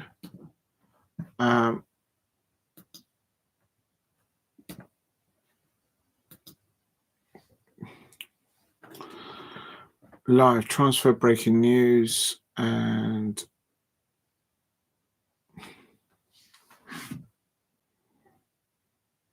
oh man.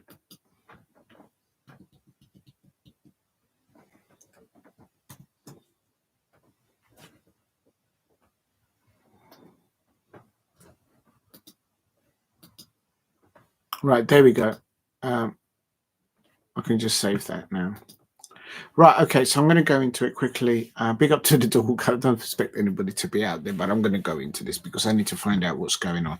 Because literally, the transfer window's just gone absolutely nuts now. How can you be buying things that you can't even afford to buy? And number two, how can you be saying there's the clause, 62.5 million. And by the way, we can't pay you at that at the moment. We'll pay you 10 million, and then we'll pay you the rest later on. What is this? Buy now and pay later? Is Wolves actually going to see the money? Show me the money. Show me the money. Show me the money. I tell you, man, how is Manchester United signing all these deals right now? And they're doing the paperwork at the moment, trying to do a deal, pay now and buy now, pay later. Wolves fans, wake up. Are you actually going to see the money? There's some deals going on there. Unbelievable. MATHEUS CUNHA will not walk in front of Ebrieze starting at Crystal Palace. You wouldn't. And they're paying over 60 million pounds for the man. And they don't even pay for him now. So if they fail to make a payment, then probably the interest goes up.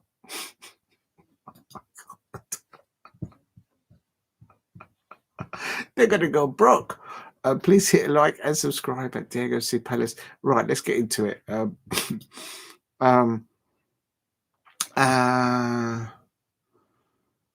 Apparently, Napoli are interested in another Manchester United player. That's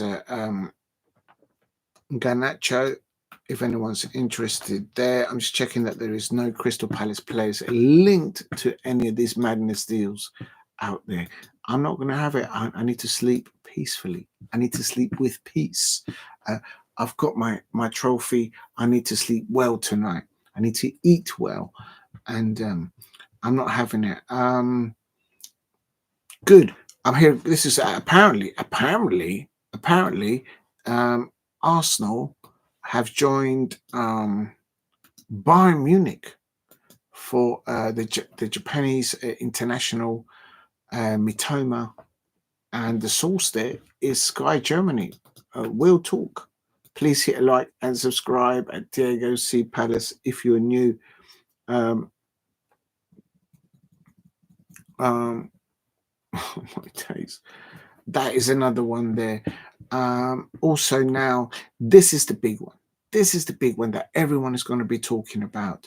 Viktor Gyokeres. What is going to happen with this man? I think Crystal Palace should make a bid for the man. Do you know what I mean? Make a little cheeky bid. Why not? We can offer Europa football. We've got Oliver Glasner there. Breaking news.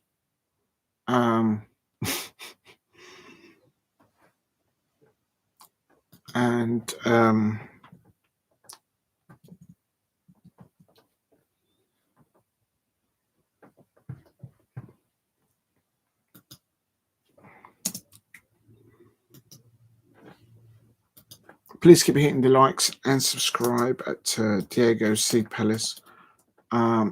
This is what now it's going to be. YouTube streamers are now not going to, because we've got no football streams to do.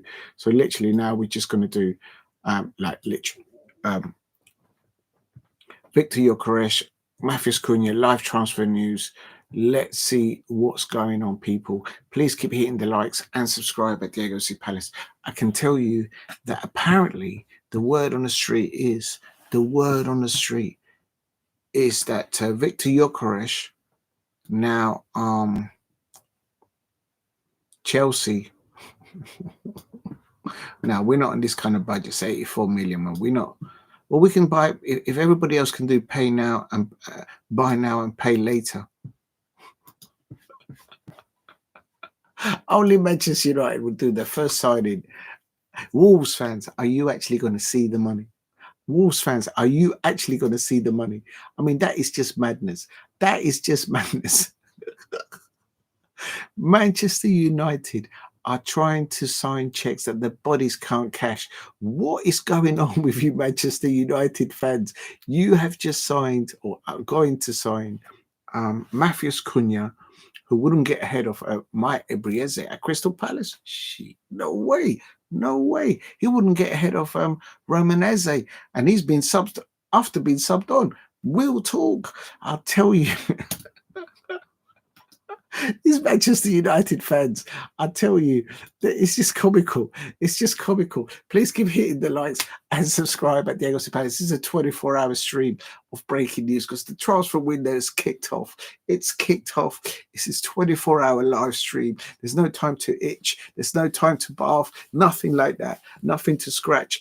It is live transfer news. It's all kicking off. It's around the clock.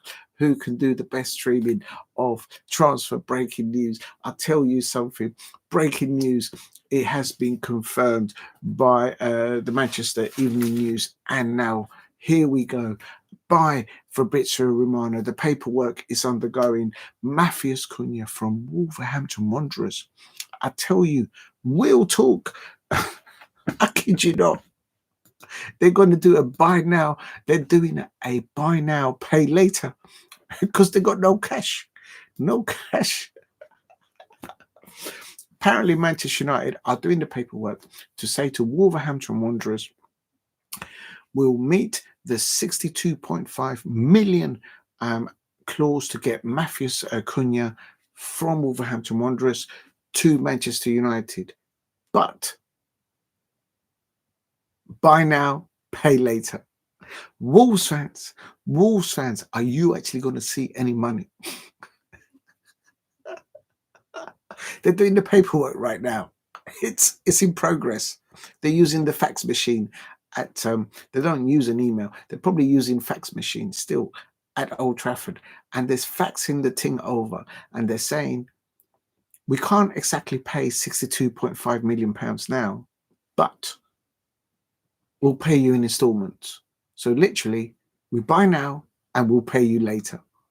And then Wolves are saying, later when? The Wolves fans are saying, where are we going to get our money? And Manchester United fans are saying, don't worry, everything is cool. Everything is cool. It's buy now, pay later. Don't worry, everything will be fine. We'll be fine. Hi. It'll be fine. You have nothing to worry about. The Wolf Pack won't have to go out there hunting anything. I tell you what, Wolves fans, you need to get out there as a Wolf Pack and get hunting out there to see if you're going to see your money. Is it here we go? Buy now, pay later. Not on the actual price of the player, just on the clause.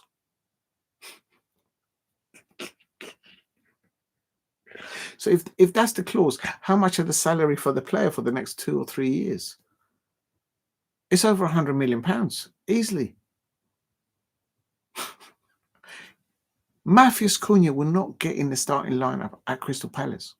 That's all I'm saying, people. That's all I'm saying. We'll talk. I just hope we don't lose Eze now. So that is confirmed. Here we go about Fabrizio Romano. Please keep hitting the likes. Help me get to 10 likes. I have to do this. I'll turn off in a minute. Also, apparently, Napoli are interested in Kevin De Bruyne. No, not Kevin De Bruyne. Not just Kevin De Bruyne. They're also interested in Alejandro Garnacho of Manchester United. I'm just saying, didn't he fall out with Scott McTominay back in the day? I'm just saying, is there beef between them two?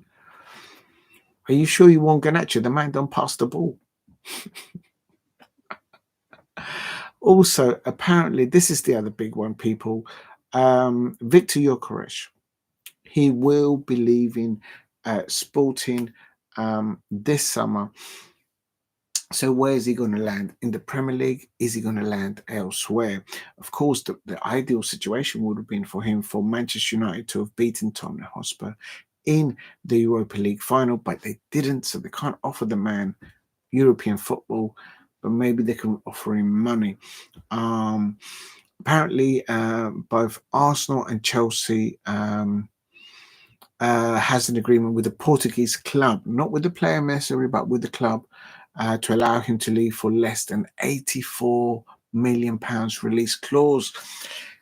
Chelsea can stack up. Arsenal can afford to bring up £84 million. The question that I asked for people is this: if you're Viktor Gyokeres, which manager is going to enhance your ability to progress as a top end and number 9 striker in the world, in the eyes of world football? Is it going to be Enzo Maresca, Mikel Arteta, or Ruben Amorim at Manchester United? That's the question. Now, the word on the street is that, as I put there in the chat, apparently Arsenal and Jamie Chelsea, they've already have talks, and they're already in conversations with Sporting about reaching that 84 million clause. But that's just the way I see it. That's just between clubs: Chelsea, Arsenal, and Sporting. Okay. Now, let's put this into context, right? Manchester United don't need to go from Manchester United to Sporting, because there's no understand. There's a reality that Ruben Amorim will know the people surrounding the player Viktor Gyokeres at Sporting. Of course, it all has to be done correctly and professionally, but I mean, no doubt that if Viktor Gyokeres says to his agent, you know what, let me find out who the man or the lady is. Who is Viktor Gyokeres' Sporting agent? Let's dig into this, because this is the bottom line. This is where it's going to land. Who is Viktor? Let me spell his name properly.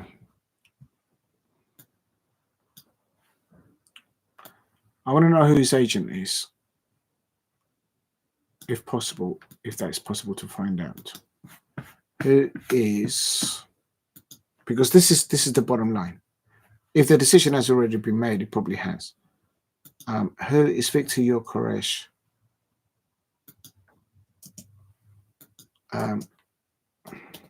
football agent? If you're new to the channel, please subscribe. Right, there it is. There is the man's name. There's a gentleman name called Hassan Setinya. Is expected to present at Arsenal Champions League. Wow. So there it is. There it is, people. So if you didn't know, here it is at Diego C. Palace. He is a big dog. He's a big dog. He's a super agent. He's a big dude in the transfer market, people. This is what you need to look at. The people that actually make the deals, not the person who sells the hamburger or the bread and milk when they go to the morning to pick up the local team. This is how it gets done. This is the man that's going to decide where Viktor Gyokeres is going to go, because he has Viktor Gyokeres on as an example. Please hit a like and subscribe at Diego C. Palace if you are new. This is a 24-hour stream now of breaking news. So Viktor Gyokeres' agent is Hassan Setting. Wait, you can see the name of the right. He's the CEO of HCM Sports, which also represents other football players like Frank de Jong, of course, I presume. He used to be a football player himself in Sweden, and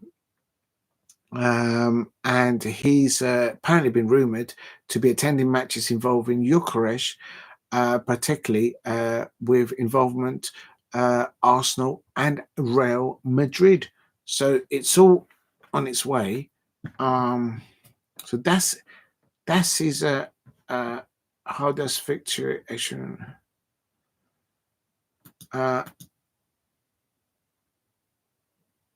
and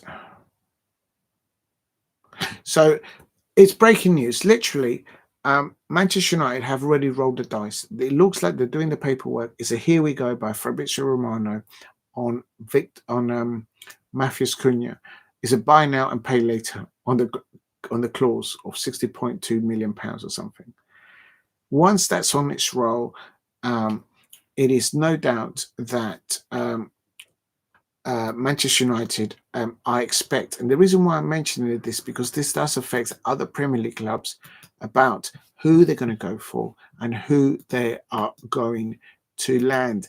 Make no mistake about it. This is this transfer. This is a kickstart. This is like a domino falling. Cunha from Wolverhampton Wanderers going to Manchester United. Wolves are going to be looking to replace that number 10, that winger on the left-hand side. So that's another domino that's going to fall somewhere else. So Wolverhampton Wanderers, but the problem is Wolverhampton Wanderers ain't going to see the money straight away because it's a buy now, pay later. They're going to pay in installments, literally, the get out clause. How that is allowed, I never know. Probably Jamie Chelsea worked that one out. I have to say this. After that domino has fallen for Cunha to, as an outsider looking into this, to Manchester United. Manchester United are going to roll on to another domino is going to fall down. And that is what I've just said. Manchester United will now undoubtedly be accelerating a move to sign Viktor Gyokeres after completing the sign of Matheus Cunha. United are the first European club to make a concrete move. Manchester United are making moves in the European transfer market. They're the first ones to make it. It's happening while you are sleeping. When you wake up in the morning to go and brush your teeth and you go, pooh, I'll tell you something, the toothpaste is going to be followed by transfer breaking news. And I'm giving it to you people. This is a domino that has started by Manchester United fans and Manchester United themselves because they have signed or they're looking to sign Matheus Cunha firsthand. They're not going to pay now. It's buy now, pay later. It is what it is. They're going to buy the get-out clause of Matheus Cunha on installments. That is going to have a ricochet at Wolverhampton Wanderers. What they might get, 20 mil first? Maybe by the end of the month. Would you release an asset in your company worth £62.5 million and say, okay, then just give me 20 mil? Of course not. I would have an increment. There'll have to be a cost to that. There'll have to be a percentage that you pay an escalator price for having to do it in installments. Surely. And if there is a fail of payment of one of the installments, boom, another fee comes into it. Surely. Look, it's going to have an effect. So Wolves will be looking to replace Matheus Cunha. That's domino number 2. Domino number 3 is the one I've just put into the chat. Manchester United will be looking to accelerate the move for Viktor Gyokeres. Now, I say to people out there, I don't know about Arsenal. I don't know about Manchester United. And I certainly don't know about Jamie Chelsea. But what I do know is that if they don't land their targets, they're going to come knocking on wood at Selhurst Park for some of our players. So this is why this is so important, that who gets it and who doesn't. If you're Viktor Gyokeres and your agent, which I've just put the man's name there, right? He's saying to him, look, you can go to Arsenal, you can go to Chelsea, slip of the tongue. You can go to Chelsea, or you can go to Manchester United. Viktor Gyokeres has a decision to make. Has he ever had a connection with Enzo Maresca? Has he ever spoken to or understood what Mikel Arteta is about? Come to think about it, does anybody know? Because 5 years later, the man still ain't won nothing, and he spent over £100 million. And third of all, does he know Ruben Amorim? I'm just a Crystal Palace fan who's just won an FA Cup, and we're going to do a Leicester next year. We'll talk. But all I know as a Crystal Palace fan is Viktor Gyokeres most probably, undoubtedly, will know Ruben Amorim. Because before the man left his yard at Sporting were undefeated in the Portuguese La Liga. They were undefeated in the Champions League. They were running the thing out there with Ruben Amorim and Viktor Gyokeres. It was a goal dream ticket. It was a goal machine, a ticket between the relationship between Viktor Gyokeres and Ruben Amorim. Now, I just got to say this. The first domino that has fallen, the first club in European football, if you like, but they're not in Europe, but in Europe, or in the Premier League, that has signed a player has been Manchester United in MATHEUS CUNHA. The fact that they are getting him by installments, Wolves fans, I don't know when you're going to get your money. I think maybe you should check. Maybe you should check the small print. That's all I'm saying. That's all I'm saying. But you will get your money, I expect. But you ain't getting the 62.5 million in one go from Manchester United. Apparently, it's going to be in installments. So my point being, where I'm trying to land with this, is very simple. The fact that Manchester United are looking to buy MATHEUS CUNHA as the first domino drops in European transfers, whether it's within the Premier League, but within Europe, they're saying to themselves, you know what? There's a reason for that.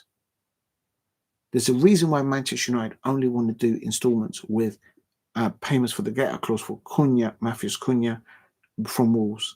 It's because they're after Viktor Gyokeres from Sporting. Now, Viktor Gyokeres looks like their clause out there. We're talking in the realms of £84 million. They've got players at Manchester United still over £250,000 a week. And you don't even see him turn up at the weekend. I'm a Crystal Palace fan and I could see it. I saw it when I went to Old Trafford. Okay? Look, the fact that Manchester United are only paying installments to Wolverhampton Wanderers, that tells me is they are looking away to outbid or outmaneuver Chelsea and Arsenal for the signing of Viktor Gyokeres. As an outsider looking into all these clubs, I'm thinking to myself, well, Viktor Gyokeres, you don't mind going to Manchester United? Look at how they are, and you don't mind going there. And the fact you're not going to be playing European football, you're just going to be focusing Premier League, League Cup, FA Cup. What else? That's it. That's all they need to worry about. So could that be a blessing in disguise? That Manchester United now only have just 3 targets to hit next year. As high as they can in the Premier League. With Viktor Gyokeres, they're getting a goal scorer. They're getting okay, he's not played in the Premier League, but I would assume that he would get between 14 and 18 goals a season in the Premier League alone. I would say so. So they're getting someone that can put the damn ball in the net, which is what they've been lacking, if you know what I mean, with Rasmus Holden. With Viktor Gyokeres, they're getting a player that understands how Ruben Amorim likes to play. He don't need to be taught. He don't need to be taught how to play the ball with Ruben Amorim. The thing that I think what will probably happen is that Viktor Gyokeres will land at Manchester United, but there will be a clause in there that if after one season Viktor Gyokeres and Manchester United end up in the Champions League, never mind the FA Cup or the League Cup, but in the Champions League the following year, then there would be a percentage of payment going back to Sporting. That is what Manchester United will probably be looking to do. And also, I expect paying installments for the Get Out Club. If they're paying for installments for somebody that's worth 62.5 million in Cunha, either they're saving their pennies for the 84 million pounds that they would have to bid for Viktor Gyokeres. It's as simple as that. The thing is, the reason why I'm mentioning this is if Chelsea and Arsenal don't get their targets, they might come calling at Crystal Palace for some of our players. God. I haven't even slept at the end of this season to get into the transfer window. And I've already started. Unbelievable. Please hit a like and subscribe at Diego C. Palace if you're new. You know what? I'm going to find out now.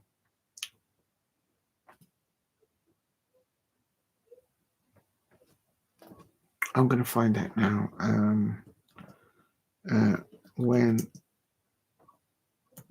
does the transfer window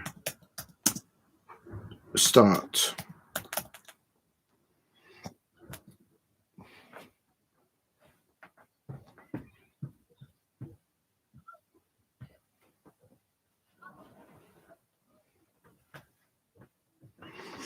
Now there is going to be 2 transfer windows. I'm just going to go into. I'm going to get the information off the Premier League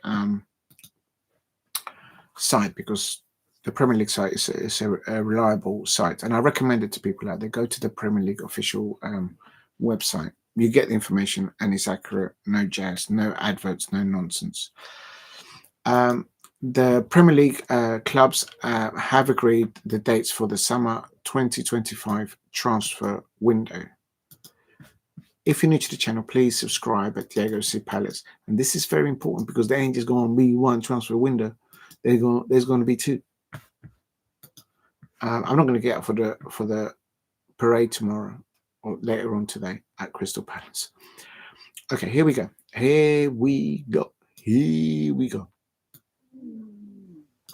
Please hit a like and subscribe to Diego C. Palace if you are new. So here we go. Okay, here we go, because it's kind of a little bit complicated, but just bear with me. So the Premier League clubs have agreed themselves that the summer transfer window will begin in 2025 as follows. The window will open early between Sunday, the 1st of June, and Tuesday, the 10th of June, and it will stop at 7 o'clock that day, British Standard Time. This is due to an exceptional registration period relating to the FIFA Club World Cup, which is I've put in the description. It will then reopen on Monday, the 16th of June, until the 1st of September. So literally, there's going to be 2 transfer windows for Chelsea and other football clubs. Slip of the tongue. If you know, you know. To try and get some of the Crystal Palace players. It ain't going to happen, because next year Crystal Palace are going to do Leicester. So watch this space. If you know, you know. So don't even think about it, Chelsea fans, because it ain't going to happen. It ain't going to happen. If you know, you know. So there you go. Please hit a like and subscribe at Diego C. Palace. So technically nothing could be signed just yet, but the paperwork has been done now. But if the players are out of contract, then things could be done automatically, because if a player at the end of the league finishes, that's it. And that's what's happening between some clubs. Unbelievable. Please keep hitting the likes and subscribe at Diego C. Palace if you are crazy enough to still be there at this time of night. I'm going to round it off now, because otherwise I'm not going to get up for the parade tomorrow. Thank you for all the views today. I'm happy with the views that I've got. And thank you for all the new subscribers today as well. I haven't finished the transfer, so I'm just going to check if there's any transfer rumours for Crystal Palace.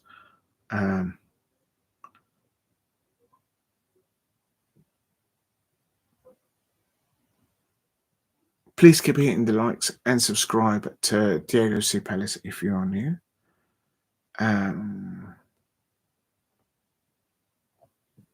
Unbelievable scenes.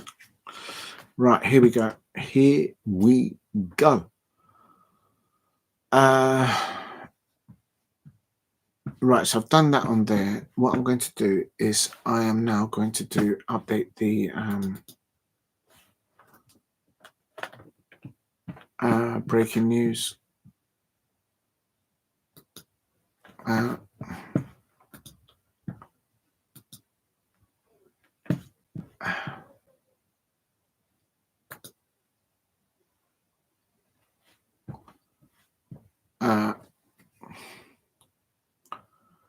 Please keep hitting the likes and subscribe to Diego C. Palace if you are new. There is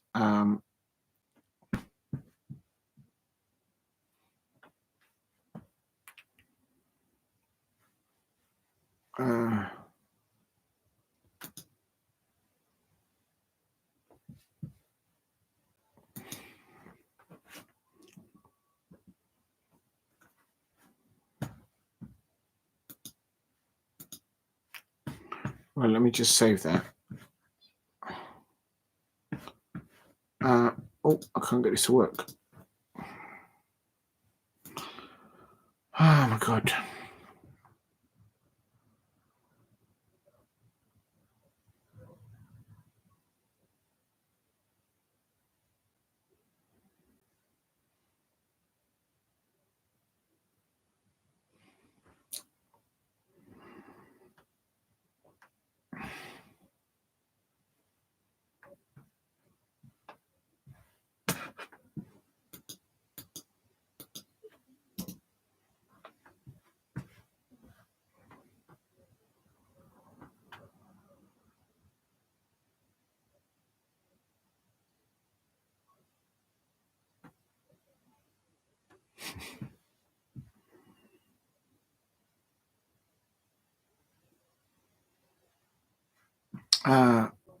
Let me just try and get into this. Please keep hitting the likes and subscribe at Diego C. Palace if you are new. Just trying to get into this. Okay, that didn't work. Okay, so I'll leave that alone.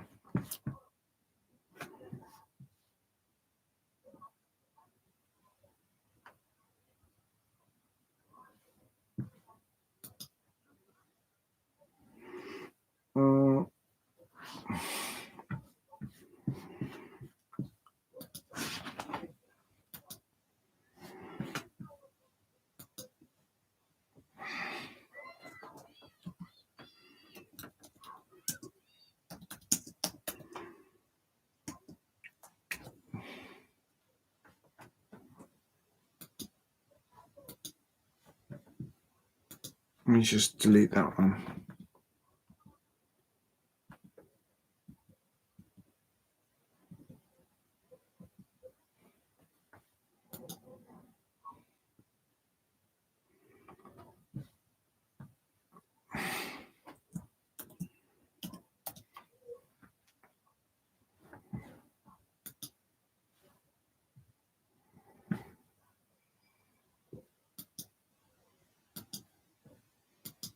Why is this not working?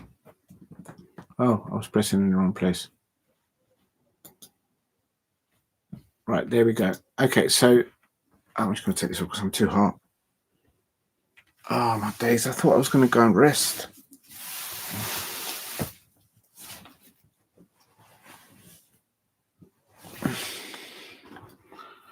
Oh, my days. Please keep hitting the likes and subscribe at Diego C. Palace if you are new. Right, I'm just going to let you know, people know, this is happening right now. I have put in the chat actually when the transfer window is, but it's already started. I said weeks ago that the moment, for example, like football clubs like Liverpool, when they got knocked out of the Champions League, the transfer window started for them because they need to start rebuilding for the next season. The moment that, for example, Tottenham Hotspur, the moment that Manchester United finished that Europa League final, boom, the transfer window has started for both of those two football clubs. They both have different objectives, different targets, I expect, as an example. So the transfer window has started and dominoes are starting to fall. A big one has just about fallen in the last few hours, where we've got Here We Go by Fabrizio Romano, where he has confirmed that let me just get a bit more comfortable there. MATHEUS CUNHA has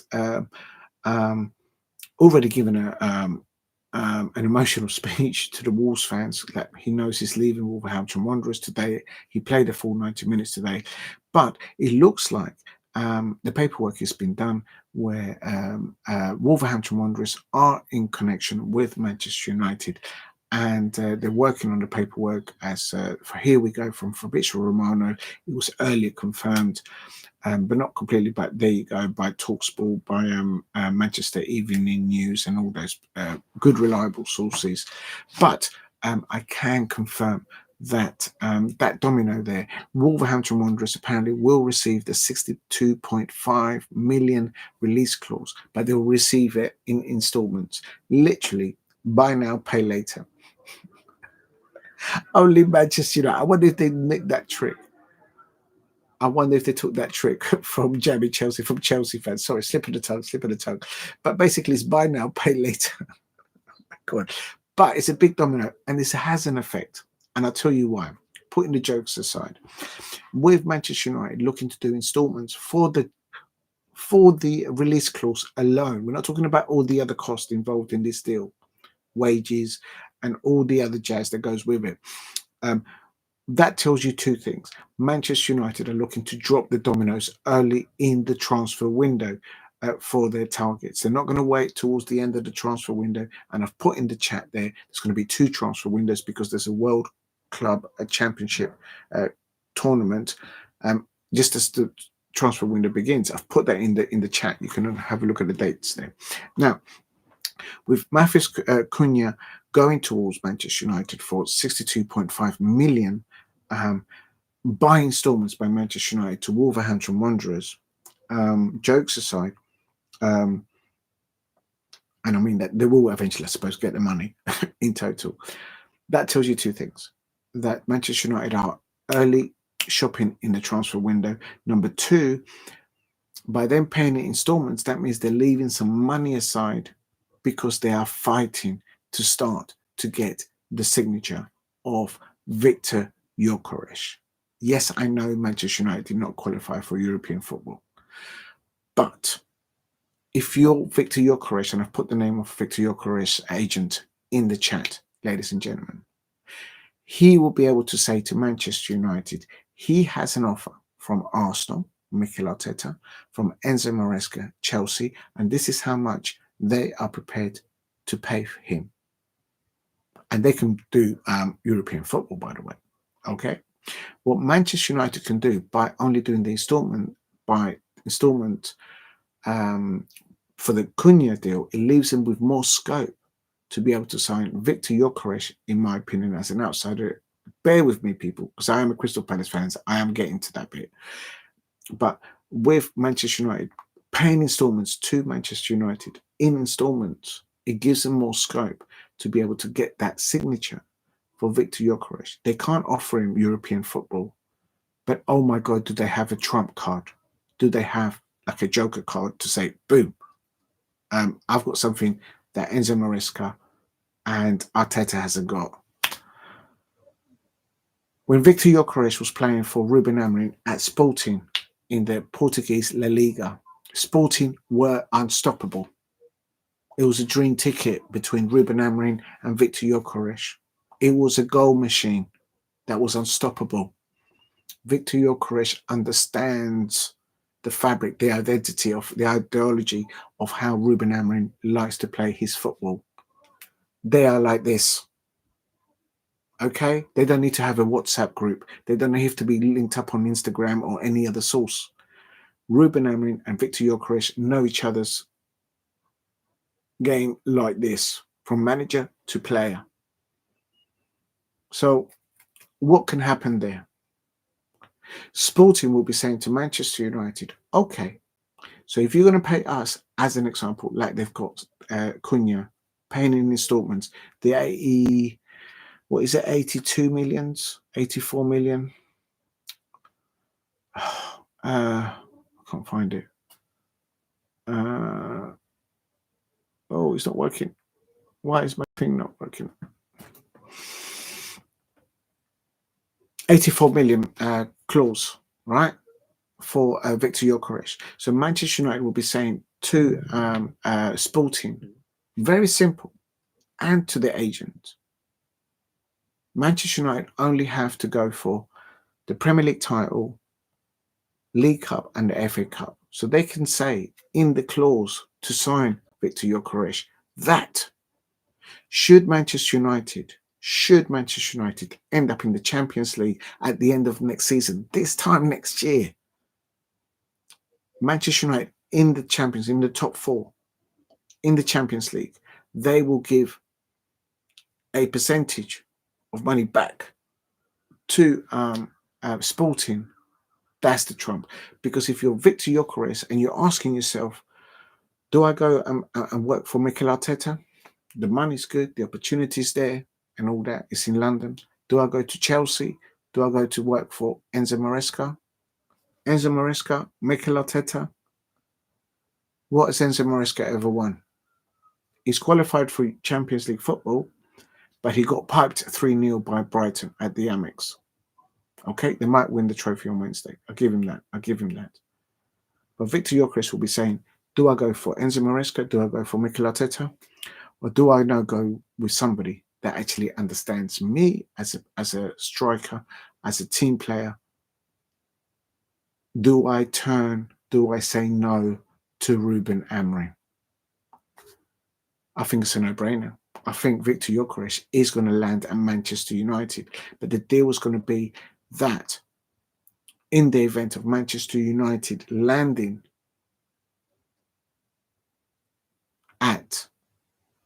in the Champions League this time next year, Viktor Gyokeres via Manchester United to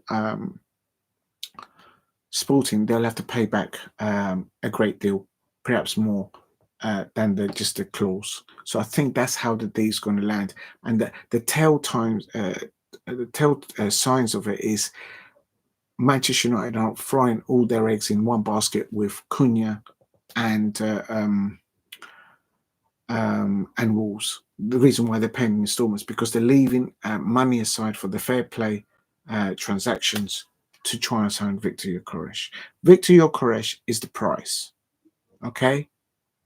Cunha and MATHEUS CUNHA from Wolves is a domino that's falling, that's making all the other dominoes fall. Now, Wolves will be looking to replace that number 10, for example. So somebody somewhere else is going to lose a player because Wolves were looking to replace Cunha, who plays in that number 10 on the left-hand side for Wolverhampton Wanderers.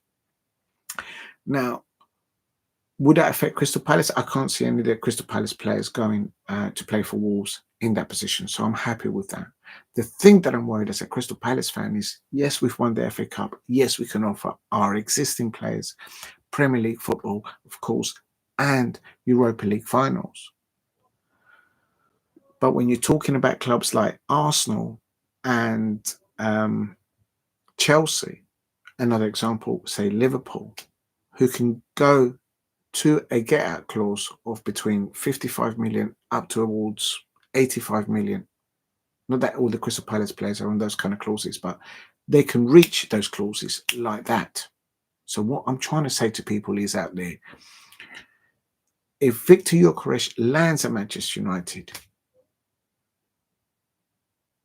Chelsea and Arsenal will be out there looking for fresh meat. And they're going to be coming at Crystal Palace. I know it. I just hope my players don't leave. That's all I'm saying. That's why the dominoes are so important. So it's interesting to see.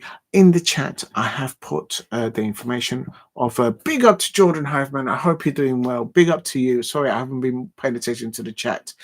Everybody go and check out Jordan Hyman, content creator out there. Big up to you, Liverpool fan.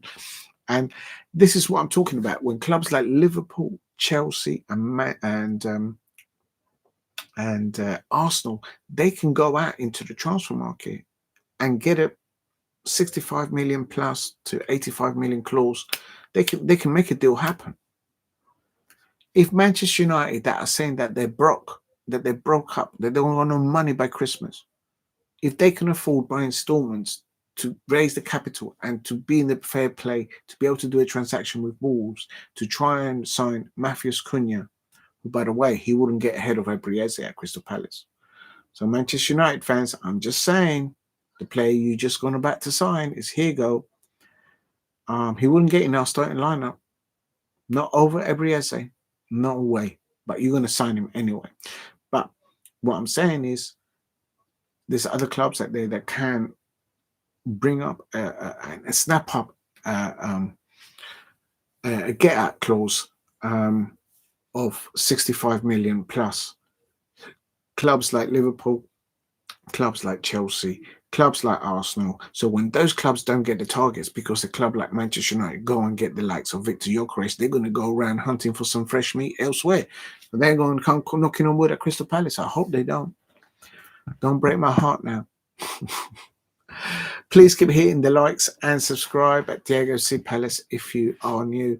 Other breaking news that have occurred. Let me just get into it. Literally, Manchester United have come out the blocks in the transfer market. They haven't stopped. Right, I'm going to wrap up soon because I've got to get up early tomorrow.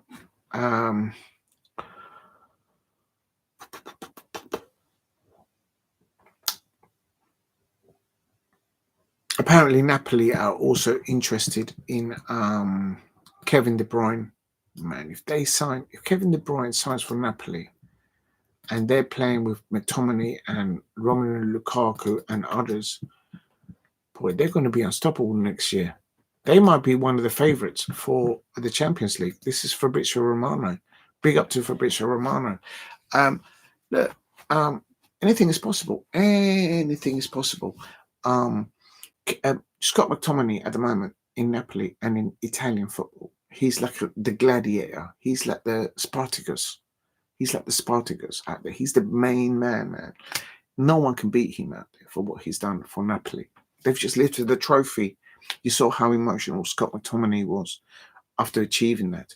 After so many Manchester United fans threw him underneath the bus while he would try to fight for Manchester United, he's gone over to Napoli and he's now a gladiator. He's Spartacus. We've all seen the series of Spartacus. Scott McTominay is the gladiator that everyone at the Colosseum wants to see in Italy. And they want to go and sign Kevin De Bruyne as well. Imagine Kevin De Bruyne in the pivot there with Scott McTominay. Boy, that's Champions League semi-final next season all set up. If you know, you know. I just hope with that, for example, with that domino, is Manchester City looking... Rodri, is he fully back fit? I don't know. For Manchester City, are they going to come for Adam Walton? There is no secret that Pep Guardiola has always had an eye on Ebrieze and Adam Walton. So Kevin De Bruyne, jumping ship. They're also going to lose Grealish. Apparently, that's the word on the street. So a lot of dominoes are starting to fall. 24-hour transfer news here at Diego C. Palace. Set the notification bell on. You'll get it here 24 hours. Let's see what else.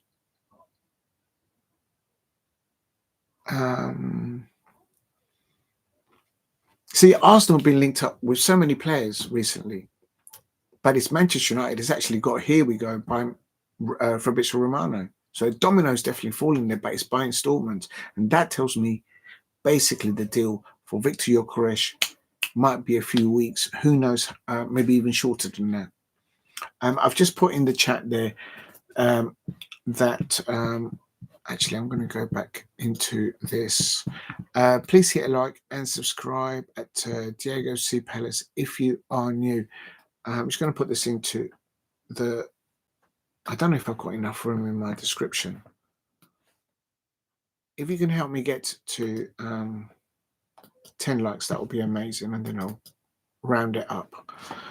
So 5th match of the day, and then... Oh my God. I'm not going to get up for the parade tomorrow, for Crystal Palace parade. I'm not even joking. I just hope, but tomorrow morning I don't wake up and then somebody else, some Crystal Palace players linked somewhere. I'm just gonna lose it. Like literally, I'm gonna lose it. So 5th, 6th today has been with... Oh man, I've run out of room. Are you kidding me? How much am I over? I'm gonna have to delete some stuff now. Oh damn, 280 characters over.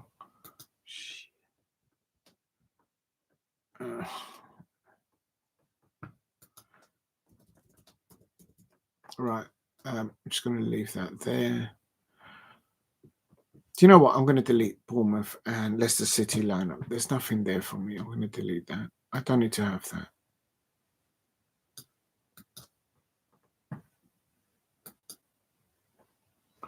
Yeah, I just deleted Bournemouth and Leicester City. I don't need to see that. I just copied some because I want to put the transfer stuff in there. Okay, so there we go. Let me just go back up to the top. So 2nd, 4th, 5th, and 6th, 5th, the transfer window. If you're new to the channel, please subscribe at Diego C. Palace. In the description, I'm putting the rules of the new transfer window.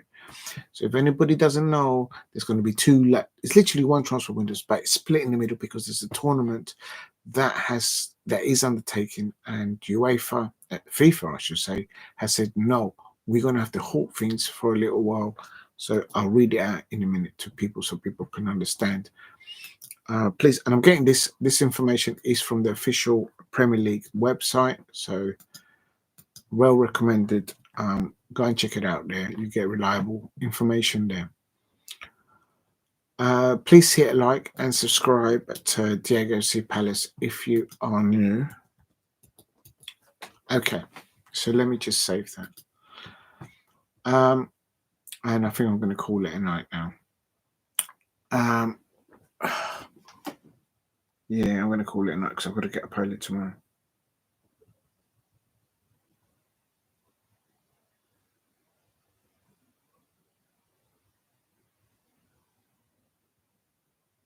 There you go. Okay, thank you for the 8 likes. But before I go, I just want to confirm that the Premier League, the window opens on the 1st of June. So let me just look at the calendar.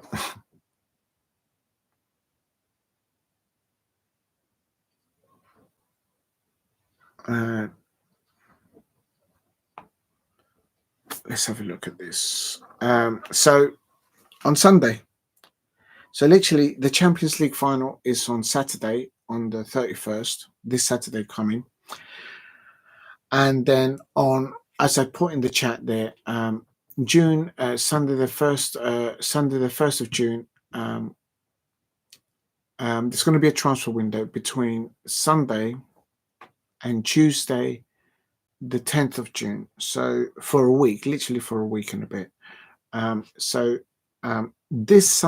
This Sunday that's coming up, that's when the transfer window opens, because the Sunday is the 1st of June, and it opens 1st of June, and then it stops on Tuesday, the 10th of June at 7 p.m. That's what I've put in the chat there. This is because of this FIFA World Club tournament there that's going on, and then it will reopen on the 16th. So it stops on the 10th of June, and then it reopens literally a week later on the 16th. And they have to do that because there's players playing all over the place. So they have to do that.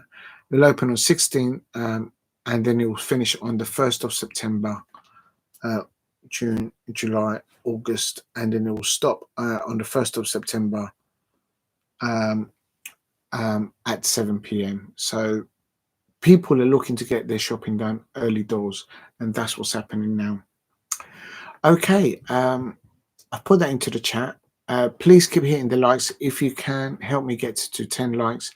And I also want to thank all the new subscribers today. Thank you very much for doing that. Let me just check.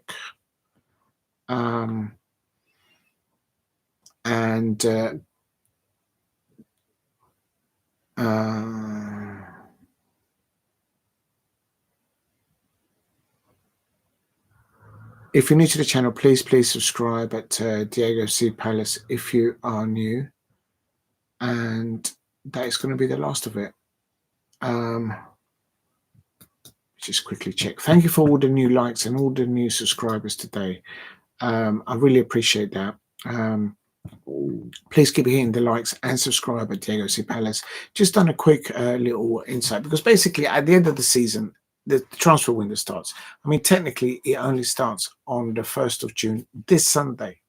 Okay, remember, people, the Champions League final is on Saturday. I'm just going to double check so I'm not telling incorrect information. But the Champions League final is, I'm sure I'm right, on the 31st. There, PSG versus Inter Milan at 8 o'clock. PSG versus Inter Milan. And then on Sunday morning, boom, the transfer window opens the next day. There you go. You know what, though? I have to say, though, we'll find out what happens there. But basically, I hope you guys get it. So basically, at the end of this week, Champions League final, Saturday, Sunday. As soon as the Champions League final is finished, an hour and a half later, Sunday, the 1st of June, the transfer window opens. So all this paperwork that's happening right now, that's been confirmed by Fabrizio Romano, by Manchester Evening News, by TalkSport, all these kind of people, literally, I'm telling you, people out there, the first domino to fall has been dropped by Manchester United, by looking to the acquisition of MATHEUS CUNHA from Wolverhampton Wanderers, and they're going to be looking to pay in installments. Pay now, buy later, buy now, pay later. But anyway, no, in installments. That's just for that. But the ramifications from that, if you think about it, it means Manchester United, if they weren't going for any other target, they would have just paid the damn clause all in one go. That's the only way I can think of it. So, but for the fair play, what they've done is they want to land Viktor Gyokeres. So they all know that Viktor Gyokeres and Ruben Amorim are like this. Yes, they can't offer Champions League football or European football, but this time next year, if Manchester United with Viktor Gyokeres and Ruben Amorim end up in the Champions League, qualifying for the Champions League, then there could be a payback there for Sporting as an opportunity, and they're going to take it up. Basically, Ruben Amorim will say to Viktor Gyokeres, just give me one.